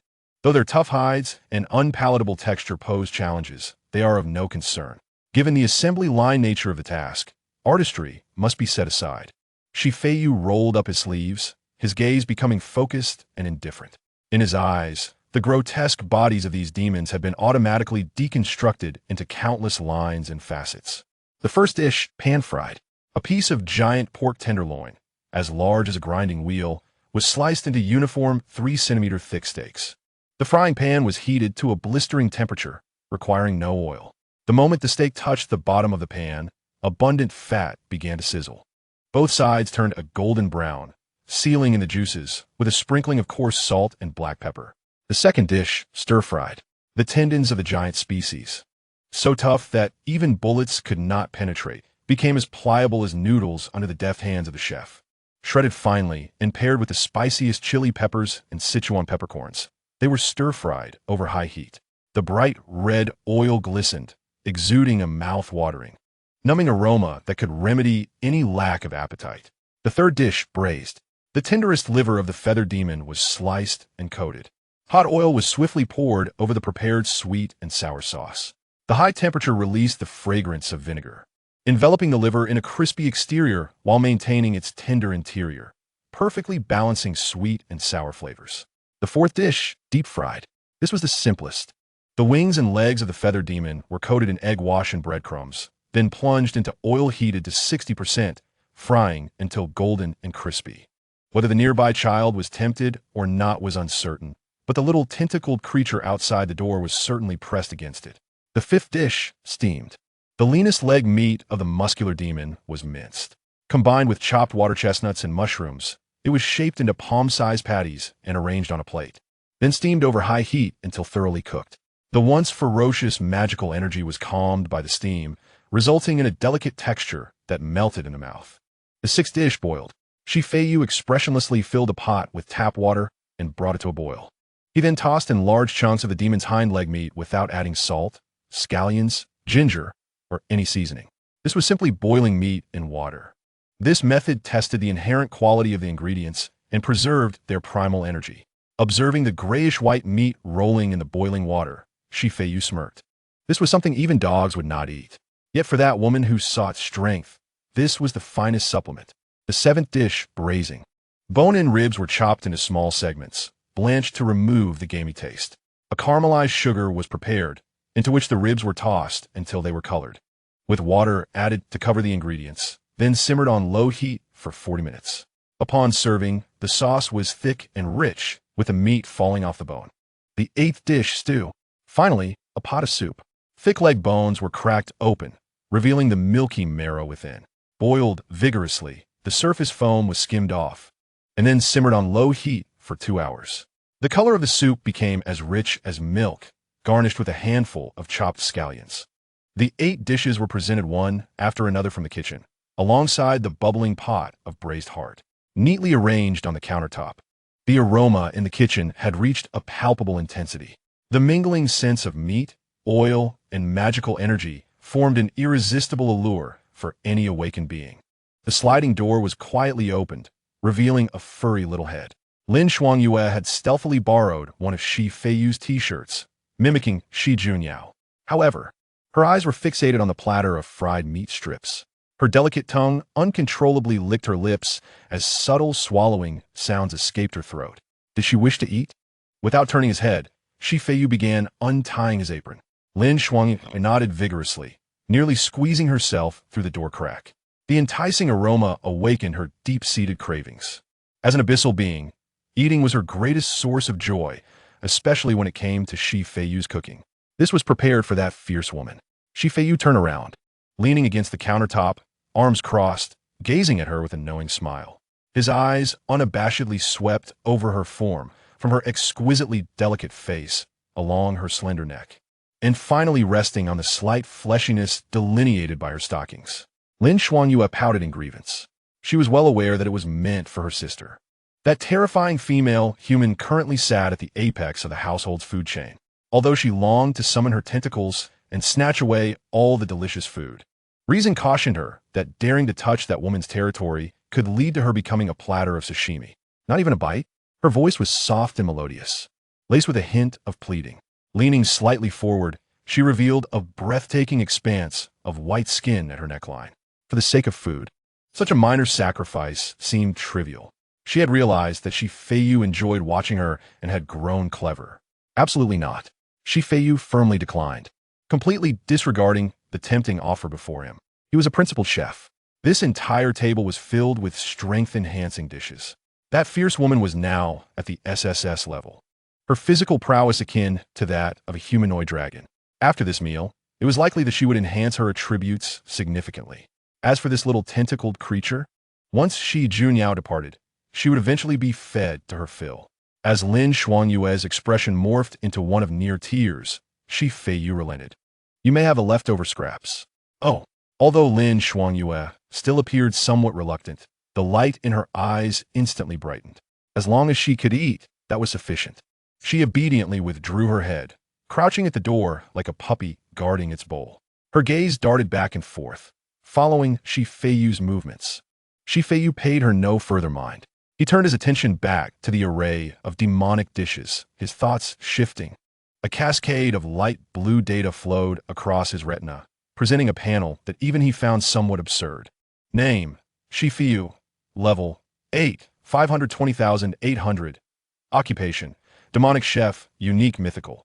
Strength: 53, average adult 5. Agility: 48. Constitution: 65. Mentality: 84. The data was splendid, particularly for a mere level 5 culinary practitioner.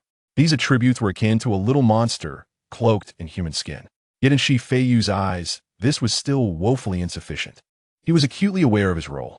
In this household, Shi Junyao was the spear, while he was the one responsible for sharpening it. As long as the blade was swift and ruthless, no one could inflict harm upon him. He grasped the chef's knife. The blade reflected his seemingly languid yet eerily alert eyes. This latest boon was not solely to enhance Shi Junyao's abilities, but also to validate his own talents. Premium boon. Intermediate cuisine. Effect: permanently increases a specific attribute by 20, determined by the type of demonic core component used. If consumed, 20 times of the same attribute-enhancing intermediate cuisine, a unique, non-upgradable talent related to that attribute will be acquired. Almost there, Feiyu murmured to himself. The braising liquid in the pot had thickened to a rich consistency. The enormous heart now presented an enticing reddish-brown hue. The golden-red patterns on its surface had not faded. Instead, they became even more vibrant, as if breathing. Let us commence. Chapter 65. Accumulating the consumption of intermediate cuisine 20 times grants a special talent. The heart, enveloped in a reddish-brown braising sauce, quivered slightly on the plate. Steaming hot, it emanated a robust, meaty fragrance mingled with a peculiar herbal scent. Shi Junyao did not use chopsticks. She extended her hand directly, her slender fingers gripping the fiery heart of the flame demon, exerting a slight pressure with her fingertips. Lin Shuang'e squatted at the doorway, releasing a clear gasp, her throat rolling as her pink tongue swiftly licked her lips. Shi Junyao cast a glance at the entrance, a malicious smirk tugging at the corners of her mouth. She opened her mouth and took a decisive bite. The crisp crack echoed throughout the kitchen.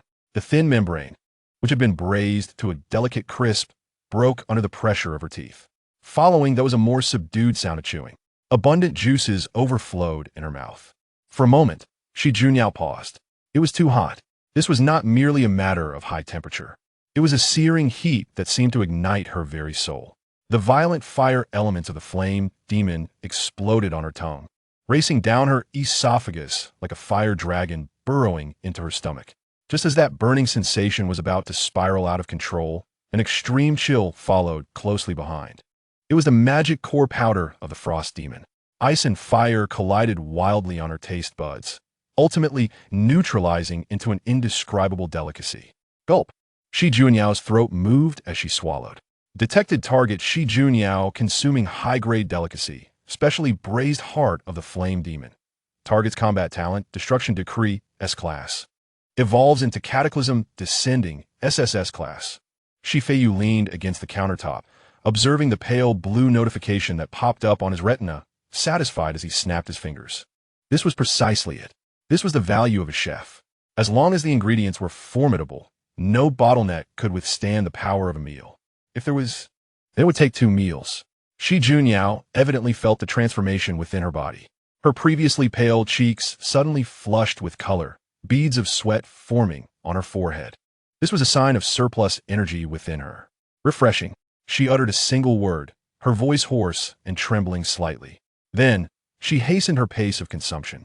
That massive heart vanished from her grasp at a visibly rapid rate. With each mouthful, torrents of vitality surged within her. Lin Shuang'e squatted at the doorway, gazing with longing, her hands gripping the doorframe, her nails digging deep into the wood. It was too cruel. Stop looking. Feiyu casually picked up a piece of freshly fried crispy meat. Shaking it in his hand, Lin Shuang'e's head immediately followed the motion, swaying like a kitten lured by a cat toy. That was for those who worked hard. Feiyu tossed the crispy meat into his mouth, crunching it with a satisfying crack. Go wash the pot. Lin Shuang'e. She lowered her head in grievance. Yet her body honestly moved a couple of steps toward the kitchen, trying to get closer to the enticing aroma. At this moment, Shi Junyao had already finished the heart. She casually grabbed a few paper towels, hastily wiping the sauce from the corners of her mouth, her scarlet eyes shining with an unsettling brightness. Her gaze fell upon the remaining 8 dishes. Continue.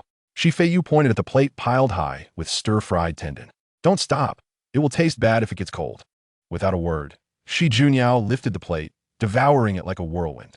That was a giant tendon that could withstand bullets, yet in her mouth, it was as tender as chewing gum, savored with delight. The spicy, fragrant red oil dripped from the corners of her mouth. Target consumed 1 g of mid-level dish, stir-fried tendon.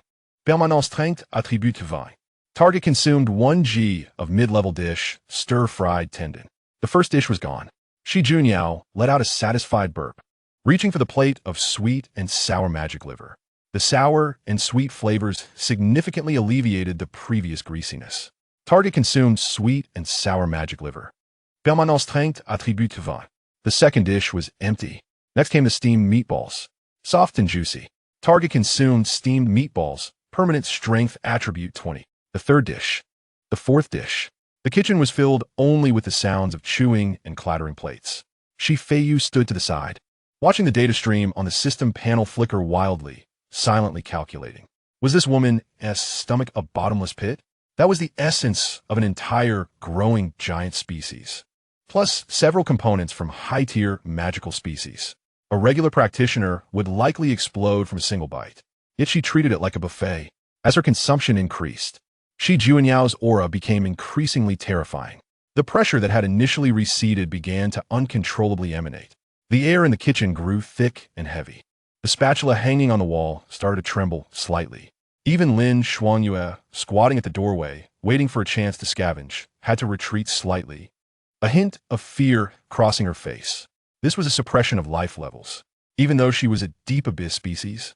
Facing an SSS-class practitioner who was currently eating and experiencing a surge in strength, she still felt the weight of oppression. Finally, when the last pot of boiled meat was brought up, Shi Juanyao's movement slowed. This dish truly had no flavor. Bland, dri, tuk. She frowned, seemingly a bit disdainful. Finish it. Shi Feiyu's voice rang out at the perfect moment, leaving no room for negotiation. Eating this would push your strength attribute to its threshold. Can I skip the fatty meat? Shi Junyao looked at the piece of white fat with reluctance. That was the source of strength, yet also the nightmare of fat. Although at her level, the concept of gaining weight was non-existent. But this was indeed repulsive. No, Shi Feiyu remained expressionless. Picky eaters get no meat. Shi Junyao glared at him, her gaze a mix of reproach and helplessness. In the end, she resigned herself to open her mouth and shove the piece of fat inside. She swallowed it whole, with the last mouthful of meat broth consumed. Target Shi Junyao has cumulatively consumed 20 instances of the same attribute mid-level dish. Fusion of traits in progress. Congratulations, Target has acquired the special talent, Blessing of Strength. Blessing of Strength. Each of your attacks has a 50 chance to trigger a critical strike, dealing double damage. It worked. Shi Feiyu let out a sigh of relief. This was equivalent to a 50% critical hit rate, if combined with Shi Junyao's aura of dominance.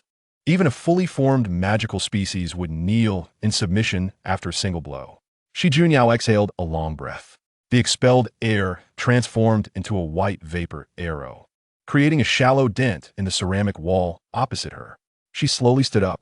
The once loose t-shirt now clung tightly to her body, not due to weight gain, but because her muscles were engorged and in a state of extreme excitement. Her long legs were sculpted as if they were two unsheathed blades. She looked down at her hands, clenching her fists tightly. The air in her palms exploded with a sharp crack. This sensation, Shi Junyao murmured to herself, a sickly flush appearing on her face. So powerful, strong enough to make her feel invincible. In the next moment, she suddenly turned, striding towards Shi Feiyu. Before he could react, her scorching arms had already wrapped around his neck. Immediately after, a tremendous force surged forth. Shi Feiyu was forcibly pressed down into the abyss. Ugh! He let out a muffled grunt. Let go. Shi Feiyu struggled to pat Shi Junyao's back. Has this woman gone mad? Did she want to murder her brother right after a feast? Shi Junyao did not release her grip, Instead, she hugged him even tighter. Burying her face in the crook of his neck, she inhaled deeply, as if wanting to absorb his scent into her lungs. Feiyu. Her voice was somewhat muffled, tinged with a sweet, cooing tone. Sister is so happy. With joy comes release. Feiyu felt as though her face was being contorted. Those two heavy, soft masses, although of the finest texture, at this moment felt akin to a torture device. Don't let go. Shi Junyao grunted, nuzzling closer. I just want to hold you. You are mine. No one can take you away. The final words were directed at Lin Shuang, you standing by the door. Her gaze imbued with blatant provocation and warning. Lin Shuang you silently turned her head, fixating on the few plates on the table, still bearing remnants of sauce. Caught between jealousy and leftover food, she chose the latter. Feiyu exerted immense effort to extricate his head from Shi Junyao's embrace, gasping for breath. His face flushed. Are you out of your mind? He irritably adjusted his rumpled collar, stepping back with disdain. You stink of grease. Keep your distance. Yet, Shi Junyao remained unfazed, lazily leaning against the counter, her hands propped behind her. The ill-fitting t-shirt clung tighter, accentuating her breathtaking curves. She extended her tongue, licking a bit of meat juice from the corner of her mouth.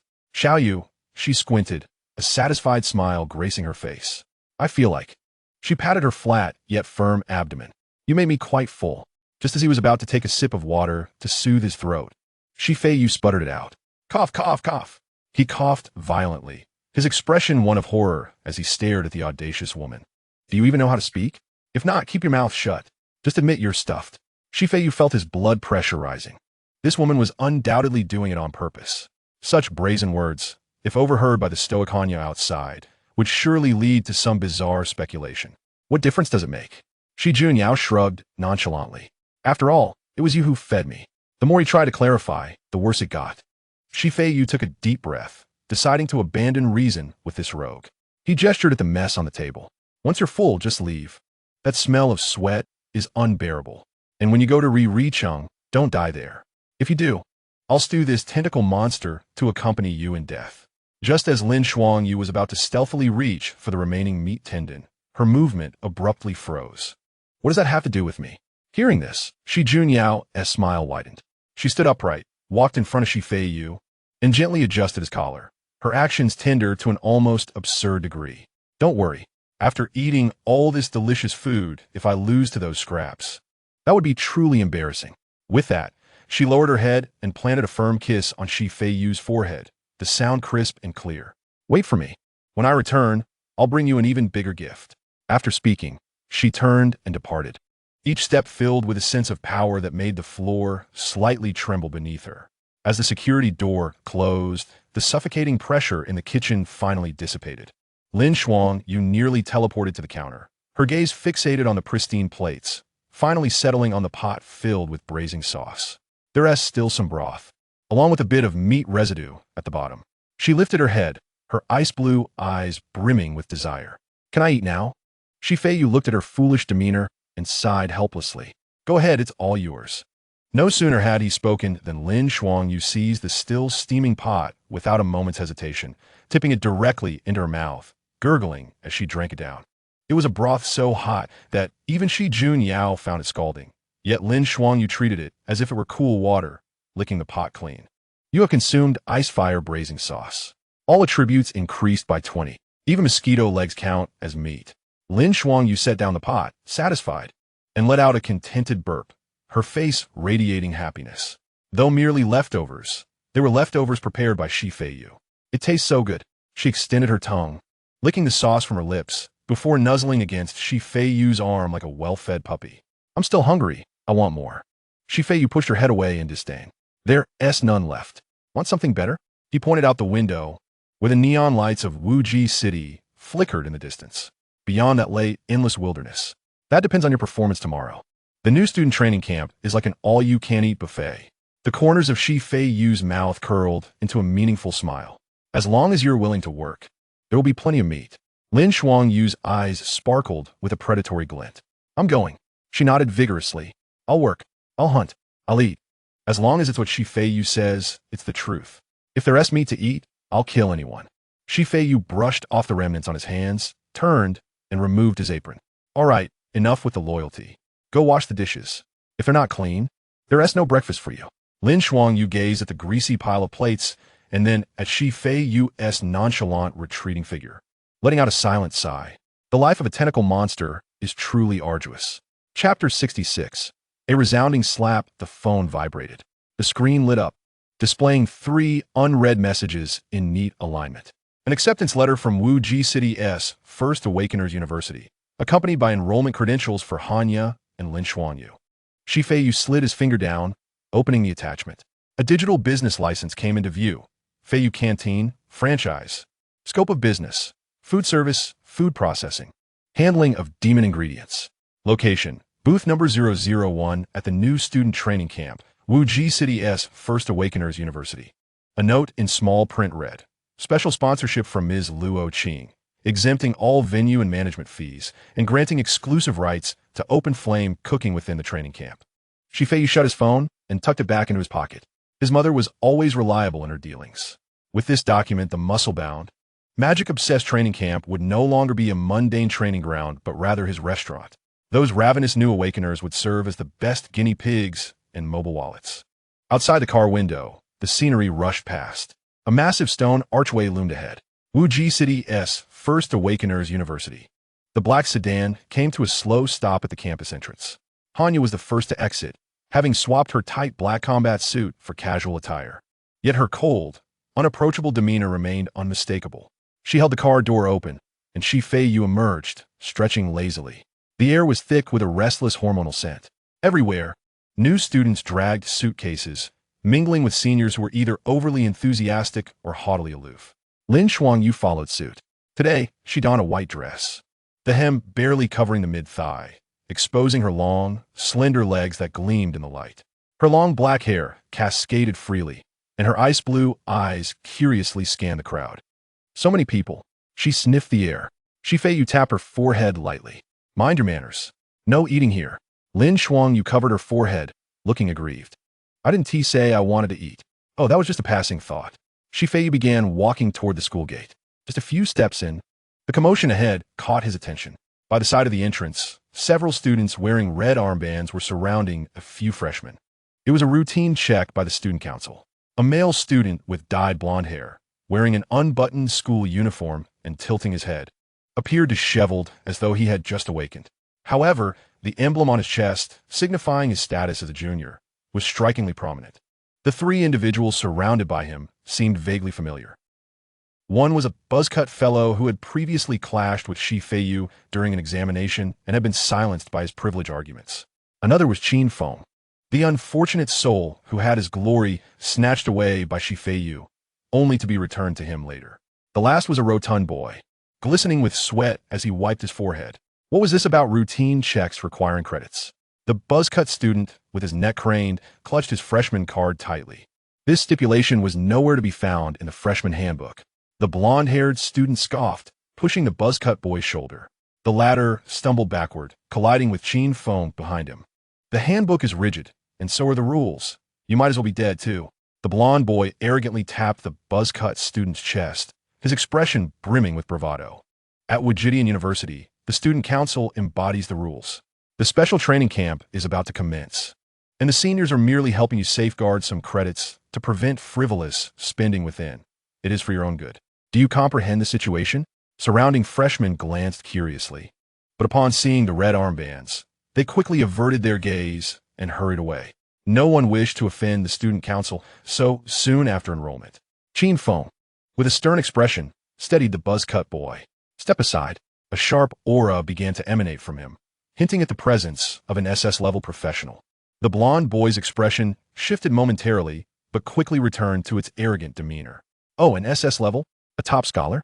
He beckoned, and in an instant, 7 or 8 upperclassmen surrounded them, each exuding a robust aura, all at least first transition professionals.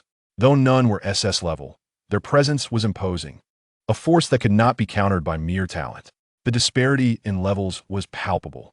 Even if Qin Feng possessed extraordinary gifts, he was still a mere freshman, facing a group of seniors above level 30 with no chance of victory. So what if he was a top scholar? Our school boasts 4 levels, and there are 3 more top scholars older than you. The blonde boy leaned closer to Qin Feng, lowering his voice. Once you enter this door, if you are a dragon, you must coil. If a tiger, you must crouch. Today, those credits must be submitted, whether you like it or not. Feiyu halted at the periphery of the crowd, rolling his eyes internally at this cliched display of intimidation. Why do these expendable characters incessantly attempt to impress him? Is he merely an NPC, a tool for instigating such slap-in-the-face scenarios? He had no intention of intervening. There was no benefit in doing so, only trouble. He was not a champion of justice, and he bore no ties to these individuals. Hanya showed no dissent and turned to leave. Just as Feiyu prepared to slip away unnoticed, a voice filled with excitement and flattery suddenly pierced through the noise from within the school gates, its volume overpowering the surrounding clamor. "Classmate you have finally arrived." Feiyu halted in his tracks. This was it. Whenever he sought to remain low-key, the world conspired to thrust him into the limelight. A middle-aged man was sprinting towards them, his Mediterranean hairstyle contrasting sharply with his tightly buttoned suit, which accentuated a noticeable beer belly. Beads of sweat glistened on his forehead, and as he ran, the flesh on his face quivered. He was Zhang Defa, the vice president of the First Awakening University of Wajidian. "Young Master Zhang Defa nearly skidded to a stop before Feiyu, his face adorned with a smile that resembled the obsequiousness reserved for encounters with the highest echelons of power. He nearly collided with Hanya, who was holding a metallic case. As he halted abruptly, Hanya's hand instinctively moved to the tactical dagger at her waist. "Vice President Zhang." Feiyu placed a hand on Hanya's wrist, stifling her burgeoning hostility. He looked down at the panting man before him, casually placing his phone back into his pocket with deliberate slowness. On such a sweltering day, having to come personally, how could I possibly accept this? He feigned modesty, yet he did not bend even slightly, instead stepping aside to evade the overpowering scent of cologne emanating from Zhang Defa. "It is my duty." Zhang Defa retrieved a handkerchief to dab at the sweat glistening on his forehead, his smile broadening. "Lord Luo specifically instructed me that you prefer simplicity, so I did not bring an escort and came alone."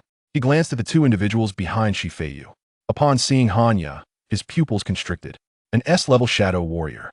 The aura of one who has emerged from a sea of corpses is unmistakable. Then he looked at Lin Xuanyue. Zhang Defa paused briefly, taken aback by her beauty. Dressed in a white dress, with long black hair cascading down her back, she shimmered in the sunlight like a delicate porcelain doll. "These two are my bodyguard and family." Feiyu casually fabricated an excuse, not intending to elaborate further. He gestured towards the ongoing extortion scene at the school gate. Over there, the blonde boy was still shoving the buzz-cut student. The gathering crowd of freshmen grew larger, yet no one dared to speak up. "Vice President Zhang, your school's welcoming activities are quite unique," Feiyu remarked with a neutral tone, devoid of any discernible emotion. "Is it customary to instruct students on how to pay tuition right upon entry?" Zhang Defa's smile froze on his face as he followed Feiyu's gaze. He recognized the blonde student, a member of the junior student council, whose family had some wealth and who relished in bullying freshmen for personal gain. Such behavior was tacitly tolerated at the Awakener University. The survival of the fittest prevailed. As long as no one was killed, the school generally turned a blind eye, euphemistically calling it an adaptation to the harshness of society. But today was different. Today, this matter had come to the attention of this young master. Moreover, the young master's tone was decidedly off. "It is my failure as the principal I will." Feiyu raised a hand, interrupting Zhang Defa's continued pleasantries. "Vice President Zhang, I am unconcerned with your failures. I only know that individuals like them may act arrogantly today due to your oversight, but tomorrow, should they feel humiliated, they may direct their resentment towards an unsuspecting passerby. I am quite self-aware.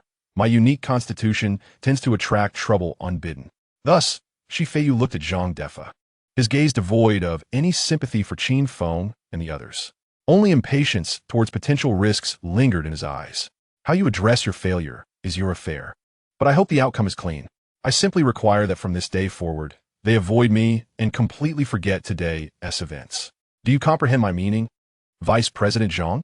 Zhang Defa immediately grasped the situation. This young master sought not an apology, but rather the assurance that no mess would splatter onto his shoes. "You insolent wretches." Zhang Defa's smile instantly vanished, replaced by a surge of fury, his expression shifting with remarkable speed. He spun around and stormed toward the crowd. "All of you, cease at once." His furious shout, imbued with the pressure of a second transition professional, reverberated through the air. The onlookers felt their ears ring, instinctively parting to create a path. The blond boy, poised to grab the buzz-cut student's collar, trembled at the sound of the shout, nearly losing his balance.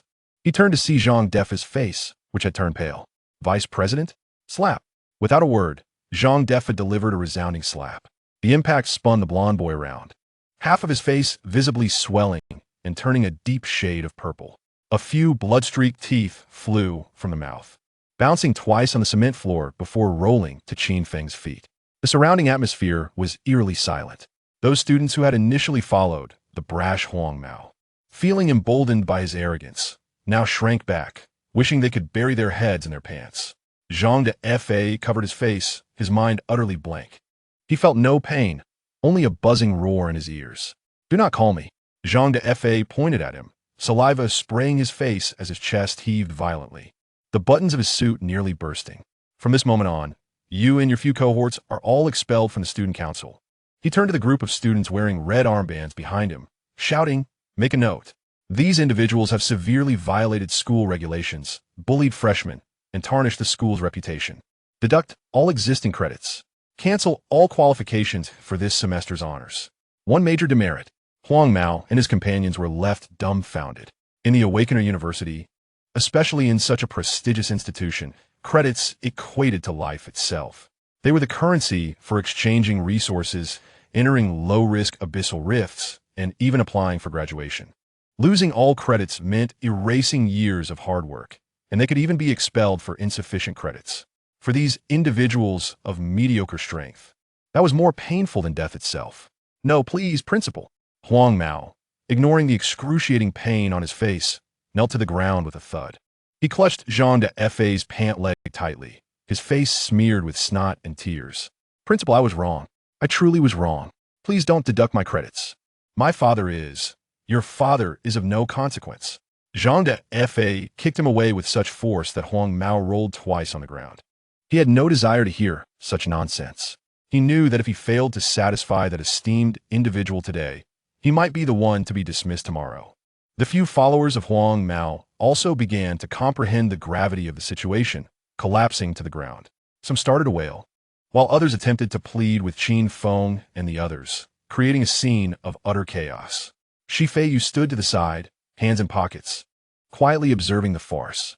He found it merely noisy. The sight of individuals weeping and wailing over such trivial gains, devoid of dignity, was indeed far from graceful. "Principal Zhang." Feiyu spoke up. Zhang Defa immediately ceased his bellowing, turning around with a grotesquely contorted smile on his face, bending at a 90-degree angle. "Young Master Shi, how may I serve you? It's too noisy. Do not be so ostentatious." "The other freshmen have yet to enroll," Feiyu remarked, digging in his ears. "Zam da fatramblat." He abruptly turned to the still-dazed security guards and shouted, "Are you all dead? Drag these disgraceful individuals away. Do not obstruct young Master Shi's view." The security guards, as if awakened from a dream, rushed forward, hauling Huang Mao and the others away like dead dogs, covering their mouths as they forcibly dragged them toward the corner of the school gate. The world fell silent. Qin Feng stood in place, watching Feiyu's retreating figure, his fists clenched until they turned white. Was this what privilege meant? A single word could dictate the fate of others. Meanwhile, the so-called SS-level top student had nearly been humiliated by a few insignificant individuals just moments ago. "Let us go." Feiyu did not even glance at Qin Feng, turning to walk deeper into the campus. His intention from the beginning was to prevent these individuals from causing trouble in the future, not to rescue them.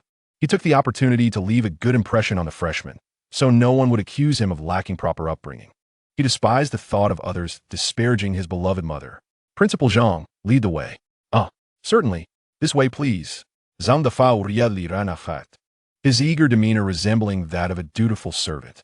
Wuji University was vast, so much so that it boasted dedicated shuttle buses and a small light rail within the campus. However, Zhang Defa had evidently prepared a special vehicle.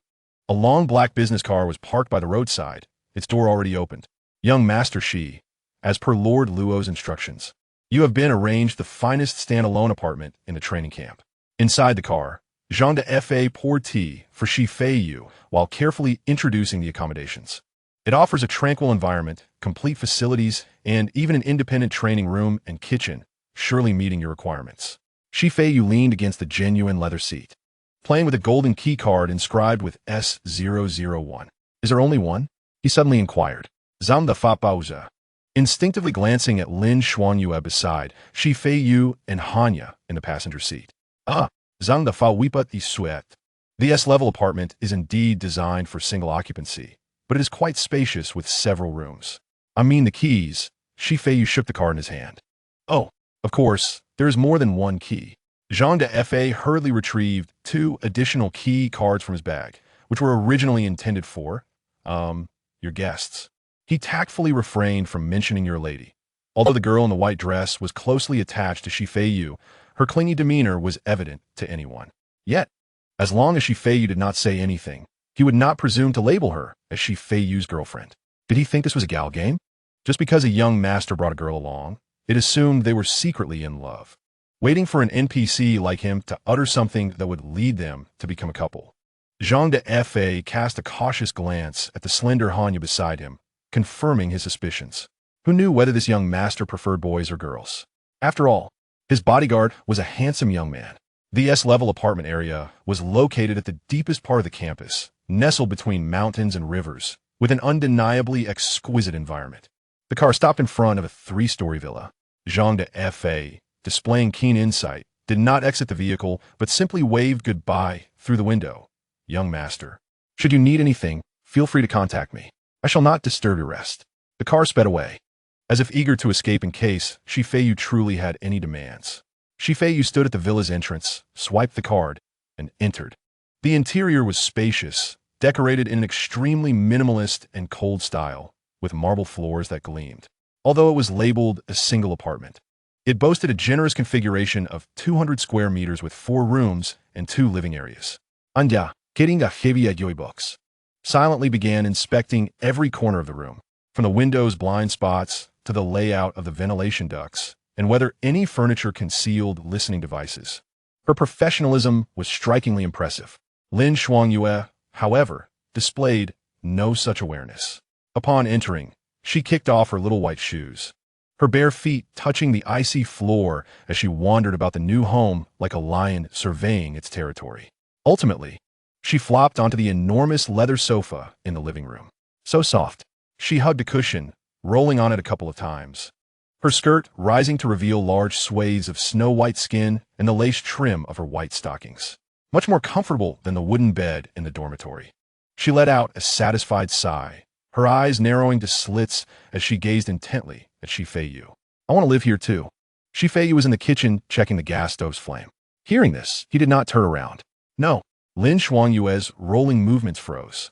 She sat up from the sofa, tilting her head, seemingly unable to comprehend. Why?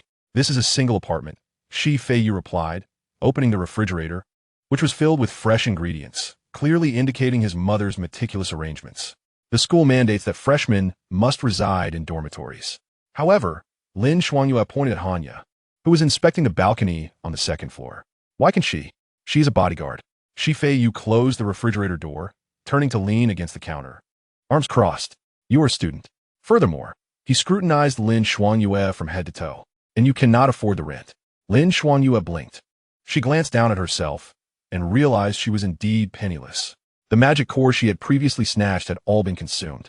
Yet in the next moment, as if recollecting something, her previously bewildered gaze suddenly brightened. It was knowledge she had secretly acquired while using Feiyu's computer late at night, when Junyao was not home. I'm not entirely ignorant of the rules. Lin Xuanyue stepped forward, her bare feet touching the cold floor, her toes curling slightly. With her hands clasped behind her back and her body leaning forward, her exquisitely beautiful face nearly brushed against Feiyu's nose. I had perused the human strategy guide. Her voice lowered, tinged with a subtle rasp, akin to a moist mollusk gliding past my ear. I knew that if the tenant were a penniless beauty, landlords often had special rent exemptions or obligations to fulfill. Did they not? Lin Xuanyue extended a finger, gently tracing circles around the second button of her collar without unfastening it. A wave of deep-sea sweetness, infused with hormones, slithered like invisible tendrils up Feiyu's pant leg. Almost choking on his drink, Feiyu hastily covered her mouth. Cough, cough, cough. He gazed at the audacious creature before him in horror. What on earth had this tentacled being been viewing online? Silence. Feiyu scowled, forbidding such words in the future. Oh. Lin Xuangyue lowered her head, fingers entwined. Yet I wish to live with you. I crave the meals you prepare. I long to inhale your scent. Her voice dwindled to a whisper, even as her body began to transform. Her previously stable human form started to waver. The temperature in the living room plummeted. From the shadows beneath the sofa, several slick, stout tentacles stealthily emerged, slithering across the floor like serpents in search of prey. The deep-sea sweetness in the air intensified. It was a signal of predation. It was also a signal of courtship. The authentic galgame system detects a strong dependency on the nest and possessiveness towards a mate. Triggering options. Option A. Firmly refuse. Tell her that humans and beasts are on different paths and to return to the dormitory. Option B. Attempt to reason. Explain the school's regulations to her. Option C. As a seasoned galgame player of 20 years, you may know better than the system how to navigate this. Free choice. Chapter 68. Not disliking means liking. Feiyu observed the pulsating red countdown on his retina. In this romance-laden, absurd game, directly accepting such an overture was the least wise course of action. For a predator of Lin Xuangyue's caliber, something easily obtained often signifies cheapness. Only by maintaining distance and preserving an air of mysterious sophistication could one capture her unwavering devotion. Feiyu remained silent. He calmly extended his hand, grasping the hand of Lin Xuangyue, which was causing mischief at his collar. The touch was icy and slick, akin to holding a sea serpent freshly pulled from the depths. Release it, Feiyu commanded. Lin Xuangyue paused, her head tilting in confusion. Why? Instead of relinquishing her grip, she pressed on. The tentacles once hidden in the shadows began to stir restlessly. They traced along Feiyu's calf, sending shivers through the fabric with a chilling sensation. I wish to live with you, Lin Xuangyue reiterated, this time with a hint of stubbornness. This place is spacious with 4 rooms. I could sleep on the floor, in the bathtub, or even hang from the ceiling. It is not a matter of space. Feiyu forcefully pulled her hand from his collar, lightly flicking her forehead, a gesture not lacking in exasperation. Lin Xuangyue, use your walnut-sized brain and think this through. Feiyu looked down at her, his voice low and tinged with warning. What are we? We are demon kin, an aberration, wolves lurking among the sheep. He gestured towards the window. 2 high-blooded demon kin clinging to one another all day. Are you afraid the human stronghold will not notice? Or do you wish to be dissected for study? Feiyu's tone was chillingly matter-of-fact. Living separately is a means of mitigating risk. This is the foundation of disguise, do you understand? His reasoning was airtight, completely aligning with his persona as a master of survival and high-ranking demon kin. The tentacles that had begun to writhe abruptly froze. Lin Xuangyue maintained her forward-leaning posture, slowly retracting. So that was it. It was about survival. She understood. She comprehended it all.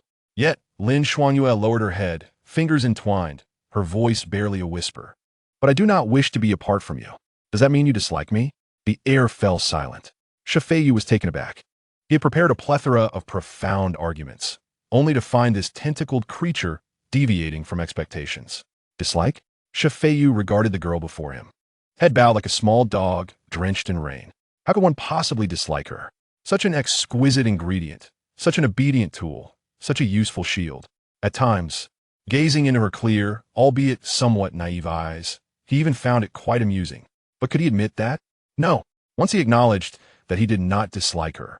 In the twisted logic of this creature, it could equate to liking her, and liking could lead to procreation. That would surely complicate matters. Thus, Feiyu opted for silence. He turned away, taking a sip from the glass of water on the table to mask the fleeting uncertainty. However, to Lin Xuangyue, this silence was tantamount to acquiescence. Silence equated to rejection. Silence signified disinterest. The flicker of hope in her eyes extinguished completely. In her heart, a void seemed to open. It was not hunger, but a sensation she had never before experienced. It was sour and astringent, far more distressing than consuming spoiled flesh. Lin Xuangyue sniffled, silently bending down to pick up the small, white shoes on the floor, clutching them in her hand. I understand. Her voice was soft, trembling slightly. I will keep my distance from you. After saying this, she turned and walked towards the door. Her departing figure appeared inexplicably forlorn. The strands of hair that had previously been slightly buoyant with excitement in this new environment now drooped lifelessly. Hanya, crouching on the second-floor railing while polishing her dagger, paused momentarily upon witnessing this scene. She tilted her head, observing the unfolding drama below, seemingly calculating how many seconds it would take to eliminate Lin Xuangyue should she lash out. Yet, Lin Xuangyue did not erupt. She walked slowly, each step as though treading on cotton, soundless. Upon reaching the entrance, she halted, her hand resting on the cold metal doorknob, causing her to shiver slightly. Would she no longer be able to savor delectable meals? How disheartening. Click. The sound of the lock clicking open echoed harshly in the empty living room. Feiyu remained rooted in place, still holding the glass of water. He gazed at Lin Xuangyue, who seemed abandoned by the world, his brow furrowing deeper. This foolish, tentacled creature. Just moments ago, she had been so insistent on getting close. How could she so easily give up now? Moreover, was she lost control from hunger outside? What if some ignorant creature found her and consumed her? It was certainly not due to any softness of heart. No, it was purely for the sake of ingredient safety management. Stop right there. Feiyu placed the cup forcefully on the table, the glass colliding with the marble, producing a crisp sound. Lin Xuangyue's silhouette stiffened momentarily. She did not turn around. Instead, her fingers tightened slightly around the doorknob, her knuckles paling from the pressure. Did I permit you to leave? Feiyu stepped forward, striding to the entrance. He pressed a button, and with a bang, he slammed the door shut that had just been opened a crack. The loud noise startled Lin Xuangyue, causing her to whirl around, pressing her body against the door. Her wide eyes fixed on the man who had trapped her between the door and his chest. Aren't you worried I might expose you? Lin Xuangyue murmured softly, her tone laced with an almost imperceptible hint of grievance. I am concerned about your foolishness. I have yet to determine how to resolve the situation. Why would I let you go? Feiyu regarded her reddened eyes with a sigh, maintaining an air of indifference and pride. If I let you out, what if you get hungry and indiscriminately consume someone, attracting the patrol team, and eventually lead them back to me, to prevent you, my inept companion, from dragging me down? He paused, as if arriving at a reluctant decision. I can permit you to remain here temporarily under supervision. Lin Xuangyue's eyes sparkled instantly. The previously extinguished flame ignited anew. Really? She leaned in closer, almost pressing against Feiyu. Step back. Feiyu extended a finger to her forehead, pushing her away. Do not rejoice too soon. If you wish to stay, we must establish 3 rules. Certainly, Lin Xuangyue was exceedingly agreeable at that moment. Even if Feiyu asked her to blow up the school, she would likely nod without hesitation. First, Feiyu raised one finger. Without my permission, you are absolutely, unequivocally prohibited from entering my bedroom. That is the bottom line. If I woke up in the middle of the night to find myself entangled in a mass of tentacles, the imagery is too beautiful for me to contemplate. Especially at night. Feiyu emphasized, your range of movement is limited to the living room and guest room. Lin Xuangyue pouted in disappointment, but reluctantly nodded for the sake of food. Oh. Second, Feiyu raised a second finger, his tone growing grave. Since you have entered a human community, you must entirely forget what you are. Conceal your tentacles, suppress your imposing aura, and discard that menu-like gaze you cast upon others. Feiyu reached out, gently grasping Lin Xuangyue's chin, compelling her to lift her head. You must live like a human, not only in appearance, but in thought, habits, and even your attitude towards food. If you expose your identity due to an inability to control your instincts, he narrowed his eyes, revealing a menacing smile. I will personally slice you into sashimi. His words carried weight. However, Lin Xuangyue was not angered. On the contrary, gazing into Feiyu's eyes, reflecting her own image, she felt an unprecedented sense of security amidst a world filled with lies and disguises.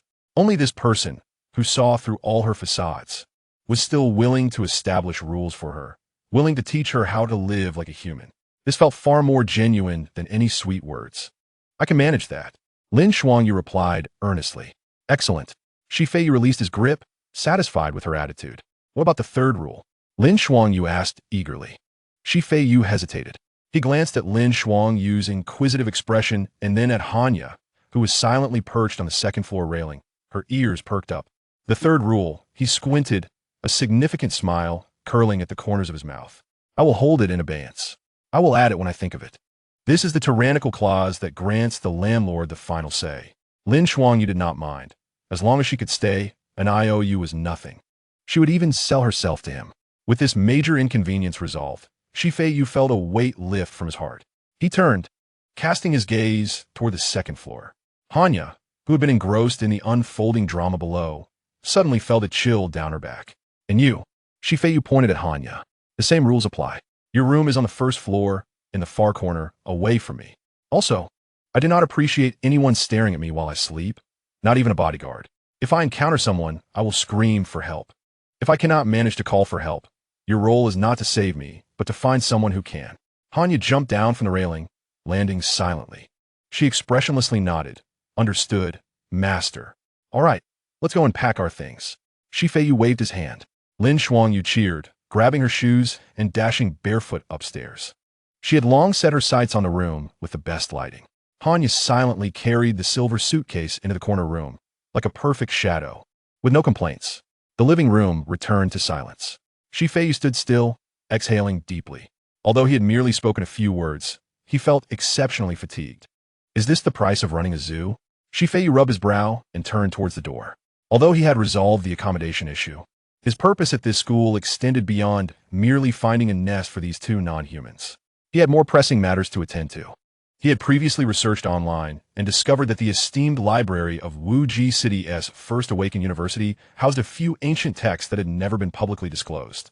It was said that these were manuscripts left behind by a deranged pioneer during the early days of the Cataclysm. They did not contain devastating forbidden spells or secrets of immortality, but rather wild conjectures on how to utilize the most primitive flames and spices to handle those indescribable entities. To an ordinary person, these would be the ramblings of a madman. Yet for Shi Feiyu, who had awakened to the profession of demon chef, such speculations related to his craft represented unique opportunities reserved for protagonists. Shi Feiyu pushed open the door, the afternoon sunlight blindingly bright. He squinted, glancing at the distant spire. Behind him, Lin Shuangyu was pressed against the glass of the second-floor window, her icy blue eyes fixed intently on his departing figure. Not unpleasant, she murmured indistinctly, her lips involuntarily curving upwards. That means she likes him. Chapter 69. The strange senior sister. The library of Wuji City's First Awakened University is an aged Gothic structure. The afternoon sun, fragmented by the heavy stained glass, cast mottled patterns on the time-worn mahogany floor. The air was imbued with a musty scent of paper, mingled with dry dust. Shi Feiyu walked alone down the empty corridor. During this time, as he continuously prepared meals for Lin Shuangyu and others, he realized a significant issue. The vast majority of ingredients only augmented attributes of strength, agility, and constitution. However, aside from all attribute-enhancing dishes, he lacked any means to individually boost the mental attribute. What he saw today were ancient texts on how to prepare spiritual-type demon species. Conventional physical cutting methods were ineffective against incorporeal ghosts or spiritual conglomerates. Utilizing Chef's knife might allow him to sever their concepts. But how to transform that scattered energy into a dish that was palatable and digestible required theoretical support. After all, directly consuming a ghost would likely result in spiritual contamination, making it difficult to savor any delightful flavors. Pushing open the heavy oak door, a rush of cold air greeted him.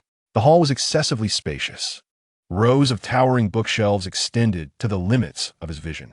Upon entering, to the left lies the borrowing registration desk, dominated by a massive rosewood table, cluttered with a disarray of documents and unclassified books. Behind this precarious pile of tomes, a figure is hunched over. More accurately, it is a mound of flesh in gentle undulation.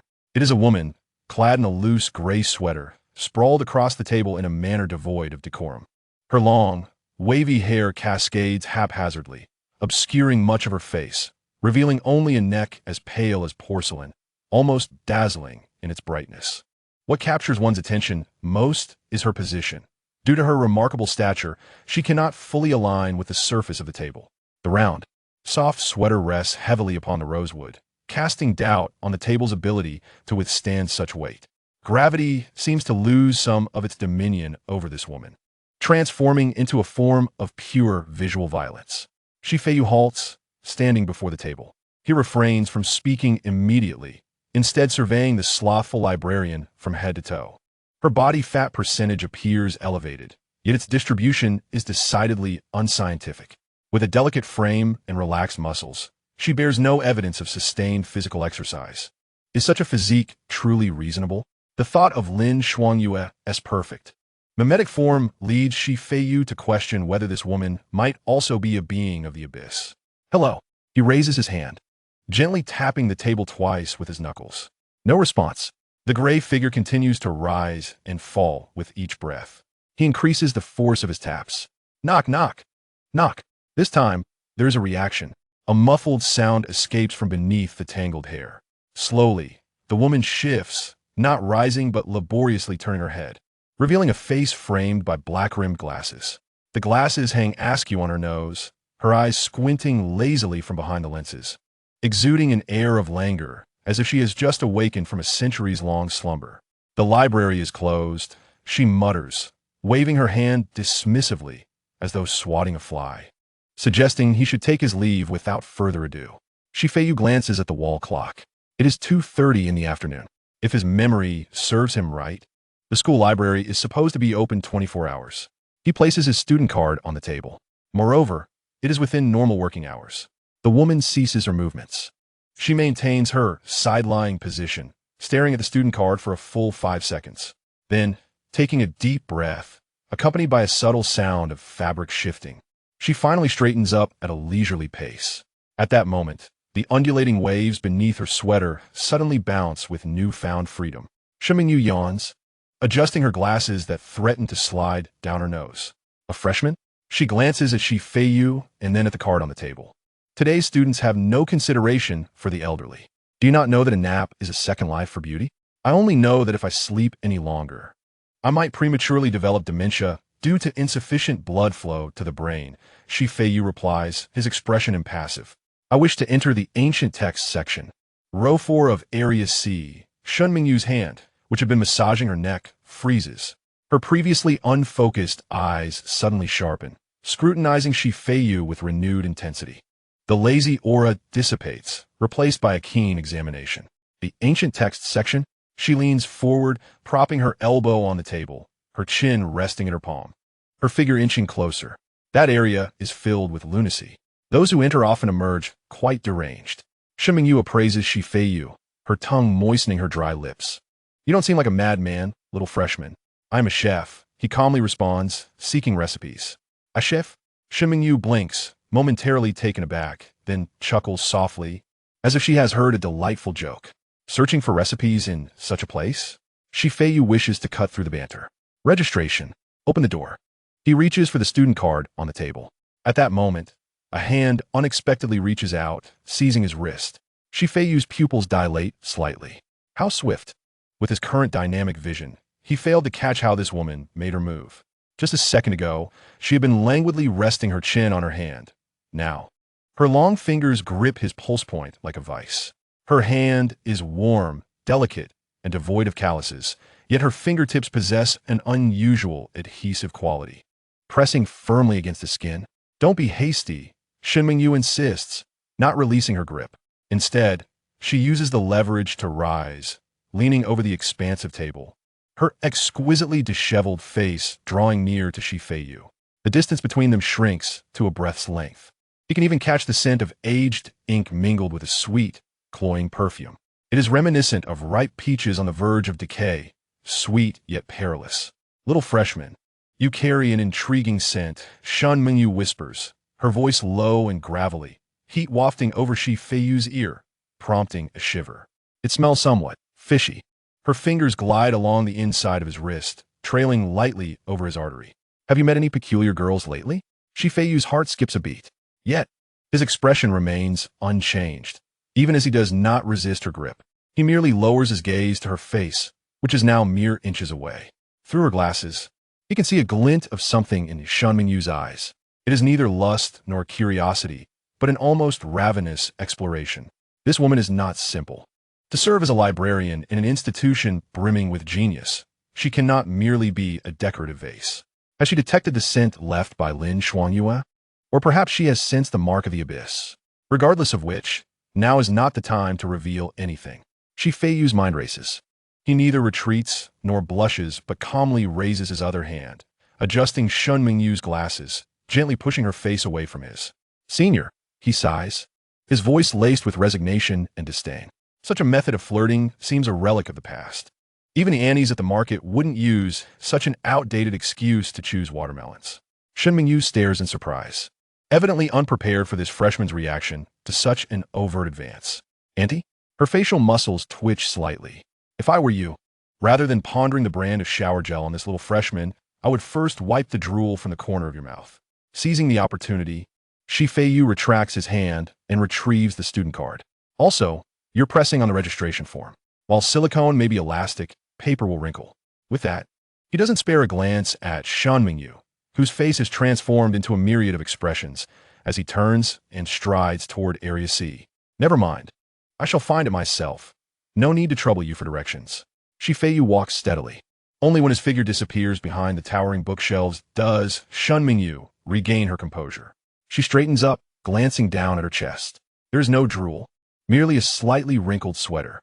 TCH, Shun Mingyu clicks her tongue in displeasure, returning to her position on the table.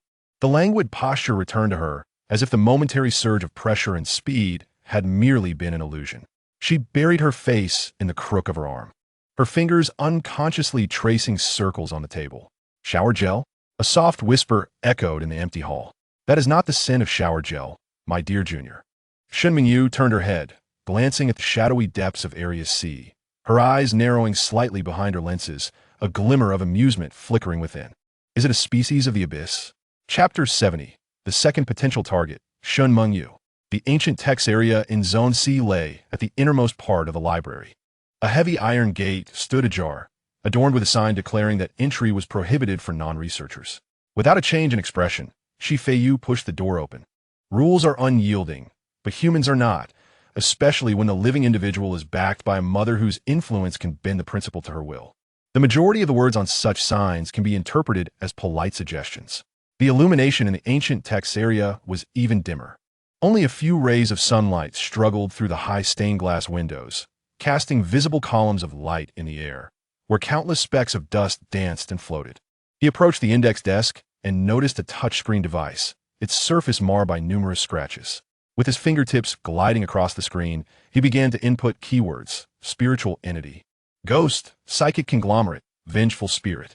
The entries that appeared were few and mostly directed towards philosophical or psychological classifications, discussing the so-called near-death experiences and the subconscious. This was not what he sought. Feiyu shifted his approach, entering from another angle. Cataclysm, survivors, edible demon species. This time, the entries on the screen multiplied instantly. He noted several shelf numbers and turned towards the sea of books shrouded in shadows. The first book he picked up was titled Day of No Light. Its cover was made of some coarse leather, feeling rigid and cold to the touch. As he opened it, a strong musty odor assailed his senses. This was a survivor's diary, the handwriting scrawled and marred, revealing pen marks that had torn through the pages. Day 17. We have run out of food. Lisan attempted to gnaw on a crushed stone beetle yesterday. His teeth broke, and now he lies trembling in the corner, his mouth filled with blood. Feiyu raised an eyebrow as he read the text. The stone beetle was the term used for demon species before the emergence of the main vein of demon species during the early cataclysm. It should now be referred to as a branch of the rock demon species. Day 20. We caught a wind wolf. It has only one leg. We killed it with stones. Sister Zhang said wolf meat is edible, and we made a fire. It was the most delicious thing I have ever eaten, even though it was dry and tough. Day 23. Li San died. He consumed the innards of that stone beetle. His belly swelled and then burst, spilling out green liquid. We disposed of his body. With an expressionless face, Feiyu turned the pages one by one. This diary was less a record and more a preliminary draft of a recipe learned through the price of life. It meticulously documented which parts of demon species were poisonous and which could barely suffice as nourishment. Behind those hasty words lay the extinguished lives of many. The liver of ocean monsters is highly toxic and can induce paralysis. The slime of cave worms is highly corrosive, but when cooked, their flesh is edible. Exempling inferior haber. The flesh of monsters that move like decaying corpses contains mild toxins and must be rinsed under running water for at least 3 hours. Otherwise, it will cause diarrhea. Was rinsing under running water meant to remove the blood and earthy taste? No. It should be to dilute the concentration of toxins within the muscle tissue. The liver's extreme toxicity indicates that the toxins accumulate through the circulatory system. Thus, bleeding is the first step in processing such ingredients, and it must be thorough. As he read, Feiyu silently summarized in his mind. He extended his utmost respect to those pioneers who explored the properties of ingredients at the cost of their lives, crafting recipes for all demon species, ensuring that no one would perish from starvation while being unable to process demon species.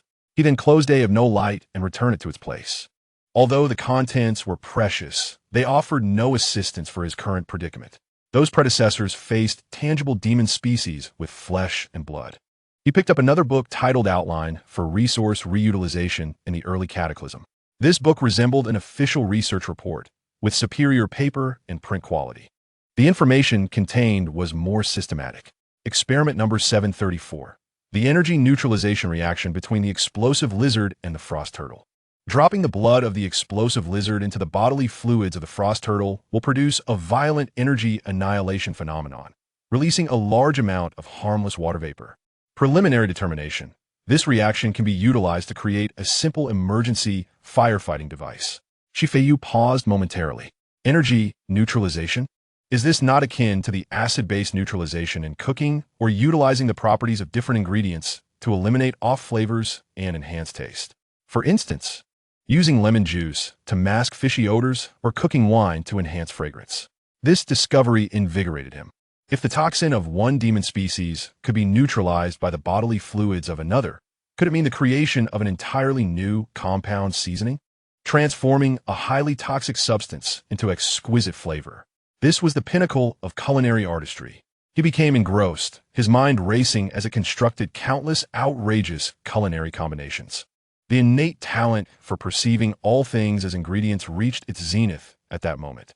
In his vision, those tedious words and data transformed into avant-garde dishes shimmering with inspiration, waiting for him to manifest them. However, following the surge of inspiration came a deeper disappointment. He perused the entire book, yet found no effective records on how to process spiritual entity demon species. All research was founded upon accessible samples. Those intangible entities were more terrifying than advanced demon species for early humans struggling on the brink of survival. Irritated, he closed the book. Just as he was preparing to abandon hope and seek elsewhere, his fingertip inadvertently brushed against the innermost layer of the bookshelf. There, tucked away, was an exceedingly thin booklet. It bore no title, no cover, as if carelessly shoved inside. Feiyu pulled it out. The booklet was old, its pages yellowed and brittle, the edges already frayed. He cautiously opened the first page.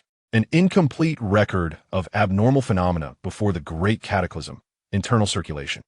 This title exuded an air of popular literature and a touch of scientific curiosity. He persevered to read on. The contents documented strange occurrences that could not be explained scientifically before the cataclysm.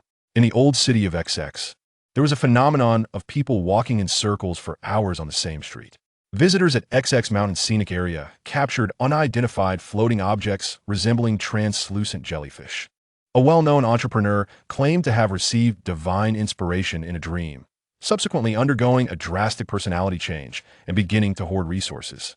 These entries were brief, mostly concluding with a note that personnel had been dispatched for investigation, concluding, collective hysteria optical phenomenon rumors. Feiyu found this entirely uninteresting, deeming it a waste of time, until he turned to the second-to-last page. His movements abruptly halted. This page recorded only one incident. Record number 004. Location: Wajishi, Old Noble Cemetery. Phenomenon: the gravekeeper reported hearing a woman's song emanating from deep within the tomb for several consecutive days and witnessed a pink mist swirling above the cemetery at night. Gravekeepers who encountered the mist experienced varying degrees of hallucinations, mental confusion, and ultimately died suddenly in a state of extreme ecstasy. Subsequent events unfolded as the investigative team intervened, uncovering a male corpse within the primary burial chamber, entirely drained of life, identified as a homeless man who had been missing for a week, based on the minuscule remnants of an unidentified psychic energy present at the scene. This mist was preliminarily assessed to be a form of enigmatic spiritual life. We endeavored to extract it, aspiring to create a potion capable of unlocking the potential of the human mind. The specific procedure is as follows.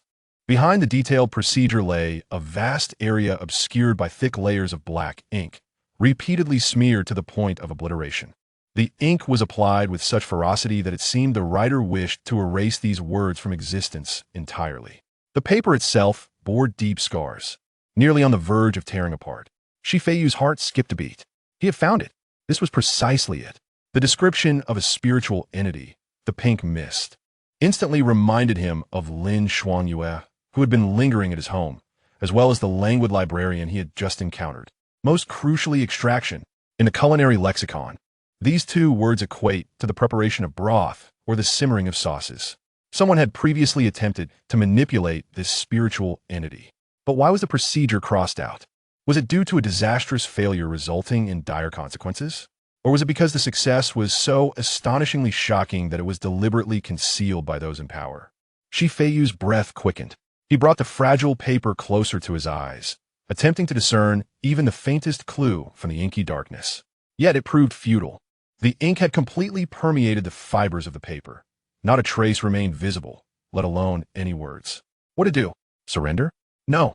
For a chef, nothing could ignite his curiosity more than a long-lost, unparalleled secret recipe. He clutched the page, his mind racing. Ink, paper. Feiyu furrowed his brow, contemplating for an extended period until the sunlight gradually shifted, casting dim light upon his hands. Wait, light? A spark of inspiration ignited in his mind as he lifted the small booklet, cautiously moving to a shaft of light streaming through a high window. Instead of examining the ink-covered front, he flipped the page over, utilizing the transmitted light to scrutinize the back. Under the illumination, the paper became somewhat translucent. The ink on the front formed a blurred shadow on the reverse, yet the writer's excessive pressure had left deep indentations on the paper. These impressions remained untouched by the ink. At a specific angle, the faint traces of the indented strokes became discernible. Feiyu's spirits soared. He squinted, continually adjusting the booklet and the light's angle, striving to decipher the fragmented markings. This process demanded immense vision and patience. The traces were exceedingly faint, akin to inscriptions weathered by centuries on stone. He identified, recorded, and reconstructed them one by one. Minutes later, several keywords emerged from his efforts. The Forbidden Book Zone. The clues ultimately pointed towards the most mysterious and core area of the library. Feiyu exhaled deeply, carefully closing the booklet and returning it to its original crevice. Without a moment's hesitation, he turned and walked directly towards the exit of Area C. The Forbidden Book Zone was typically situated in the library's most secure location. He recalled that the entrance lay on the opposite side of the hall. However, just as he stepped out of the ancient text section's iron gate and prepared to cross the hall, a languid figure unexpectedly appeared in his path. Feiyu had long since vacated her front desk perch, now casually leaning against the heavy wooden door leading to the Forbidden Book Zone. Her arms were crossed over her chest, the stunning curvature accentuated by the pressure, rendering her figure even more remarkable. She still bore that half-awake demeanor, a trace of an elusive smile adorning her face. "Junior," she spoke, her voice laced with a raspy yet magnetic quality, as if she had just awakened. "The Forbidden Book Zone is off-limits to freshmen." Feiyu halted in his tracks. He observed the woman before him, despite her seemingly casual stance. She exuded an aura that made evasion feel impossible. The air in the corridor thickened, seemingly altered by her very presence. There was clearly something amiss with this woman. How could an ordinary librarian move with such stealth? Moreover, how could she be so acutely aware of his movements? Alarm bells rang in Feiyu's mind, yet his expression remained composed. He refrained from responding, silently activating his innate talent. All things are ingredients. His vision warped and reconstructed in an instant. The striking senior clad in a gray sweater vanished before him. In her place was a vast, almost corridor-filling expanse of gently writhing pink mist. The mist exuded an overwhelmingly sweet aroma. At the heart of this suffocating pink haze lay a fist-sized, crystalline core pulsating steadily. With each beat, the surrounding pink mist surged, as if imbued with life. Feiyu's breath hitched. It was grand, bizarre, enticing, yet radiated an unmistakable danger. More importantly, it appeared exceptionally delectable. In the fleeting moment when his culinary instincts clashed with his survival instincts, a warning blared. Warning: high-risk magical species has locked onto you as a target. Potential target: Shun Mingyu. Chapter 71. Annie, your face is flushed. Warning: high-risk magical species has locked onto you as a target. Potential target: Shun Mingyu. True identity: dream-eating demon, matured stage, danger level. Low, she's attempting to mentally entice you. Her motives remain unclear. The system panel's crimson text flickered wildly. Akin to a heart attack alarm. Mental enticement? Feiyu instantly recalled the accounts within the tattered booklet. The pink mist. Mental influence. Every characteristic perfectly aligned with the dream-eating demon before him. Through the lens of his all things are ingredients ability, the core, which appeared to him as a top-tier French delicacy, emanated a lethal allure. Thus, the ancient tome had recorded precisely this type of magical species. As this realization crystallized, Feiyu's gaze towards Shun Mingyu transformed entirely. It was the look of a butcher beholding a plump pig, a hungry wolf spotting a tender lamb, a master chef encountering a legendary ingredient thought to be mere myth.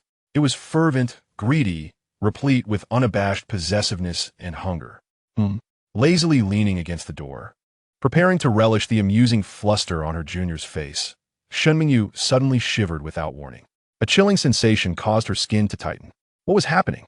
She possessed absolute control. So why did she suddenly feel as if she had been stripped bare and placed upon a cutting board? At that moment, the system's options appeared as anticipated. Detected malicious intent from the dream-eating demon. She has developed a strong interest in the secrets hidden within your mind. Please make your choice before the countdown concludes. Due to the target's level significantly surpassing the host, only choices are provided. Option A. Immediately apologize and vow to depart at once, never approaching the forbidden book zone again. Option B. Gaze directly into her eyes and assertively reveal her true identity. Option C. Free response, no survival rate prediction. Feiyu hesitated not at all. Since escape was impossible, the only course was to continue the performance. He chose B. Employing the same strategy once more, gambling once again. The demonic entities detached from their clans all share a certain common cognitive flaw. Feiyu raised his head.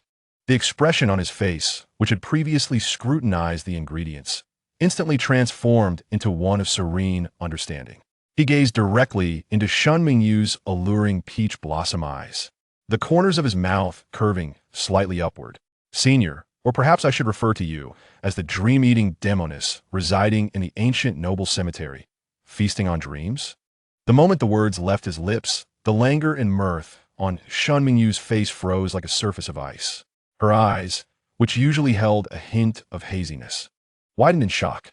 She involuntarily stepped back, her back colliding heavily with the wooden door behind her, producing a dull thud. Exposed. Her greatest secret had been laid bare by a seemingly harmless, even somewhat handsome freshman. How could this be possible? However, this panic lasted less than 3 seconds. Shun Mingyu quickly compelled herself to regain her composure, yet her eyes brimmed with a deeper confusion. Ancient noble cemetery? She instinctively repeated, her brows furrowing, her expression one of utter bewilderment. What ancient noble cemetery? What place could that possibly be? Now, it was Feiyu's turn to be bewildered. This reaction is not right. This is not how the script was written. She was completely unaware of the ancient noble cemetery. Was she not the one recorded in the ancient texts? Or could she merely be another of the same kind? A flood of thoughts rushed through Feiyu's mind. Yet his face maintained an inscrutable expression. As Shun Mingyu regarded him with a gaze that suggested she was on high alert, the tension in the air intensified. She might not know what cemetery he referred to, but he had indeed unveiled her identity as a dream-eating demon. This individual was undoubtedly extraordinary. She narrowed her eyes and began to reassess Feiyu before her, her initial shock gradually replaced by scrutiny and inquiry. What exactly are you? She tentatively inquired, her voice unexpectedly dry. Here we go again. That question had resurfaced. The last time Lin Shuangyue had her identity revealed, although it compelled him to prove himself. After merely concocting a demon seed material, Lin Shuangyue had spun an elaborate narrative, treating her as some reclusive high-ranking demon lord. Why did it seem that she wanted him to introduce himself? How was he to know about any high-ranking demons? Surely he couldn't claim to be a traveler from another realm? With a flurry of implausible thoughts racing through his mind, Feiyu could only grit his teeth and produce the one name that sounded relatively impressive.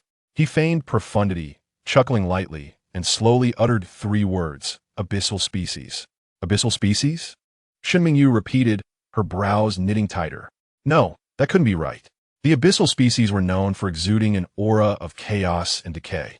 Their thoughts consumed solely by reproduction and consumption, utterly deranged. How could the individual before her, this freshman, possess such an excessively pure aura and such clear eyes? Suddenly, she recalled something, and her peach blossom eyes brightened. Gradually, she straightened up from the door. This simple action caused the hem of her loose gray sweater to rise slightly, revealing a glimpse of her astonishingly slender waist. As she moved, her impressive bosom rose and fell, tracing a breathtaking arc. She approached Feiyu step by step, the sound of her high heels clicking on the polished floor echoing like a heartbeat, each step resonating with his own. Feiyu felt an icy chill emanating from his very soul. It was over. He had miscalculated. This woman was no fool. Finally, Shen Mingyu stood before him, halting just a breath away. The distance between them was so close that Feiyu could smell the mingling of the musty scent of books with a peculiar, enchanting fragrance.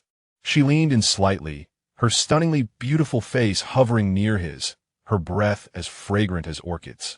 Junior, the scent of abyssal species on you is indeed quite strong, but most of it merely clings to the surface. She extended a long, pale finger, adorned with pink nail polish, and lightly touched his chest, as if she had just had intimate contact with some abyssal creature. Her finger slid gently up his chest, eventually caressing his cheek. So, you are not truly an abyssal species, are you? Shen Mingyu's lips curled into a satisfied smile. You were merely attempting to deceive me. Discovered. Feiyu's heart raced, yet his face remained composed. He forced down the urge to flee. From the moment this woman appeared, he had yearned to escape.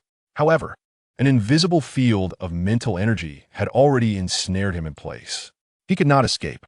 Moreover, Shen Mingyu seemed to think of something. Her earlier satisfaction suddenly replaced by a flush of anger. She leaned in closer, her warm breath nearly brushing against his face as she gritted her teeth, lowering her voice. Did you just call me Andy? Do you have any idea how much I despise being called old? You actually dare to call me Andy? I've only been in human society for 21 years. 21 years. You got quite the nerve, Junior. This abrupt complaint left Feiyu utterly stunned. Is this really the time to discuss this? Isn't your focus a bit misplaced? Yet, gazing at her flushed face, sparked by indignation, his survival instinct compelled him to instinctively respond. Annie, you're blushing. The air fell into a sudden silence. The blush on Shen Mingyu's cheeks spread, visibly creeping to her ears, and finally adding a delicate pink hue to her slender neck.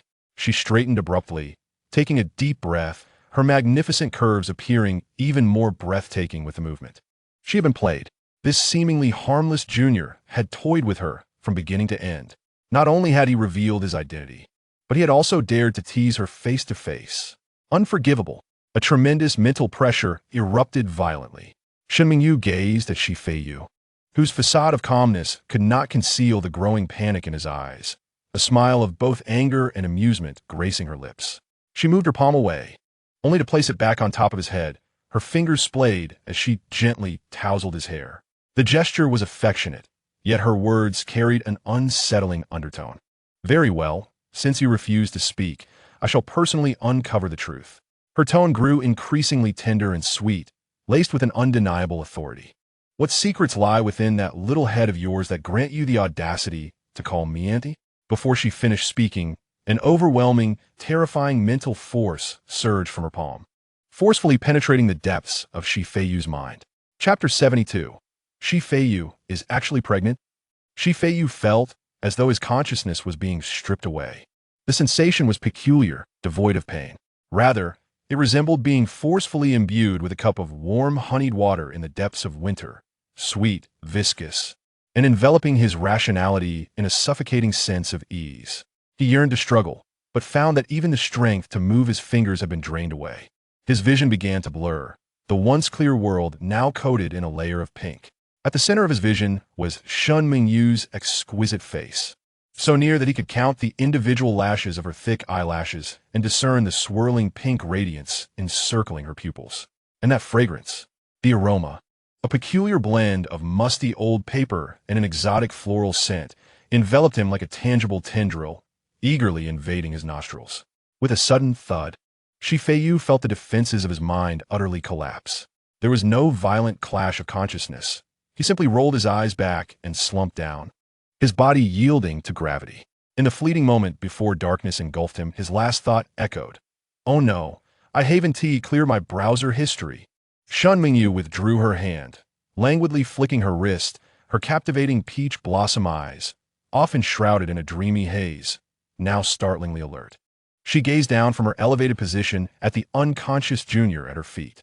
Even in a state of oblivion, his brows remained tightly knitted, his fair visage still bearing the remnants of stubbornness from his final moments of awareness. "How amusing, this little rascal." Shun Mingyu chuckled softly, her voice husky yet magnetic. She slowly crouched down, the loose gray sweater she wore sliding down, exposing a wide neckline. The tight denim jeans accentuated the alluring curvature of her rounded hips and thighs, creating a striking silhouette. There were no spectators. Shun Mingyu extended her delicate finger, adorned with a soft pink nail polish, tracing the contours of Feiyu's face, gliding from his brow to the bridge of his nose, finally pausing at his slightly thin lips.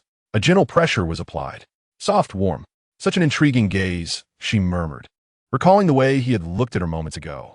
It was neither fear nor panic, nor even the lustful gaze a man might cast upon a beautiful woman.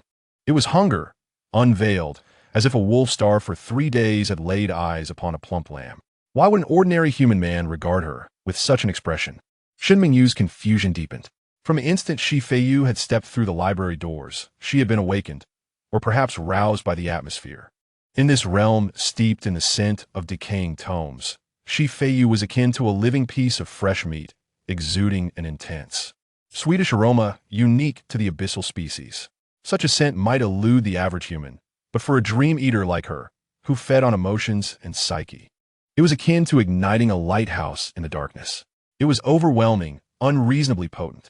After 21 years of lurking within human society, she had encountered numerous humans marked by the abyss.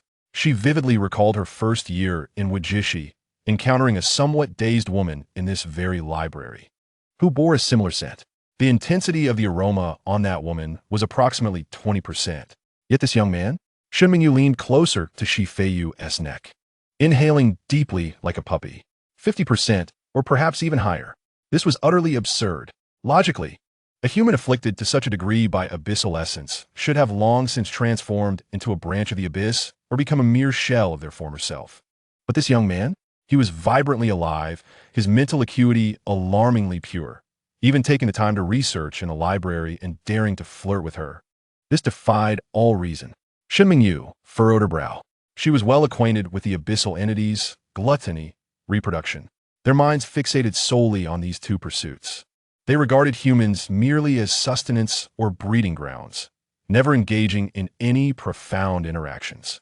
Thus the question arose, why would a male human possess such a high concentration of essence originating from the abyss? Moreover, this essence did not merely linger on the surface. It seemed to have permeated his very marrow, perfectly entwined with his vitality. Eliminating the possibility that he was an abyssal in disguise was straightforward, as her mental probing had confirmed his soul's essence was human. Hence, only one possibility remained. Shun Mingyu's gaze gradually descended, finally resting on Feiyu's posterior. Her expression morphed into one of peculiarity, 3 parts shock, 3 parts absurdity, and a tinge of incredulous excitement. Could it be? She swallowed hard, a startling hypothesis blossoming in her mind. The reproduction methods of the abyssal species were notoriously bizarre. Was there a chance that a particularly peculiar, perhaps slightly deranged, male abyssal had taken a liking to this human boy? Not as food, but as a mate? Perhaps to perpetuate that noble lineage. This male abyssal had not devoured him, but instead infused his own power into the boy, nurturing offspring within him. Goodness! Shen Mingyu stifled a gasp, restraining herself from exclaiming aloud. Though this conjecture seemed ludicrous, it was the only logic that could elucidate all the mysteries.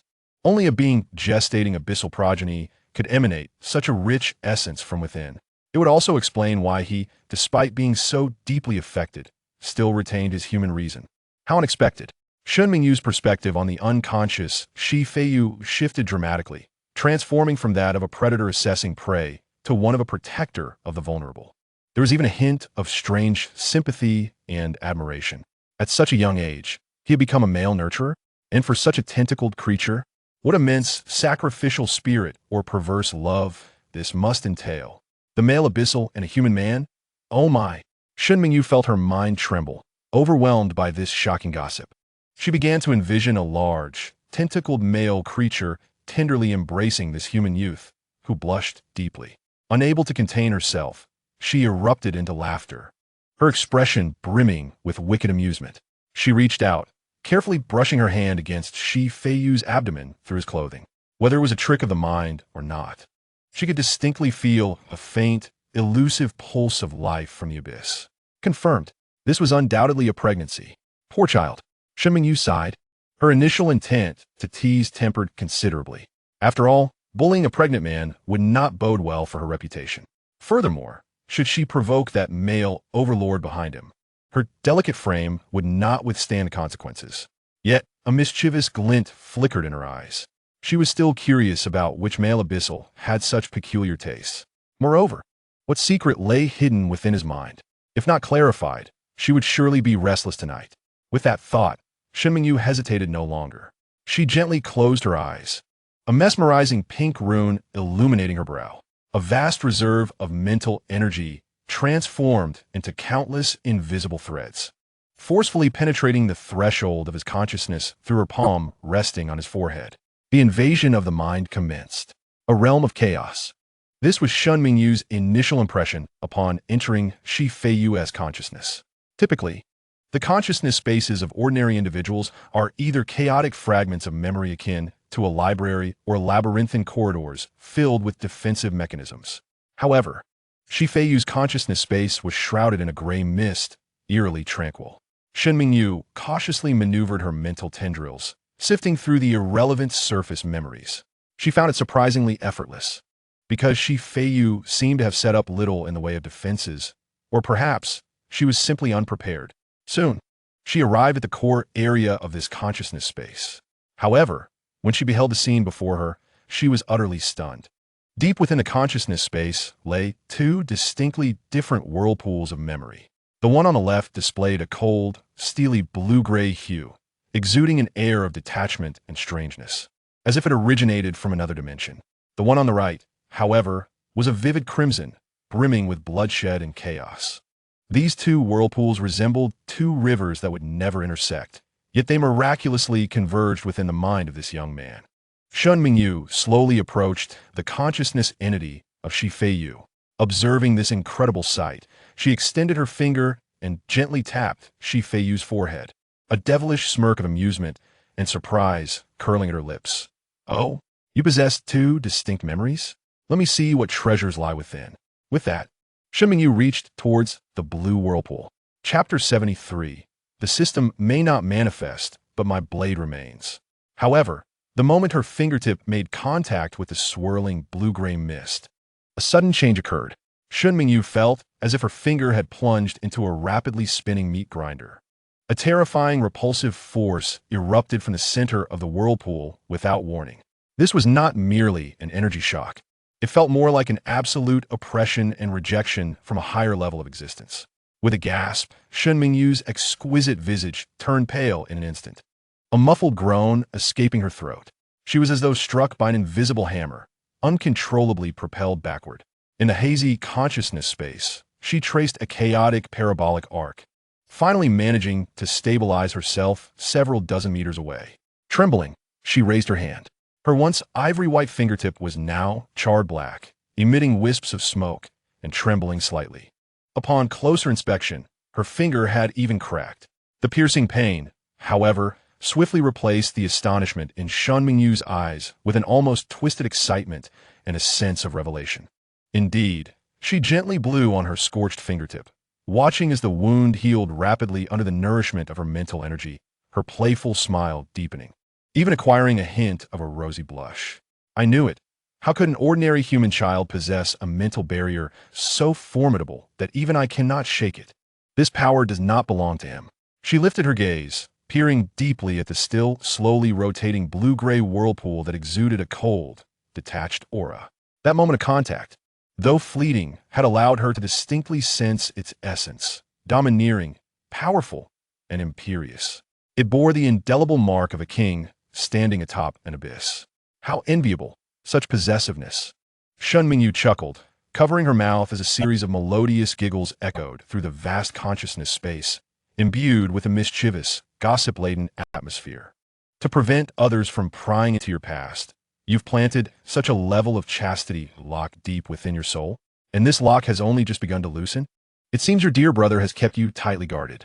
Once a misunderstanding takes root, it rolls like a snowball, automatically completing the logic in one's mind. In Shen Mingyu's view, the blue whirlpool was evidently a forbidden zone established by that mysterious abyssal figure to protect his precious little wife, or rather, little husband. Her earlier action had undoubtedly triggered the alarm he had set. Yet, it appeared that the restrictions imposed were more about sealing this memory rather than repelling outsiders.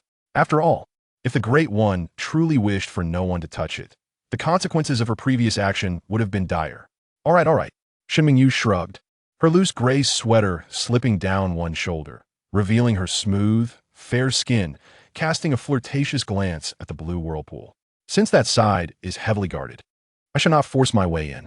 After all, I cannot afford to provoke the Great One who is likely napping in some abyssal rift. She turned her gaze toward the adjacent crimson whirlpool, filled with chaos and the stench of blood. This, she surmised, represented Feiyu's surface memories as a human. Though she could not access the core secrets, it would surely be entertaining to see what unhealthy thoughts this little one, chosen by monsters, harbored. Shen Mingyu licked her rosy lips, a flicker